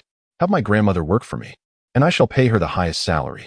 In hindsight, he realizes how naive he was. It was not until noon that the group finally emerged from the tea house. As expected, the street had once again fallen under the zombies' dominion. They unleashed a torrent of firepower, only ceasing when even Afong could no longer deliver a finishing blow. Today's battle, thanks to the crowd control exerted by Ash and Nidalee, yielded remarkably high rewards. The shop's energy surged to over 600 points. Upon returning to the mountaintop, Afong and Au collapsed in exhaustion. Fortunately, the two of them were resting on a cool mat. Otherwise, their blood-stained appearance would surely provoke maternal wrath. Glancing at the peacefully slumbering Ayao, Xie Jiao resolved to open the boxes himself. A gambler can hardly rely on others continuously. He was unwilling to accept that after 6 openings and 30 opportunities, he could not procure anything of value. By heaven, I shall try. The first 4 items rendered Li Siyuan's countenance as dark as a soot-covered pot. Yet, the final item restored a semblance of satisfaction to his expression. I told you, my luck cannot be so abysmal. He promptly locked in his choice. In the second round, an exquisite mage's robe, a pot of lush, verdant weeds, rusty brass knuckles, hair growth tonic devoid of efficacy, a leopard's fong from the Nadriri tribe. Li Siyuan. Who is he? Where is he? What is he intending to do? Was it not said that 5 consecutive openings must yield something useful? What on earth are these bizarre trinkets? Why is the drop rate even lower than that of the Goose Factory? As the situation unfolded, the gambler became increasingly agitated. Their core tenet was that no child cries incessantly, and no gambler loses perpetually. With 20 opportunities still at his disposal, he remained unperturbed. 3 minutes later, someone gazed despondently out the window, lamenting not just the high-cost card, but even the absence of a mere 2-cost card. He opened the system panel. Host, Li Siyuan level, 15 equipment. Blade of the Ruined King, Seed of the Imperial Willow, planted. Gore Drinker, Ash. Storage Ring 27M, removable. Storage Ring 1M, removable. Characters owned. Tom, 2 stars. Makai, 1 star. Garen, 1 star. Vi, 1 star. Nidalee, 2 stars. Ash, 1 star. Shop, 32 chance. After 30 attempts, Nidalee ascended to 2 stars. Acquiring an additional recurve bow and a splendid mage robe, which Li Siyuan promptly donned. To his surprise, the robe possessed an air conditioning feature, instantly cooling the surrounding atmosphere. The final item was a 1 cubic meter storage ring, which, while not particularly valuable, was certainly better than nothing. The recurve bow and the useless large stick could be directly combined to create a blade of the Ruined King for Ash. As for the storage ring, he deliberated for a moment before deciding to wear it. Although it wasn't of great worth, Li Siyuan preferred to avoid unnecessary complications. He was quite apprehensive of trouble. To add to the day's events, a blue magical orb lay beneath his feet, which he commanded Tom to consume. It was undoubtedly due to his oversight in consulting the calendar that today proved unsuitable for opening chests. He was resigned to his fate. Chapter 67. Kindness Before Dawn. Heavy rain began to fall. Greenscreen Mountain appeared somewhat precarious amidst the tumultuous weather in the city. After several days of sweltering heat, this downpour was a welcome reprieve. Li Siyuan cradled a cup of hot water in his hands, quietly observing Ayao, who was rolling about in the rain like a little pig. Yet, nothing has changed. In his childhood, Ayao also delighted in rolling about in the rain. He claimed that it cleansed him of the swine feed and the stench of pig excrement clinging to his skin. As he frolicked in the downpour, Li Siyuan turned his gaze towards the scenic view below the mountain. Observing the apocalyptic landscape amidst the torrential rain brought an unexpected pleasure, a form of self-entertainment, if you will. Although the rain heavily influenced the senses when it came to the zombies, their current location ensured that few would dare to venture outside to hunt them down. Li Siyuan shared this sentiment as he sat at the entrance of the small cabin, cradling a cup of steaming water. After ceasing his observation of the view below, a sense of serene contentment enveloped him. Ayao, that's enough. You might catch a cold. Got it, Brother Yuan. Ayao was rather obedient. After Li Siyuan's words, he rolled around vigorously on the ground a few times before rising, shedding his clothes to reveal his lean physique. Compared to their previous encounter in Anjiang, he seemed to have gained a bit more flesh, no longer appearing as emaciated as before. Now, it's your turn to shine. A blue magical orb appeared on the table. Outside, Ayao wrung out his clothes and then wiped down his body slightly before gently placing his hand on the blue orb. Wow, a golden legend. Observing the object, Li Siyuan's expression turned peculiar. How could it be a potato? Nevertheless, he did not doubt that the potato emerging from the blue orb would be anything but ordinary, especially one conjured by Ayao's hand. Ayao was indeed the chosen fortunate star, deserving of the title. Extraordinary potato seeds. These seeds possess an exceptional satiety, capable of absorbing the stardust energy present in the air and soil. Their effects may potentially assist the consumer in unlocking extraordinary abilities. Note: zombie flesh cannot be used as fertilizer, as it will lead to irreversible mutations. Is this a seed altered by stardust? Li Siyuan's expression grew somewhat peculiar. Is this not compelling him to establish a camp? Moreover, the potential to aid consumers in activating extraordinary abilities is indeed a divine gift for humanity at this stage. Without displaying any change in demeanor, he carefully stored it within his spatial ring. Although he had no plans to cultivate potatoes, he was certain someone else would. Li Siyuan donned his hood and stepped through the door into the downpour, the incoherent Io trailing behind him. Since they were already drenched, a little more moisture mattered not. As the raindrops landed upon him, they effortlessly slid off, leaving him remarkably dry amidst the deluge. Truly a testament to the exquisite craftsmanship of a mage's robe. Teacher Xia. Li Siyuan knocked twice on the door, receiving permission before entering. Teacher Xia, I have procured something remarkable. He placed the seeds upon the table. What could possibly warrant your personal delivery? Summer Jinhai remarked, rising from his bed with a hint of jest. Potatoes? Is there anything peculiar about these potatoes? A smile played at the corners of Li Siyuan's mouth. These are not ordinary potatoes. They are the potatoes from Wang Wei's poetry. Io echoed from behind. What nonsense. I asked you to refrain from hasty replies, not to ramble. Though such is the case, both Li Siyuan and Xia Jinhai found themselves amused by Ayao's interjection. This potato, transformed through extraordinary abilities, is capable of aiding individuals in awakening their latent powers. Is that truly so? Xia Jinhai regarded Xie Jiao with a mixture of skepticism and curiosity. Could it really be that remarkable? I sought you out precisely to request your assistance in nurturing its growth. Currently, we possess only a single seed. This could potentially serve as a commodity for future transactions with the authorities. I shall give it a try. Xia Jinhai was somewhat dubious about Li Siyuan's claims, yet his trust outweighed his skepticism. Having experienced so much alongside him in recent days, Xia Jinhai felt he had come to understand him well enough to believe he would not speak without basis. He commenced the process of nurturing the potato seed, allowing it to sprout before slicing it into pieces. Let us begin. Li Siyuan addressed Xia Jinhai, and before the eyes of the three observers, the seedling grew at an astonishing pace, rapidly maturing. For breakfast today, we shall indulge in potatoes. They retained 3 unnurtured seeds, planting them behind Xia Jinhai's quaint wooden cabin. They were eager to ascertain whether the potatoes sprouted through extraordinary means could potentially awaken powers in others. Do you feel anything? The group eagerly turned their gaze towards the sole individual present without any extraordinary abilities. Enfant, what sensations do you experience? The flavor of this potato is rather delightful. Do we have any more? It seems the results of the nurturing process are not as promising as anticipated. Li Siyuan remarked to Xia Jinhai. Perhaps the lack of absorption of that peculiar energy is the issue. We shall observe the outcome of those cultivated in the soil. Thus it is. Affan gazed in bewilderment at the two conversing individuals, perplexed by their discourse. What on earth are you talking about? I cannot comprehend. It's nothing. At that moment, a knock echoed at the door. Come in. Upon the door's opening, Li Siyuan beheld Zhuang Liang and his companions. Brotherly, are you eating? If I am not mistaken, then indeed I am, Li Siyuan replied coolly. This remark rendered Zhuang Liang, who had intended to continue speaking, somewhat awkward. What is it? Speak. It is as follows. This is. I hail from the official Southwestern camp, and I come to extend an invitation to you all to unite and weather this storm together. Zhuang Liang's expression soured yet again, but he remained silent, having sensed an energy within this individual rivaling that of Li Siyuan. The speaker was a young man, appearing no older than Li Siyuan himself. Li Siyuan's interest was piqued. The Southwestern camp, isn't it over 400 kilometers from here? Did you come all this way? I cannot divulge that information. But should you choose to join our Southwestern camp, you shall soon be acquainted with such matters. Are you merely painting a rosy picture? I've just had my fill and have no appetite for pastries. Our Southwestern camp sincerely invites you all to join, and we hope you will contemplate this matter earnestly. You should direct that inquiry to him. He is the leader of the camp.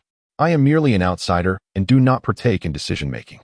Li Siyuan directly posed the question to Zhuang Liang, who was not a fool and understood the intention behind bringing the people over. The young man redirected his gaze towards Zhuang Liang, seemingly awaiting a response. Zhuang Liang glanced at the enigmatic smile of Li Siyuan before turning to the solemn-faced young man. Gritting his teeth as he spoke, "We have indeed sensed the goodwill extended by the authorities. However, the mountains are high and the roads are long, and with our numbers, it may be quite challenging to relocate our base for the time being." At this point, the message was unmistakable, and the young man ceased further persuasion, instead solemnly stating, "If there are any surviving citizens who arrive here, please receive them with kindness. Unity is the key to overcoming our difficulties, and I hope there will be opportunities for collaboration in the future." Just as Zhuang Liang was about to leave with his group, Li Siyuan uttered a perplexing remark. "It will be swift." Chapter 68. Animals. Having just seen off the individuals from the southwest camp, a Yao hurried over. "Brother Yuan, how did they know we had people here? Do they possess some kind of clairvoyance?" Xie Jiao took a bite of the potato in his hand and pointed to the sky, saying, "Indeed, they do possess such abilities. After all, they are the authorities, and they certainly have their advantages." Only Xia Zhenhai immediately comprehended the implications of Li Siyuan's words, looking up at the sky with a heavy heart. Zhuang Liang's actions today were merely a test, were they not? "Yes, he seems rather frightened," he mused. After this exchange, they fell silent. The vastness of the world pales in comparison to the necessity of sustenance, and the group resumed their tasks. After the rain, the verdant green screen mountain was permeated with the earthy scent of wet soil, which, paradoxically, was more pleasant than the stench of decay that lingered from the frequent encounters with the undead.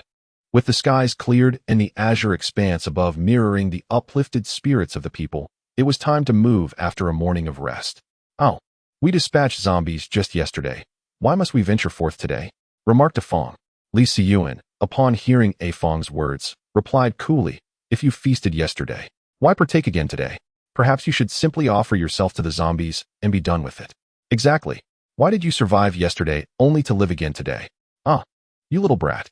Do you dare to spread the tale of my bedwetting throughout the entire camp? I have declared, that was not bedwetting. Leave me be. Then prove your worth and forego your powers.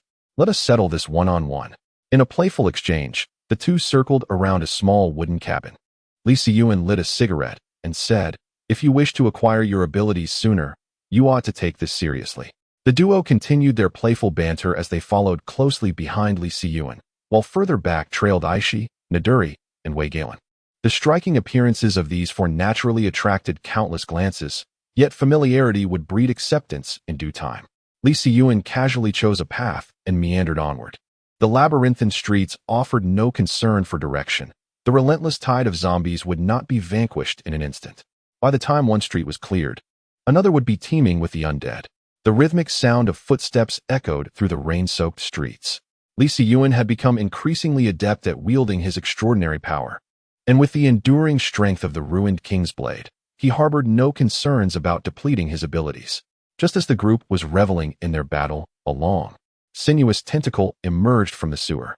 The brutal appendage sent a Yao flying, leaving a viscous, dark mark upon his chest. A foul stench, a grotesque amalgamation of the odor of decay and the reek of rotten eggs from the sewers, wafted through the air, causing even Li Siyuan to grimace. "Good heavens! How foul!" exclaimed Ah Fong, who was at the rear of the group, covering his nose. Li Siyuan immediately sprang into action, summoning a multitude of ice crystals as a frost trail extended from his feet towards the tentacle.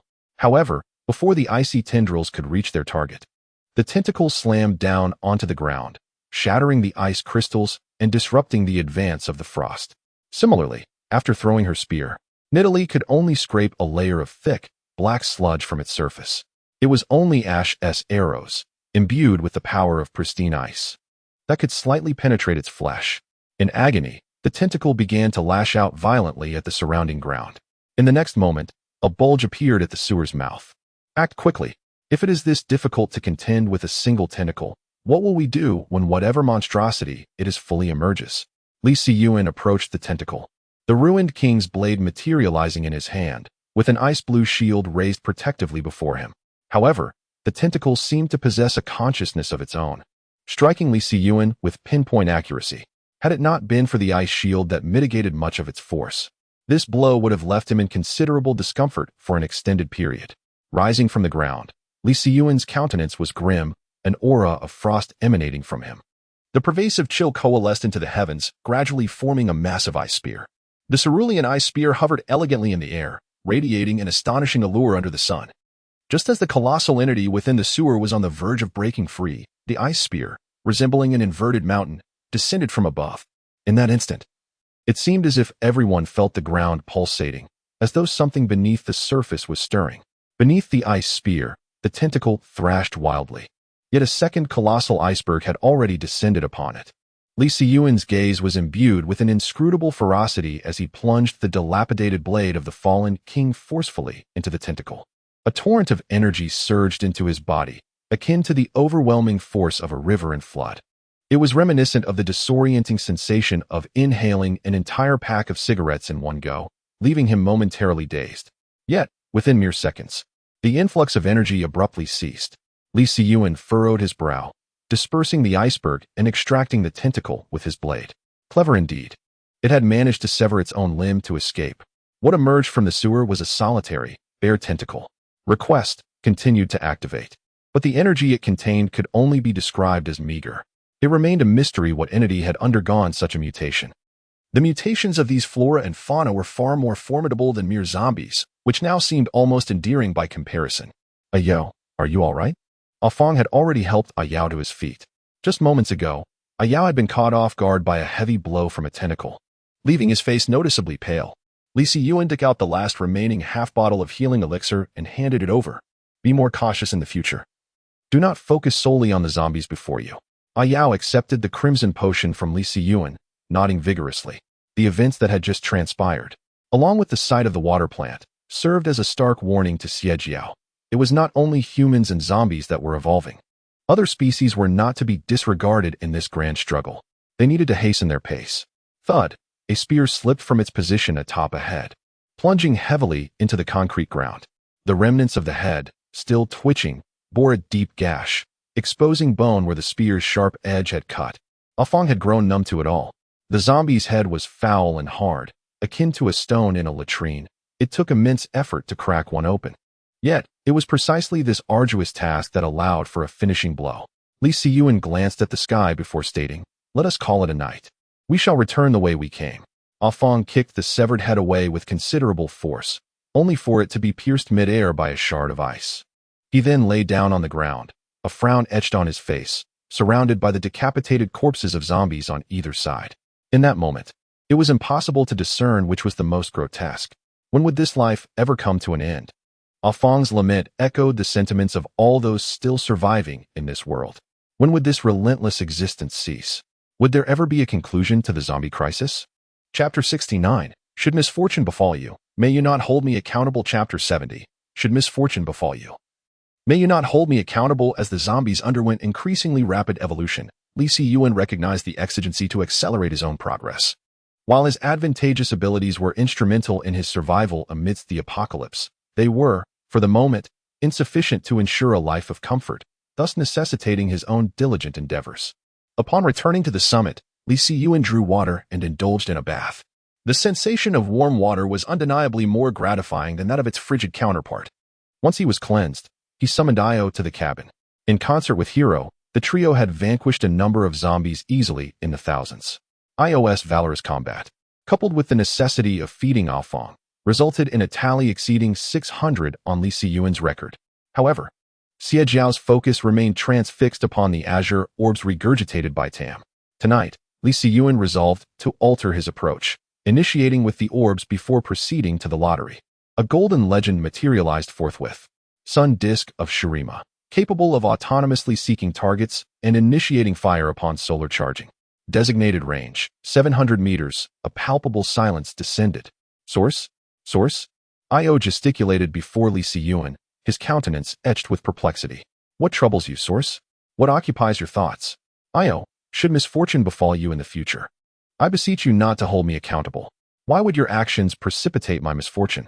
The query emanated from a diminutive mind harboring profound bewilderment.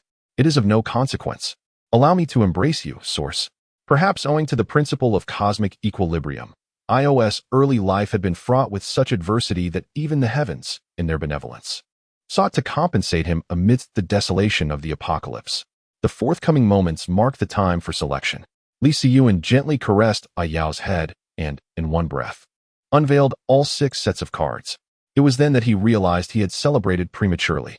After careful consideration, he selected what he deemed the most fitting 6 individuals or entities: Vayne, Lulu, Callista, Giant's Belt, Recurve Bow, and Doomsday Base Construction Blueprint. This edition included 3 new heroes, among which Vayne carried the bond of Phantom Lotus Nightshade, Sniper. The Sniper bond allows for a dual sniper synergy with Nidalee, enabling attacks and skills to inflict reduced damage to surrounding foes, thus enhancing the capability to swiftly eliminate hordes of zombies. As for Lulu, affectionately known as the Purple Garlic, she possesses the bond of Eternal Forest Mage. This perfectly aligns with Makai and Ash to form the Triad of Eternity. Her skills can significantly restore the health of her allies, while simultaneously launching enemies in the vicinity away from the target of her spell. In scenarios where teammates find themselves trapped amidst a horde of zombies, Lulu's contribution proves to be even greater than that of a typical damage-dealing hero. Lastly, we have Callista, who bears the bonds of Crimson Moon Duelist. Although he lacks both of these bonds, Callista possesses a crucial ability. Her basic attacks leave a spear embedded in her enemies. When an enemy's health dips to the execution threshold, Callista can extract the spear, executing them in the process, effectively granting her a decisive finishing ability. Note: a 1-star Callista requires a mere 3 of an enemy's health to achieve a kill with her spear. Simultaneously, it possesses the ability for spell correction, which implies that the Gore Drinker is beneficial to her execution threshold. Lee Si-Yuan entrusted the Gore Drinker to Callista, as her contributions appeared somewhat more advantageous at this stage. Ash held no grievances, quietly cradling her longbow while gazing at the starry, moonlit sky. Thus, Lee Si-Yuan's array of champions expanded once more, gradually enlarging the entire battlefield. Approaching the window, he unfalteringly opened the system interface. Host: Lee Si-Yuan. Level 21. Equipment: Blade of the Ruined King, Seed of the Empire, planted. Gore Drinker, Callista. Storage Ring 27M, removable. Storage Ring 1M, removable. Recurve Bow, Giant's Belt, Sun Disk of Shurima, installable. Characters owned: Tom, 2 stars. Makai, 1 star. Garen, 1 star. Vi, 1 star. Nidalee, 2 stars. Ash, 1 star. Vayne, 1 star. Lulu, 1 star. Callista, 1 star. Shop 41. Lee Si-Yuan gazed up at the heavens, pondering whether, in a few days, his influence might surpass that of the Green Screen Mountain encampment. With heroes summoned solely by himself, the encampment would require far less concern. Even he, at this moment, felt the corners of his mouth gently rise. Io observed Lee Si-Yuan's silhouette, perplexed, and inwardly muttered, "What has come over Brother Yuan? Is it good fortune or misfortune? How peculiar that he now gazes at the sky with a smile." A small figure stood beside Lee Si-Yuan, illuminated by the moonlight, casting 2 shadows, one long and one short. Time swiftly passed, heralding the arrival of a new day. The torrential rain from yesterday had given way to the oppressive heat that lingered today. As Lee Si-Yuan stepped outside, he sensed that something unusual had transpired. A crowd had gathered, clamoring with excitement. Approaching, he overheard that a person had seemingly fallen from the sky that very morning. Some warned against moving the individual, fearing further injury, while others questioned the merit of aiding a stranger when resources were already scarce. Yet, Lee Si-Yuan appeared to recognize the fallen individual. "Step aside." Lee Si-Yuan attempted to assert himself, eager to push through the throng. However, he soon realized that no one was heeding his words. It felt akin to his childhood experiences of being unable to outmaneuver the elderly during a supermarket sale on discounted eggs. Taking a couple of steps back, he felt a chill creeping over him.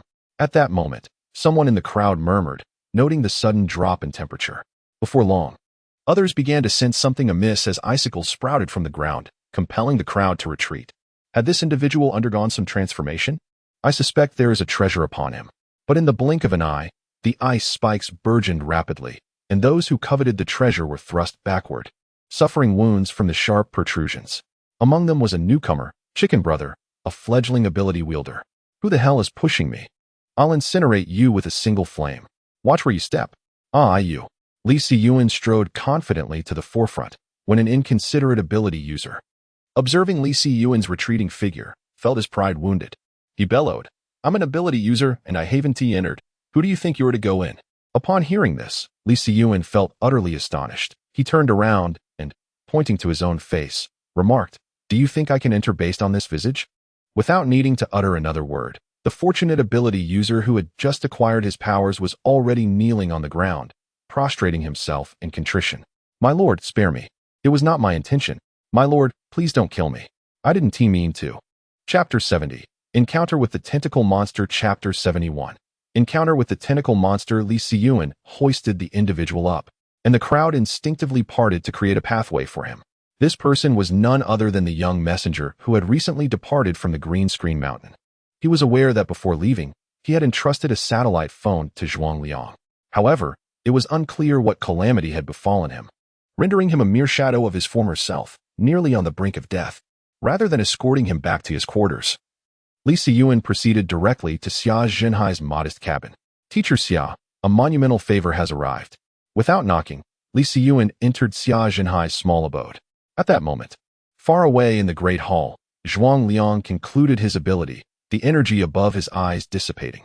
"Zhuang Laoda, is this truly acceptable?" Song Yu inquired, perplexed behind him. "We have no other choice. This person's injuries are far too grave. In this Green Screen Mountain, I believe only Li Siyuan possesses the capacity to save him. Is it intentional that he cannot comprehend? Of course, he understands. It is precisely because he comprehends that I have acted thus. I hope that in future conflicts, he will consider this matter. Who is this individual, Brother Yuan? Who knows? I merely stumbled upon him outside, yet he is associated with the official camp. Saving him has created a bond of obligation. As for Zhuang Liang, he is testing us deliberately. This lad has been probing our limits. Are we truly that fearsome? It seems to be you, not us. Ha ha ha." Despite their incessant chatter, Xia Zhenhai's abilities remained unceasing. This person's external injuries have nearly healed, yet for some inexplicable reason, he remains unconscious. Li Siyuan remarked, "Let us keep him here for the next few days. I will have a Yao sleep beside me, while you can occupy his room." Xia Zhenhai responded with a smile, "I am amenable to that. In light of this, I shall lead them on another hunt for zombies." Excellent.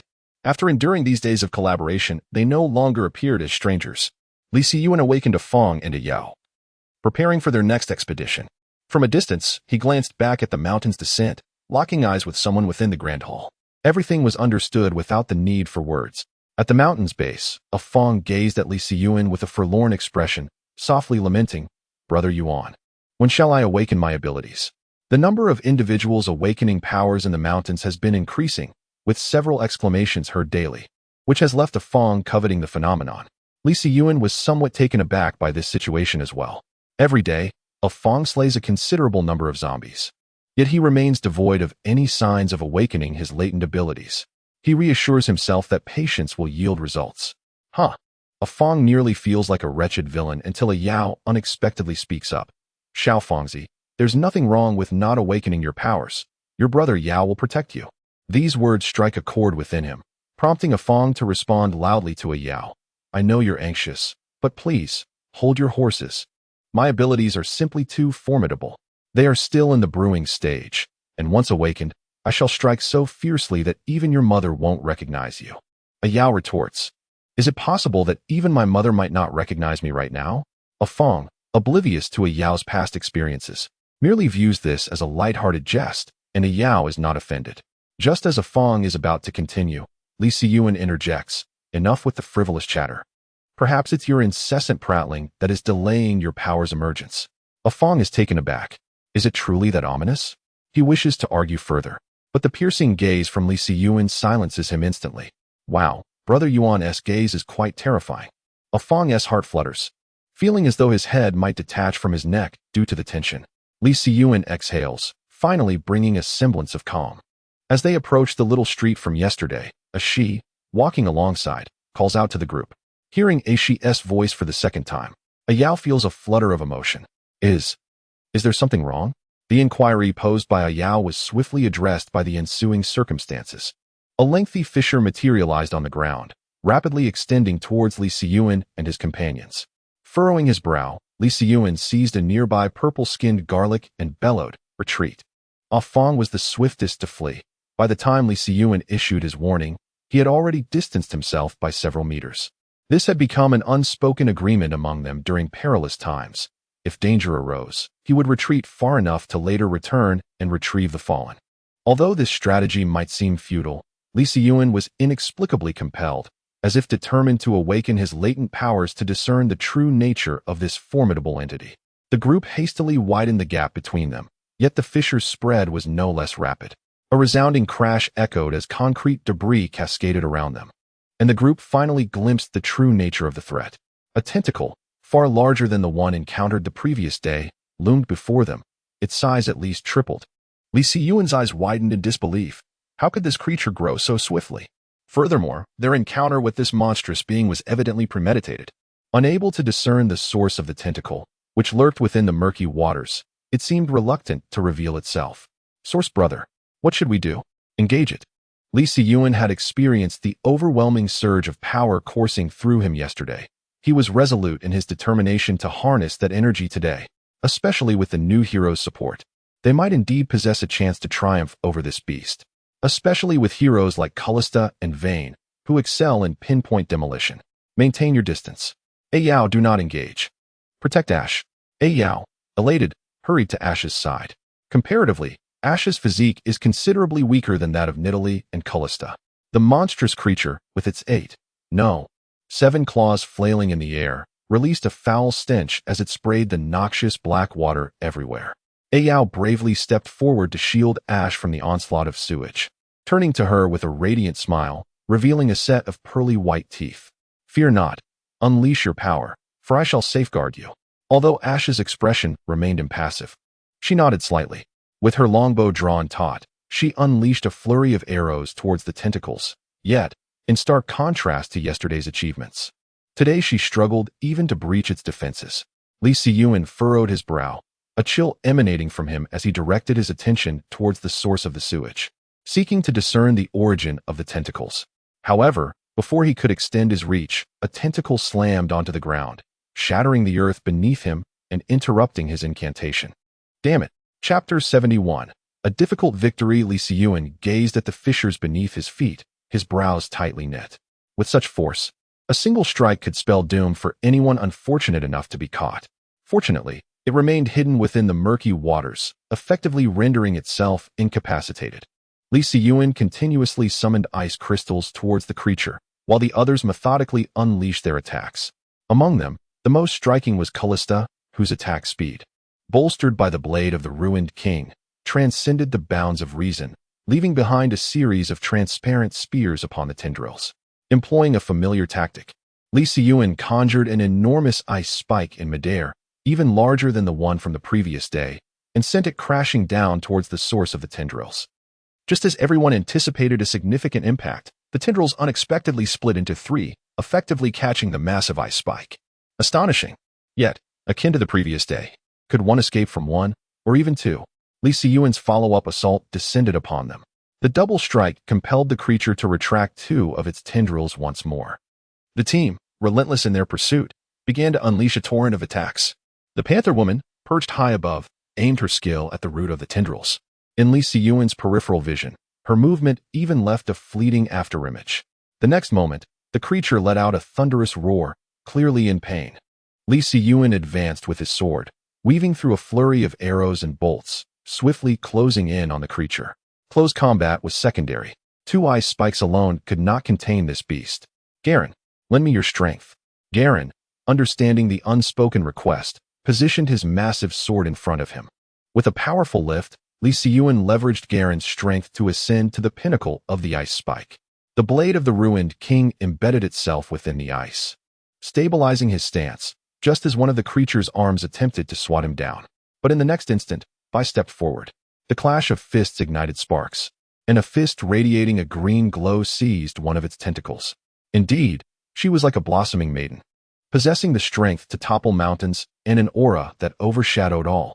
The ferocity of Wei was undeniably evident, further amplified by the powers of the 3 kingdoms and the fighters. At this moment, she was no longer merely Wei. She should be hailed as Saitama, the One-Punch Woman. Chu Yuxian. Li Siyuan's entire being began to channel his extraordinary powers downward. The stardust energy he had absorbed commenced to manifest. As immense energy spread from the ice spike to the point of contact with the tentacled creature, frosty white patterns appeared upon its form, the chilling sensation inciting a surge of agitation within it. Yet, the others emulated this determination, resolutely preventing the remaining tentacles from disturbing Li Siyuan's endeavor. Standing atop the ice spike, Li Siyuan's wizarding robe and hair began to levitate unnaturally, while the hand in contact with the ice spike transformed into a mesmerizing icy blue. The extraordinary energy enveloping him was nothing short of breathtaking. In contrast to the others' grasp of their powers, Li Siyuan's mastery had already placed him at the forefront of the world, even if this extraordinary ability was not one he had awakened himself. The journey from 0 to 1 is often far more arduous than that from 1 to 2. Yet, Li Siyuan's powers had enveloped him completely, and this time, he would not allow it to escape unscathed. The tentacled creature writhed in an attempt to flee, but this time, its desires would remain unfulfilled. The frosty white patterns swiftly spread from the tip of the tentacle downward. The nearly exhausting exertion of his powers left Li Siyuan's mind in a haze, teetering on the brink of slumber. Just as he was about to fall, a surge of pale green energy erupted around him, enveloping him in a wave of comfort. He surmised that it was perhaps the purple garlic activating its skills, which seemed to have restored a fragment of his own powers. With a concerted effort, at long last, the tentacled monstrosity that had plagued everyone was encased in ice by Li Siyuan, casting a chill over a 10-meter radius. In this sweltering environment, the biting cold felt almost surreal in its comfort. The crowd gathered around, and none were more exhilarated than Ah Yao, whose youthful imagination was filled with dreams of superheroes or the sudden emergence of a zombie crisis at school, where he would heroically charge against the tide of chaos.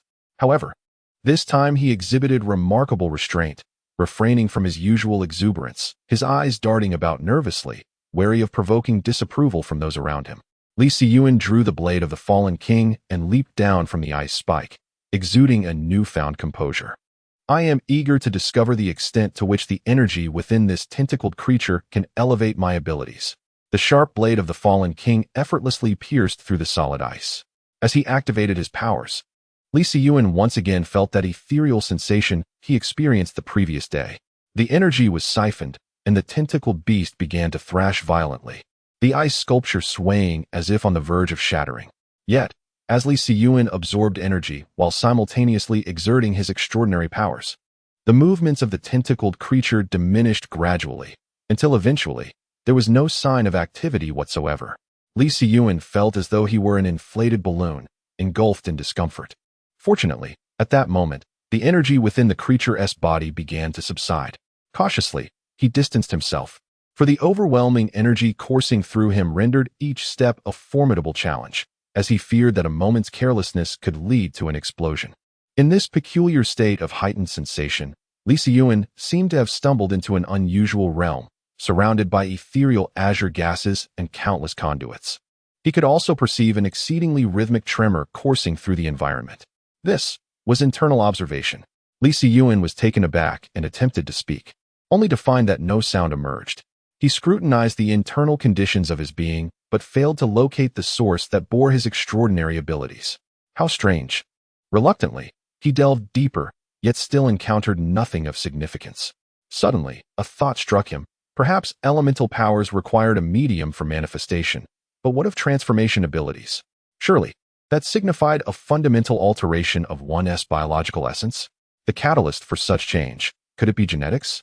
Li Siyuan found it hard to fathom that if activating these powers involved modifications at the genetic level, then the emergence of this virus might not be mere happenstance after all. Just as Li Siyuan continued his exploration, grappling with uncertainty, he finally beheld the very thing he had longed to see. In his superficial understanding of biology, he recognized that this spiral structure was known as DNA, which contained their genetic information and other elements. In Li Siyuan's eyes, a certain segment of these helical structures exhibited a distinct color. Chapter 72. New Discovery. Li Siyuan gazed at the ice-blue segment on the spiral structure, his mind blank. After all, this delved into a realm of knowledge where he felt uninformed.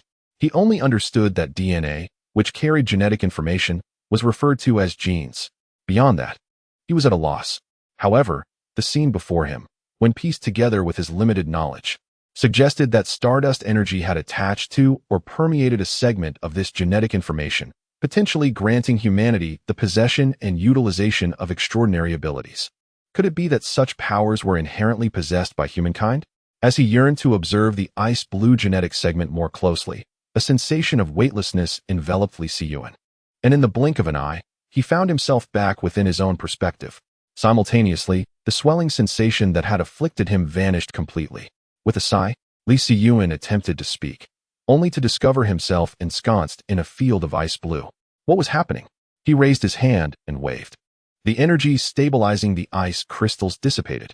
Li Siyuan then kicked the ice crystals before him, shattering them, and the ruined King's blade remained in his grasp.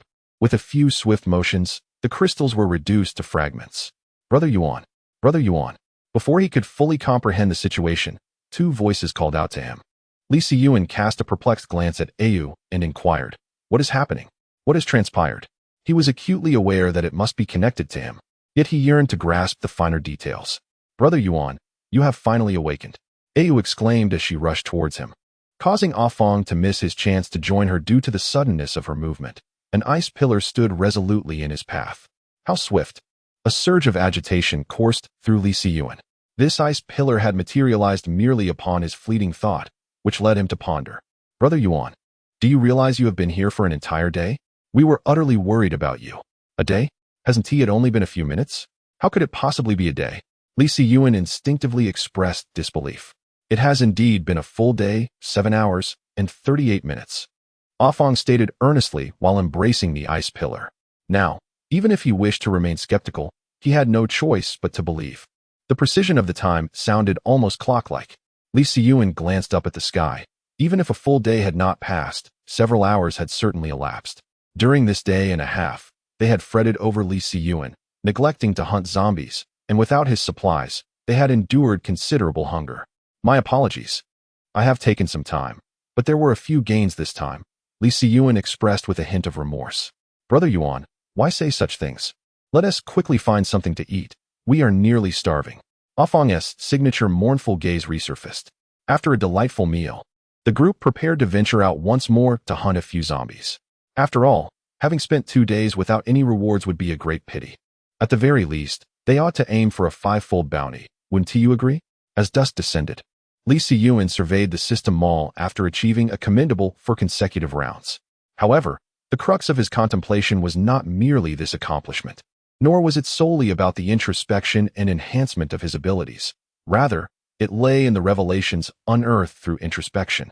If supernatural powers are indeed derived from genetic inheritance, it suggests that by extracting a small segment of an ability bearer's genes, one could potentially fabricate a multitude of supernatural individuals.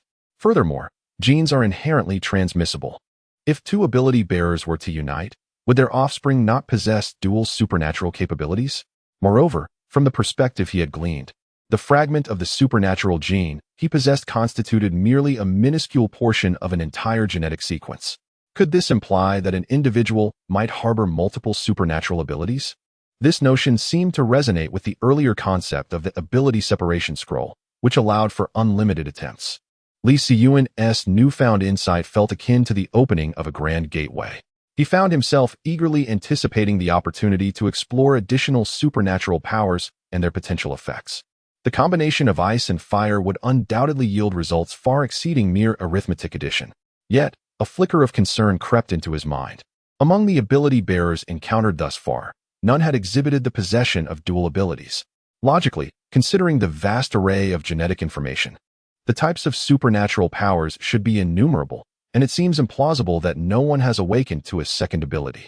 If it is indeed the case that no individual can manifest a second supernatural power, could this imply an inherent order within human genetic information? Might it suggest that humanity is precluded from acquiring a second supernatural ability, or that the possession of dual abilities may precipitate unforeseen dangers? Is this a cautionary message encoded within our genetic makeup? Li Siyuan shook his head, casting aside the inquiry. It was still premature to discuss such matters. At least one should wait for a fair and sunny afternoon before unearthing a fresh ability extraction scroll. Upon returning to the manor, the old horse, who had been standing outside in a daze, finally regained his composure. Brother Yuan, where have you been gallivanting? I thought you were going to abandon us. The old horse, in a state of genuine trepidation, expressed his loyalty to Li Siyuan, completely oblivious to his own insignificance.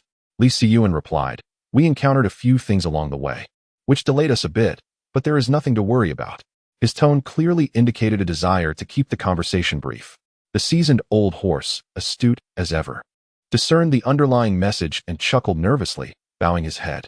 As long as there's nothing amiss, that's all that matters. Was there any incident at the camp?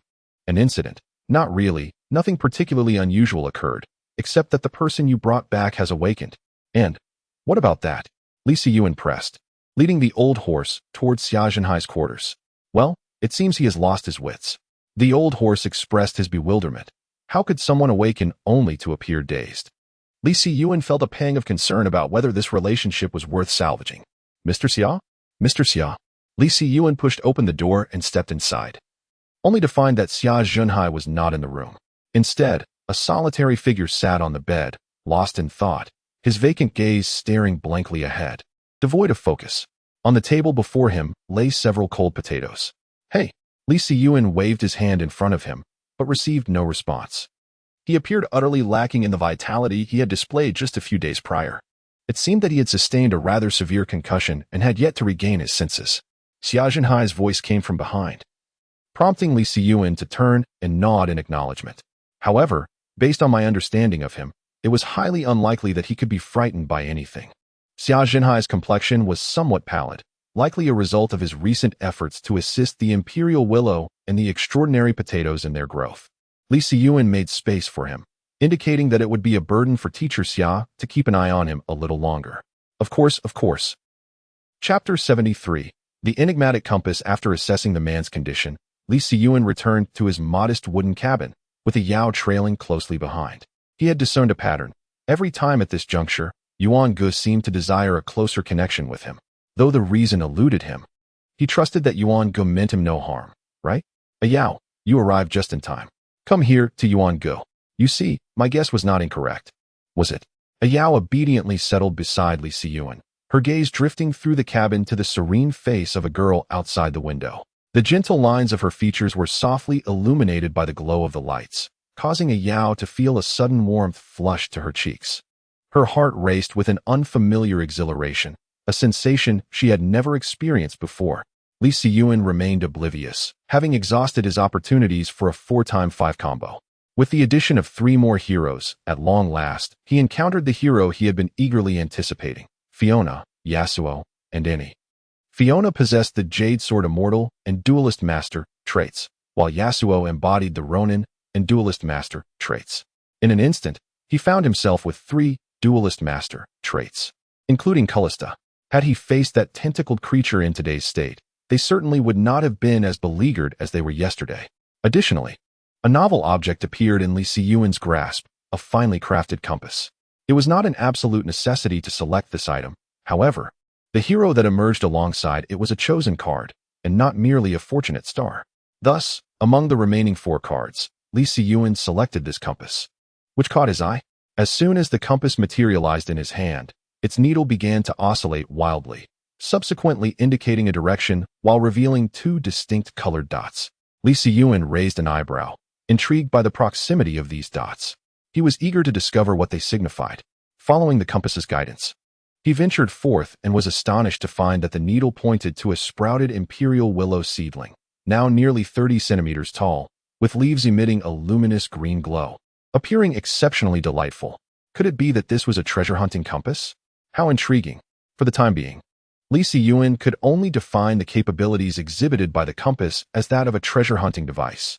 After all, the first object it points to is the so-called spirit of all things in Ionia, the majestic Daliu.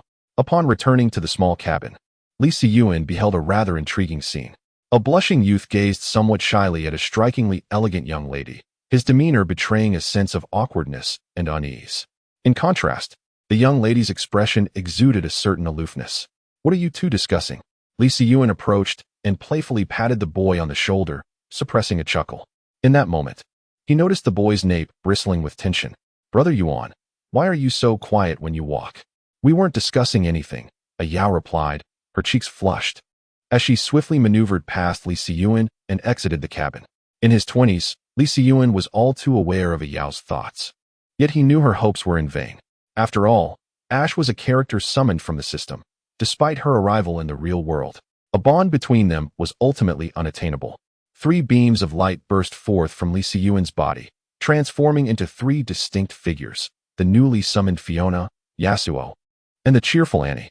Ash, please help them familiarize themselves with our circumstances. Certainly, Summoner, Ash replied, while the other 3 offered a slight bow in acknowledgement. Li Siyuan yawned as he stepped inside the cabin. Things were gradually falling into place. Even a solitary star like Annie could produce items akin to the solar disk. He could hardly fathom what might be conjured with the combined might of 6 stars. Perhaps a planet-destroying weapon like the Annihilation Cannon? Or the two-dimensional foil? The unfathomable power of a dragon king capable of obliterating planets was an existence beyond imagination. Lying on his bed, he opened the system panel. Host, Li Siyuan level, 25 equipment, Blade of the Ruined King, Seed of the Imperial Willow, planted, Gore Drinker, Callista. Storage Ring 27M, removable. Storage Ring 1M, removable. Recurve Bow, Giant's Belt, Sun Disk of Shurima, can be deployed. Own characters. Tom, 2 stars.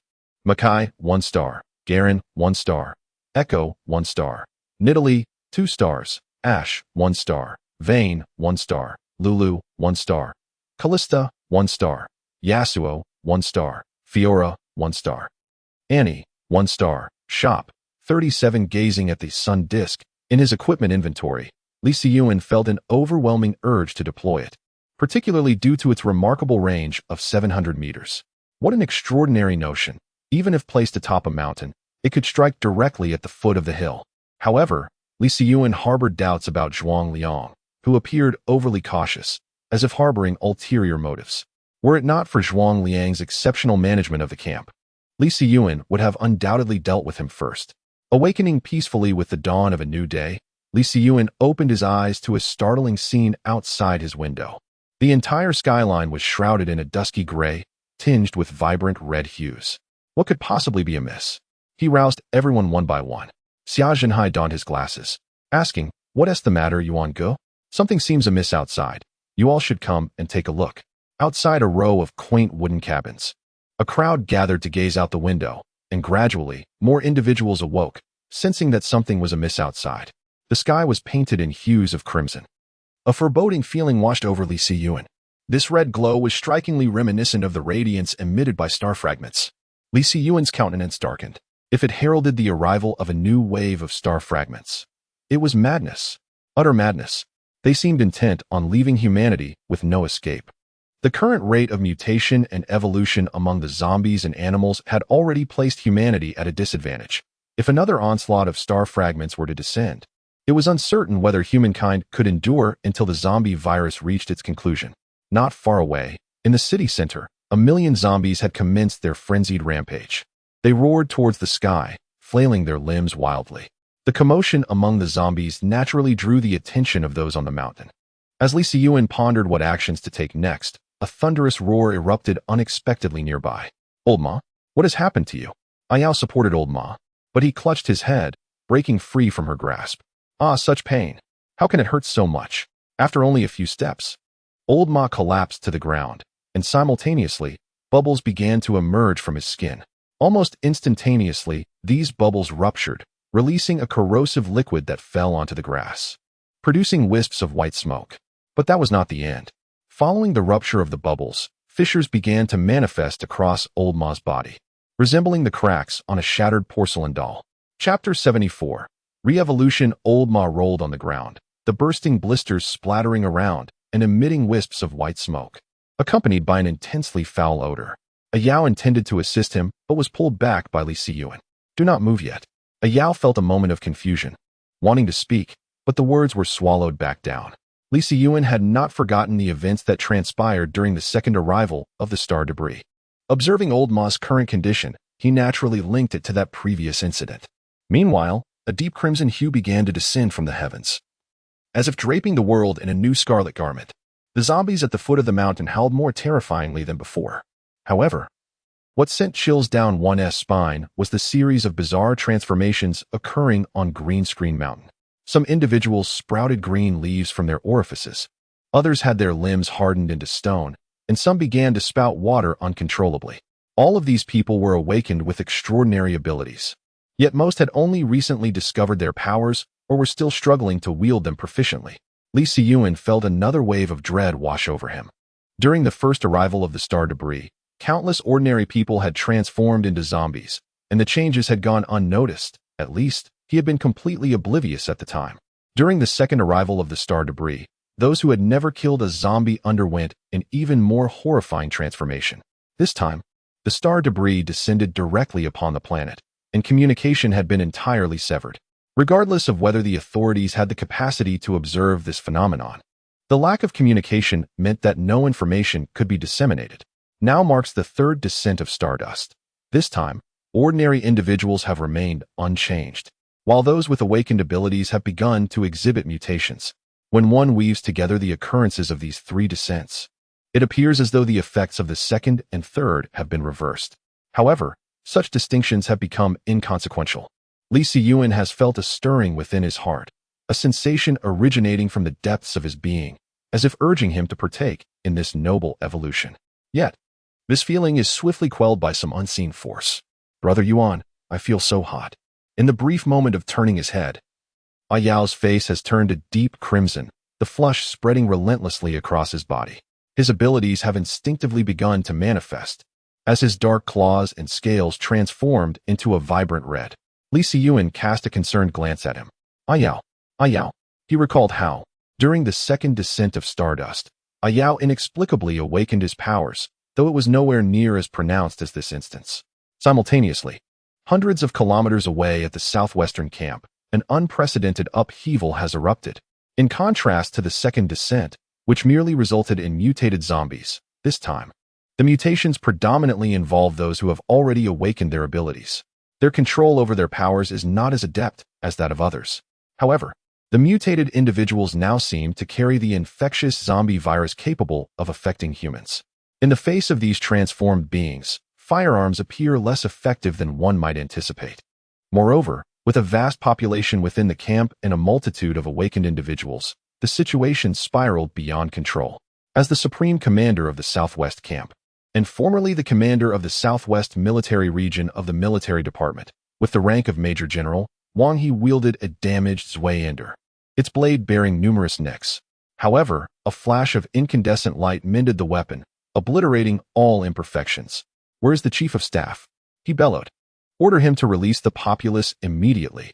This time, we shall corner and eliminate them. Under no circumstances are these mutated metahumans to escape." A young soldier, upon receiving the directive, promptly hastened to the command center to locate the Chief of Staff. Wang He, brandishing his Zweihander, cleaved an incoming fireball in twain. Those stray embers nonetheless grazed him, instantly charring his flesh. Enduring the excruciating pain, Wang He pressed forward, his blade a whirlwind of motion, swiftly closing the distance to the pyrokinetic mutant. With a decisive strike, he bisected the creature at the waist, yet its assault persisted, spewing forth a barrage of fireballs. A flash of glacial light heralded the mutant's decapitation, silencing it at last. After a day of unrelenting carnage, order was finally restored to the Southwest Camp. Wang He and the Chief of Staff bore grim countenances, immediately assessed the casualties and equipment losses. Soon, only the two highest-ranking officers in the Southwest Camp remained in the command center. The two individuals gazed at each other in silence, both unaware of the sudden arrival of the Stardust for the third time. Had this event mirrored the second occurrence, they would at least have had some defensive measures in place. However, this unexpected arrival was far too abrupt, targeting solely those endowed with extraordinary abilities. Who could have anticipated that the transformation into an extraordinary being could also lead to the possibility of becoming a zombie? Wang He let out a heavy sigh. The southwestern encampment was undoubtedly poised to suffer significant devastation, and as the highest-ranking officer, he could hardly evade responsibility. The scene shifts back to Green Screen Mountain. In stark contrast to the chaos at the southwestern encampment, Green Screen Mountain exuded a sense of calm. Firstly, there were relatively few extraordinary beings present, and those who were there had transformed due to their inability to control their powers. Under the vigilant command of Li Siyuan, The crisis was subdued in less than half an hour. Among them, Lao Ma, who had accompanied him from Anjiang County to Green Screen Mountain, was missing. In contrast, Yao did not undergo the same transformation as Lao Ma and his group. Instead, he experienced a sensation akin to evolution. Casting a glance at Yao, who was crouched in the corner, playing with his newly colored scales, a look of confusion flickered in his eyes. The scales in Yao's hands had shifted from a pitch-black hue to a rust green reminiscent of bronze, gaining both texture and an unusual ability. By merely altering his arm to bear scales, he could launch sharp claws like projectiles. The force behind them was considerable. Even a tree large enough to be embraced by a single person could be punctured by these clawed projectiles, creating a substantial hole. However, he could not comprehend why only Yao experienced such a transformation. While neither he nor teacher Xia had undergone any changes, nor had Zhuan Liang and his companions. There must be some hidden secret that eluded his understanding. Never mind. Li Siyuan adhered to the principle of dismissing what he could not fathom, believing that overthinking could lead to baldness. After a moment of vague realization, Li Siyuan approached Yao. With a flash of golden light, Tam emitted 2 magical spheres before vanishing. These were the 2 spheres he had forgotten to activate earlier, which included a tentacled creature and an item acquired from hunting 400 zombies the following day. Upon witnessing such an item again, Yao smiled and grasped one with delight. To the astonishment of those present, the blue magical sphere transformed into a matching pair of gauntlets. Li Siyuan was momentarily speechless. It truly was fitting. Chapter 75. The Third Wave of Zombies. Brother Yuan. Is this truly a gift for me? Yao exclaimed joyfully, gazing at the pair of gauntlets in his hands. Though his own claws were quite impressive, who could resist such a futuristic set of gauntlets? If you ask me again, I will take it back, Li Siyuan responded, exasperated as he rubbed his forehead. Really, he had already been asked dozens of times. Was it not obvious that it was meant for him? Thank you, Brother Yuan, Yao exclaimed, reminiscent of his childhood, as he leaped onto Li Siyuan's neck.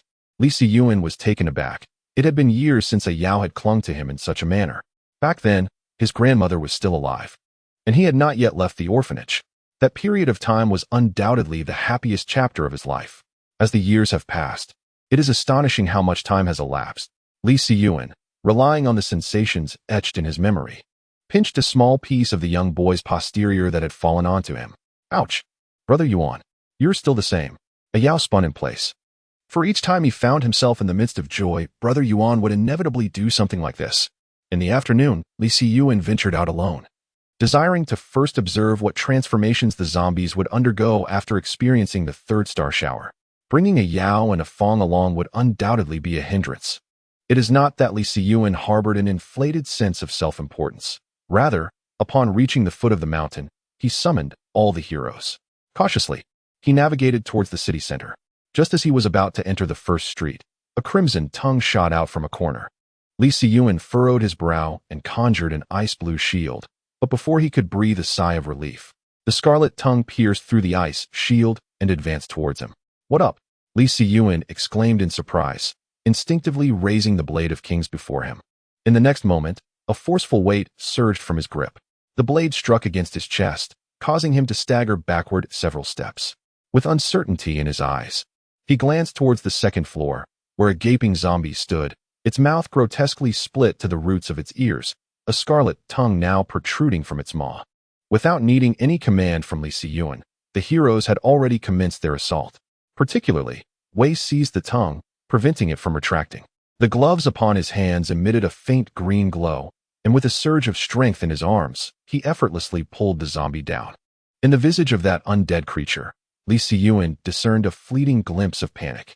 However, confronted by the relentless assault of the crowd, the zombie succumbed within mere seconds. At that moment, Li Siyuan's countenance was fraught with gravity. If all zombies were as formidable as this one, the inhabitants of Green Screen Mountain would have already deemed it unnecessary to descend. His ice attribute abilities had significantly strengthened after absorbing the energy from the tentacled monster. Yet this particular zombie shattered his defenses with ease. One could only fathom the multitude of lives that would be required to vanquish such a foe were one an ordinary human. Nevertheless, this zombie was accompanied by a remarkably dense cluster of stellar energy. Upon absorption by Li Siyuan, the potency of this energy proved almost equivalent to that of the tentacled creature. Simultaneously, He extracted the tongue of the zombie. As he had surmised, the tongue possessed a formidable rigidity, yet it was intriguingly pliable, necessitating the use of abilities to wield it. Could it be that zombies now had the potential to yield equipment? In the ensuing hours, Li Siyuan traversed the city streets. The silver lining was that not all zombies mirrored the terror of the initial encounter. However, there had been a notable escalation in their prowess since the third descent of the Stardust, particularly in specific limbs that exhibited remarkable strength. For instance, some displayed enhanced arms. Others formidable legs, some possessed menacing claws, and there were even those whose entire corporeal forms had undergone significant augmentation. Furthermore, a number of zombies had manifested peculiar mutations. For instance, the four-eyed zombie he had encountered previously astonishingly emitted a peculiar wave that plunged their group into chaos. He nearly retaliated by striking Aishi. Had he not reacted swiftly, it could have left Yao in tears for quite some time. Upon returning to Green Screen Mountain that evening, Li Siyuan and his companions had only managed to slay fewer than 300 zombies, barely accumulating enough for 3 lottery draws. After some contemplation, he decided to convey these matters to Zhuang Liang. Zhuang Liang appeared somewhat taken aback upon the arrival of Li Siyuan. No need to brew tea. I shall depart once I finish speaking, he stated decisively upon seeing Zhuang Liang preparing to make tea. Brotherly, is there something you wish to share with us? Zhuang Liang maintained a humble demeanor, realizing that he was increasingly unable to discern Li Siyuan's true strength. Li Siyuan promptly relayed the observations he had made that day to Zhuang Liang, withholding nothing, for Zhuang Liang would inevitably send someone to investigate the situation himself. It was better to be straightforward and save time. The current zombies are exceedingly terrifying. I advise against continuing to let these individuals roam freely to combat them, as the consequences would be beyond your capacity to bear. Zhuang Liang gazed at Li Siyuan in astonishment and gradually responded, brotherly, have you already ventured to assess the situation in the city? Indeed, the degree of mutation among those zombies is alarmingly high. I recommend that you adopt a strategy where abilities users lead groups of ordinary individuals. Sending ordinary people alone to hunt zombies is tantamount to a death sentence, regardless of their numbers. Having delivered his message, Li Siyuan took his leave. Several individuals, including Zhuang Liang, wore solemn expressions as they absorbed the news received from Li Siyuan. Old Zhuang, what is your perspective? Song Yu inquired from behind. The recent Stardust crisis had dealt a significant blow to their Green Screen Mountain, as over 10 awakened superhumans had mutated. Given that their camp housed only a few dozen superhumans, such losses could be described as grievous. Zhuang Liang inhaled deeply, channeling his abilities with utmost focus. A network of white filaments emerged over his pitch-black pupils, and gradually, fine crimson veins appeared in his eyes. 1 minute, 2 minutes, 3 minutes. It wasn't until 5 minutes had elapsed that he finally ceased. Zhuang Liang's face grew pale, and he staggered backward, fortunately supported by Song Yu and Chun Run behind him. Li Siyuan's assertions were undeniably true. The zombies had grown at least more than double in strength. And these were merely the ordinary zombies. I could no longer sense the presence that had been lurking in the city center, as if it had completely vanished. Is it dead? Zhuang Liang, suppressing the soreness in his eyes, rolled them and spoke slowly. Even if you are dead, it remains alive. Do you have any idea how immense its energy was prior to this crisis? Upon hearing himself mentioned, Gung Hongliang scoffed. Well, just how strong was it? Zhuang Liang hesitated, reluctant to shatter his companion's confidence, yet he felt compelled to confront the truth. After pondering his words, he replied, it was likely the brilliance of the energy within its body that could reach a level of strength comparable to that of our Green Screen Mountain. Right at the city center. Chapter 76. The colossal entity observing the faces of his companions, which were etched with sheer terror, Zhuang Liang understood that this outcome was inevitable. I had warned you for your own good, and now look at the situation. His tone bore a hint of schadenfreude. Little did they know that I alone was aware of the formidable prowess of the Zombie King. Now that the burden has been shared, I find my own anxiety considerably alleviated. I would rather you never spoke of this until your dying breath. Gung Hongliang retorted, his neck reddening as he stood on tiptoe to glare at Zhuang Liang, before sulking back to the grand hall. The other two were not in a much better state. Zhuang Liang shook his head and departed, for he had urgent matters to discuss with others. The number of psychics in Green Screen Mountain was limited, and they were also responsible for the sustenance of many. If they were to heed Li Siyuan's advice, the number of those searching for food would be drastically halved. The resources on the mountain would surely be insufficient. Upon returning to the wooden cabin, Li Siyuan relayed all that he had discovered that day to the group. A Yao, brimming with excitement, waved his newly acquired gauntlets, unable to suppress his urge to hunt zombies. Teacher Xiao regarded Li Siyuan with calm composure, fully confident that he would orchestrate everything flawlessly. After all, he was merely a healer, and matters of combat were beyond his purview. Only Afong wore a look of melancholy. Brother Yuan, your words are so exaggerated. Perhaps I should refrain from hunting zombies in the future? As Afong spoke, there was a hint of uncertainty in his tone, and his expression bore a trace of distress. Li Siyuan chuckled softly and readily acquiesced to Afong's request, albeit with a slight modification in phrasing. Very well, in the future, should you find yourself in peril, let that lad A Yao be your protector. Upon hearing this, A Yao burst forth with exuberance, joyfully exclaiming, Indeed, indeed. Little Fong, I shall safeguard you in times of danger. Rest assured. Afong's face flushed crimson at the thought of being shielded by a child several years his junior. It would be utterly humiliating to divulge such a fact. Yet, the scenarios described by Siyuan were undeniably terrifying. What was to be done? Oh heavens, why do you delay in bestowing my talents upon me? Before the apocalypse erupted, I, Afong, had been known for my prowess, striking the Southern Mountain elderly home and kicking the Northern Sea kindergarten. Is my illustrious reputation destined to be tarnished here? I refuse to accept this fate. No, Li Siyuan observed Afong, whose countenance shifted through a spectrum of emotions in silence, finding the situation somewhat amusing. To desire extraordinary abilities while simultaneously fearing death, such a contradiction. Young man, acquiring such powers is no simple feat, he thought. As Li Siyuan rose to depart, Afong grasped his hand. What is it? With tear-filled eyes, Afong looked up at Li Siyuan, his voice trembling as he implored, Brother Yuan, you will protect me, won't you? Ask A Yao about that. He shall be your dedicated guardian from now on, Li Siyuan replied, liberating his hand from Afong's grasp before exiting the room. Moments later, the room erupted in a cacophony of chaos, while Li Siyuan, with his back turned, couldn't help but smile faintly. As for a certain individual who had already become sustenance, it seemed they had been forgotten by all. This indeed aligns with the current backdrop. In a world on the brink of collapse, human existence resembles that of drifting reeds, while life itself is but mere grass. Perhaps on some morrow, Li Siyuan might vanish suddenly, much like the old horse, leaving those who survive to struggle desperately for survival. At dawn the next day, Li Siyuan and his companions prepared their bundles, ready to embark once more. To avoid squandering precious time, Li Siyuan resolved not to return at noon, opting instead to manage their needs at the foot of the mountain. Among them, a Yao, equipped with new gear, was the most exhilarated, while Afong exhibited the starkest trepidation. Grasping a spear, his gaze incessantly swept the surroundings, fearful of an unexpected assault from some grotesque zombie, epitomizing the very essence of fear.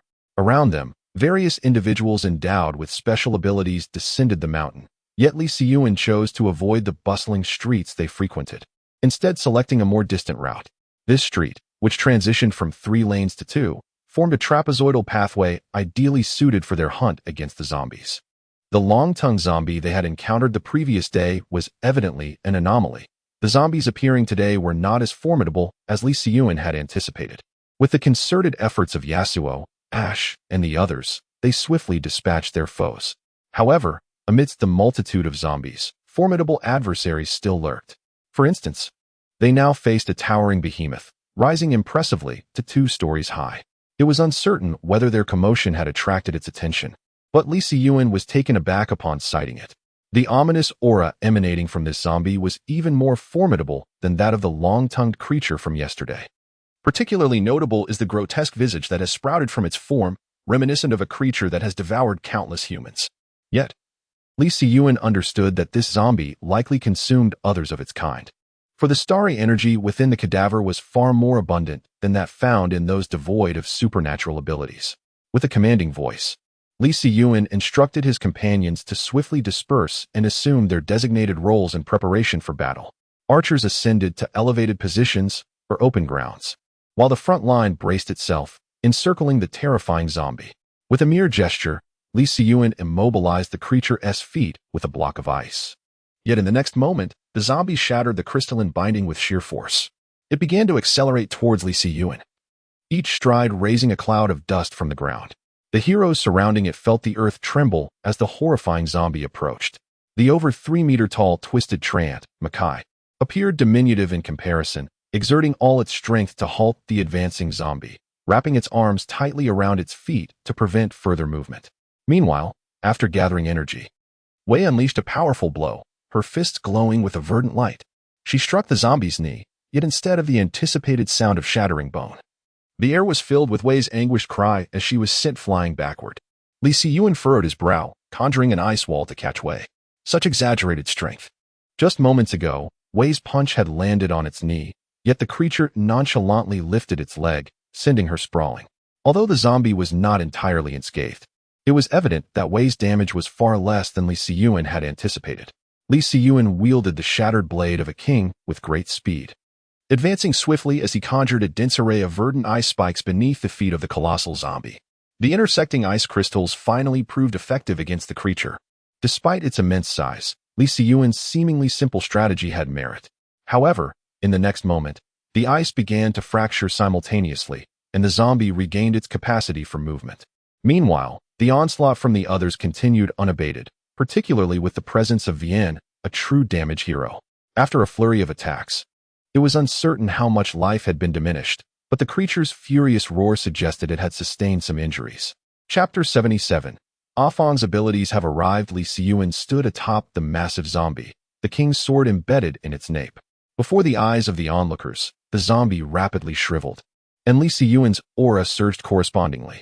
With his eyes closed, a fleeting spark of inspiration flickered through his mind, but it vanished before he could grasp it. Sighing as he opened his eyes, he declared, "Let us proceed." He then leaped from the zombie's back, and the others, each bearing their own wounds, nodded in agreement and followed suit. Although this terrifying zombie appeared formidable, its weaknesses were glaringly evident, preventing it from truly embodying the concept of overwhelming strength. Ultimately, it was destined to be dragged to its demise by Li Siyuan and his companions, perhaps pondering in its final moments why it perished in such a dismal manner. As one delves deeper into the urban expanse, the proliferation of zombies becomes increasingly terrifying. The thought of venturing into the city center, teeming with 1,000,000 undead, was never entertained by Li Siyuan. Such horrors were entirely unsuitable for them. As the sun gradually dipped below the horizon, Li Siyuan and his companions prepared to return. However, before they could do so, they encountered two factions locked in a standoff. Observing the situation, it appeared that the opposing party was not affiliated with them. Upon noticing Li Siyuan and his group, one individual among the adversaries shouted with excitement, "Brothers, come quickly. This person intends to steal our belongings." Hearing himself being summoned, a playful expression flitted across Li Siyuan's face, yet he approached nonetheless. The countenance of the other faction darkened considerably upon seeing Li Siyuan's group. He had not called back Ai Shi and the others, and the imposing presence of over 10 individuals swiftly quelled the opposing faction's morale. As Li Siyuan and his companions drew nearer, the leader of the opposing group, steeling himself, bellowed, "Attack." They were evidently intent on striking first. However, the individuals from Lush Green Mountain had long anticipated such a maneuver. What Li Siyuan did not expect was that the opposing faction boasted 2 ability users, while Lush Green Mountain side had only 1, and it happened to be a fire attribute, which was unfortunately countered by the water attribute of one of their adversaries. With a subtle shift of his foot, ice spikes erupted around the intruders, ensnaring them like shackles. This astonishing spectacle left the outsiders momentarily stupefied. But by the time they realized they had encountered formidable resistance, it was far too late. The inhabitants of Green Screen Mountain naturally erupted in joyous exuberance, eager to take action against the intruders. However, their enthusiasm was swiftly curtailed by the arrival of Li Siyuan. "Let us escort them back to be dealt with by Zhuang Liang," he instructed. The extraordinary individuals from Green Screen Mountain had no objections. After all, it was a formidable expert who could incapacitate someone silently from several dozen meters away. Most of them recognized Li Siyuan's face, although they had initially overlooked him from afar. As he approached, one of the Green Screen Mountain's extraordinary beings nearly fell to his knees, hastily responding, "Yes, brotherly." Taken aback by this address, Li Siyuan shrugged it off. He was indifferent to what others called him. If someone wished to refer to him as father, he would not mind in the least. That evening, the group of over a dozen individuals was escorted to the summit of Green Screen Mountain. Upon discovering that the mountain not only had electricity but also clean water, their expressions were filled with astonishment. Li Siyuan instructed the others to return first while he chose to remain, curious about their origins. Lacking means to ascertain the external conditions, everything beyond was shrouded in mystery. Zhuang Liang cast a glance at Li Siyuan, who understood and promptly released the ice shackles that had confined them. The ordinary individuals, their skin flushed from the cold, trembled as they rubbed their limbs after being freed. "Speak, from where do you hail?" Li Siyuan inquired. Upon hearing this, the two leaders exchanged glances with Zhuang Liang, then turned their gaze towards Li Siyuan. They were somewhat at a loss regarding to whom they should speak. The pressure exerted by Li Siyuan upon them was evidently far greater than that experienced by Zhuang Liang and his companions. Yet, Li Siyuan stood aside as if he were a mere bystander. After a brief silence of 2 seconds, during which the two remained mute, Li Siyuan resignedly interjected, instructing them to address him, as he was the chief here. The two were taken aback. In their eyes, Li Siyuan already appeared formidable, and the realization that such a person was not the leader of the camp left them pondering the true might of the camp's actual leader. Exchanging glances, the two knelt on one knee and spoke. "We have come from Desheng Town. Yesterday morning, following a crimson sky, our original camp was besieged by terrifying mutated entities, resulting in numerous deaths without eliminating the threat. Hence, we were compelled to flee and seek refuge here. What, then, are you contesting with our people?" One of the leaders among them produced a piece of metal from his satchel, gleaming with a yellowish hue. Instantly, the attention of everyone in the room was drawn to the object. "This is..." Zhuang Liang turned to Li Siyuan, who mirrored his gaze. Both contemplated the extraordinary fruit. "I am willing to offer this treasure to you, esteemed sir, with the hope that you will grant us sanctuary." Li Siyuan continued to toss the metallic fragment in his hand, its radiant glow contrasting vividly against the dim surroundings. Was this not an auspicious opportunity? Arriving at the small wooden cabin, Li Siyuan knocked on Ah Fong's door. "Knock, knock, knock. Who is it?" A voice filled with impatience emanated from within. "Ah Fong, do you desire extraordinary abilities? Just utter a word, and I shall deliver them to you." Bang! The little wooden cabin trembled, and the family members pondered in silence. "Brother Yuan, are you truly speaking the truth?" Ah Fong's eyes were laced with bloodshot veins, yet his face radiated excitement. "Of course it's true. Just tell me whether you want it." "I want it. Seizing the moment when Ah Fong was momentarily distracted, Li Siyuan swiftly thrust an object into his mouth. As Ah Fong's expression morphed into one of sheer terror, he felt a peculiar transformation within himself. As an observer, Li Siyuan was fully aware of Ah Fong's metamorphosis and, with a decisive punch, struck him in the abdomen. Clang, hiss. Li Siyuan couldn't help but gasp in shock. "Brother Yuan, what on earth did you give me to eat? Why did you hit me?" Ah Fong's expression appeared somewhat aggrieved. Li Siyuan grinned mischievously at the now bronzed Ah Fong, a shimmering ice mirror materializing in the air. "Take a look for yourself." Instinctively, Ah Fong gazed into the ice mirror and beheld a reflection of himself, utterly transformed in hue. A cacophony of howls and wails erupted within the camp. "I possess extraordinary abilities. I possess extraordinary abilities. I possess extraordinary abilities." Li Siyuan, who is this person? He does not recognize him, and then, seemingly unfazed, returns to his humble wooden cabin. Chapter 78. Not long after Li Siyuan returned to his small abode, Xia Zhenhai arrived seeking him. "What is it, Teacher Xia?" Li Siyuan inquired as he opened the door. "That person has spoken." Xia Zhenhai succinctly conveyed the matter at hand, expressing a desire to discuss something with him. Li Siyuan nodded, gently closing the door behind him as he followed Xia Zhenhai to a nearby location. After opening the door, Xia Zhenhai stepped aside, and Li Siyuan turned his gaze toward the man who, despite his pale complexion, now exhibited a clarity in his eyes. Upon seeing this individual, Li Siyuan directly asked, "Speak. What did you encounter after leaving El Pingshan?" The young man lifted his head at Li Siyuan's words, his expression a blend of astonishment, fear, confusion, and a faint resignation. "How did you know?" he asked. Those selected by the official camp to gather survivors must possess exceptional experience and mental fortitude, unless what? Li Siyuan's words had evidently struck a chord, for the young man appeared agitated. "Well, let us dispense with pleasantries. I find it hard to believe that mere ordinary zombies could inflict such harm upon you, correct?" A bittersweet smile crossed the young man's face, and he began to recount his tale. "After departing from your location that day, I continued my journey southward. The mission assigned by the camp included 3 survivor encampments, each considerably larger than yours. However, do you know what I witnessed?" Li Siyuan gestured for him to elaborate. The man swallowed hard. His eyes once again filled with terror. I saw a person. No, no, no. He is not a person. He is a zombie. He is undoubtedly a zombie. At this point, the man began to tremble uncontrollably. Just a single glance exchanged between us revealed the harrowing events he had endured over the past month. Through his perspective, I witnessed the gruesome moments as he devoured the first, second, and third victims.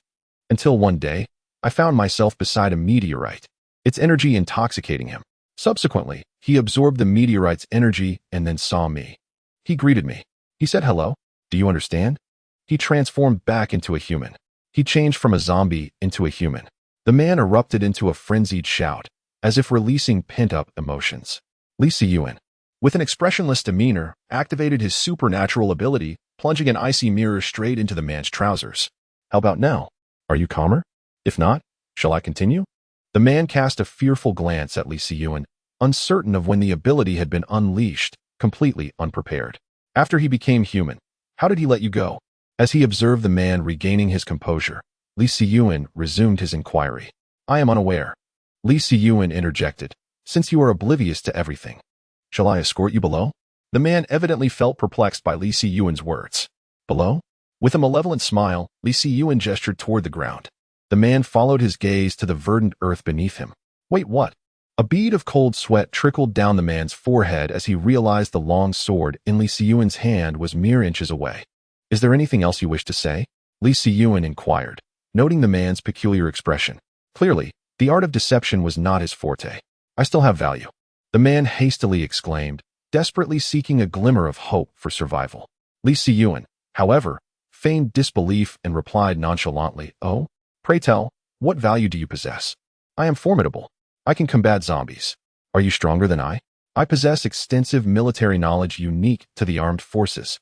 Do you believe that with over 1,000 individuals here, we lack your trivial knowledge? The two engaged in a verbal sparring match for several minutes. Li Siyuan's growing impatience startled the man, who, as if struck by inspiration, gritted his teeth and declared, I have knowledge of military aviation technology.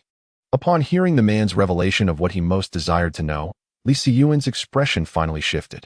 With an air of intimacy, she approached the man, draping her arm over his shoulder and saying, I still don't know this brother's name. I am Li Siyuan, but you may call me Brother Yuan. Of course. If you are older, you may still call me Brother Yuan. I don't mind at all. Lu Yi, somewhat perplexed, wondered how a person's demeanor could shift so swiftly. I am Lu Yi, formerly of the armies, he began, but Li Siyuan interrupted him with a wave of his hand. Since we are here at Green Screen Mountain, let us not dwell on our past identities. Lu Yi, bewildered, nodded in agreement. Now, shall we discuss the military's advancements in aviation technology? Li Siyuan said with a mischievous grin, tightening his grip around Lu Ye's hand slightly. Lu Ye's expression stiffened, and he forced a smile that was more painful than sorrowful. Before we delve into this matter, could you please remove that sword? My family understands the weight of such things. Under the pressure of Li Siyuan's insistence, Lu Yi reluctantly joined Green Screen Mountain, or rather, aligned himself with them. Li Siyuan called over the remaining 3 members of the small team. This is Lu Yi, our new member. Io examined Lu Yi with curiosity, while Afong wore a disgruntled expression, feeling that this newcomer was attempting to usurp Brother Yuan's attention. Just look at Brother Yuan's gaze. It was practically smitten. He then tilted his head back, huffing disdainfully in Lu Ye's direction. Only Xia Zhenhai maintained a semblance of calm, offering a brief greeting before falling silent. The introduction came to a close, and Li Siyuan turned to Lu Yi, saying, Now, please share with us what the military knows. Upon hearing this, Lu Yi felt a slight bewilderment. These aspects had not been mentioned earlier. Li Siyuan wore a smile. Lu Yi stiffened again, wondering why this individual was so prone to changing expressions. Shall we begin with the zombies then? Several pairs of eyes were fixed upon him, which only heightened Lu Ye's unease. At that time, we classified zombies into the first and second stages. Now, we should be at the third stage, correct? Li Siyuan nodded slightly, recalling the imminent third descent of Stardust. In the first stage, zombies undergo 2 transformations. When they first become zombies, we refer to them as living corpses, for their bodies remain soft and, like humans, are quite fragile. This initial state of zombies is the easiest to confront, yet paradoxically, it is also the most challenging. It feels as if one is reminiscing, or perhaps burying memories. Indeed, those who have just turned into zombies resemble their former selves. How many can bring themselves to harm their most cherished loved ones? The others in the room, aside from Lee Si-yuan, seemed to have grown somewhat melancholic. Lee Si-yuan thought, am I the only one devoid of compassion and resolute in my actions? Chapter 79. Speculations. Next comes the second transformation of the first stage, wherein the corpses of zombies begin to stiffen while their flesh starts to decay. However, intriguingly, some zombies that have consumed a significant number of humans exhibit peculiar changes, such as increased agility, enhanced strength, or more resilient muscles. The aforementioned describes the two transformations of zombies in the first stage. Lee Si-yuan handed him a glass of water, signaling him to continue. Thank you. After days of processing the memories of the undead, he finally took his first sip of water, the chilled, pure liquid soothing his parched throat. Coughing. He drank too quickly and nearly choked, yet no one urged him on. Once he regained his composure, Lee Si-yuan encouraged him to continue. Next came the second phase of the zombies. The second phase was triggered by the direct impact of meteorites. According to the observers at the camp's stargazing platform, at least 30 meteorites fell within our nation's borders, nearly covering the entire territory. Within the crimson tide brought by these meteorites, vast amounts of energy capable of inducing mutation were mixed in. Scientists at the camp measured this unique energy, discovering that it had increased by several dozen times compared to when it first arrived. In such a scenario, the remaining humans began to undergo new mutations. Nearly all those who had not hunted zombies experienced transformation. Similarly, individuals with extraordinary abilities began to emerge at this time. The changes in the zombies were bizarre and varied, with some even developing armor capable of withstanding bullets. During that upheaval, although the camp did not make it public, I knew that at least half of the population had been lost. The 9 official camps suffered such significant casualties that even Lee Si-yuan was taken aback. However, he soon realized that the camp had sheltered a large number of individuals who had never hunted zombies, which made sense of the situation. At this juncture, Lee Si-yuan posed his first question. Have your scientists ever explained why those who had hunted zombies could resist the second wave of X? Energy infection? I seem to have heard, quite by chance, that our absorption of the energy within the undead has led to alterations in our genetic makeup. The energy derived from hunting zombies differs significantly from that of the original source of infection. Please, do not attempt anything reckless. Observing the spark of curiosity in Lee Si-yuan's eyes, Lu Yi hastily cautioned him, fearing that such a formidable presence might embark on perilous ventures. Should he inadvertently contract the zombie virus, the consequences would be dire, as no known remedy or technology has yet succeeded in reviving the deceased. Once transformed into a zombie, the individual is irrevocably lost. This thought dimmed Lu Ye's gaze once more. Lee Si-yuan chuckled lightly. I certainly am not that foolish. I merely harbor a hypothesis, uncertain of its validity. What hypothesis? Lu Yi inquired, his expression one of bewilderment, as did the other 3 present, who appeared equally perplexed. After surveying the group, Lee Si-yuan proposed, is it possible that in our ancestors' time, the world was teeming with this enigmatic energy? Upon hearing this, Lu Ye's eyes widened in astonishment, and he then listened intently as Lee Si-yuan continued. How else could we explain the transformation of this energy affecting our genetic information? That indeed suggests genetic mutation. Does it not? Yes. It is often said that the wealthy rely on technology while the impoverished depend on mutation. Perhaps that is precisely what has occurred. Upon hearing these familiar terms, a Fong and a Yao quickly chimed in. After exchanging a glance, they snorted derisively and turned their heads away. Although Lu Yi remained silent, Lee Si-yuan could discern from his gaze that he was skeptical.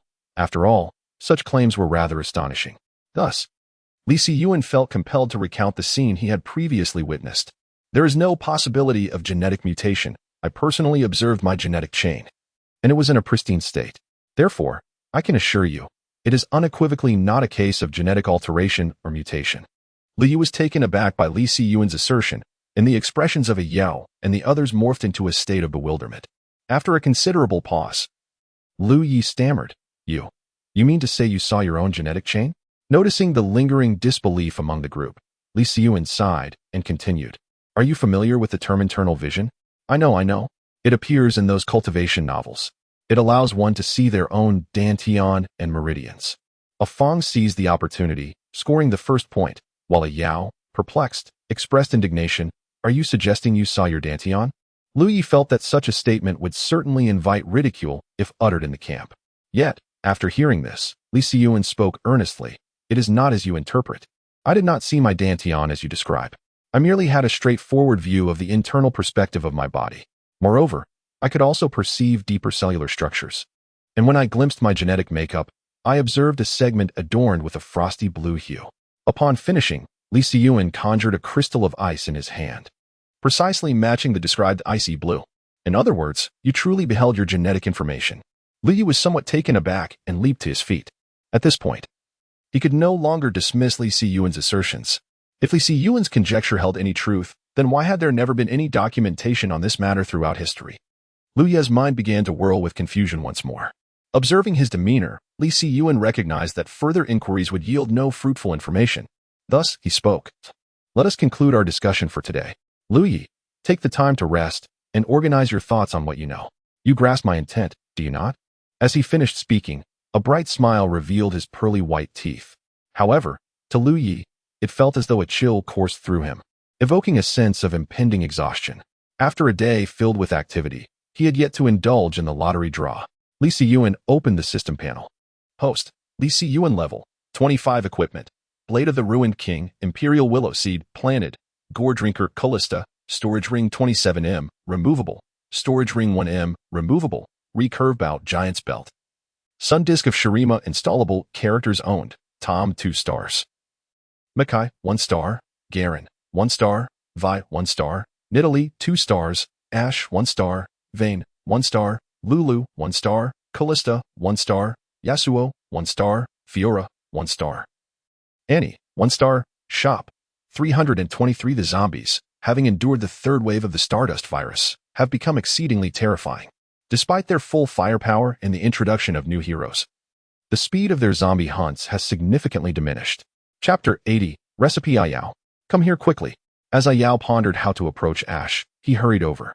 Here I come, brother Yuan, he exclaimed, donning what he believed to be a charming smile towards Ash, who stood at the door.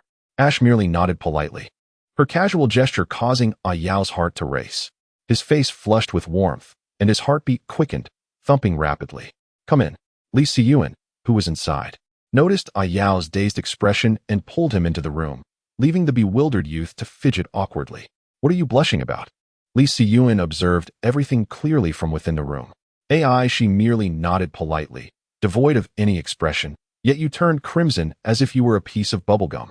Since time immemorial, love has only left us with lingering regrets. Our sweetest dreams are the easiest to shatter. Li Siyuan did not explicitly name Shi's identity. In such a desolate world, lacking even a glimmer of hope and aspiration would truly lead to despair. As for him, a gambler, thriving in the chaos of slaying zombies, what could he possibly find dissatisfactory? If he were to pinpoint any grievance, would achieving 5 costs with 3 stars qualify? Although this goal appears somewhat distant, he believes that with the sheer number of zombies in the world, success will eventually come. Just imagine, if he were to fuse 3-star champions and execute a shoulder throw next door in the island nation, what would ensue? The mere thought sent shivers coursing through Li Siyuan's body. Therefore, let there be 5 consecutive golden draws. Open for me, he silently roared within, as 5 cards revealed themselves on the suggestion panel, visible only to him. A message from the future, Nico's assistants, Zhao Xinth Timo, Nunu Li Siyuan.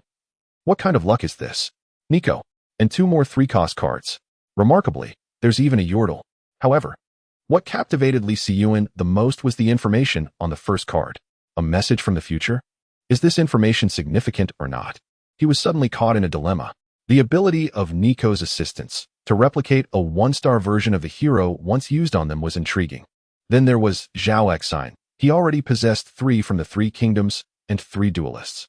With Zhao Xinth, he could assemble 4 duelists, which would undoubtedly result in a significant enhancement in combat power. Even Nunu could boast 4 fighters. Moreover, selecting the Yordle, Timo, would elevate the synergy of a sharpshooter. It was dizzying, but who could predict the mindset of a gambler? This message from the future was clearly designed to entice one into wagering. Li Siyuan believed that this information was of utmost importance to him. Upon drawing this card, a video began to circulate in his mind's eye. The images flickered incessantly, and Li Siyuan's gaze grew increasingly frigid, even affecting Ayao, who was cradled in his arms, pulling her from her infatuated stupor. However, the intensity in Li Siyuan's eyes soon dissipated entirely, and the ambient temperature returned to normal. Ignoring A Yao's innocent gaze, he turned his attention to the remaining 2 opportunities for a 5-card draw. Twisted Fate, Crimson Chosen, Fiora, Jade Sword Chosen, Yumi, Zed, Zhao Xi. This time, all 5 were hero cards, which took Li Siyuan by surprise. It seemed to be a first. After a brief glance, he decided on Zhao Xi. Since he had appeared consecutively, it would be impolite not to choose him. Then came the final 5-card draw. Li Siyuan took a deep breath and declared, "Begin." The options presented include Psychic Adaptation Sniper Rifle, a pound of giant shouting from the southwest, Victor's Mechanical Arm, Recipe for Cockroach Cookies, and a large band-aid with red mysterious stains. The first few options are rather appealing, even featuring exquisite food recipes from apocalyptic novels. However, the last one, this system is indeed quite twisted. I can only wonder if it moonlights as a trash can. Frustrated, Li Siyuan directed his focus toward the first 3 choices. As for the reason behind selecting 3, he had already dismissed the item that could lead to hallucinations. His primary interest lay in the sniper rifle, the mechanical arm, and the food recipe. Speaking candidly, even if he possessed the recipe, he lacked sufficient raw materials. Choosing that option would yield no immediate benefits, and they had no corresponding recipe to match. After a moment's contemplation, Li Siyuan opted to pass on the recipe. He then turned his gaze to the remaining 2 pieces of equipment. The sniper rifle undoubtedly excelled in assassination and ambush scenarios, while the mechanical arm would enhance his combat capabilities in close to mid-range encounters. He was tempted by both selections. Suddenly, a thunderous clap erupted without warning, akin to a bolt of lightning striking near Green Screen Mountain, causing the entire wooden cabin to tremble violently. Startled by the unexpected thunder, Li Siyuan shivered, and a piece of paper materialized in his hand. Gazing at the recipe in his grasp, his eyes widened in disbelief, and a tear trickled down his cheek. In a fit of anger, he stormed outside, pointing at the heavens, and bellowed, "You treacherous heavens! Even are you opposing me? Oh, how exasperating!" A resounding clap of thunder responded to Li Siyuan. Li Siyuan, grumbling, retreated to the small wooden cabin. Since the decision had been made, there was no turning back. He carefully tucked away the formula, pondering that if Lushing Mountain were to evolve into a large campsite, it might prove useful in the future. Perhaps selling it at a premium to an official campsite could also be an option. After convincing himself of this, Li Siyuan's mood lifted slightly. He shooed away the lovesick Ah Yao and gradually succumbed to slumber amidst the booming thunder and the rhythmic patter of rain. As the rain ceased and the sky cleared, the fiery morning sun was partially veiled by wispy clouds. However, the heat in the air remained unabated, despite the previous night's rainfall. The humid atmosphere was tinged with the earthy scent of wet soil and the fresh aroma of grass, which was rather discomforting. Li Siyuan yawned as he emerged from the cabin. Facing the rising sun, he performed a few rounds of his signature move, the Return My Beautiful Fist, accompanied by a series of crackling sounds from his body. Once warmed up, he knocked on the doors of his companions, rousing those still lost in slumber. After a simple breakfast, Li Siyuan set out once more with Ah Fong and Ah Yao. As for Lu Yi, after some contemplation, he decided to bring him along too. After all, many were already aware of his capabilities, and one more wouldn't make a difference. Chapter 81. I am terrifyingly strong. Brother Yuan, save me. The sound of casual footsteps echoed along the street. The crushed puddles splashed droplets of water, and through those flying droplets, one could glimpse a rapid disappearance of pairs of crimson eyes. Li Siyuan and his group, along with a dozen heroes, either stealthily advanced, provided support, or trailed behind. They seemed less like hunters of zombies and more akin to a leisurely outing in the countryside. Yuan, Brother Yuan. Lu Yi was still somewhat unfamiliar with this form of address. Upon hearing Lu Yi call his name, Li Siyuan retreated from the front and inquired, "What is the matter?" Lu Yi gestured rapidly around them. "Is this your ability?" Li Siyuan nodded. "You could say that. It's a summoner's power. What do you think? Quite impressive. Isn't it? It appears indeed formidable. This is the first time I've witnessed such an ability. Most abilities are elemental in nature, though there is someone in the camp who seems to possess a beast-speaking ability. He has raised a Tibetan Mastiff weighing nearly a ton, along with various other small creatures." Li Siyuan chuckled lightly. Those who could conjure images in their minds could easily be led on without expending much effort. Suddenly, Li Siyuan felt a fishing line tugging at him. Who has laid a fishing line here? What a bothersome thing. Thankfully, I noticed it. With a gentle swing of his sword, he severed the thread and continued onward. They had not ventured too deeply yet, so Li Siyuan did not dwell on it. However, today, after a prolonged period without encountering a single zombie, they finally pressed forward for another 3 minutes before coming across an unsightly zombie. The female zombie, resembling an albino, was enveloped in a ghostly white hue, with even the skin beneath her tattered garments appearing unnaturally pale. Upon their first encounter, she lunged towards Li Siyuan and his companions, her flowing white hair flailing menacingly in her wake. Li Siyuan raised his hand, summoning a barrage of ice spikes from the ground. Yet the zombie adeptly executed a backflip to evade the attack. Standing nearby, A Fong observed the flustered Yao, her cheeks flushed, and was struck by curiosity. She reached out to touch Yao's forehead, finding no fever present. Why then was his face so crimson? She, backflip, exposed. Yao stammered, at a loss for words, glancing nervously towards Ai Shi. Before he could articulate his thoughts, A Fong felt an unsettling chill creep down her spine. Instinctively, she activated her unique ability, which she had dubbed the Indomitable Steel Transformation. In an instant, her entire being morphed into a bronze hue, followed by the resonant clang of metal. A Fong, grounding herself, grunted as she was propelled forward by an unseen force from behind. Ai Shi and her companions drew their bows and crossbows, targeting the pale zombie, while the others joined the fray. Fiona and Yasuo, both masters of close combat, charged forward to confront the spectral fiend. Li Siyuan supported A Fong, concern etched across his face as he inquired, "Are you all right? Is something the matter?" A Fong, who had been bowing her head, suddenly straightened upon hearing Li Siyuan's voice, her expression shifting to one of wild exuberance. "Brother Yuan, I feel terrifyingly powerful right now." Gagagagaga. A Fong, with a fierce cry, charged forward with his spear, each step leaving deep imprints upon the cement ground. Observing his peculiar gait, Li Siyuan felt an odd sensation. With the heroes bravely leading the charge, he seized the opportunity to focus intently on the attacking methods of the zombies. Was that a thread? A spider's web? Li Siyuan was uncertain, for it was the first time he had witnessed a zombie exhibiting such an animalistic ability after vanquishing so many, enhanced by supernatural powers. Every move from A Fong was bold and unrestrained. Just as he felt a surge of exhilaration, a sticky substance erupted from the zombie's mouth. In his ironclad state, A Fong could not retreat in time and was caught squarely by the spray. As he attempted to back away, he found his feet glued to the ground. "What on earth is this? Brother Yuan, save me." A Fong was thrown into disarray, confronted by the bizarre tactics of the zombie, which none had ever encountered. Li Siyuan wore an expression of bewilderment. A colossal iceberg began to form above the zombie's head, and compared to earlier, Li Siyuan's speed in conjuring the iceberg had significantly improved. Before Yao could reach his position, Li Siyuan's iceberg had already plummeted downwards. The immense mass descended rapidly towards the zombie below, but to everyone's astonishment, the zombie showed no intention of fleeing. Instead, as the iceberg fell, it astonishingly hovered above the zombie's head, while fragments and debris erupted from the buildings lining the street. Is she truly the Spider-Woman?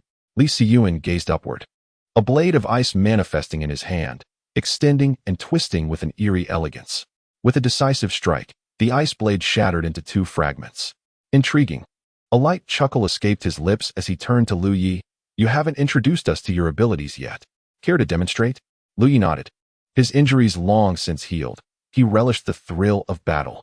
The winds around them began to stir, flowing through the tips of Li Siyuan's hair and the edges of his garments, coalescing into Lu Ye's grasp. The chaotic gusts transformed into a steady current. Turning to Li Siyuan, Lu Yi inquired, "Have you ever watched Naruto?" A mischievous smile graced his lips as he summoned a vortex of wind, launching himself forward while exclaiming, "Rasengan!" The countless strands of silk shot forth from the spider zombie were swept away by Lu Ye's technique, propelling him directly towards it. The intangible sphere of wind, reminiscent of a spiral sphere, crashed into the chest of the spider zombie. Its already tattered clothing erupted into shreds, sending the creature hurtling backward.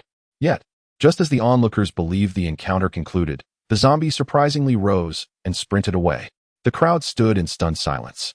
Yao approached, retracting her sharp claws, the futuristic gauntlet on her hand shrinking to a slender glove. She stood on tiptoe to pat Lu Yi on the shoulder, saying, "Little Yi, what were you thinking? You should aim for the head when fighting zombies." Lu Yi scratched his head awkwardly, having been so preoccupied with showcasing his skills to Li Siyuan that he completely forgot about the matter at hand. After all, it was merely a zombie. Was he truly afraid that he would not have enough to slay? Li Siyuan approached with a smile, adding with a teasing tone, "Your technique is impressive. It would be even more so if you refrained from shouting it out." Chapter 82. Waterloo. Li Siyuan raised his hand to dissipate the icy energy, gesturing ahead as he said, "Let us proceed. Brother Yuan. Brother Yuan. Save me. I can't get out." Li Siyuan sighed. How could I have forgotten this? At that moment, Ah Fong lay on the ground, yet his legs remained perfectly straight. Li Siyuan approached, crouching down, and with a flick of his sword, he discovered that the viscous substance now had hardened significantly. Even after he sliced through it, a considerable portion remained stubbornly attached to Ah Fong's body, exhibiting a notable stickiness. After taking a step, Ah Fong found himself once again glued to the ground. TSK. To have your first battle with newfound powers end up like this. I find myself quite concerned for your future. Don't worry, Brother Yuan. I was merely caught off guard. I am truly formidable. At this moment, Ah Yao joined the fray, and upon hearing Ah Fong's protest, added mockingly, "Is that so? You shout quite fiercely, don't you?" The merciless ridicule from Ah Yao left Ah Fong blushing, while Li Siyuan couldn't help but chuckle. Ultimately, there's little I can do. Shall I peel a layer off for you? Li Siyuan, suppressing a smile, stood up and called out, "Annie, come here for a moment." Ah Fong, Ao, and Liyue all turned their gazes toward the little girl clad in vibrant red, exuding an air of festivity. Liyue had previously wondered whether she was his daughter, but soon Annie demonstrated that age was not a reliable indicator of one's capabilities. With both hands, she conjured two brilliant flames that floated gracefully upwards, guided by her intent, and danced toward Ah Fong's side. However, as if confronted by a formidable adversary, these peculiar flames rapidly diminished until they fell from Ah Fong's leg, dissipating into a wisp of vapor upon touching the ground. Li Siyuan patted Liyue on the shoulder and remarked, "So how is it? Is it too much for you to be here?" Liyue, caught in the midst of his bemusement, managed a stiff nod in response to Li Siyuan's almost mocking smile. This gesture was, in a sense, a subtle warning. Even this young girl possessed formidable powers, and as Liyue surveyed the surroundings, he noted that there were over 10 others older than her present. The strength of these individuals left him with the impression that Li Siyuan alone eclipsed the entirety of the southwest camp in prowess. "Ho ho ho, Brother Yuan. I'm alive," boasted Ah Fong, his metallic chest thumping loudly. Li Siyuan felt a wave of annoyance wash over him, quickening his pace slightly. Indeed, sometimes, having a simpleton amidst the apocalypse was not entirely without its merits. Meanwhile, the female zombie, having sustained a gaping wound from Liyue's spiral attack, had not ventured far. Instead, she meandered through several turns until she reached a bustling market. Inside, a web of cobwebs spread across the space, accompanied by numerous eerie white bones boldly displayed upon the ground. Upon entering this realm, the zombie collapsed to the floor. Simultaneously, from the area of its chest, emerged fist-sized zombies. As these spiders crawled out from the corpse, a rustling sound resonated within the shadows of the marketplace. Soon after, a colossal spider emerged from the depths, ejecting strands of silk that cascaded onto the body of the zombie, swiftly restoring the once-pierced creature to its former state. Following this, countless smaller spiders scuttled out from behind the great spider, burrowing into the mouth of the zombie. In a brief moment, the female zombie staggered and rose once more. The large spider did not retreat. Its 4 pairs of enormous compound eyes flickered momentarily before it leaped from the marketplace, as if an invisible staircase were bearing it aloft, hastening towards a specific direction. In its wake, a myriad of smaller spiders surged forth. A mere glance at them sent shivers down the spine, as they trailed behind the giant zombie, appearing to traverse the void itself. Li Siyuan and his companions, panting heavily, sat exhausted upon the ground, while the surrounding heroes appeared equally overwhelmed. After catching their breath, Li Siyuan turned to his companion Ah Fong, exclaiming in frustration, "Next time you pass gas, remember to nullify your abilities, damn it." Just moments ago, they had been effectively hunting zombies when Ah Fong's flatulence inadvertently attracted a horde of zombies, estimated to be in the thousands. Ah Fong, slightly embarrassed, scratched his head and remarked, "I had no idea the power of this little thing was so immense." I've even smashed dozens of zombies." He spoke with an air of self-satisfaction. The others, feeling exasperated, diverted their gazes. At that moment, Li Siyuan sensed an unsettling change in their surroundings. "Hey, get up quickly. What's wrong, brother Yuan?" The group turned their attention to Li Siyuan, who, with a furrowed brow and a hint of uncertainty, said, "Have you all noticed how strangely quiet it has become around us?"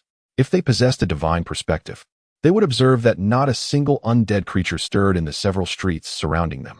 It was not merely a lack of zombies. There was not a single one in motion. All had been ensnared in large, white cocoons, dangling from above.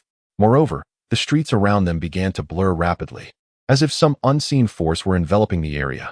Regrettably, they lacked such divine insight. Furrowing his brow, Li Siyuan suggested to the group, "Shall we retreat a bit to investigate?" Just then, a colossal shadow loomed over them from the heavens. Without time to ponder, Li Siyuan shouted, "Quick, get out of the way." No sooner had he spoken than a gigantic spider descended from the sky. Its 8 sharp legs fell towards them, and once again, Afang became the unfortunate target. In that instant, he did not think to flee. Instead, he instinctively activated his powers, intending to withstand the oncoming assault with his abilities. However, how could he withstand the delicate steps of gravitational acceleration?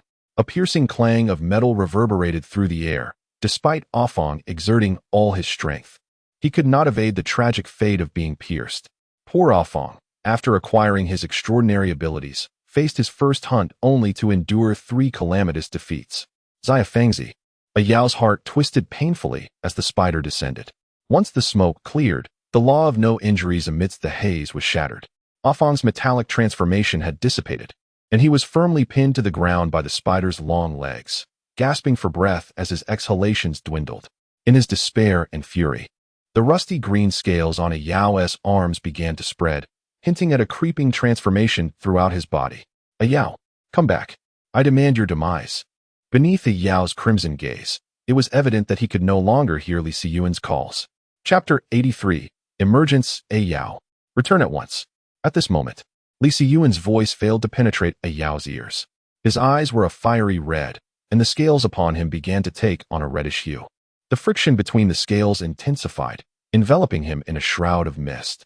Then, with an unearthly speed incomprehensible to ordinary beings, he leaped onto the head of the colossal spider. Li Siyuan's expression darkened. This spider towered 3 stories high and was as wide as an entire street, evidently beyond their current capabilities to handle. Yet, with the arrow already knocked, it must be released. As Li Siyuan surveyed the surroundings, he noticed that those around him seemed to await his command. As the distance between A Yao and the spider diminished, Li Siyuan could no longer restrain himself. "Do it. Bring it down.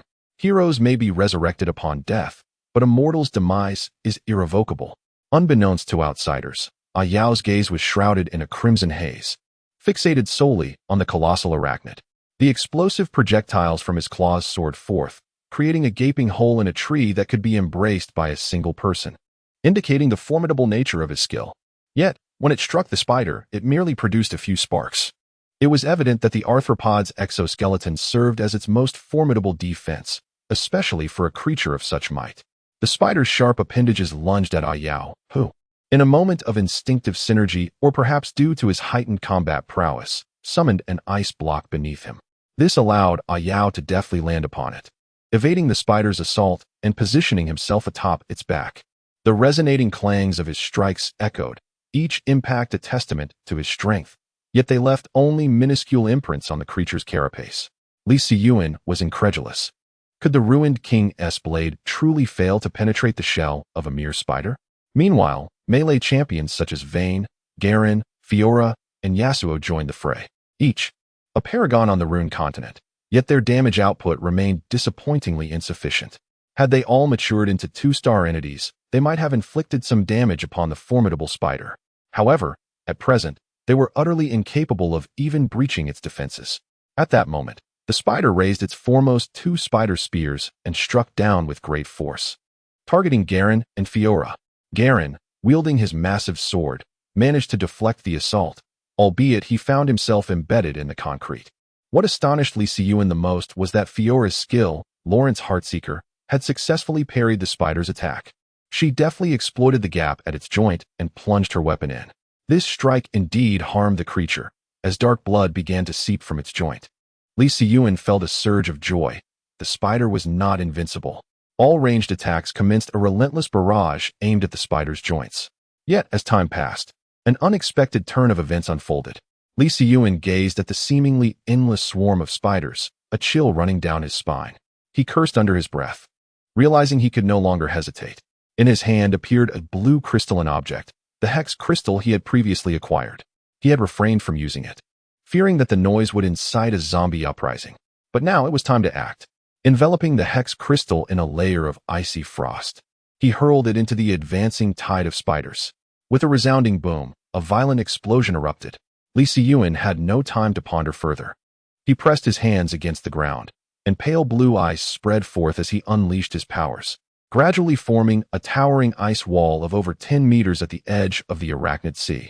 Li Siyuan turned his gaze toward the enormous spider, a hex crystal materializing in his hand. Io seemed to have lost his senses for some reason. After a brief contemplation, Li Siyuan retrieved his hex revolver. "Get back," he bellowed, prompting the surrounding heroes to swiftly increase their distance. His command was akin to a decree of life and death for them. Hence, when Xie Jiao fired, the heroes had already retreated. A ghastly radiance erupted, accompanied by waves of searing heat. As the brilliance faded and Li Siyuan opened his eyes, he was taken aback to find that the shot had inflicted minimal damage upon the spider. Alarmed, he pondered how they would proceed. This was his most potent attack, yet it merely left a faint mark on its body. Li Siyuan felt a headache coming on. Glancing at the seemingly deranged Io, he furrowed his brow and resolved to press on. Summoning 2 hex crystals, he fused them together and approached Vayne. "Here," he exclaimed, affixing the 2 crystals to Vayne's crossbow bolt, instructing her to aim for the underside of the beast's abdomen. "Can you manage that?" "Absolutely," she affirmed. Their exchange was succinct. As Li Siyuan contemplated that a significant portion of an arthropod's vulnerabilities lay in its underbelly. Although he was not well acquainted with this particular spider, he believed it would pose no major challenge. He instructed the others to maintain their distance and summoned an ice shield before him to deflect the shockwaves from the impending explosion, ensuring Vayne would not be caught off guard and suffer harm. "By the way, where's Afong?" At this moment, Li Siyuan finally remembered to look for Afong, only to find that the spot where Afong had stood was now devoid of any presence. After surveying the surroundings, he discovered that Lui had brought Afong to a nearby corner, accompanied by Lulu. As he breathed a sigh of relief, a tremendous explosion resonated in the air. Above them, where the ceiling had yet to be completed, plumes of black smoke billowed forth, accompanied by the distant sounds of the blast echoing into the heart of the city. In a place unseen by Li Siyuan, a glimmer of red light flickered in someone's eyes, only to vanish swiftly. The zombies began to riot. Meanwhile, atop Lushingshan, Zhuang Liang observed the chaos unfolding below, feeling overwhelmed. What had transpired? Hadn't they agreed to refrain from using such loud fireworks in the future? "You ask me. I ask whom?" "Lao Zhuang, what do you think?"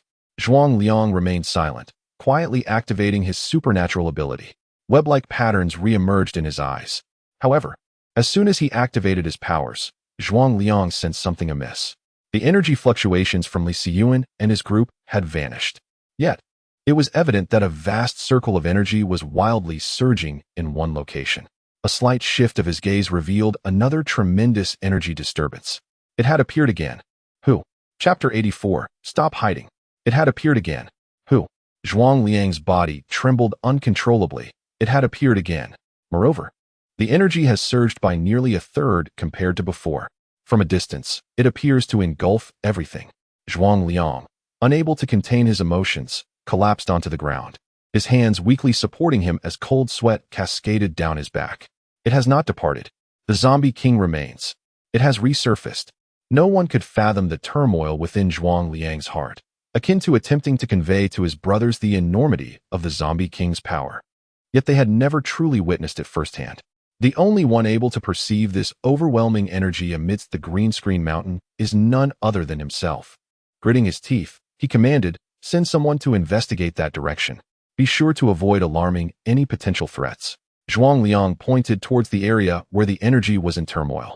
While he was undoubtedly concerned for Li Siyuan's fate, he was equally eager to discover what force could draw even the zombie king. After taking a deep breath, he addressed the individuals behind him. Gung Hongliang and a few others exchanged glances, and two of them stepped forward. It was the first time they had witnessed Zhuang Liang in such a state. The gravity of the situation compelled them to take action themselves, lest unforeseen complications arise. With a vacant gaze fixed upon that anomalous location, Zhuang Liang sorrowfully closed his eyes and pondered, does this world truly still hold a chance for humanity? The scene shifted back to Li Siyuan and the others. A tremendous explosion hurled everyone away. Had it not been for Lu Ye's timely intervention to rescue a Fong, even survival would have been uncertain amidst the ensuing chaos. The ice shield enveloping Li Siyuan shattered violently, as the extreme heat generated by the explosive blast singed half of his hair to charred remnants. A faint scent of burnt fragrance permeated Li Siyuan's nostrils. This was the hair he had cherished since leaving the orphanage. Gripping the ruined king's blade tightly, his hand bore down with intensity, the knuckles and fingertips paling under the strain. Suddenly, amidst the swirling smoke, a piercing sound of metal clashing echoed once more. Li Siyuan's pupils constricted, and before he could fully comprehend the situation, a shrill and agonizing noise erupted, akin to 1,000 fingernails scraping against a chalkboard. At that moment, he felt as though his heart might cease to beat. Gasping for breath, he clutched his chest in pain. The ruined king's blade digging slightly into the muscle of his thigh, the agony of the torn flesh momentarily alleviating the torment within. Turning to glance back, he saw that the others had collapsed in disarray upon the ground. This sound was an assault on the very core of his being. After finally managing to catch his breath, Li Siyuan charged forth, the ruined king's blade in hand, leaving a trail of crimson from the wound in his thigh. Yet, he could scarcely afford to dwell on such matters. With both hands clasping the sword, he leapt into the fray, aiming directly at the grotesque maw of the beast before him. With a fierce cry, the sharp blade found its purpose, carving a deep gash across the spider's mouth. The creature writhed in agony, its intended assault on his innards abruptly transformed into a cacophony of pained shrieks. Though its cries remained discordant, they were stripped of much of their lethal potency. Li Siyuan intended to launch an assault with his sword, yet a swift spider spear surged towards him, arriving almost instantaneously before him. With no choice but to lower his long sword for defense, he positioned one hand against its back, bracing the blade to withstand the spear's lethal strike. The force was overwhelming, driving the sword against his chest and propelling him backward. Had it not been for a Yao, who was relentlessly attacking from its back, the creature might have opted to eliminate Li Siyuan first. However, it resolved to deal with the fleas on its back first. With a sudden leap, it ascended into the air. Li Siyuan furrowed his brow tightly, realizing that the spider's most formidable hunting tool had yet to be unleashed, its silk. Simultaneously, he recalled the peculiar female zombie they had encountered earlier, which, unlike other zombies, had not undergone significant mutations and possessed fragile flesh, yet wielded something akin to spider silk. Was there a connection between the two? Yet, it was evidently not the time for such contemplation.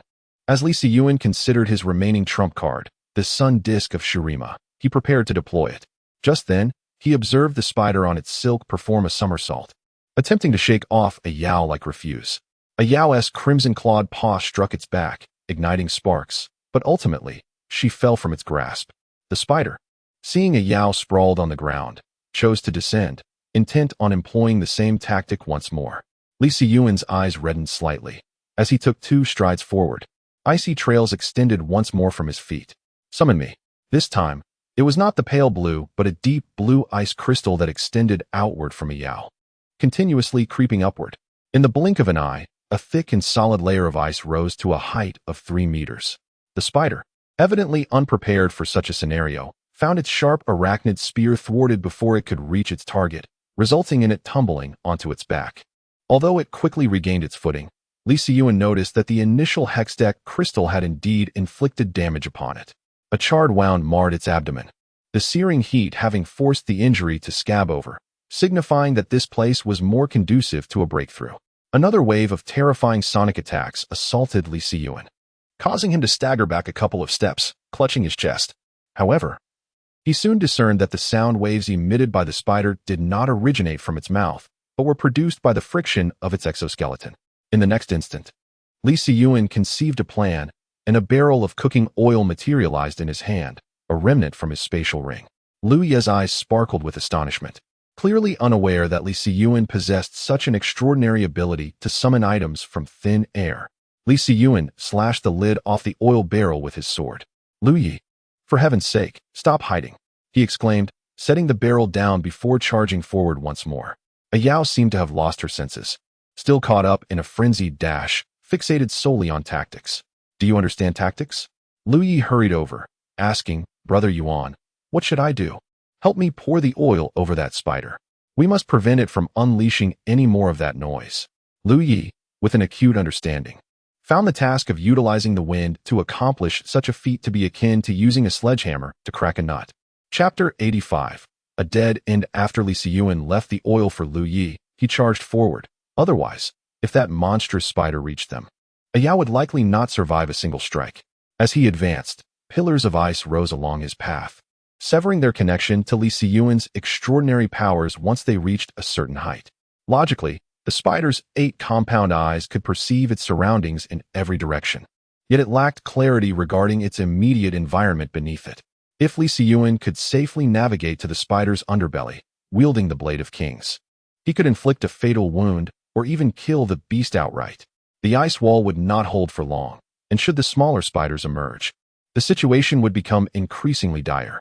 Meanwhile, Lu Yi adeptly evaded the spider's spear-like appendages, pouring the cooking oil over its body, knowing it possessed only 8 such appendages. Li Siyuan, on the other hand, had several ranged methods at his disposal. A sharp, jarring sound erupted before Li Siyuan as he delivered a powerful strike. Yet it merely left a faint mark on the spider's spear. Seizing the moment before the creature could react, he delivered several more blows, significantly widening the wound. However, he remained oblivious to the fact that another spear had shifted direction and was now aimed at his vulnerable back. At this critical moment, Yao rose once more, grasping the spider spear with both hands. The scales upon his arms expanded and pulsated, as if they had miraculously thickened several folds. However, the strength of the spider was indeed astonishing, and Yao was gradually pushed backward, the soles of his shoes emitting a foul, burnt odor. As the frosty power surged, a massive icy hand emerged from Li Siyuan's arm, gripping the upper portion of the spider spear with unwavering tenacity. In his other hand, a blue hex crystal materialized, which he forcefully hurled downward. Simultaneously, ice trails extended from beneath his feet, rapidly ascending to form walls of ice in front of Yao. A deafening explosion resonated, and both Li Siyuan and Yao were propelled backward. The spider let out a tremendous roar, though the content of its utterance remained a mystery. Li Siyuan, bracing himself against the ground, sensed that it must have been an invective of the foulest kind. As the smoke began to dissipate, Li Siyuan beheld the spider's abdomen entirely blown apart, old wounds exacerbated by new ones, with thin streams of blood dripping from the gaping injury, interspersed with various viscous substances. It became somewhat clear why this spider refrained from using its silk. It was evident that, through a series of unfortunate events, he had inadvertently damaged its silk-producing organs. Yao? Yao. Li Siyuan scanned his surroundings, anxious to ascertain Yao's condition, for he had faced the brunt of the hex crystal's explosion moments earlier. Only when he glanced back did Li Siyuan notice the unconscious Yao, her body marred by numerous burn marks, the scales that once adorned her completely gone. Lu Yi, take her over there. Lu Yi, who had been astounded by the devastation wrought by Li Siyuan, hurriedly ran to carry Yao to a corner where another injured person lay, gripping his long sword. Li Siyuan laboriously rose from the ground, his body ablaze with pain. Had he been clad in ordinary garments instead of a mage's robe, they would have surely melted and fused to his skin. Shaking his head to clear his mind, he knew this was no time for such thoughts. With sword in hand, he charged once more. The spider was in a state of disarray, and if he did not seize the opportunity to strike while it was vulnerable, when would he? Simultaneously, a spear flew in from a great distance, aimed directly at the creature's eye. The searing agony of flesh being pierced caused the spider to writhe uncontrollably, exposing the wound in its abdomen. Li Siyuan thought, what a splendid opportunity. The muscles in his arm tensed as he plunged his sword into the spider's gaping wound. To aid his ascent towards the injury, he conjured an ice platform from the ground below. As the tip of his sword made contact with the wound, he activated its power, and a tremendous surge of energy flooded into his body as if it were free of cost. Within mere seconds, he felt as though his body might burst from the sheer force. Li Siyuan's eyes widened with determination, This was a hard-won opportunity, a chance to exponentially elevate his strength, and he would not let it slip away. Yet the energy emanating from this spider is overwhelmingly terrifying. After enduring for merely 3 more seconds, Li Siyuan had no choice but to relinquish his long sword, as he was on the brink of an explosion. However, he did not resign himself to despair. The temperature around him began to plummet. Raising his hand, he plunged the ice that extended from his palm into the spider's wound, where azure crystals wreaked havoc within its body, inciting a frenzied struggle. Li Siyuan could only cling to the wound, akin to a mosquito, swaying with its movements. A piercing shriek erupted from the creature's maw, causing Li Siyuan to feel as though his last meal would be expelled, just as he perceived the spider's movements slowing. A rustling sound reached his ears. Following the noise, his countenance darkened considerably. On the other side of the ice wall, numerous smaller spiders, slipping and sliding atop one another, amassed in growing heaps. Consequently, they formed a miniature mountain, leading even more tiny spiders to tumble over. The sound of exoskeletons clattering to the ground echoed like falling raindrops. At this point, Li Siyuan could no longer afford to hesitate. Grasping the decaying blade of the Broken King, he plunged it once more into the colossal spider's body. As a surge of energy flooded back into him like an unstoppable tide, simultaneously, he persisted in channeling his extraordinary abilities into the creature. Unbeknownst to him, the color of his powers began to shift, transitioning from icy blue to deep blue, and now to a faintly greenish hue. Not only has the temperature of the supernatural powers plummeted, but the ice forged from these abilities has also become increasingly formidable. Gradually, the spider came to a halt, emanating waves of chilling energy. With a feeble whimper, its body temperature finally reached the freezing point, and a layer of azure ice began to envelop it entirely. The energy fluctuations of the Spider King vanished, causing the young spiders to become disoriented. Li Siyuan, following the Spider King's spear, channeled his powers towards the smaller spiders, swiftly freezing those that breached the icy barrier into mere specimens. Simultaneously, his own body began to succumb to the cold. The supernatural energy within him surged uncontrollably, wreaking havoc throughout his being. Chapter 86. Unconsciousness. Li Siyuan lay upon the ground, one hand still firmly gripping the spear. His mind focused on unleashing his powers against the Spider King. However, his body grew increasingly frigid, and the rhythm of his heartbeat began to slow. Crimson and azure marks manifested across his skin, and the world around him became increasingly blurred. In the distance, Lilu, who was treating Ah Yao, screamed and rushed over, her staff waving as she hurriedly attempted to aid Li Siyuan. Yet, her healing was but a drop in the ocean compared to his dire condition, for the chaos within his body was relentlessly inflicting damage. A glint of red flickered in the eyes of Lu Yi as he approached Li Siyuan, producing a dagger and making a gentle incision on his fingertip. A drop of crimson blood fell from his finger into Li Siyuan's slightly parted lips.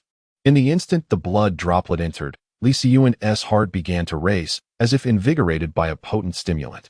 As his heartbeat quickened, a transformation unfolded within the very marrow of his bones, a faint black line emerging within his blood. The vessels throughout his body swelled slightly, presenting a grotesque and terrifying visage. Gradually, the chilling aura surrounding him began to dissipate.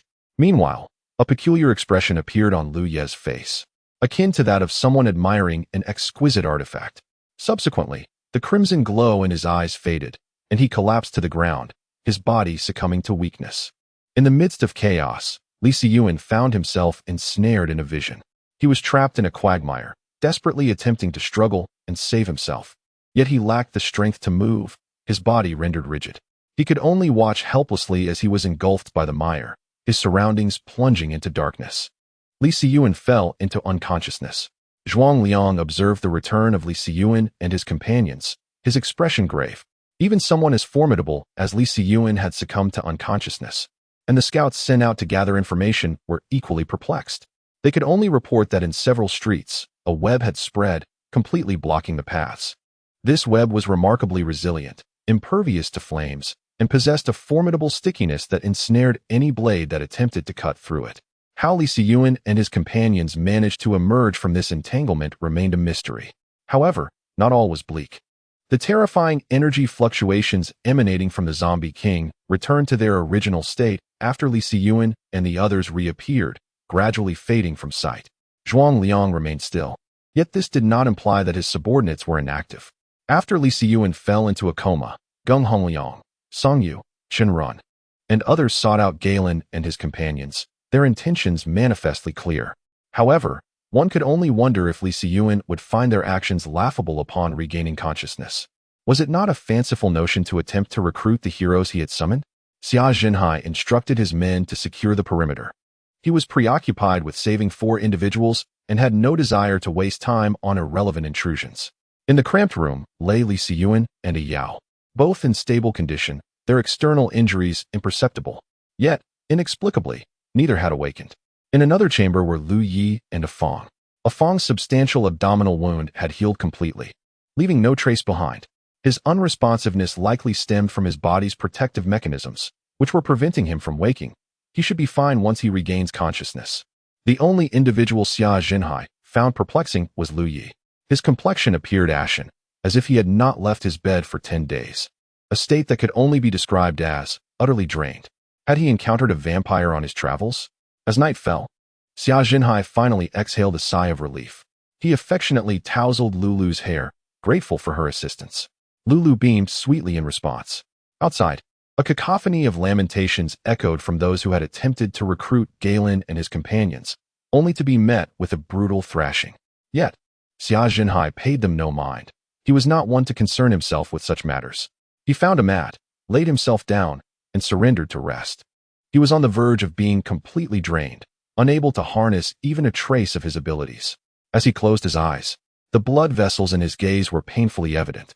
Hundreds of kilometers away, this was the site where a meteor had fallen, obliterating the surrounding area for several kilometers with its mere few hundred meters in diameter.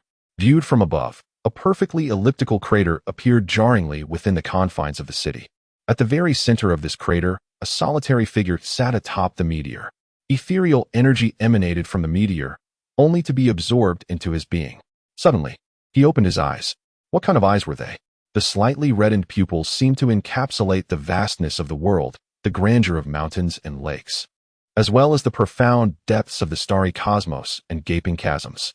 As if struck by a thought, a peculiar smile danced at the corners of his lips. At midnight, Xia Zhenhai was roused by a Yao. Upon opening his eyes, the crimson hue had yet to fully dissipate. His somewhat hazy gaze fell upon a Yao, who inquired with concern, "Is something the matter?" A Yao was startled by the bloodshot appearance of Xia Zhenhai's eyes. "Teacher Xia, may I ask how Brother Yuan is faring?" A Yao immediately realized that Xia Zhenhai had likely been preoccupied with treating them and had only recently found rest. While her own ignorance of Brother Yuan's condition gnawed at her with worry. Rubbing his somewhat swollen eyes, Xia Zhenhai replied, "Brother Yuan is fine. His injuries have healed completely. He hasn't awakened yet. Perhaps he is simply exhausted." Though Xia Zhenhai was not a professional doctor, he could at least discern the powerful rhythm of Li Siyuan's heartbeat. In certain circumstances, he could not provide an explanation.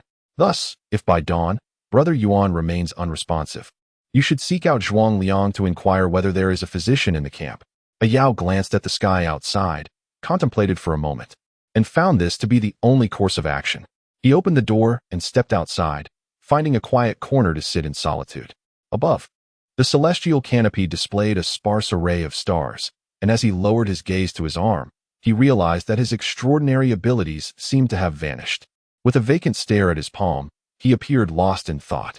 The following day, beside Li Siyuan's bed, a Yao had barely called out twice when Li Siyuan awakened. He instinctively pushed a Yao's face away, exclaiming, "Enough with the calling. Let me sleep a bit longer." The sudden scene took a Yao and the others by surprise, but they quickly erupted into joyous laughter. Since Brother Yuan was unharmed, they decided to venture outside and not prolong his rest. Meanwhile, in the small wooden cabin, Yeso was skillfully peeling apples for the 2 injured individuals with his sword. Remarkably, his swordsmanship was impeccable for this task, leaving the skin in one perfect piece. He handed an apple, resting on the blade, to Lu Yi, who expressed his gratitude. A Fong, however, stared blankly at the ceiling, neither moving nor eating. Lost in his own thoughts. Chapter 87. University student Li Siyuan did not awaken until 3 in the afternoon. As he rose, his body emitted a series of cracking sounds. He clenched his fist, feeling a marked increase in strength, though his body felt somewhat rigid. Did I truly bring myself back to life? Li Siyuan believed that the last image he would witness was that of his revolving lantern. To his astonishment, he found that he had indeed survived, and his strength had significantly increased. Moreover, he sensed that the energy his extraordinary abilities could now store had grown considerably. Upon awakening, he felt a slight emptiness within his body. After stretching, he stepped outside. The gentle sunlight bathed Li Siyuan's eyes, momentarily blinding him. He squinted slightly before refocusing on the world around him. To his right stood Xia Zhenhai, engrossed in a thick tome, flanked by Lulu and Annie. The subtle uplift at the corners of his mouth suggested he was in high spirits. On the opposite side, two distinct groups of individuals were clearly delineated. One appeared to be engaged in a game of Do Di Zhu, while the source of the mahjong game remained a mystery. It was a Yao who first spotted him. Brother Yuan. Li Siyuan raised his hand to grasp at Yao's shoulder, eliciting a cacophony of pained cries akin to a slaughtered pig. It hurts. Brother Yuan, it hurts. Releasing his grip in a flurry, Li Siyuan nervously inquired, "Are you all right, a Yao?" A Yao furrowed his delicate brows and retorted, "Brother Yuan, are you attempting to commit fratricide? All right, enough of the act, it's rather impolite." Li Siyuan smirked, easily discerning the boy's little ruse. Hee, it's still Brother Yuan who knows best. A Yao forced a laugh and stepped back. Li Siyuan turned to assess the number of people present, receiving nods of acknowledgement from the heroes who met his gaze. At that moment, Xia Zhenhai also rose to his feet, one arm draped around a petite girl, looking considerably more relaxed than before. But where is Afong? I haven't seen him. Xia Zhenhai turned slightly to make space, quietly whispering in Li Siyuan's ear. It seems that Afong is experiencing some psychological issues. Perhaps it would be better if you were to counsel him. Psychological issues? Reflecting on the events that transpired before his fainting, he couldn't help but chuckle. A complete Waterloo. Indeed, a pure Waterloo. Knock, knock, knock. No response. Li Siyuan knocked again and stated, "I'm coming in." After a discordant sound echoed from the wooden door, it creaked open. Upon entering, Xie Jiao set his gaze upon the figure entirely ensconced in blankets. Li Siyuan glanced at the bright sun outside, then at the cocooned being before him. Although today seemed slightly fresher compared to the previous 2 days, it still remained within the confines of summer. Hey, if you keep this up, you'll spoil. With that, he took a couple of steps forward and tugged firmly at the corner of the blanket. To his surprise, he was met with the tear-streaked face of a distraught Afong, who gazed at him with a mix of indignation and sorrow. "Why are you crying?" Afong's lips trembled, and the tears he shed would appear exaggerated even to a woman. "Brother Yuan, do you think I am worthless?" Li Siyuan retorted, "Speak properly, or I shall turn you into a eunuch. But I feel so powerless." Whoa. Li Siyuan looked at Afong, who was sobbing uncontrollably in his embrace. Feeling overwhelmed. "Crying is fine, but please, do not smear your saliva and snot all over me. In truth, you need not be so anxious. For you have only just awakened your abilities, and it is entirely normal to be unskilled at first. As you gradually become accustomed to them, you will surely be able to stand on your own, right? After all, you are merely 18. However, a Yao is only 14. Since that is the case, perhaps I should strip you of your powers, as they seem of little use to you in your current state. I could bestow them upon someone more deserving." Li Siyuan adopted a frigid demeanor, breaking free from Afong's grasp. "No, Brother Yuan, now that I possess abilities, to have them taken from me would be more painful than death." Li Siyuan retorted, "That is not an option either. Perhaps I should simply send you to feed the zombies. Surely that would satisfy you." Afong was struck with terror, panic evident in his expression, nearly soiling himself as he exclaimed, "No, Brother Yuan, I am yours in life and yours in death." Li Siyuan was at a loss for words, wondering how he had failed to notice Afong's true nature earlier. Nevertheless, he resolved to encourage him. "Once you truly learn to wield your powers, that will be the moment of your strength." Upon hearing this, Afong's eyes brimmed with tears as he replied, "Brother Yuan, you are truly kind." Li Siyuan, with half-closed eyes, exited the room, while Afong found himself ensconced beneath a blanket, a chilling encounter awaiting him should he repeat such reckless behavior. After Li Siyuan emerged, Xia Zhenhai recounted the events that had transpired during his day-long unconsciousness. After listening, Li Siyuan understood and said, "All right, thank you for your hard work, Teacher Xia. However, there is still one question." Xia Zhenhai looked at him and replied, "Go ahead." Upon hearing this, Li Siyuan did not hesitate and asked, "If you were to manage this camp, do you think it would be feasible? Isn't Zhuang Liang managing quite well? Why suggest me?" In response to Xia Zhenhai's perplexity, Li Siyuan offered an explanation. It's not about eliminating them, but rather about positioning another role amidst them. Otherwise, we would be plagued by countless nuisances. Wouldn't that be rather troublesome? Xia Zhenhai fell silent. In truth, the current situation represented a rather normal camp condition amidst the apocalypse. Moreover, in comparison, our camp has become significantly cleaner. Upon hearing this, Li Siyuan was somewhat taken aback, yet he recalled that old Xia was, after all, an expert, possessing knowledge that surpassed his own. Teacher Xia, are you referring to the sentiments of the people? Are you suggesting that the hearts of those here seem to remain comparatively untainted? Indeed, Xia Zhenhai sighed after finishing his thought. Before the apocalypse, there were numerous places rife with corruption, and like wildfires that could not be extinguished, they would spring back with the spring breeze. People had already become restless back then. However, in contrast, it seems that this place has actually brought a sense of stability to people's hearts. I recall that many among Zhuang Liang's group were university students. Weren't they? Xia Zhenhai looked up, somewhat puzzled. Li Siyuan's lips curved into a smile. It's nothing. Just reminded of the vibrant university students I used to see in short videos.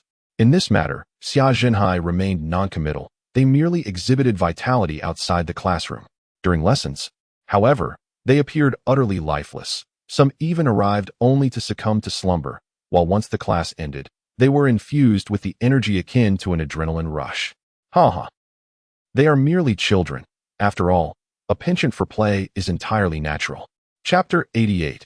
Timeliness. After departing from the wooden cabin, Li Siyuan sought out Zhuang Liang, bringing Xia Zhenhai along with him. Although Zhuang Liang had anticipated their arrival, he still felt a twinge of nervousness, considering they were merely in their 20s.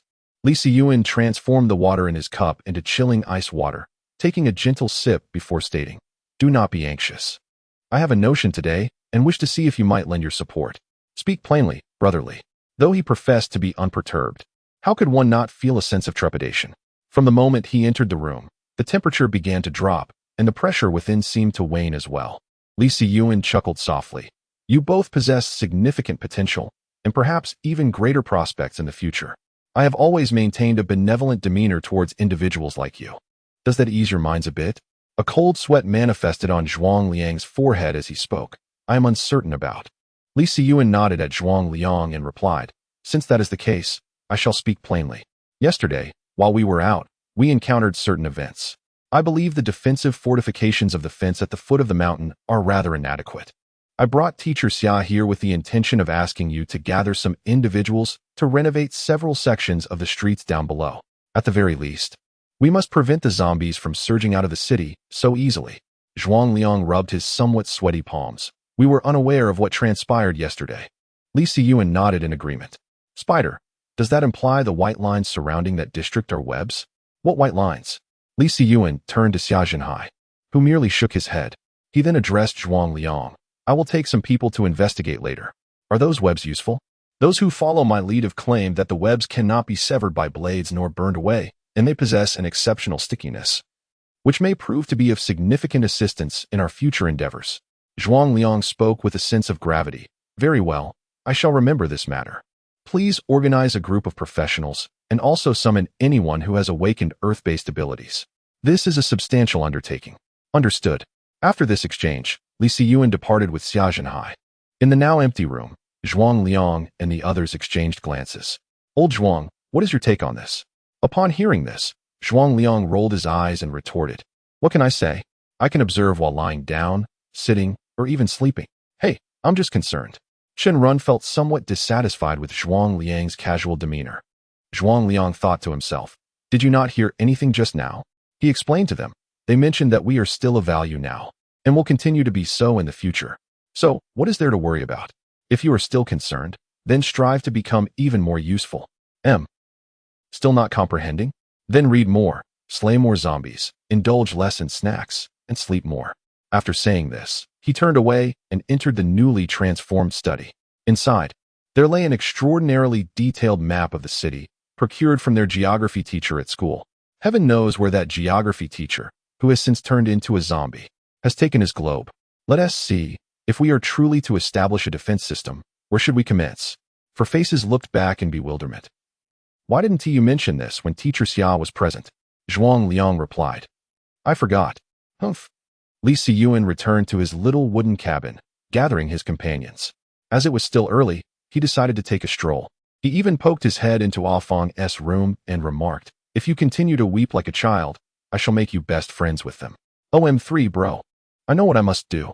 In the next moment, the neatly dressed Ah Feng appeared before Li Siyuan. He nodded at him, then turned to look at the still-seated Yao and asked, "What's wrong with Yao? Is the injury not healing?" "No, I do not." Yao gazed hesitantly at Li Siyuan's face, contemplating whether to speak. Meanwhile, Li Siyuan, preoccupied with his thoughts, remained oblivious to Yao's unease. "All right, let us depart." Since it was already afternoon upon awakening, Li Siyuan felt an urgent need to ascertain the condition of the spider. His body had inexplicably transformed, and he yearned to test how much energy he could still absorb. He then handed the spear to Lu Yi, admonishing, If you continue to merely spectate as you did yesterday, I shall force this spear down your throat from below." Lu Yi awkwardly accepted the somewhat weathered spear, which had passed from Yao's hands to Ah Feng's after her awakening, and now to him. The spear's shaft had been replaced countless times. Yet the sharp blade retained its flawless form against the onslaught of zombies. Lu Yi was captivated by it at first glance. The group made their way down the mountain path with great vigor. Among them, only Yao appeared somewhat less enthusiastic. Fortunately, they encountered no zombies before reaching their destination. Only upon arrival did they comprehend the reason. Ah Feng nudged Yao's side and inquired, "Did you witness this situation yesterday?" Yao, still in a daze, responded, "What? Look at this." Raising his gaze, Yao beheld the sight of the pristine white city walls, which were ensnared with over 100 struggling and howling zombies, futilely attempting to escape the confines of the spider's threads. Li Siyuan slowly approached, simultaneously inquiring, "How did you manage to emerge from within yesterday?" "Never mind. It is of no consequence." As he spoke, a staircase conjured from his extraordinary abilities rose beneath his feet. His mind and gaze were consumed by thoughts of the spider, fervently hoping it remained. To his astonishment, the spider specimen was indeed still present, along with a layer of spider-themed floor tiles on the ground. Could it be that the duration of this power's effect is so prolonged? Li Siyuan felt a bit dazed. Were the ice blocks encasing the giant spider to remain frozen? He would consider it normal, yet the fact that the floor beneath him had not melted seemed rather extravagant. The current temperature was no trivial matter, with the ground likely reaching over 40 degrees. As he strolled up to the massive spider, the ruined king's blade materialized in his hand. After slicing away the unnecessary ice crystals, he plunged the sword once more into the creature's body. Gazing at the figure encased in ice, he murmured to himself, "Remarkably, it still lives?" Meanwhile, the others curiously examined the expanse of floor tiles formed by the frozen spider, intermittent gasps escaping their lips. Chapter 89, Step Aside. "I am about to show off." Li Siyuan faced the Spider King through a thick pane of glass. Even though it could not turn its head, its 4 pairs of eyes could sweep across a full 300 degrees, locking onto him with an intense gaze. However, he had no time to engage with the Spider King. The surging energy coursing through him was exhilarating to the point of near explosion. Despite having barely managed to withstand 2 inhales the previous day, today he was absorbing with fervor, completely unencumbered by any threshold. This was sheer ecstasy. Soon, the ice-encased Spider King began to shrink, its muscles atrophying until it resembled little more than a thin layer of skin enveloping its flesh. Yet, what astonished him most was that even after he had completely absorbed the energy from this Spider King, he still felt a lingering sense of unfulfillment. After descending the icy steps, he waved his hand to release the bindings of the ice crystals. With a clatter, 8 spider spears fell to the ground. And at the center of these spears lay a nearly intact exoskeleton of the Spider King, though not entirely whole, as its abdomen bore a wound. However, having witnessed the formidable hardness of this exoskeleton the previous day, he had already formed a plan in his mind. Suddenly, a sensation washed over him. Li Siyuan released Tam. Hearing the commotion, several individuals hurried over, with Lu Yi displaying the most pronounced reaction, as he had yet to see Tam. Once Tam stood firm, it expelled a blue magical orb from its mouth. The orb gleamed with an even more dazzling brilliance than before. Li Siyuan turned to Yao beside him and said, "Yao, it's your time to shine." Yao, still in a daze, snapped back to reality upon hearing Li Siyuan's call, hastily responding.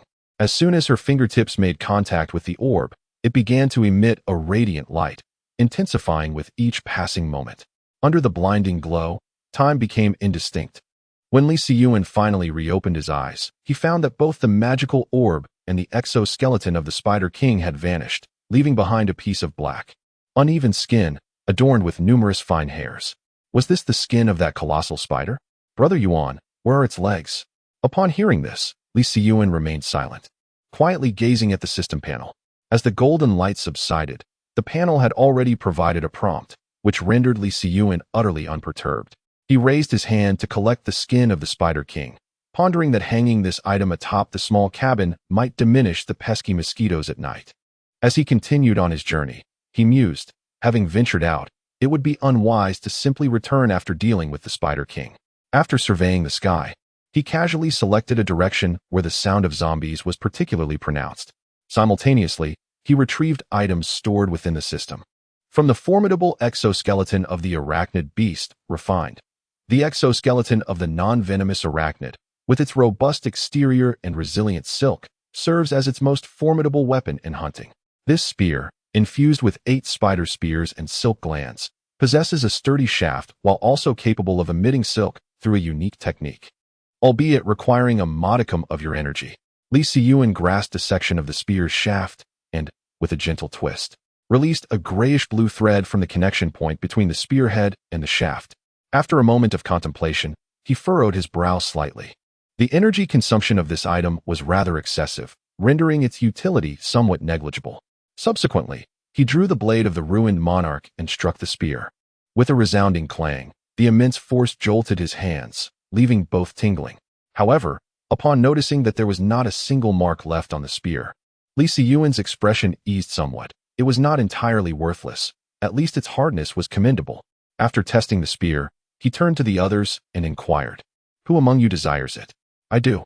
3 individuals stood behind, with Lu Yi awkwardly clutching a rudimentary spear, uncertain whether to speak. As for Yao, he seemed oblivious to Li Siyuan's words, lost in contemplation while staring at the ground, his gaze betraying inner turmoil. Observing Lu Ye's pitiable expression, Li Siyuan couldn't help but smile wryly, remarking that despite the spear's shabby appearance, it might possess more potency than it seemed. Lu Yi remained silent, his eyes filled with unspoken affection directed at him. Li Siyuan, unable to withstand the alluring gaze of the brawny Lu Yi, muttered in exasperation, "You two truly baffle me. Standing there like a couple of dainty maidens, each wielding a spear. Just don't start fighting, all right?" Afong and Lu Yu each took hold of a spear, and as Lu Yi received his, he spontaneously began to dance. Afong's eyes sparkled with amazement, yet he remarked dismissively, "Just a show." At the rear, a Yao seemed to fade into the background, not genuinely forgotten. However, Li Siyuan shifted slightly, placing a hand on a Yao's shoulder. "What are you thinking?" Startled by Li Siyuan's sudden approach, a Yao quickly stammered, "In nothing." Although he masked the flicker of panic in his eyes, Li Siyuan discerned it nonetheless. "Really?" A Yao forced a smile that was more pitiful than tears. Upon witnessing the situation, Li Siyuan refrained from further inquiries. At this age, children tend to express themselves when they wish to speak. If they choose to remain silent, it is merely a matter of not having found the right words yet. He gently patted the boy's shoulder and said, "You can share anything with me." "Who am I?" Io tentatively responded, "Brother Yuan?" Li Siyuan chuckled and replied, "Indeed. I am your brother Yuan. What is there that you cannot share with me?" Io's expression revealed a flicker of emotion. He opened his mouth as if to speak. But at that moment, Lu Yi and Afong, who were ahead, suddenly exclaimed, "We've got a situation." From around the corner surged a horde of zombies. As if summoned with intent, rushing directly towards the group. Li Siyuan smirked, contemplating how formidable he had become. The opportunity had presented itself perfectly. He bellowed, "Step aside. It is time for me to shine." The others were left bewildered, questioning the transformation of Brother Yuan. While they remained in shock, the ground before Li Siyuan began to shimmer with ice elements, and suddenly, a magnificent ice dragon materialized before them. With grandeur and authority, the ice dragon charged into the tide of zombies. Its colossal form crushed the weaker zombies into a pulp, while those slightly more formidable were torn asunder by its mighty claws. Even those zombies undeterred by the cold attempted to bite the ice dragon, their futile efforts only serving to provide amusement. Laughter erupted, filling the air with mirth. Li Siyuan yearned to unleash a hearty laugh, yet he suppressed it with great effort. His hands clenched tightly within the folds of his mage's robe. He presented an image of a transcendent being, leaving the onlookers in awe. Chapter 90. A new task. As they walked along the path, Li Siyuan suddenly turned to Lu Yi and inquired, "What do you think? Is my skill not on par with your Nasen?" Upon being unexpectedly addressed, Lu Yi could only nod in bewilderment. What could he possibly say? "You're already showcasing your prowess, and still seek my opinion." Not to mention the awestruck Ah Fong, whose eyes sparkled with admiration. Suddenly, Ah Fong posed a question. "Brother Yuan, why don't you let it fly in the sky?" The atmosphere grew tense, silence enveloping the air. Li Siyuan, regaining his composure, replied to Ah Fong. "Such matters are for adults. Children should not meddle. If only I could allow such a grand dragon to soar above, but alas, it is beyond my capabilities." A complete lack of discernment. Earlier that day, Tam had already unleashed a spell, and after displaying his skills, Li Siyuan decided to return with the group. However, he overlooked the collection of spider silk. The strands, when aggregated, were far more challenging to manage than a solitary thread, compelling Li Siyuan to rely on the sharpness of the blade of ruined kings to sever a square piece of silk for transport. Soon, they returned to Green Screen Mountain. After locating Zhuang Liang and delivering the preserved spider silk, they inquired about the status of the gathered personnel. Upon hearing that the numbers were nearly sufficient, Li Siyuan intended to depart immediately, but Zhuang Liang called out to him. "Is there anything else?" Zhuang Liang found himself at a loss for words. For the assistance offered by Li Siyuan came with the caveat of ensuring his own safety. Yet, they were faced with a daunting task that required him to take significant risks. Observing the expression on Zhuang Liang's face, Li Siyuan had a fair understanding of the situation. Though no words were exchanged, everything was implicitly communicated. The issue at hand? It was primarily the matter of food. With water and electricity resolved, food remained the sole concern. Zhuang Liang nodded, stating, "The streets near the mountain have been nearly scoured clean by our team, and recently, everyone has been eating rather." He exchanged a knowing glance with Li Siyuan, who understood without further elaboration. "Do you have any thoughts?" Li Siyuan's direct inquiry brought a glimmer of joy to Zhuang Liang. Excitedly, he retrieved a map from the room, holding it aloft as he indicated a specific location. "Here, on North Zheng Street, is the Qifeng supermarket. Located just 3 kilometers away. Adjacent to it is Chuanhua Hospital, where we can gather food alongside essential medical supplies. Moreover, North Zheng Street is well connected, providing us with an escape route should we find ourselves encircled by zombies." Li Siyuan regarded him thoughtfully and remarked, "Your preparations are remarkably thorough. But how can we ensure the safe and complete retrieval of our supplies?" Upon hearing Li Siyuan's words, Zhuang Liang promptly called over someone from outside. "This is Fong Mingho. His awakened ability is spatial manipulation." At this moment, Fong Mingho, utterly bewildered, gazed at the two prominent figures within the camp, feeling both perplexed and somewhat intimidated. Although his ability bore the term space, it merely referred to a singular dimension capable of containing objects. In contrast, he believed that elemental powers such as fire or wind would have suited him far better. Even the earthy qualities of earth elemental abilities seemed preferable to his current predicament. Upon hearing Zhuang Liang's description of Li Siyuan, he was somewhat taken aback. Was someone awakening spatial abilities so soon? "What is the size of your space?" Li Siyuan inquired, addressing Fong Mingho directly. Taken by surprise at being spoken to by the camp's most enigmatic figure, Fong Mingho responded hastily. "The dimensions are approximately 10 by 10 meters, and the height does not exceed 5 meters. It expands daily, though I haven't tested it for a while." "Such a size!" Li Siyuan nearly exclaimed. From Fong Mingho's description, it seemed to approach a volume of 500 cubic meters, which was more than 10-fold larger than his own storage ring. Furthermore, it was a space that could continually grow. Li Siyuan chuckled lightly, remarking, "Ah, you truly are fortunate." After tossing the map to Zhuang Liang, he turned to leave, expressing his thoughts. "Please inform me once you have formulated your plans." Upon hearing Li Siyuan's affirming words, Zhuang Liang finally exhaled in relief, placing a hand on Fong Mingho's shoulder. "Fong Mingho, we are relying on you for this mission." Fong Mingho, utterly confused, responded, "What on earth are you all talking about?" Li Siyuan returned to the wooden cabin. He retrieved some ingredients from the storage ring, realizing that Ah Yao was indeed concealing something from him, a matter that could either be trivial or significant, entirely dependent on his demeanor. Yet, what stance could he possibly take? Could he truly wield a sword against Ah Yao? Shaking his head, he acknowledged that he could no longer keep pace with the child's thoughts. He would wait until Ah Yao was ready to speak. Now, It was time for the exhilarating and suspenseful moment of unboxing. Li Siyuan observed the dazed Yao and shook his head once more. 2 opportunities for a 5 in a row. Acquiring a character would be a boon. Let us see what I can draw. Golden Umbrella, Ordinary Branch, Fruit 18 Pro Max, Mother's Love, a successful compost fertilizer. Li Siyuan's thumb and forefinger rubbed together incessantly. How could he select something seemingly useful from a heap of rubbish? Mother's Love, you say? A bottle of chili oil, which reminded him of a noodle vlogger from the pre-apocalypse days. After some contemplation, Li Siyuan chose the Golden Umbrella. Well, he couldn't fabricate anything more convincing. Let us go, let us go, let us go. A cacophony of someone's impotent fury erupted from the cabin. A group of onlookers outside turned in astonishment. It was quite rare to witness Brother Yuan in such a rage. The next moment, Li Siyuan emerged from the cabin with a smile. I'm fine. You all carry on with your business. The crowd thought. If you hadn't said anything, we wouldn't have speculated at all. Li Siyuan, however, paid them no mind and leisurely made his way to Yao's room. It was nearly mealtime. What could he still be pondering? Yao gazed at the entering Li Siyuan. His lips moved, but no words emerged. Enough with the sorrow. Supper is nigh.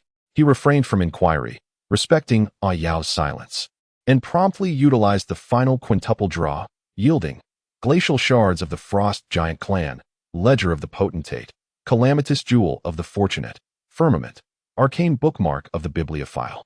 Could it be that Yao is the veritable chosen one, destined to safeguard and escort Yao? Such were the musings of Li Siyuan. What wonders are these? How delightful, how covetable. Their very names evoke formidable power. Brother Yuan, what ails you? Yao questioned, turning to regard the transfixed Li Siyuan, his countenance etched with perplexity. Not at all. Chapter 91. The plan congeals. Li Siyuan gazed vacantly at his hands, then at Yao, before declaring with gravity, Yao, henceforth, Brother Yuan's blissful existence rests upon you. Yao stammered, startled by this abrupt pronouncement. What import did Brother Yuan's words carry? Was he exhorting him to persevere? Yet, with his abilities now extinguished, would he not become a mere encumbrance? His moist eyes, brimming with vulnerability, fixed upon Li Siyuan. As he watched Li Siyuan depart, Yao resolved to seize an opportunity to clarify matters with Brother Yuan. Soon, the rich, crimson broth of the tallow hot pot was prepared, the scalding liquid bubbling and seething within the pot. What could surpass the indulgence of a fiery hot pot amidst the swelter of summer? Perhaps a second repast. The rich aroma wafted through the air, gradually reaching the surrounding areas. Some people turned their gaze towards that direction, their eyes filled with longing and envy, while others displayed jealousy and discontent. Why should they be resigned to gnawing on meager rations, while others relished the luxury of hot pot? However, one sentiment seemed to unify all. No one dared to provoke Li Siyuan and his companions. After all, the gaping hole at the entrance of the Grand Hall remained as a stark reminder. Who had the audacity to tug at the whiskers of this formidable tiger? Yao, quickly summon Li Yi for dinner. Coming, Brother Yuan. Li Siyuan's casual remark seemed to unravel the knots in Yao's heart. After all, one must always look forward. Even without extraordinary abilities, he could awaken another power.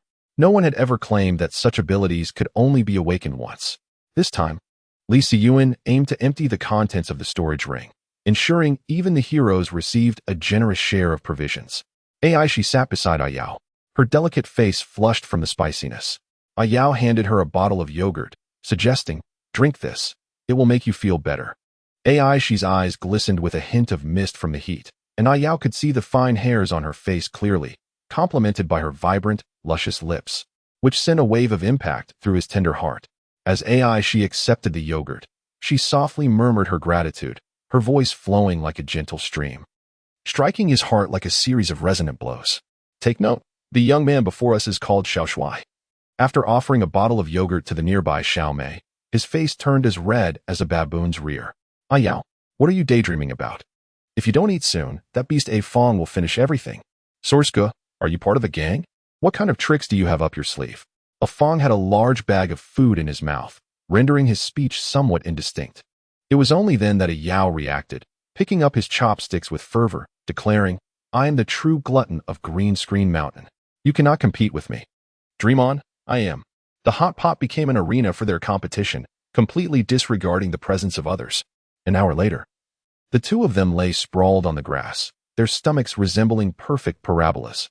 Burp after a hearty belch. A Yao turned to a Fong and said, "Little Fong, I concede your prowess, but it seems you still fall a bit short compared to me." A Fong replied with a frown, "Don't be too proud. Once I perfect my skills, we shall settle this once and for all." A Yao retorted, "That is precisely what I hope for." Li Siyuan examined the route map that Zhuang Liang had just sent him and looked at the two, saying, "Stop your theatrical performance. Do you want me to set up a stage for you? I think that would be delightful." "Me too. Get lost all right then." To the two of them got up, preparing to tidy up the mess they had made. After such indulgence, it was indeed time to move about. Meanwhile, Li Siyuan approached Xia Zhenhai with the route map in hand, asking, "Teacher Xia, do you think this route is reasonable?" Li Siyuan presented the road map to Xia Zhenhai, who, in turn, observed as Li retrieved his pink thermos.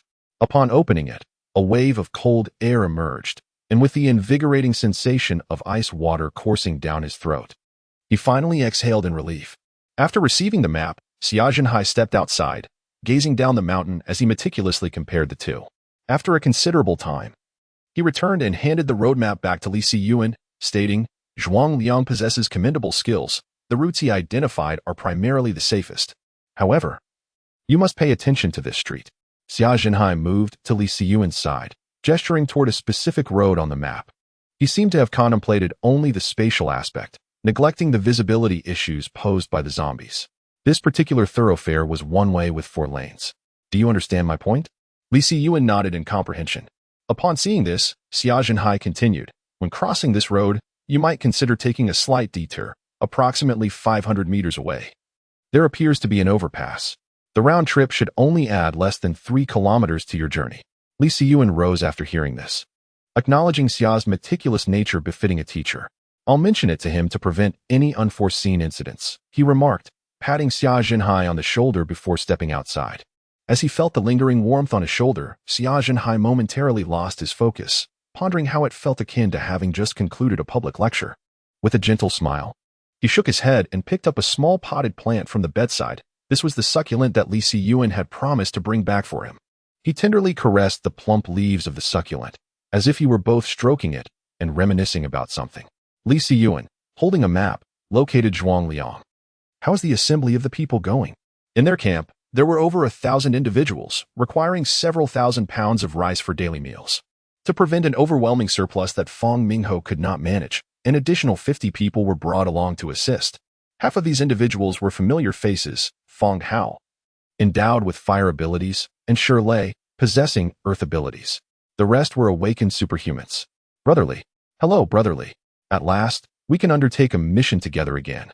For these individuals, Li Siyuan harbored no sense of aversion, greeting them with a smile. Meanwhile, Zhuang Liang observed quietly. Soon, the recruited 50 were fully assembled. Li Siyuan addressed the issues at hand, and Zhuang Liang, upon listening, nodded thoughtfully, acknowledging his oversight. "Let us proceed according to the new route." Li Siyuan folded the map and addressed the 50 individuals present. "I trust you all are aware of our mission. Let me be candid.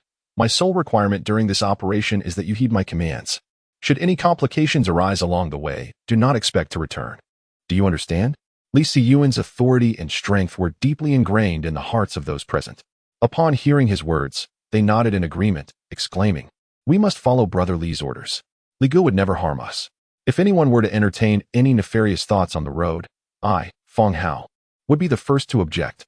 Li Siyuan looked at the crowd and continued, "The plan is set for 6 o'clock tomorrow morning. Tonight, return home early to rest. For those with women at home, endure it for 1 night. Do not let me have to retrieve you from your woman's embrace at 6 in the morning.